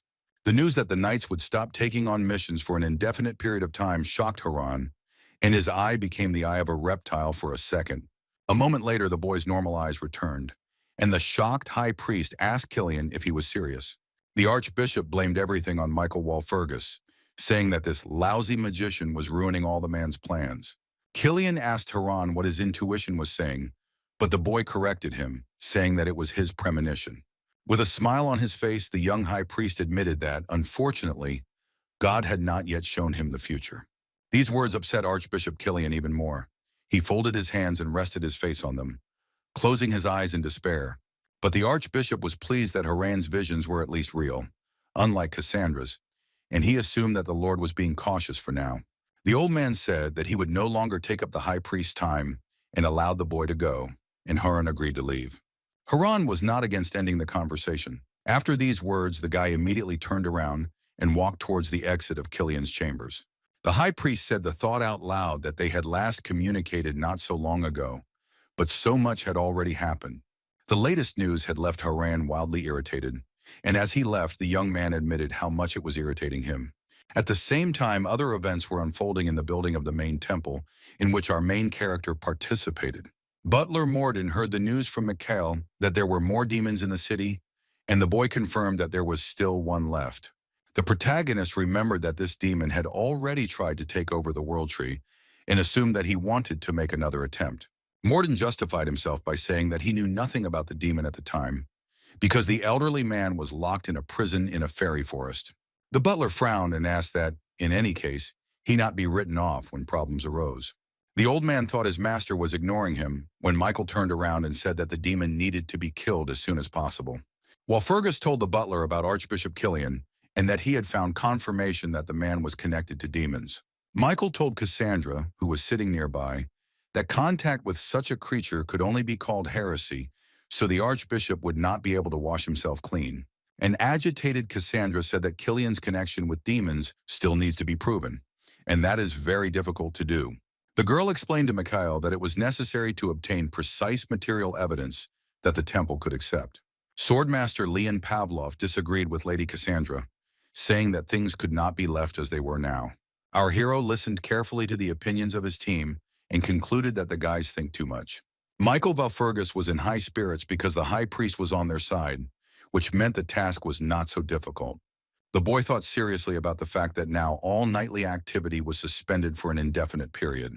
Another advantage for Michael was that they had irrefutable evidence against the archbishop. The main character had the opportunity to prove to the temple that Archbishop Killian was engaged in activities that were illegal for the church. And Michael Walpurgis's most important trump card was the Hekau mark, which was emblazoned on the back of his hand.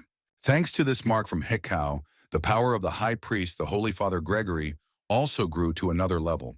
Michael said that, if you think about it, in 3 days there will be an examination for the qualification of a warrior. And Leon added that on that day all the archbishops will gather. Walpurgis smiled because he knew that he would have a great chance to catch Killian in disloyalty to the temple and kill the demon.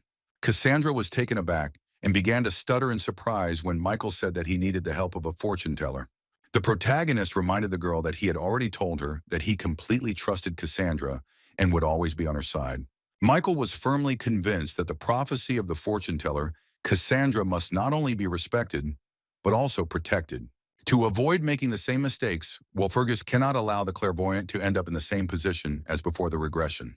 Although Mikhail tried to encourage the girl, she was still very unsure of her abilities and tried to object to the hero. Lady Cassandra, in response to a request for help, confessed to Walpurgis Jr. that she had never spoken to God before. The clairvoyant explained that her only experience was that she had small visions. The protagonist replied that an ordinary person would not be able to receive even small visions while trying to cheer up the girl. The girl's eyes widened in surprise when our hero said that she was endowed with a gift that connected her with God. An unsure Cassandra asked Mikhail if he thought she could handle it, and the protagonist had no doubt about it.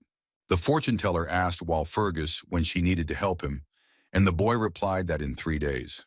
Lady Cassandra wanted to ask what would happen if something happened, but Michael interrupted her and told her not to even think about it. Walpurgis pointed his finger to the sky and reassured the clairvoyant, saying that he had already made arrangements with the one who was there, above them. Our talented magician confessed to the fortune teller that it was an incredible, one might even say, divine conversation. At this time, Archbishop Neron spent time alone, walking under the windows of the Holy Temple. The old man with a beard closed his eyes and was glad about how calm the morning was, which he said to himself. The unusual calm made Archbishop Neron remember the good old days of the past.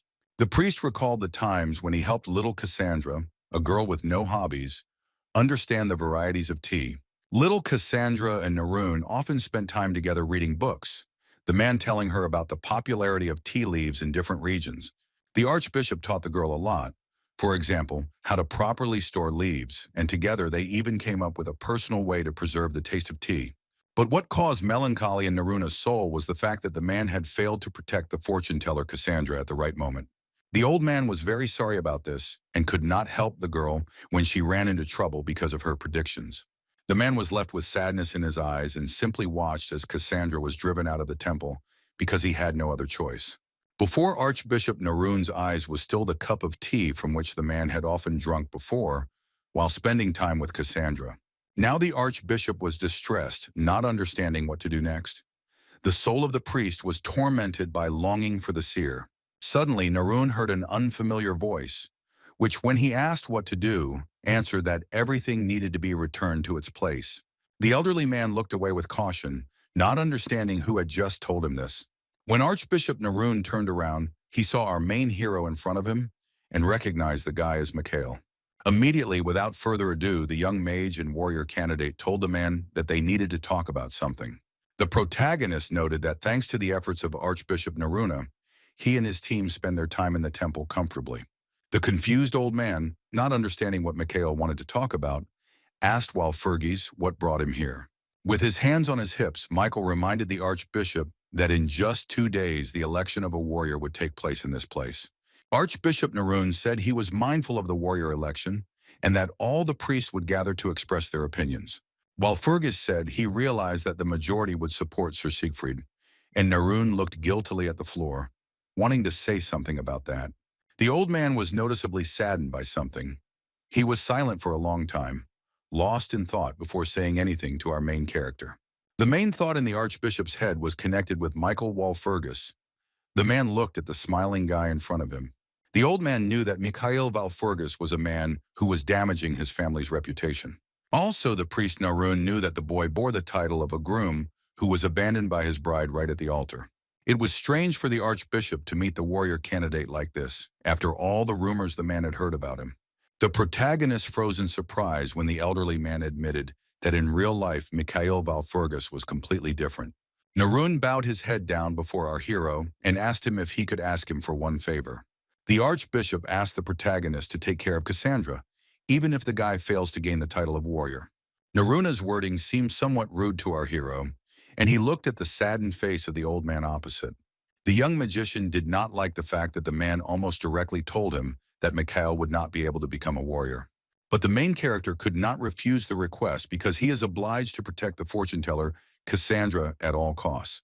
However, Walpurgis Jr. did not agree immediately, but instead asked the saddened Neron why he was asking him. The archbishop explained that if Sir Siegfried and not Michael became the warrior, then anything could happen to Lady Cassandra. And all because Cassandra is a seer whom no one believes. And in this scenario, only a painful death awaits the girl. The old man said that if the fortune teller finally left the holy temple, she would have the opportunity to find her own happiness. Archbishop Neron thought about how much pain the fortune teller had endured and shared this thought with our hero. The boy was noticeably surprised when the priest said that he did not want to increase the pain that had befallen the girl. Looking at the confused and saddened old man, the protagonist said that it must be very hard for him. Mikhail was right. Narun closed his eyes and sadly stated that it was true, and it was really hard for him.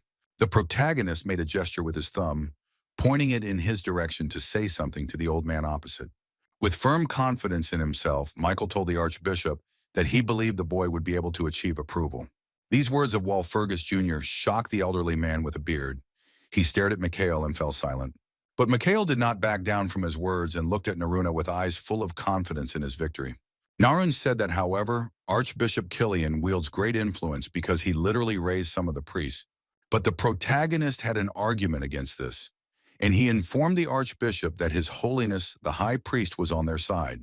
Moreover, Michael hoped to receive support from Archbishop Naruna, but the man began to talk about his insignificant influence. After these words, the candidate for warrior decided to take a few steps closer to the Archbishop, declaring that he was wrong. The protagonist had another argument in favor, which was much more important, and he was ready to voice it to the stunned Narun. When Michael Walpurgis approached the old man, he put his hand on his shoulder to encourage and calm the priest. As he passed the Archbishop, the young mage informed Narun that God was with them, and that definitely gave them some guarantees. The Archbishop listened attentively to our hero's remark, but it was clear from the man's expression that he did not trust these words 100%. Suddenly, a large feather appeared in the air. It was magical and translucent, as if emitting a soft white light. When the main character approached the window, magical wings appeared behind his back, and there were even more feathers in the air. The old man looked at the picture in front of him, mesmerized, and his eyes widened at Mikhail, who suddenly had wings. Narun thought he was seeing things, so he rubbed his eyes with the sleeve of his black robe to come to his senses. The confused Archbishop looked at Michael again. The priest was shocked by what he saw. Just now, Narun clearly saw how the guy in front of him seemed to have wings growing behind his back. But now there were no wings there, and the hero looked at him with a grin. The priest, having encountered such a miracle with his own eyes, folded his hands together to turn to the Lord. The Archbishop was tormented by doubts, and he himself could not decide what to do in this situation, so he asked God out loud. For the main character, the meeting with Narun went quite as expected, because the priest turned out to be quite talkative. Walpurgis the Younger, looking at the mark of the goddess on his hand, assumed that the Archbishop also felt his connection with Hekau. But support from Naruna was not the only or even the main reason why the boy wanted to talk to the old man. The real reason for the meeting was the assassination of the Archbishop before our hero's regression, and Michael wants to eliminate even the slightest possibility of this. After leaving the temple, the protagonist thought about how important it was for him to make sure that Naruna's murder would not happen this time. The protagonist looked at his hand, in which lay a small lump of red flesh with black liquid flowing down it. The guardian called it some kind of shame, because the demon's seal was so well sealed that she couldn't do anything. It turned out that in his hand, Michael was holding the seal of the demon, a sign that was engraved for Archbishop Naruna, which proves the premeditation of his murder. Clenching the demon's seal in his fist so hard that it burst and blood spattered in all directions, the protagonist declared that he intended to get to the bottom of the truth. The keeper admitted that she had also checked the temple while she was there with Mikhail, and the guy asked if she had found anything there. Vedorok said that the goddess Hekau asked her to find out why she could not contact our hero. Walpurgis suggested that it might be because of the demon remains, but Breeze said there was another reason. The guardian explained to her friend that Mikhail could not contact Hekau because of the demon's right eye. Determined to fight against the demonic force, the girl said that this sinister and dangerous creature must be somewhere here. At this moment, the protagonist finally understood why the demonic remains reproduce without problems. Breeze exhaled heavily, putting her hands on her hips. She was pleased with herself, because having the right eye of the demon explained everything. The girl was taken aback when Mikhail Walpurgis told her that she needed to get to the demon's right eye as quickly as possible. The main character immediately hurried somewhere, and the keeper asked where he went because they did not know where this creature was. Mikhail replied that he knew where the demon's right eye was hidden, which surprised Vedorok, and she asked how he knew this. The keeper was even more confused when Walpurgis did not explain to her how he knew where the demon was. Vedorok asked our hero to stop because a suspicion crept into her head, and the guy turned around and looked at her. The magician only smirked when the keeper suggested that the guy had figured everything out before she told him, because he had an extremely pleased face. The Guardian froze in place when the main character complimented her that she was not only charming, but also smart. These words made the girl angry. Breeze screamed at the top of her lungs, and her face turned red from anger and embarrassment. It was a beautiful starry night, exactly 2 days left until the appointed date when the warrior's name would finally be known. Michael Valfurgis came to the forest, and the keeper asked him if he really thought the demon's eye was here. The boy was sure that he had come to the place where the demon's eye was hiding, because this place was considered sacred to the Holy Church. The girl was not happy to come here at night. She was clearly scared and worried, and asked our hero if this was too much. The main character in Vedorok approached the grave of the first warrior, which was decorated with a majestic monument of a knight with a sword. Valfurgis decided to go closer to the monument of the first warrior to examine the grave and find the demon's right eye. The keeper noted the size of the grave, and the guy said that the warrior wanted to get a modest crypt, but the temple had gone overboard. Vedorok asked what number warrior Mikhail would become if he won the elections, and Mikhail replied that he would be the 8th. The protagonist confirmed when the keeper stated that there had been 7 warriors before. Michael Walfurgis said that if the first warrior were still alive, he would definitely have overthrown the power of the temple. Our hero and his faithful assistant came even closer. Mikhail looked up to examine the monument. The young mage touched the pedestal, and the keeper noted how clean and well kept this crypt of the first warrior was. Mikhail explained the cleanliness and tidiness of the crypt by the fact that the authority of the first warrior cannot be ignored. Looking closely at something, the protagonist said that nevertheless, now the first warrior is just a shadow of the past. As he climbed the stairs in the first warrior's crypt, the Valfurgis heir realized he had a bad feeling. Looking up warily, Mikhail could only hope that things would not turn out according to the worst-case scenario. The protagonist climbed to the upper level, where a large blue coffin lay with the buried body of the first fallen warrior. Michael came closer to him because he guessed that this was where the demon's right eye was hidden. Valfurgis asked for forgiveness from the fallen first warrior and activated the spell. A large sphere of mana appeared in front of him. But a moment later, the magic sphere shattered, and fragments of purple mana flew in different directions. The keeper said that this was a coffin with the remains of the first warrior, and asked the guy if he thought there was something there. The girl asked him to wait. She became nervous when she guessed why the main character approached the coffin of the first warrior. Vedorok wanted to ask if the demon's right eye was really hidden in that coffin, but the magician interrupted her and confirmed it. The protagonist shared his guess that the demon's right eye had been in that big blue coffin all along. While examining the sarcophagus, Michael Valfurgis said that for a demonic creature, the coffin is an ideal hiding place. The keeper began to loudly argue with Mikhail about this, believing that it was impossible, and even if the eye was there would be no point. But our hero suggested that the demonic monster could have entered the body of the first warrior even before he died. These words made Vedorok even more worried. The corners of her mouth turned down, and she stared at the guy with frightened eyes. Valfurgis extended his hand and green mana surrounded his body, indicating that his storm set had been activated. The guy said that his version needed to be verified, looked at the coffin, and said that for this it needed to be open. The magician took the staff in his hands, the sphere lit up brightly, and he said that if his guess was wrong, then in the coffin they would find only the remains of the first warrior. Using his staff, Michael opened the lid of the first warrior's coffin, and it slowly opened on its own with a loud sound. Walfurgis and the keeper, who was hiding behind Michael, came closer to the coffin to see what was hidden there. The guy carefully examined what was inside the coffin of the fallen soldier and has not yet given any comments. It was clear from the keeper's face that she was upset when she was able to examine the contents of the sarcophagus. Vedorok noted that the coffin was completely empty, but there was a large, dark, bottomless hole in it. The disappointed girl asked Walfurgia what they should do now because they seemed to have screwed up here. But Mikhail did not share the keeper's bad mood and replied that everything was not as bad as she said. Walfurgis still had to examine the coffin because he did not think it was empty, and the warrior candidate stood on its wall. The main character, looking down where there was a big black hole, said that everything was even completely the opposite, because now they know the truth. After these words, Michael Valfurgis took another step forward to jump straight into that mysterious hole in the coffin.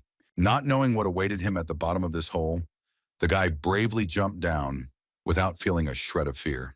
Before dealing with the demon, he told the keeper that the guy was now going to solve the problem. In the dark room, The flame of a single candle crackled, with drops of hot wax dripping down it. In this room, the high priest Haran spent his time alone. He uttered the name of Delos, the demon who was killed by our hero. With sadness in his eyes, Haran, his face covered by platinum-colored hair, said that he thought his brother Delos was no more. The next moment, the boy's normal gray eye turned into a purple reptilian eye with a narrow pupil. Haran said to himself that he was sure that the damned Michael Walfurgi was behind the death of his brother Delos. The high priest thought that it would not be difficult for him to use Archbishop Killian for his own purposes, but the image of our hero stood before his eyes. The blondie, as Haran called him, caused a storm of negative emotions in him, and the guy broke the glass in which he saw the image of Mikhail. Glass fragments scattered all over the room after the impact, because Haran was angry that with the appearance of the hero, all his plans went awry. Haran called this situation with Mikhail Valfurgis unpleasant. Small shards of glass flew onto the floor, missing the boy's body. Looking at the broken glass lying on the floor, the high priest wondered how he could destroy our hero. Haran was stunned and tense when he suddenly, and for no apparent reason, felt something was wrong. The high priest realized that the feeling was connected to the grave of the first warrior, but he did not understand what exactly was causing this strange sensation.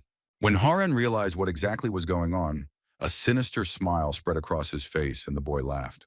A loud, angry, uncontrollable laugh erupted in the dark room, in the middle of which stood a guy in a black suit. Afterwards, Haran fell silent, bent down and clasped his head in his hands, experiencing strange feelings from beyond the grave. Baring his fangs and showing his reptilian eyes, the high priest could not believe what was happening. Haran said, "Who knew he could handle it so easily?" referring to our hero, who had already descended into the hole under the grave. The next moment, the candle flame that illuminated the room of the high priest Haran went out, and the room was plunged into darkness.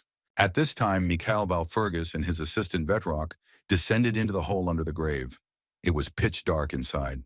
The main character and the keeper found themselves in a spacious room. In front of them stood a majestic throne, and above it hung 3 flags. On this throne sat a human-like creature in knightly armor with a sword, who told our hero that he had finally arrived. The monster sitting on the throne had the red eye of the demon that Breeze had spoken of, and he told Michael that he had been waiting for him. The man in knight's armor held a sword in his hand. The creature looked like a living corpse. His skin was lifeless gray. The main character guessed from his clothes and weapons who was sitting in front of him and wanted to say so, but he was interrupted. The mysterious man had an iron tiara on his head and said that he was once the first warrior. The body in which the first warrior had once lived extended a petrified brown hand to our hero, which trembled. The man had only one eye, and the other eye socket was empty, and he apologized to Michael, calling him a descendant. He said that everything he would do from now on would be at someone else's will, and his hand was surrounded by a purple magical light. Looking at Valfurgis with one red demonic eye, the first warrior said that the demon had completely taken possession of him. The man warned Mikhail that the demon was determined to kill him, no matter what, and a lump of dark mana headed towards the hero. The protagonist did not lose his composure and extended his hand to prepare to defend himself from the attack of the demonic entity. With ease, Mikhail Valfurgis managed to block the blow of the demonic mana whirlwind without even straining himself.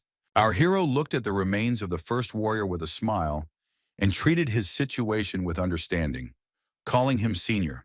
The trembling, reanimated corpse of the first warrior asked again about the elder, and the guy explained that he was, after all, a candidate for warrior.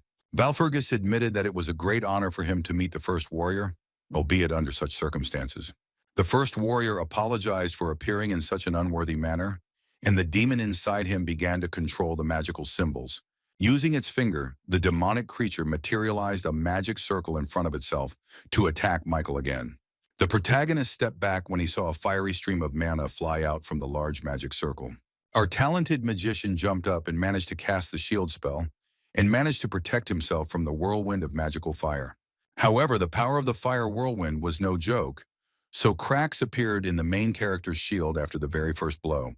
Now our hero tensed up when he noticed that the enemy's magical power had destroyed his strong shield. The boy wondered if, even being possessed by a demon, the first warrior could maintain his sanity. The protagonist looked at the living corpse sitting opposite him and noticed how the first warrior's entire body had completely dried up. From the deplorable state of the remains of the first warrior, It was clear that there was not a single functioning muscle there. Michael Walpurgis came to the conclusion that the demon inside the man makes the warrior's lifeless body move. The guy, surrounded by clouds of smoke, told him that he hadn't used his aura yet and asked if he was trying to hold back. The man extended his trembling, withered hand and answered our hero that it was not that he was trying to restrain himself. The first warrior decided to share with Mikhail Walpurgis the secret that once upon a time in life, he too was a magician. This information surprised the main character, because he did not know that the first warrior had magical abilities. The saddened, living corpse of the first warrior sat with his head resting on his hand. In front of him was a large golden magic circle. But this magic was controlled by a demonic creature inside the warrior. So a moment later, a stream of magical fire flew at Mikhail again.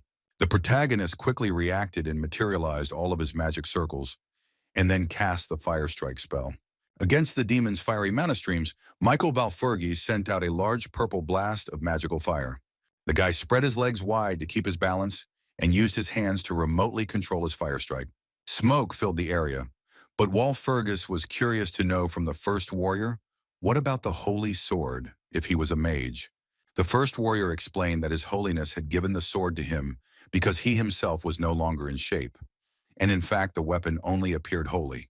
Afterwards, the man said that if he could only choose what would be associated with him, it would not be the holy sword. The living corpse of the warrior admitted that he would certainly have chosen the holy robe, which was snow white with gold details. The first warrior told our hero that the holy mantle was a valuable relic, which had many blessings placed on it. Lowering his head with black liquid dripping down it, the man said that he was already dead, so he didn't care who got it. Then the first warrior suggested that if Mikhail Walpurgis really was a warrior candidate, the guy probably had his hands full. Walpurgis wanted to help the first warrior, so he asked him if the man finally wanted to leave this world. The exhausted first warrior, staring at the floor, said that he held on until the last.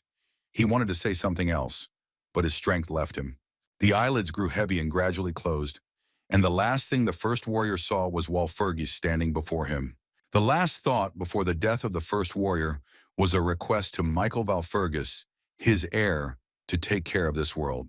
The first warrior bowed his head and froze, the withered body of the once strong knight no longer showing any signs of life. Although the man could no longer hear her, the keeper turned to the warrior and said that they would no longer waste his time in vain. Breeze was saddened by the final departure of the first warrior from the world. She looked at him with sad eyes and wished him to rest in peace. And our main character was interested in how long the body of the dead first warrior resisted the demon, because he had no idea. The first warrior's metal tiara began to slip from his head. It was time to send him to his long-awaited rest. The tiara fell from the man's head to the floor. Mikhail knew that now the soul of the great hero would finally find peace. The iron decoration as a symbol of the first warrior fell loudly to the floor and bounced off, and Mikhail wanted to rest the soul of the warrior with all honors and without regrets. After this, the protagonist took his staff in his hand, because the matter was not yet completed and the demon still lived in the warrior's body. Michael cast the spell Expand Circles, which will temporarily give him the ability to use more complex magic techniques. The warrior's head was already completely covered in black liquid, which solidified and turned him into the face of a demon. Now the body of the first warrior was controlled by a demonic creature, which opened its one eye and looked at Michael. The demon, whose head had grown horns and whose mouth had sharp fangs, stood up and laughed loudly because now only he owned this body. The protagonist, being on guard, watched from afar the actions of the revived demon, who stood staggering opposite. After this, the monster threw its demonic mark towards Mikhail Walpurgis, which flew towards him at high speed. A piece of red flesh, wrapped in many black ribbons of dark demonic mana, approached our hero. The black demonic shadows were almost at Michael's face, but something stopped them, and they did not attack Walpurgis. Since Mikhail received the sixth circle of magic, a lot has changed, because it is a serious level, but for him everything was special. The main character could skillfully use the spell Expanding Circles, so the 8th circle spells were also available to the guy. As his first spell in the battle against the demon, Michael decided to use the Ice Throne, and a drop of water formed on his finger. Walpurgis Jr. extended his index finger, and a tiny drop of water separated from his body and froze in the air. Some processes were taking place in the small drop of water that was levitating in the air, which indicated that the spell had been successfully applied. After some time, the drop of water turned into a large and beautiful snowflake, and even smaller ones appeared around it. With the help of a tiny snowflake, our hero was able to create hundreds of huge, sharp pieces of ice, which he directed against the demon. The spell was complex and unusual, so Guardian Breeze, who was watching it all, called it amazing. A moment later, the smile disappeared from the girl's face. Her eyes became frightened, and the keeper became wary. Breeze saw the demon's right eye in front of her, and judging by the monster's condition, the ice thrown had not caused it any damage. The first warrior's hand, now completely controlled by the demon, grabbed the holy sword to use it against Michael. The demon stood up, looking at the enemy with one eye. The monster pointed the holy sword towards the main character. The weapon of the underworld monster was surrounded by a bright aura, and countless magic circles hung in the air above it. The Guardian looked at the magic circles hanging in the air and asked herself if this was the magic of the sixth circle. But the Breeze and our brave hero had no time to think, because a moment later a large fire charge was flying towards them. At the same time, a large number of fire magic arrows were released, which were also aimed at Michael.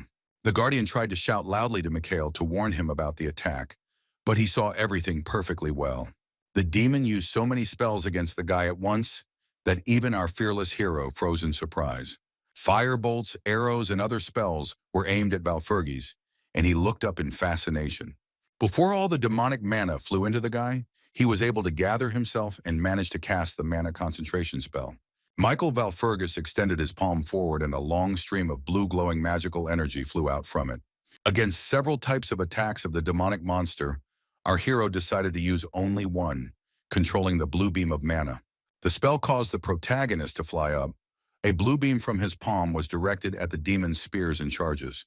The next step for the young mage was to cast the release spell, which would help release the mana. After that, the bright blue sphere of energy that the boy held in his hand flew forward, having been released by the spell. The tomb of the first warrior turned into chaos. Everything was filled with bright purple magical fire and smoke. Explosions thundered. The protagonist activated the flicker spell to continue fighting the demon, who tensed up as he stood surrounded by smoke. Michael Valfurgis reduced the distance between him and the demon with the help of Shimmer. The guy was difficult to notice because of this spell. The demonic monster didn't have time to react before the protagonist's hand was already centimeters away from his withered, lifeless face. The demon looked at Mikhail Valfurgis, noticing that the boy had come dangerously close to him. The monster grinned because the guy failed to take his mark. The demon hid it securely behind his back. The keeper, watching the skirmish from the side, realized that the monster had foreseen our hero's attack, and that was why he had hidden the mark. According to Veterok, the demon was deliberately delaying time in order to have time to form even stronger magic for a new attack. But Valfurgis was no slouch either. He looked at the demon with contempt and apologized to him for the fact that he was not the only one who thought of this. The protagonist activated the cancel spell, and magical chains enveloped the body of the first warrior, which now belonged to the demon.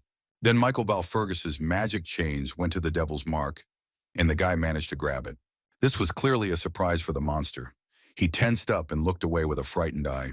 The protagonist, having successfully taken the demon's mark, was able to grab the monster with his hand right by the skull, and it could not resist. Michael Valfurgis held the monster from Hell's Head tightly with one hand, happy that he had finally caught the bastard. However, our wise hero knew well that ordinary magic could not always kill some powerful demons. Mikhail had a lot of experience in destroying demons before the regression, so he had prepared something for this case. Holding the demon's head with one hand, the protagonist clenched his other fist to deliver the final blow. The guy used his own magic, which imitates the appearance of his old colleague, the strongest martial artist. The protagonist approached Suwan, his comrade who died before the regression, and asked him to borrow some of his power. Activating the Divine Fist spell, Michael used Suwan's power to deal a powerful blow to the demon. Mikhail Valfurgis raised his tightly clenched fist, his skin radiating a bright magical light. The boy was accumulating mana for a new blow. Using his magical skills and Suwan's power, he launched a bright arrow at the demon, piercing its torso with such force that it jumped into the air. The divine power in the form of a spear became fatal to the demon that had inhabited the body of the first warrior, and he began to collapse. Afterwards, the demonic creature turned into a giant ball of light that spun around its axis and had rays like the sun. The protagonist became wary, covering his face with his hand from the bright light, when the dark tomb turned into a snow-white space. Mikhail Valfurgis narrowed his eyes, taking in the new surroundings, the remnants of purple mana glowing around him. When the light had more or less dissipated, the guy was able to lower his hand and fully examine the situation around him. Our hero noticed that the space had changed greatly, and he had already seen such purity once. The place was created by God. At this place, Mikhail was expecting to meet someone. He stood motionless, and then asked when this person would finally appear. An unknown person appeared behind him and reproached our hero for not being able to wait a little longer, since the man needed time to prepare. The guy turned around and recognized the man in front of him as the first warrior. Now he looked like a completely healthy living person. Mikhail said that he imagined the warrior differently because the statue did not look like him at all, and the man replied that people tend to exaggerate reality.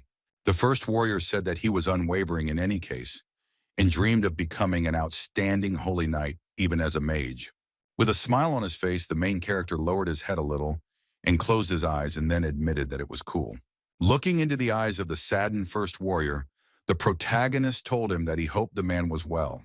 The first warrior replied that he felt very good and that he was then more firm in his convictions than ever. But hope left the glorious knight, although he was sure that he was more patient than everyone else. His mind was gradually deteriorating. The knight seemed to be gradually sinking into the sand. Gradually, the hope in his soul completely faded away. He began to lose his own mind. The life of the first warrior had not only ups, but also downs, and ultimately the man found himself on the brink of collapse. But now the knight smiles. He told Michael Walfurgis that now that the boy is here, everything is already fine. Having listened attentively to the speech of the first warrior, whom our hero respected very much, Mikhail smiled kindly at the man. As he was leaving, the main character wished the first warrior to rest in peace, and he replied that he could now leave with a clear conscience. And all because now the knight has a reliable successor. But the hero decided to remind the man that he has not yet become a warrior. The first holy knight told Walfurgis that he believed the young man would undoubtedly take the place of the new warrior. Before leaving this world forever, the first warrior looked at our hero once more and asked the boy to take care of humanity. Walfurgis the younger opened his mouth to answer the knight, but did not have time, because the man's soul had already departed for the next world. The boy lowered his head and promised the first warrior to fulfill this request by taking good care of this world. In the endless bright space, the steps of a girl who came to talk to Mikhail were heard. It was Hekau who pounced on the hero from behind, her face shining with joy, and the goddess said that she had been waiting for him for a long time. The girl praised Mikhail, and the boy said that he was not finished yet, but Hekau asked him not to worry because she would take care of the rest. The most important thing was that the demon that had enslaved the consciousness of the first warrior had disappeared, which Hekau told Mikhail about. Making a gesture with her index finger, the goddess declared that all that remained now was to re-establish contact with the children. Hekau began to praise Mikhail, hitting him hard on the back, and asked what he wanted, promising to give everything that the magician's soul wanted. The main character thought about the goddess's offer, what to ask for as a reward, because he can get anything he wants. The joy on Hekau's face disappeared somewhere when Michael Valfurgis only said the name of the fortune teller Cassandra in response. The young magician asked as a reward to bless the girl to whom the goddess showed her prophecy. Michael Walfurgis told Hekau that because of her in this prophecy, Cassandra had already suffered many misfortunes. In response to the request, the goddess Hekau calmed the guy down, saying that in any case she was going to do it for Cassandra. The girl said that she had to fulfill Michael's specific wish because Cassandra's blessing was not a reward for him. The guy was silent for a minute, scratching his chin with his fingers, trying to think of what he could ask for as a reward. The task turned out to be difficult because he already had the mark from Hekau that Mikhail Walfurgis wanted so much. The main character could ask for mana, but the young magician, as he believes, has no problems with this either. It was as if a light bulb went on above Michael's head, and he raised his index finger as an idea came to him. After talking with Hekau, the main character again found himself in the tomb of the first warrior. He was lying on the floor, his arms spread out to the sides. The guy sat down and looked around, and then concluded that he had returned right to the grave of a glorious knight. Michael looked at the coffin of the first warrior. It was completely restored, and it did not seem like an illusion to him. The young mage stood up and looked down at the coffin, collecting his thoughts after his meeting with Hekau, and Breeze said that it looked good. Valfurgus looked at the keeper and fell silent. The girl asked the guy what he was thinking about now. The keeper asked if he had met Hekau upstairs. Mikhail confirmed and said that someone was not welcome there. The wind began to wave her fists in rage because the goddess did not let her up, leaving the keeper in the tomb. Mikhail covered his ears so as not to hear the girl scream, and she complained that Hekau didn't like what Vedorok blurted out last time. The Guardian was interested in what our hero received from the goddess as a reward for destroying the demon. The next moment, a huge stone flew straight from the sky towards the girl, crushing her, and she only had time to groan. The main character cast a surprised glance at the mysterious boulder that suddenly flew out of the sky and crushed his girlfriend. Michael didn't understand what it was. It was a long stone pillar with a blue border, wrapped in white cloth and belts. Our hero found a note in a giant stone pillar and unfolded it to read the contents of the letter. It turned out to be a message from Hekau, in which the goddess asks Michael to send a guardian and informs him of an additional gift. The protagonist unfastened the leather belt that held the white cloth wrapped around the stone pillar. Having examined this snow-white fabric in his hands, Michael Walpurgis recognized in this thing the holy mantle, the cloak of a saint. The guardian was completely fine. Even though her body was crushed by a stone, she asked the hero if he received this from the cat goddess. Michael Walpurgis immediately tried on the holy robe and replied to Vedorok that he had not received this gift from Hekau. When our hero put on the saint's cloak, he closed his eyes and opened his mouth, and a bright red ball appeared in front of him, shooting lightning. What she saw clearly frightened the keeper. She opened her eyes wide, not realizing what was happening to her friend. But the girl immediately guessed that the bright magical sphere that appeared in front of the guy's body was stigmata. When Michael ascended to the top and met the goddess, he asked Hekau for the stigmata as a reward, and this surprised the girl. Making a hand gesture, the protagonist explained to the cat girl that stigmata are the best blessing and mark from God. Extending his hand to Hekau with a grin on his face, Mikhail said that this was the best thing you could get and a very cool thing. Hekau became noticeably nervous because she did not expect to hear from Walpurgis that he wanted to receive the stigmata. Goddess Hekau forced out a laugh and called the protagonist's request funny. The lady admitted that she was actually interested in it herself because she had never seen anything like it before. She said that there was a man who was offered the stigmata, but he refused. And the first warrior justified himself by saying that he simply was not sure that he could preserve himself. Hekau came closer to our hero, looked at him with interest in her eyes, and said that in his case, everything could be different. The goddess Hekau told Michael Walpurgis that the boy, even without the stigmata, was partially at the stage of a demigod. The protagonist looked at the girl intently, not saying anything in response when she mentioned his demigod stage. This was partially true because it only happened for a moment when the guy reached the 10th magic circle before regression. Hekau decided to ask again if Mikhail really wanted to receive the brand as a reward, and the guy confidently answered yes. The goddess agreed to fulfill the request, asked the young magician to give her hand, and began to cast a spell over her. The girl with cat ears warned that she would now awaken the engraved pattern and give Mikhail new abilities. Hekau said the effects may not be fully evident at first, but Walpurgis will become stronger over time. A single drop of blood fell from the finger of the goddess Hekau. This was necessary to activate the pattern and endow Michael with new abilities. The girl told our hero with a smile that after the effect awakened, it would continue to develop. A drop of the goddess Hekau's blood fell onto the inside of our protagonist's palm, smearing his skin. Instantly, Mikhail felt unbearable pain. His hand turned black, and numerous fiery lightning bolts formed on his skin. The protagonist screamed loudly in pain. His body was pierced by agony, his entire skin darkened and covered with orange lightning.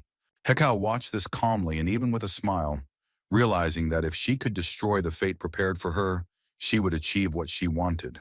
The girl looked our hero straight in the eye with her gray eyes and promised that she would always protect Mikhail. The main character's gaze was also directed at the goddess Hekau, and the guy thought that he would always rely on the girl.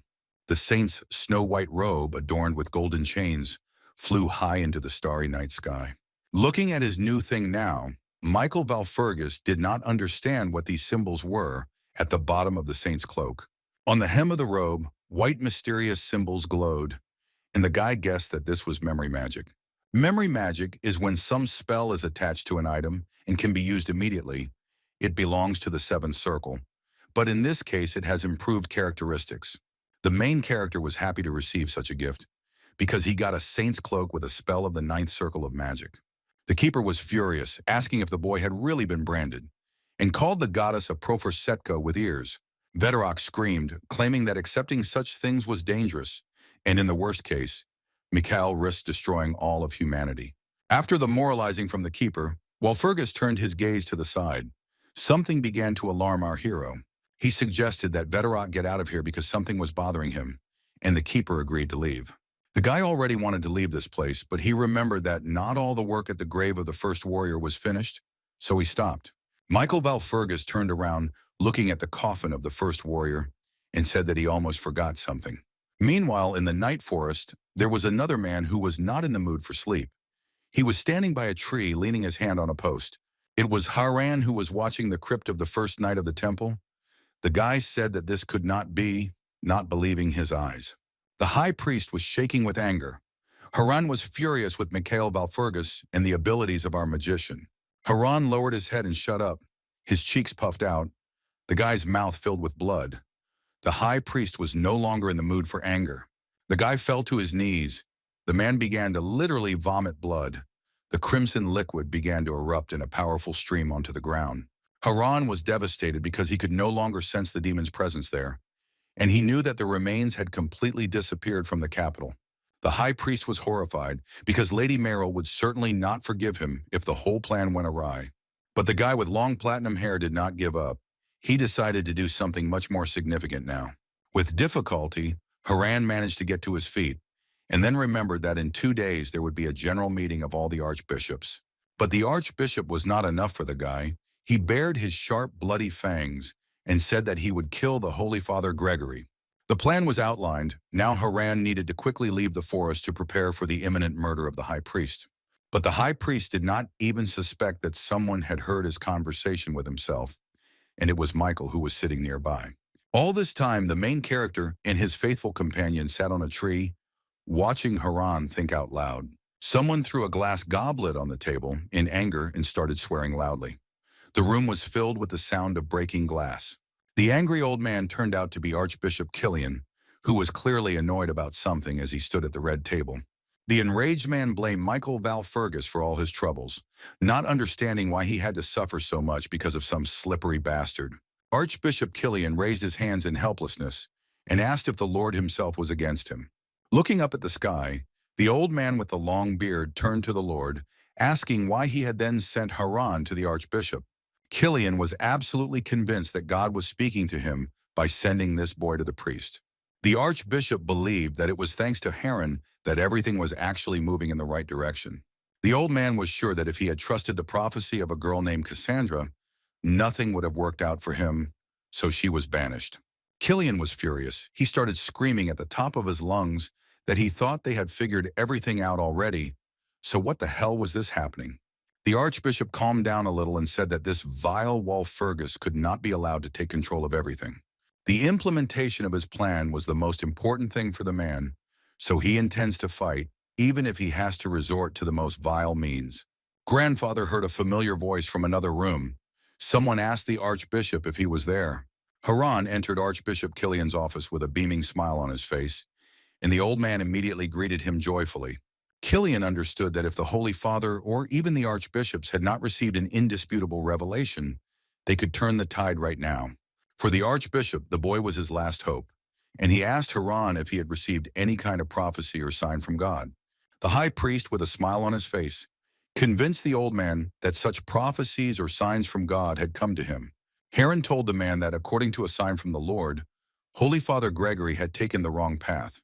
The boy also lied to Killian that mages like Walpurgis should not disturb the temple, and the old man replied that he thought so too.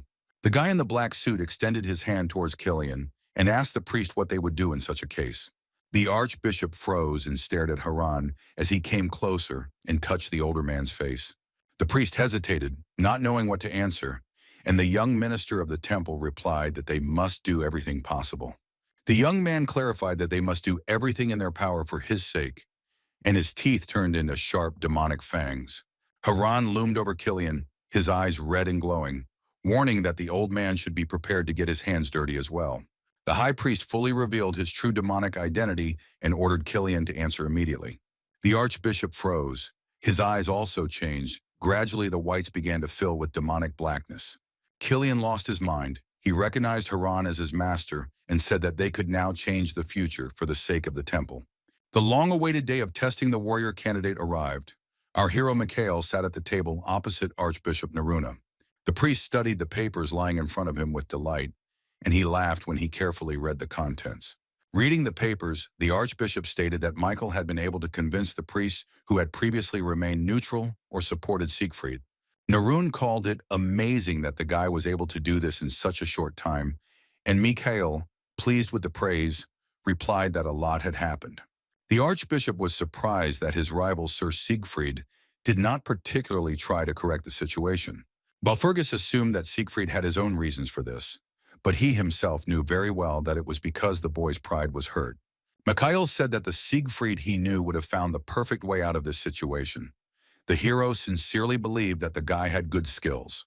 The worried archbishop warned that only 3 hours were allocated for the election of a warrior, but Walpurgis assured that everything was in order. He suggested that Narun just wait a little while, and then Sir Siegfried would definitely show up. It seems that the archbishop did not share Michael's opinion on this matter, so he asked the young man if he was sure of his words. Walpurgis chuckled at this question because he knew Siegfried like the back of his hand and had spent a lot of time with him before the regression. Michael asked the priest Naruna if he could act dishonorably as a candidate for Holy Warrior. Archbishop Narun looked at our valiant hero with eyes full of delight, admiration, and respect for the boy. Hearing these words from the main character, the man lowered his head, closed his eyes, and quietly laughed. Finally, the archbishop said that there could be no better solution than to choose Michael as a warrior, and our hero left the office. The main character left the temple and went around the corner, where Siegfried was already standing, telling Walpurgis that he was waiting for him. Michael's first question to Sir Siegfried was whether the boy had thought about the words our hero had previously spoken. The guy with golden hair admitted that he thought about his words and even didn't sleep at night because of it. The Knight of the Order of the Golden Lion clenched his fist and told our hero that Siegfried was not the only one who thought so. According to Siegfried, Sir Hobby said that the knights denied it, as did he, but after a while they admitted their mistake. The commander of the Holy Knights was forced to admit his mistake and apologize to Michael and the fortune teller. Just like the commander, the other knights apologized, but some continued to be angry and deny. But this could not continue for long, because the problem with the demons had already come to light, and there was no point in denying it. There was a demon under the noses of the Holy Knights, who was probably planning something more than just capturing the knights. The main character listened attentively to Siegfried's story about the knights, and said that he understood everything, but the guy continued. The knight continued about what Michael had once told him, and also what the archbishop had once told him. Sir Siegfried had in mind the warrior's way, and confessed to Walpurgis that he considered it absolutely correct. According to the warrior candidate, the warrior's path is what God wants, which is why the guy never doubted. Siegfried's quest to become a true warrior of the temple was supported by everyone who surrounded the young man. Only one person on the boy's path told Siegfried that the knight had made a mistake in his choice to become a warrior. The Knight of the Order of the Golden Lion told our hero that this man was he, Michael Walpurgis. Siegfried remembered the moment when he lost faith in himself and doubted that he needed to become a warrior. The boy stood before Walpurgis, his head bowed in sadness, and asked our hero to give him advice. Siegfried looked at Michael with pleading eyes and asked him what he should do now, being completely at a loss. The Knight of the Temple remembered his childhood and told the protagonist that until recently he had been trapped. When Siegfried was still a small child and was scavenging in dumps, he found an interesting book in one of the trash bins. These were tales about a valiant warrior. Little Siegfried spent a long time reading this book. It delighted him. The young man found himself trapped in a war, working tirelessly because he did not want to disappoint the archbishop. Looking at himself small and enthusiastic in the magical realm, the current Siegfried said that he was now forced to admit something. This confession seemed to our hero. Previously, Siegfried considered Michael a man who was not worthy of the title of warrior. But now Siegfried understood and was now forced to admit that his rival Walpurgis had acted like a true warrior. The boy with golden hair was in complete despair. Now his voice turned into a scream, and he asked Mikhail to speak again. Sir Siegfried needed advice from our hero. He once again asked Walpurgis what he should do now. It was impossible to tell from the main character's face that the guy's words touched him. He looked at the knight with a degree of mistrust. Michael Valfergus looked at the sky and wondered what answer to give to the young man standing opposite him. Our hero replied that if Siegfried wanted to hear what he should do, then the answer lay in the words that Michael had spoken at the very beginning. Siegfried sadly admitted that he had been under illusions, and because of this, the boy had lost the person closest to him. The guy was so desperate that he grabbed his head with his hands, saying that he had no idea how to fix his life. The main character was irritated by Siegfried's behavior. He began to swear, asking if the guy was just going to continue whining. The Knight of the Order of the Golden Lion removed his hand from his face and looked at our hero, not understanding what he wanted to tell him. The next thing the warrior candidate saw in front of him was the fist of Mikhail Valfergus, which was aimed straight at him. Our hero was so enraged by the whiner's behavior that he hit the young man in the stomach with all his might, causing him to jump into the air. The blow was clearly unexpected for Siegfried. The poor guy screamed in pain and almost lost consciousness. Mikhail hit the guy with such force that he flew back several meters, and when he landed on the ground, he was still dragged along the floor. The beaten Siegfried lay on the ground, not trying to get up, his body trembling, and he could only ask why Michael did this. Stretching his arms, Walpurgis called it stupid that the guy came to him and said that he wanted to change everything. Mikhail didn't understand why no one realized anything until they got beat up, and he warned that he wouldn't ask for forgiveness later. Siegfried was shocked by our hero's actions. He did not have the strength to stand up and somehow respond to Mikhail. With a crazy smile on his face, Walpurgis Jr. told the boy that if he wanted to change something, he should turn to someone else. The Holy Knight tried to get up. He asked Michael to wait, but the shadow of Walpurgis, laughing evilly, hung over him. The main character was getting closer and closer to the young man.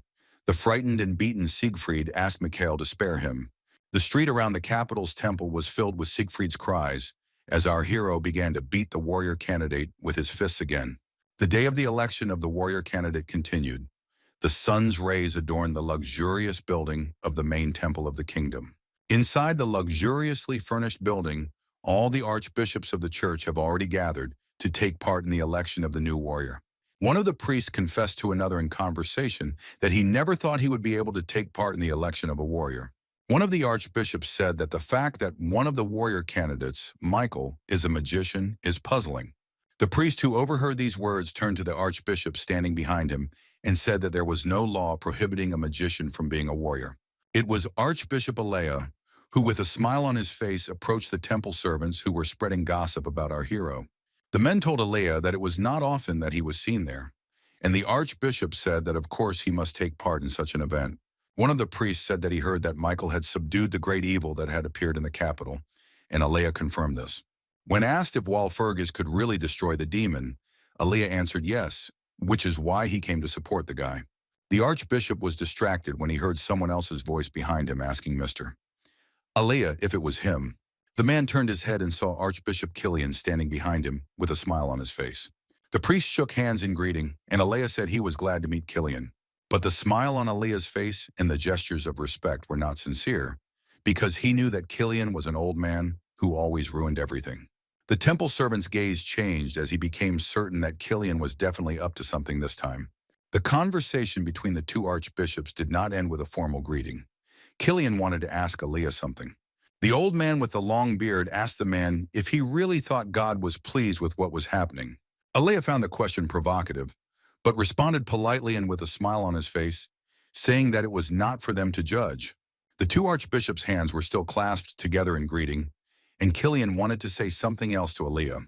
An elderly man with a gray beard said that in that case the will of God could change at any moment.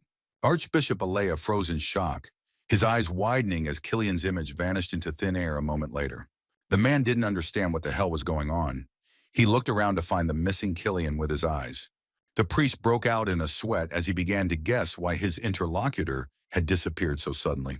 Our main character, after having beaten Siegfried up properly, dragged the guy by his cloak, walking near the holy temple. The boy's entire face was covered in bruises, his eyes were swollen, and he asked if it was really necessary to beat him so badly. Michael responded indifferently that it was vitally necessary. Then the hero beat Siegfried not only with his hands, but also with his feet. Valfergus admitted that, in fact, if Cassandra had not come then, the guy would have gotten it even worse. But Siegfried was not angry, but rather sad, and asked Michael what he lacked to receive the title of warrior. The main character sighed heavily and was irritated that it had started again. And again Siegfried was pestering him with these conversations. The knight with golden hair and eyes almost cried, realizing that he was truly worthless. Michael Valfurgis continued to drag the poor boy along with him while he cried loudly about his worthlessness. The protagonist looked away, noticing the boy's sobs, but did not console him. He continued walking toward the temple, dragging Siegfried along with him, thinking what a disgrace this warrior candidate was. At this time, Archbishop Alea, frightened by Killian's disappearance, ran at full speed towards our hero. The young magician stopped and became worried when he saw the priest running towards him, shouting Michael's name. The archbishop stopped in front of our hero, out of breath, and the guy asked what had happened because the man didn't look very well. The protagonist froze in surprise and widened his eyes when the archbishop shouted that they had some kind of problem. At this time, Archbishop Killian was spending time alone, standing in the middle of one of the spacious halls of the Holy Church. The old man said that he finally began to hear the voice of the Lord, because before the man had never heard revelations from him. The man was dumbfounded when he suddenly heard the voice of God in his head again, repeating that he was wrong and that God had always been with him. Killian's hand was shaking and covered in blue veins. A voice in his head said that it was time to hold a trial, and the archbishop himself would be the judge. Lady Cassandra burst into the room, ran up to the priest, and told Killian to stop it. The priest laughed when he saw the formidable face of the fortune teller in front of him, and asked if the prophet had come here. Lady Cassandra looked sternly at the archbishop and told the old man not to cross the line. Archbishop Killian did not look the girl in the eye. He did not consider it necessary to answer the fortune teller. The old man did not argue or prove anything to the prophet. The man knelt down on one knee to continue his ritual. Someone else appeared in the spacious hall of the temple. This man also ordered Killian to stop, aiming his sword at him. It was Ida, and Killian asked what the hell the girl was doing. But the knight knew that the old man understood perfectly well. An angry Ida angrily asked the archbishop if he was now pretending not to understand anything. The elderly cleric with a beard decided to ignore the girl. He closed his eyes and remained silent. Remembering her recent conversation with Mikhail Valfurgis, Ada realized that our hero was right in his statements. Then smiling, Valfurgis told the girl that Archbishop Killian would definitely do something on election day. The knight named Ada was now interested in only one thing. How did the main character know this? Archbishop Killian stood up and turned his back to the girls, and Ida gave him an ultimatum. Either he surrendered or she would make him do it. The girl's threats caused nothing but laughter in the priest, because he was sure that God was on his side.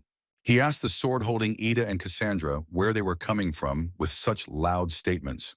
The archbishop extended his hand to the girls opposite him, and then called the fortune teller and the knight sinful children.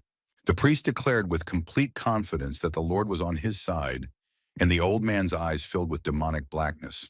Knight Eda noticed that something was wrong with the archbishop and immediately reacted to it. Killian, whose essence had been captured by the demon, released a blast of purple mana against Ida and the prophet. Lady Cassandra was worried about the girl, shouting her name, because this charge of magical energy was directed straight at her. The girl with golden hair didn't have time to defend herself, and a stream of mana flew into her body so that she fell to the floor. The knight looked at Killian in shock, realizing that what had just happened was definitely not the use of divine power. Killian's eyes were covered in blackness. Black demonic energy was flying around the man, and the girls asked what he was doing. The old man with the beard spread his arms out to the sides and asked Ida and Cassandra a counter-question. Hadn't he spoken about this before? The archbishop's human form disappeared, and in its place, a demonic beast with dark purple fur appeared before the girls. Killian repeated that God was on his side, but instead of a man, Cassandra and Ed saw the real demon Baphomet in front of them. Ada couldn't believe her eyes when the archbishop turned from an elderly man into a black goat. The demon began to slowly approach the girls to attack, his body glowing with a bright purple aura. At high speed, the demonic creature ran towards Ida to strike with its giant goat horns. The knight was powerless against a monster of such size. Before the blow, she only managed to exclaim in surprise, looking death in the eyes. The girl's golden eyes reflected the image of a black goat, and she wondered if this was the end. But now Ida, Cassandra, and Killian weren't the only ones in the hall, because someone slammed a staff on the ground. The unknown hero cast the reflection spell, and a giant white shield appeared in front of the girl, protecting her from the demon. Ida managed to escape, and she turned her head sharply to see who managed to protect her with a magical shield. The knight laughed, and her face broke into a smile when she saw her valiant savior standing before her. She told the magician that he was late, and Mikhail Valfurgis objected, replying that he seemed to have arrived just on time. The protagonist realized what was happening here and prepared to fight one-on-one with the demon that had captured Killian. Michael Valfurgis once again slammed his staff down on the floor to cast another spell against the demonic monster. The Archbishop's human form returned again, the elderly man staring at our hero from his seat on the floor. Killian's head was shaking and his eyes were red, and the priest asked Michael where he came from. The protagonist looked at the old man with disdain and asked what it was like to become a vessel for a demon. The Archbishop sincerely did not understand what the young man was talking about and asked Mikhail Walfurgis again. Then the priest noticed that Michael had not come alone, but with his pupil, Sir Siegfried. Killian asked the boy to come closer to him, but from the expression on Siegfried's face, it was clear that he didn't really trust the old man. The Archbishop smiled and extended his hand to the young man, asking Siegfried who had raised him and set him on the right path. Siegfried's soul was tormented by doubts. The priest tried to convince him, saying that he knew that he had to choose the right side. The protagonist was still holding the warrior candidate by his red cloak. Hanging in the air, Siegfried asked what he should do. Michael Valfurgis was not interested in helping the boy, so he indifferently told him to decide for himself. The Knight of the Order of the Golden Lion hung his head, withdrawn into himself, when Walfurgis said that it was the boy's responsibility.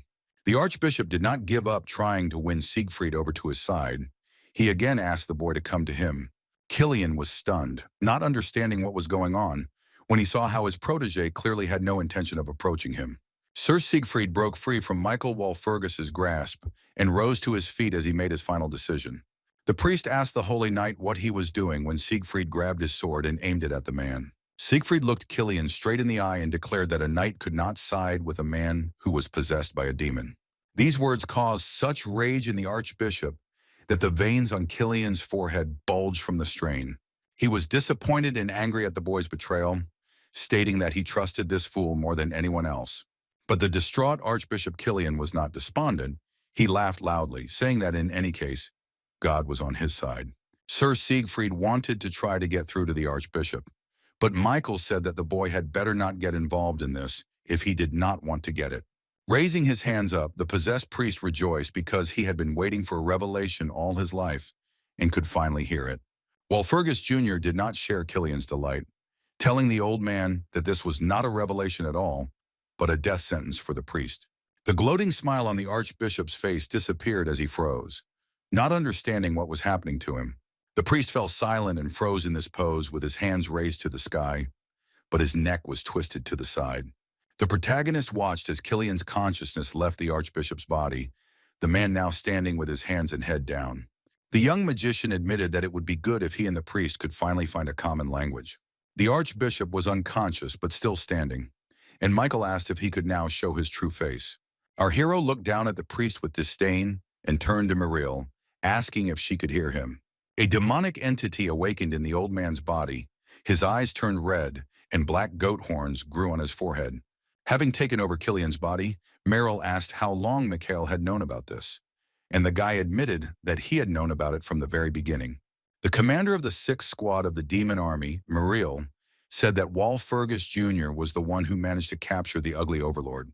The protagonist, staring at the demonic creature with eyes full of hatred, said that he would be next. Our hero's bold statement made the demon named Muriel laugh, and the monster called it interesting. Michael Valfurgis closed his eyes when the demon said that he knew about the young man's abilities, but he too had existed for a very long time. Our hero was confident in his strength and that the demon could not defeat him, so standing in front of the monster from hell, he was calm. Merrill's statements did not frighten Mikhail at all. He accused his grandfather of simply bluffing by throwing around such words. The ugly lord was no match for Walfurgis, and the realization must have shaken Merrill. Bearing its long red claws, the demonic creature laughed and admitted that it had an idea. With her claws to her mouth, Merrill confessed to our hero that she had captured more than just the old man's body. But the demon's revelations were not news to the protagonist. He replied to the monster that he knew about it very well. It was a surprise to Merrill when the guy said that Lotus wasn't here, but he had an idea where he might be. Merrill was confused. She wanted to ask Walfurgis Jr. how he knew this, but the guy interrupted her. The protagonist replied to the demoness that it was obvious, meaning that it was not difficult for him to expose Delos' brother, Lotus. Michael Valfurgus took his staff from the branch of the world tree to prepare for battle against Muriel. The young mage said that all demons were primitive creatures and aimed his staff at the monster in front of him. At the same time, the sword master, Leon Pavlov, had his own important mission. He ran into the cathedral hall to find something. The guy carefully examined the surroundings, guessing that what he was looking for must be somewhere here. Before this, the young count had a conversation with our hero, and Mikhail ordered Leon to find the man who was possessed by the demon. Pavlov was focused on finding the demon here. He approached the task responsibly because Mikhail is never wrong. The swordmaster stood in the middle of the central hall of the cathedral and looked around, trying to find a suitable person. One small mistake by Leon in this situation could result in everyone in the cathedral being in danger. The guy understood that the matter was very important. He was very nervous and worried about making a mistake, and his fists were shaking. Leon Pavlov could not bear the tension and the burden of responsibility and shouted, asking the hero why he had put this task on him. Panicking, the young man grabbed his head with his hands, realizing that he could not recognize magic and divine power. The image of our main character appeared before my eyes, who then told the guy during the conversation that the main thing is the outcome. Leon Pavlov was outraged, complaining to Walfurgi that he simply continued to say things that the young man did not understand at all. The genius swordmaster said that the protagonist could have at least given him a hint, but he didn't even do that. The boy stopped complaining when he looked down at the thing, emitting a bright blue light, and was surprised.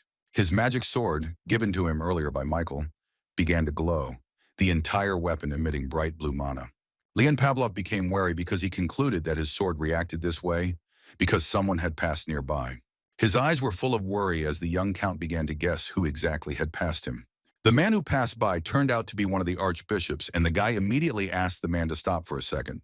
Pavlov was momentarily stunned when he saw something in front of him that made him extremely uneasy. Behind the archbishop, who made Pavlov's sword glow, there was a small demonic creature in the shape of a black goat. The young man looked closely at what was sitting on the priest's shoulder and recognized it as a black goat. Leon Pavlov could not turn a blind eye to such a discovery, so he immediately prepared for battle, aiming his sword at the black goat. The frightened archbishop asked the young count what he was going to do, but Pavlov was determined. The boy swung and struck with his magic sword, leaving behind a bright streak of blue magical energy after swinging the weapon. The blow caused the archbishop to fall to the floor, hitting his back on the floor. The man closed his eyes, not expecting to receive a blow from the guy. But the priest was now more confused by what he saw in front of him when he turned his gaze to the side and onto his shoulder. The man saw a small black goat sitting on his shoulder, its body already wrapped in blue mana after Leon's strike. Leon Pavlov looked at the archbishop sitting in front of him and admitted that he had a very bad feeling. The genius sword master turned around abruptly when he felt the energy that he had come to this hall of the cathedral for. Turning around, Leon Pavlov saw at the other end of the room the dark silhouette of a man who had made him wary. At the other end of the cathedral hall, Haran, aka the Lotus Demon, was hiding in the shadows, a smile shining on his face. High Priest Haran was in high spirits. He told Leon Pavlov that he, a little man, was late. Haran showed everyone his demonic side, declaring that everyone present here was their prey, and no one would get out alive. Leon's sword strike had no effect on the miniature black goat on the archbishop's shoulder, and the demonic creature began to move again. The goat from the underworld stood up on all fours, its body radiating black demonic streams of energy in different directions. This energy, like a huge number of thin black worms, began to kill the priests. They begged for help and screamed that they could not breathe. Knight Leon Pavlov panicked. He called the demon a bastard, not understanding what to do now. Haran was delighted by what was happening. The black energy began to rapidly absorb and kill the archbishops. People began to gradually disappear. They didn't just die. Their bodies were completely absorbed by demonic energy. The hand of one of the archbishops, which had been trembling until then, stopped showing signs of life within a second and turned completely black. Leon Pavlov couldn't pull himself together. His mind was clouded with panic and confusion about what to do. He ordered himself to come to his senses right now. The swordmaster's mind told him not to succumb to the influence of the demonic entity, and that boy saw the light before him. Count Pavlov looked in fascination at the large sphere, radiating bright sunlight surrounded by cosmic darkness. The guy froze before the beauty of this spectacle, and the light only became brighter and brighter, filling the entire space. The surviving archbishops rose to their feet and also looked in amazement at the small balls and stars of golden light above them. One of the priests looked up and froze in shock when he saw before him something that amazed his imagination. Realizing that something divine had descended upon the cathedral, the archbishop humbly fell to his knees before this spectacle. Everyone present in the hall either fell to their knees or raised their hands up, watching the miracle. The archbishops, whom the demon Lotus had managed to turn into demonic black goats, also obediently listened to the voice of the Lord. The giant sphere, similar to the sun, suddenly spoke. The Lord asked everyone to hear him, calling them his children. The goddess appeared in human form, saying that for a long time darkness had clouded their eyes, but a talented man had broken through this veil. When the goddess ordered everyone to stand up, Leon Pavlov rose to his feet, but noticed that his body was moving on its own. The swordmaster was in a state of shock because he didn't understand at all what was happening now. Pavlov guessed that most likely Mikhail Valfurgis knew that this would happen, which is why he sent the guy to catch the demon alone. Leon wondered if our hero had really met with God. The guy's abilities amazed him. But now it didn't matter. The swordmaster looked at the sphere of light and asked the Lord what he should do. The Lord, in the form of a large ball of light, heard Leon Pavlov's question and asked the boy to free him. The genius swordmaster Leon looked down, briefly answering the god that he understood him. The young man took out his magic sword, which glowed with a blue aura, and said that he would get down to business. At the very beginning of time, there were only two elements, one of which was light and the other was darkness. The first one simply existed, while the second one developed and created its own little world. This expansion of the element of light established its own laws, created heaven and earth, and from the earth the first sprout grew. Light has always gone hand in hand with law, and later mankind called this light the grace of God. In other words, it could be called divine power, which Leon Pavlov now possessed as he held the magic sword in his hands. The next generation genius swordmaster held the weapon tightly in front of him, his entire body emitting a soft blue light. Leon Pavlov's task was to free the gentleman. The guy understood that now he needed to do something. The small spheres of light were still circling in the air, but the abundance of black goats from the underworld were not asleep and had not yet been defeated. The herd of large demonic goats finally moved. All of them started running to fight against the light. Black goats ran in large numbers through the cathedral hall to attack Leon Pavlov and those who were on the side of the Lord. Action had to be taken immediately, and the swordmaster struck the blade straight into the floor in front of him. The impact was so strong that the floor beneath Leon collapsed, and a powerful stream of divine power rushed into the sky.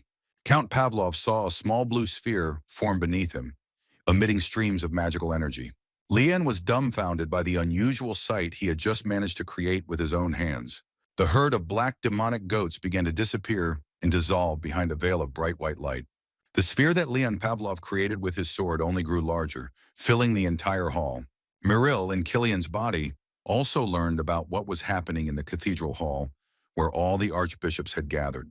The angry demon asked how the hell the Almighty could influence people so quickly. The protagonist looked at the demon with a smirk on his face and praised Miril in the archbishop's body for her good work.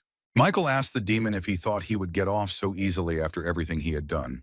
The monster from hell decided to ignore Walpurgis, and the magician extended his hand, thanking the demon for something.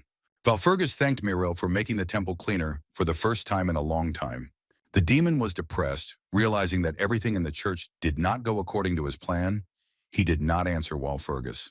The monster got angry at our hero, loudly calling the guy a bastard, and extended his palm forward to attack Mikhail. But the main character quickly responded to the demon's unexpected attack and immediately activated the storm set. A green vortex of magical energy enveloped the protagonist's body, protecting him from the demonic purple power. Guardian Breeze also took part in the battle against the demon, calling him a devil's spawn, putting her hands in front of her. The boy took the staff in his hands, holding it horizontally, and told the demon that he no longer needed it. The girl sitting on Mikhail's shoulder said that our hero's words sounded somehow ominous. But the prospect of becoming evil for the protagonist's demons only made him happy. His eyes were filled with hatred for these creatures. The main character thought that he was willing to be evil for the monsters from hell as much as they wanted. The fact that Walpurgis had suddenly gone quiet alerted Veterok, and she asked Mikhail what he was up to again.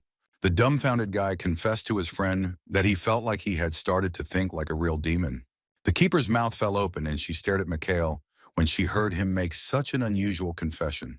The girl understood that the guy was now mistaken, and in fact his thoughts did not look demonic, so she smiled.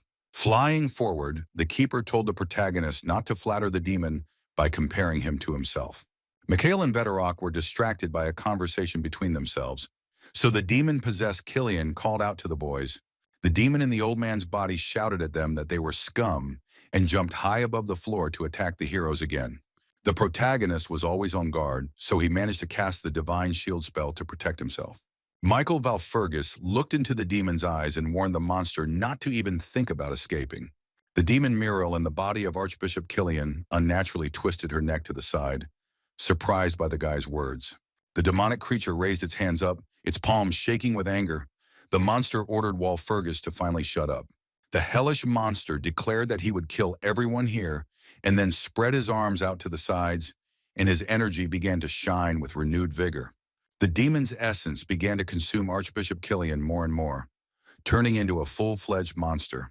Watching this calmly from the side, our quick-witted hero realized that the demon had completely lost control of himself. But this did not concern destructive power, but you just need to understand that the guys are in the temple. At that moment, the goddess Heikau, whose body was translucent, appeared behind the hero and touched him. The temple was a holy place where the power of God was immutable, and the hall was filled with devotion to the Almighty, and Heikau spoke. Michael Walpurgis only smiled faintly when he noticed the presence of the goddess Heikau behind him and heard her voice. The work of destroying the demon had to be continued immediately, and the protagonist struck the ground with his staff. The young magician's body was enveloped in divine power, and our hero declared to the demon in front of him that he had missed his chance.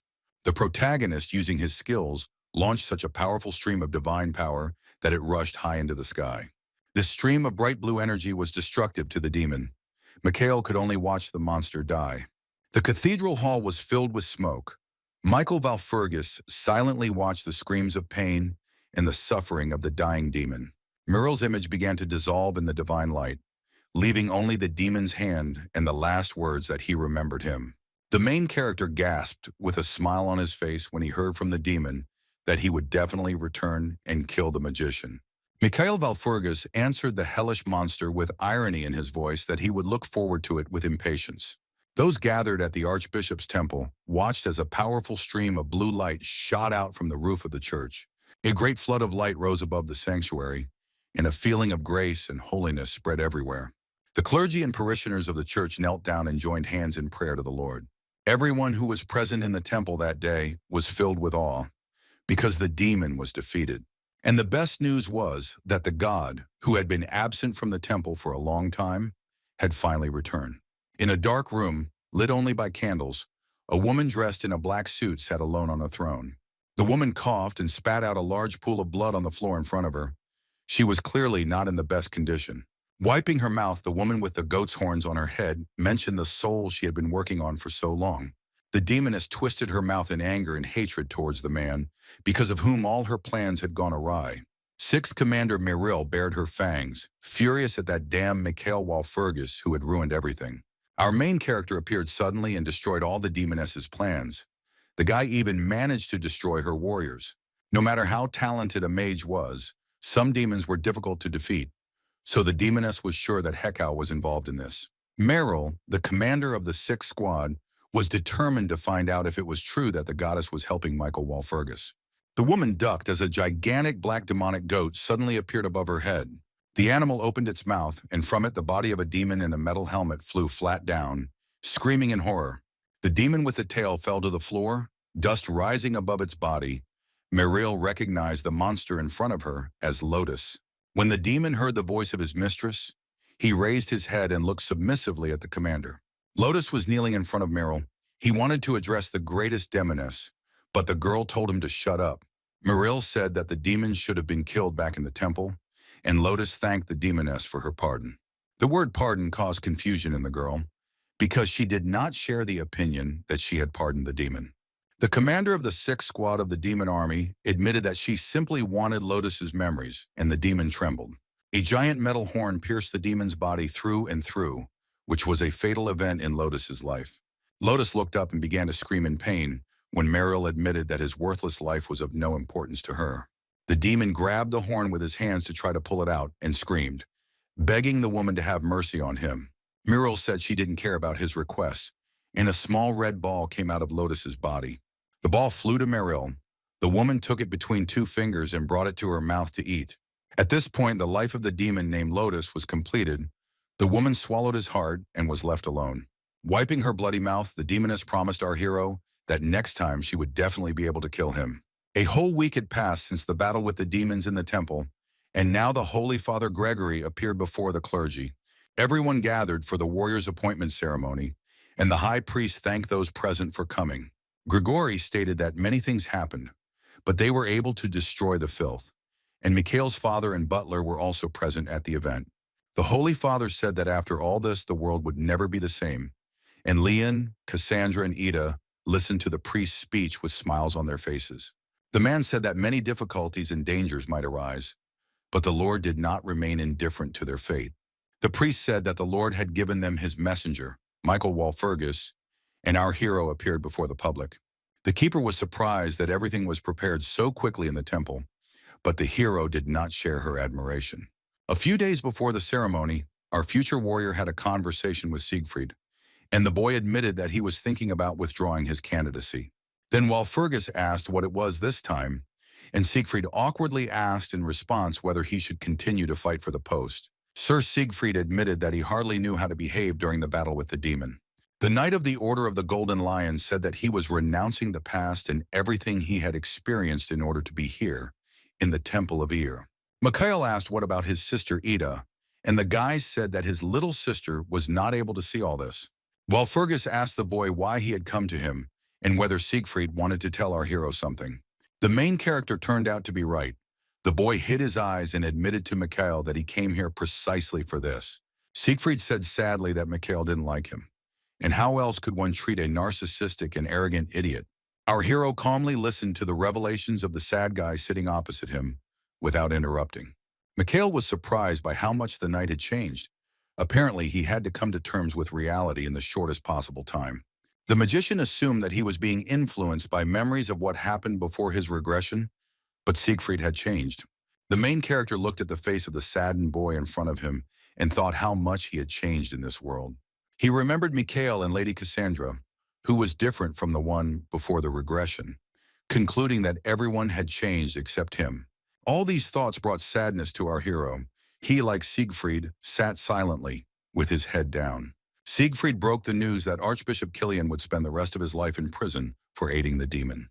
The guy said that initially Mikhail was supposed to do the same to him, but Walpurgis didn't do it. Our hero did not understand what Siegfried wanted to say by this, and he jumped to his feet, asking why he was not imprisoned, since he hated him so much. A barely noticeable smile appeared on Mikhail's face, and he replied that the reason was that the meaning of a warrior's life is salvation. Now, at the initiation ceremony, Michael answered that he swears to fulfill his duty as a warrior, and a tiara was placed on his head. It was an important and solemn moment for everyone, but our hero was lost in his own head. He remembered how, before the regression, Sir Siegfried stood in Mikhail's place and swore to fulfill his duty as a warrior. The guy was also present at this ceremony. He watched the award ceremony without sharing the general joy. After the tiara was placed on Michael's head, he closed his eyes and felt the presence of divine power. A column of divine light shot into the sky. Threads of divine power adorned the air above the ceremony site. The guests of the ceremony began to praise the Lord and bless the newly minted warrior, Michael Walpurgis. The displeased goddess admitted that the cat goddess had done a good job, and the new warrior replied that it was worth it. Fascinated by the column of divine light before him, our hero realized that this was only the beginning of his journey. Enveloped in the light of God, Michael was pleased with himself because he had indeed taken a big step towards his goal. When the ceremony of Michael's initiation into the warriors came to an end, Leon Pavlov approached him and said that it was finally over. The swordmaster spread his arms out to the sides, asking if it wasn't a success that Walpurgis became a hero and all the demons disappeared. The main character agreed with the guy's opinion, but did not share Leon Pavlov's enthusiasm and was indifferent. The way our hero was so indifferent and calm raised many questions in Pavlov. He scratched his head, looking at the new warrior. The Count asked whether Michael should not be glad that he had received the title of warrior, and Fergus, with complete indifference, said that he was glad about it. The young mage knew it was good that he had taken the first step, but becoming a warrior was only the starting point on his journey. The great evil still exists, even though they managed to drive the demons out of the capital, and the world is still in great danger. Somewhere in the underworld, a horde of demons still lives, waiting for the moment to attack humanity. In his head, Mikhail Valfurgis now stood in the middle of a scorched and lifeless field, with nothing around him. The main character understood that Leon Pavlov and his other friends did not yet suspect that everything was just beginning. Michael explained to the swordmaster that being a warrior meant that if some disaster happened, he had to be ready. Of course, you cannot worry and live happily, but our hero was not satisfied with this, and Leon asked if Mikhail had any plan. The guy sat back down at the table and admitted that he had a plan and that he couldn't delay, so he would be leaving tomorrow and something needed to be prepared. Pavlov wanted to help the guy and asked what needed to be prepared, to which he received the answer that Mikhail's body would be enough. At this point, the brilliant swordmaster decided to end the conversation with our hero, said that he was going to bed, and left the room. Ida was surprised that Leon Pavlov agreed with everything so easily, and Mikhail explained that this was just the kind of person he was. The protagonist turned around, looking at the girl, because he was interested in knowing Ida's opinion. The golden-haired knight fell silent when Michael Valfurgis asked what she thought about it. The girl admitted that if she had a choice to follow our hero or stay in the temple, she would choose the latter. The boy nodded his head in understanding when Ida explained that she needed to look after her brother. With a smile on her face, the girl sighed and agreed with Mikhail when he asked her to let him know if anything happened. The protagonist noticed another girl in the room when she asked what about her. A confused Lady Cassandra turned to Michael. The seer sat on the stairs with her hands folded. Michael Valfurgis told the fortune teller that it would be better for the girl to also stay here in the temple. The girl asked if our hero was asking her to stay in the church only because she was a fortune teller. With sadness in her voice, the seer said that her power was severely limited, so the girl was of little use. The protagonist reassured the clairvoyant, saying that it was not at all that she would be useless to the magician in his future adventures. Lady Cassandra's eyes widened in surprise when the boy explained that he simply didn't want to be looked down upon. Until now, the prophetess Cassandra was a girl who was believed to communicate with God. Because of this fact, the girl was treated with disdain, because no one believed in the truthfulness of Cassandra's prophecies. While Fergus Jr. told Cassandra that he hoped to become the man he was before, and even better. The fortune teller grabbed the hem of her skirt and became angry, shouting that prophecies were just following fate.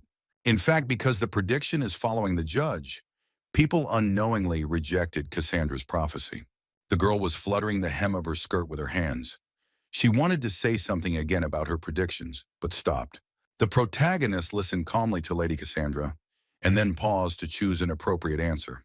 Michael sighed and explained that this was not the case, and that prophecies only gave clues about things we did not initially know about.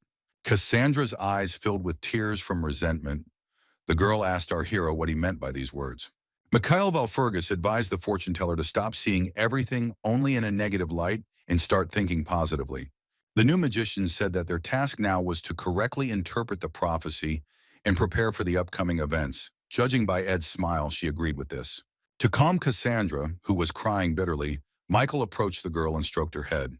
The guy gave the fortune teller confidence by saying that Cassandra's role in all of this was very important. The girl looked with admiration at Walpurgis, whose words instilled new hope in Cassandra's soul. In a more cheerful voice, the girl answered the hero that she understood everything, and began to wipe the tears from her cheek. The fortune teller took control of her emotions, pulled herself together, and promised Mikhail that she would try. When it got dark, Mikhail spent time alone with the keeper. Vedorok said that this was a very sweet excuse, but the hero did not understand why. The girl said she knew he had a chance to make Cassandra dependent, but he didn't go down that path. The keeper thanked Walpurgis for being the only one who believed in both Cassandra and herself. Moreover, as Vedorok believes, our new warrior gave the fortune teller the right to choose, and now she can decide everything for herself. Vedorok fell silent and plunged into her thoughts, which brought a smile to the face of the cute, petite girl. Unexpectedly, the keeper admitted that she was very lucky that she and Mikhail Valfurgis met. The girl immediately regretted that she had opened up, and her face turned red as a tomato from embarrassment. The breeze immediately began to tug at the protagonist's cheek, screaming that this was not what he thought. Unable to bear the embarrassment, the keeper decided to return to the mark on the guy's neck, turned into a stream of green light, and disappeared.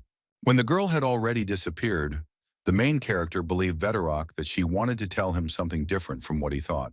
Michael was left alone with himself. The newly chosen warrior raised his head and looked at the night sky above the capital. A bright full moon of gigantic proportions shone in the sky, and our hero knew that he was connected to this satellite of the Earth. Valfurgis and the moon have much in common because the nightlight is associated with the experience he gained thanks to his teacher. Before the regression, when twilight came, our hero learned magic from his mentor, and then the moon appeared in the sky. The protagonist continued to stare at the moon, which reminded him of the times he spent with his teacher. Mikhail had to come back to reality when the guy heard the question of what he was doing here and turned around. It was the butler, whom the boy immediately asked how his vacation was going, and Morden shared that, to some extent, he was having fun. With his hands behind his back, the old man said that he had seen a lot and thought about a lot, and that was enough to make a decision. The protagonist was eager to know what Morden's final answer would be, so he asked the butler about it. The elderly man, completely gray from old age, closed his eyes and began his story for Mikhail. The butler told his master that once in the distant past, there was a magical school that used the moon as a symbol. The people themselves who studied magic in this school were perceived as vessels for the accumulation of mana. Then every few hundred years, monsters appeared on Earth that were monsters, but looked exactly like people.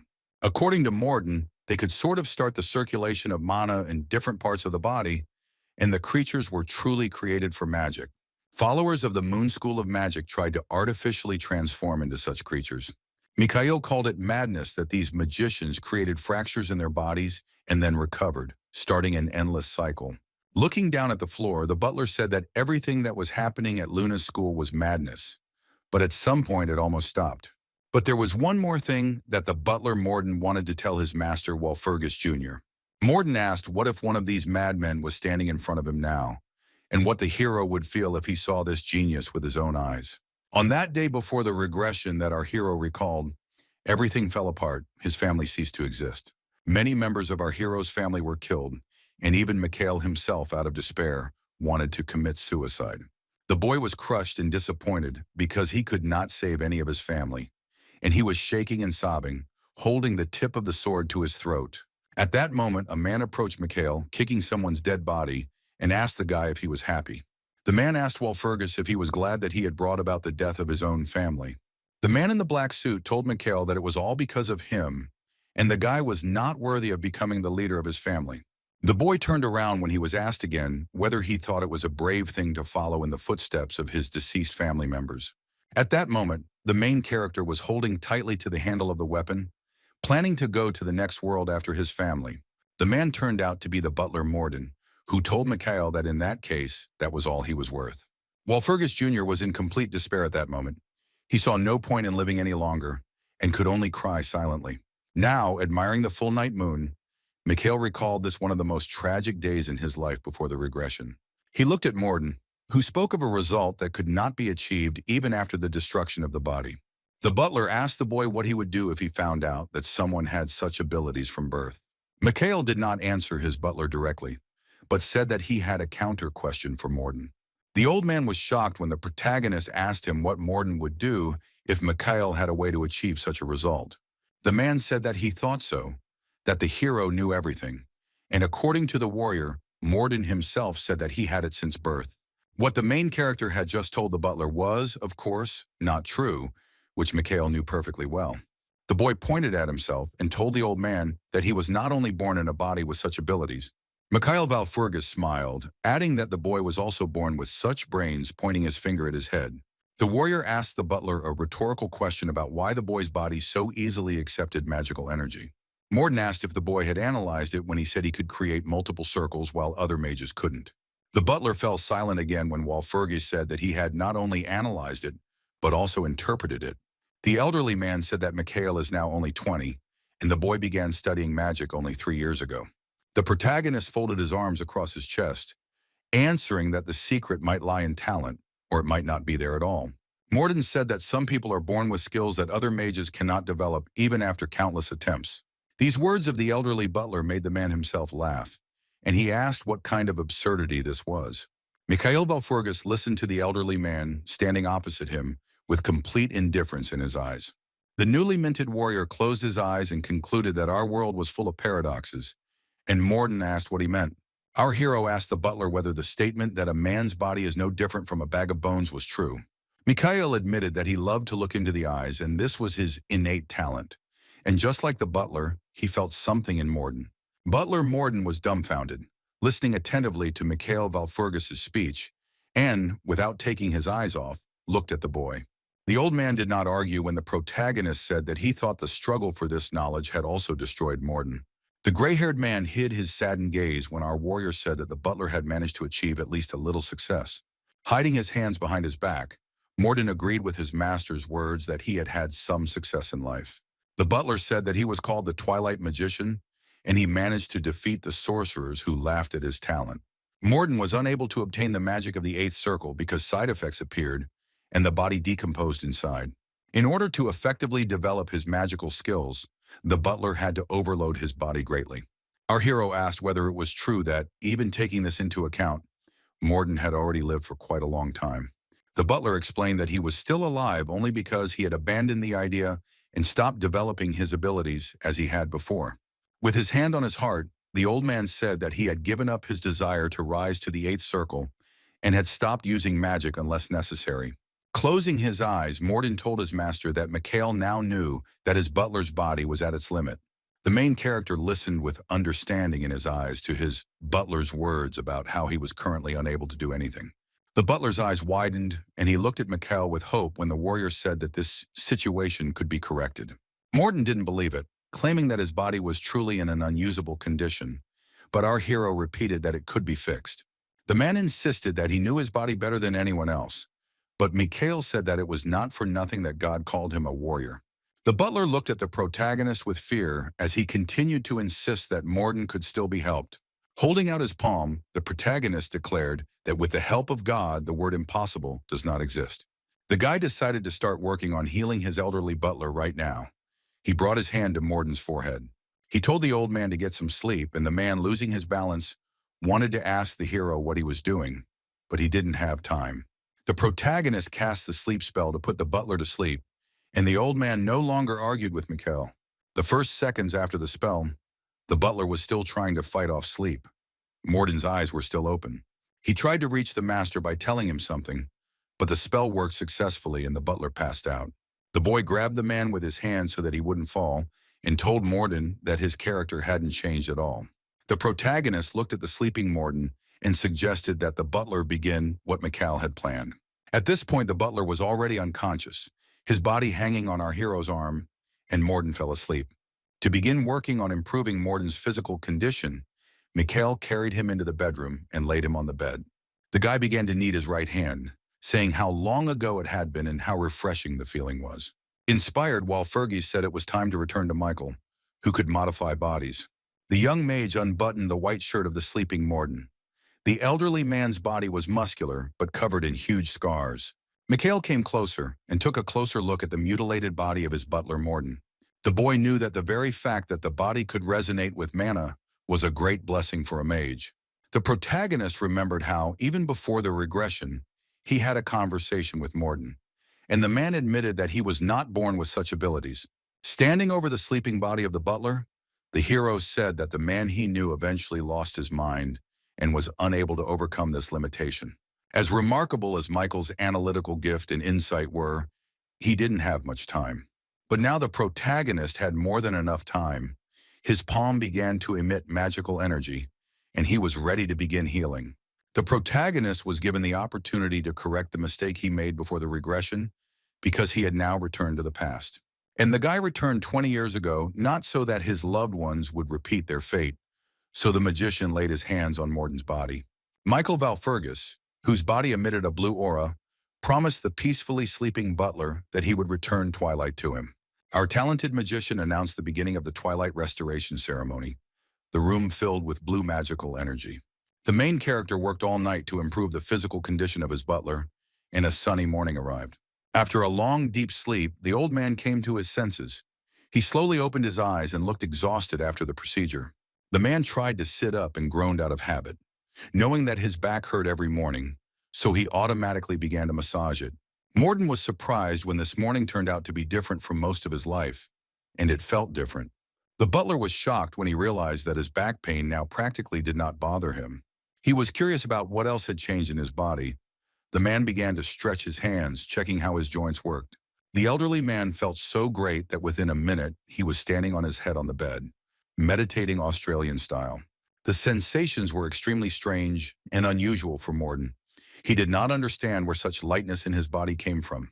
The butler's eyes widened as he realized what had happened the night before and the changes he faced as he entered the new day. The man began to wave his hand, checking the current state of his magical skills. Morden stared at his hand, thinking about the circulation of mana. His body currently showed no signs of active magical energy. The old man began to shake his right palm, examining the new changes in his body, and then suddenly stopped. The butler turned around and addressed his master. Mikhail Valfurgis was no longer asleep and was sitting at the table, busy with his own affairs. Morden concluded that the boy had managed to do it, and Walpurgis asked who else could have done it. While buttoning his shirt, the butler looked questioningly at the warrior when the boy advised the old man to be careful at first. Walpurgis Jr. threw Morden a bottle of green pills that he had to take because his body wasn't used to them yet. Morden caught the pills and Mikhail told him to take them one at a time per day and also to learn the correct training method. The butler began to examine the jar in his hand, which our hero called the most important, and asked the guy what it was. The boy turned his head, a slight smirk appearing on his face as he explained to Morden that the pills were the fruits of the world tree. The old man couldn't believe his ears. He froze in shock when he heard that the guy gave him the fruits of the legendary world tree.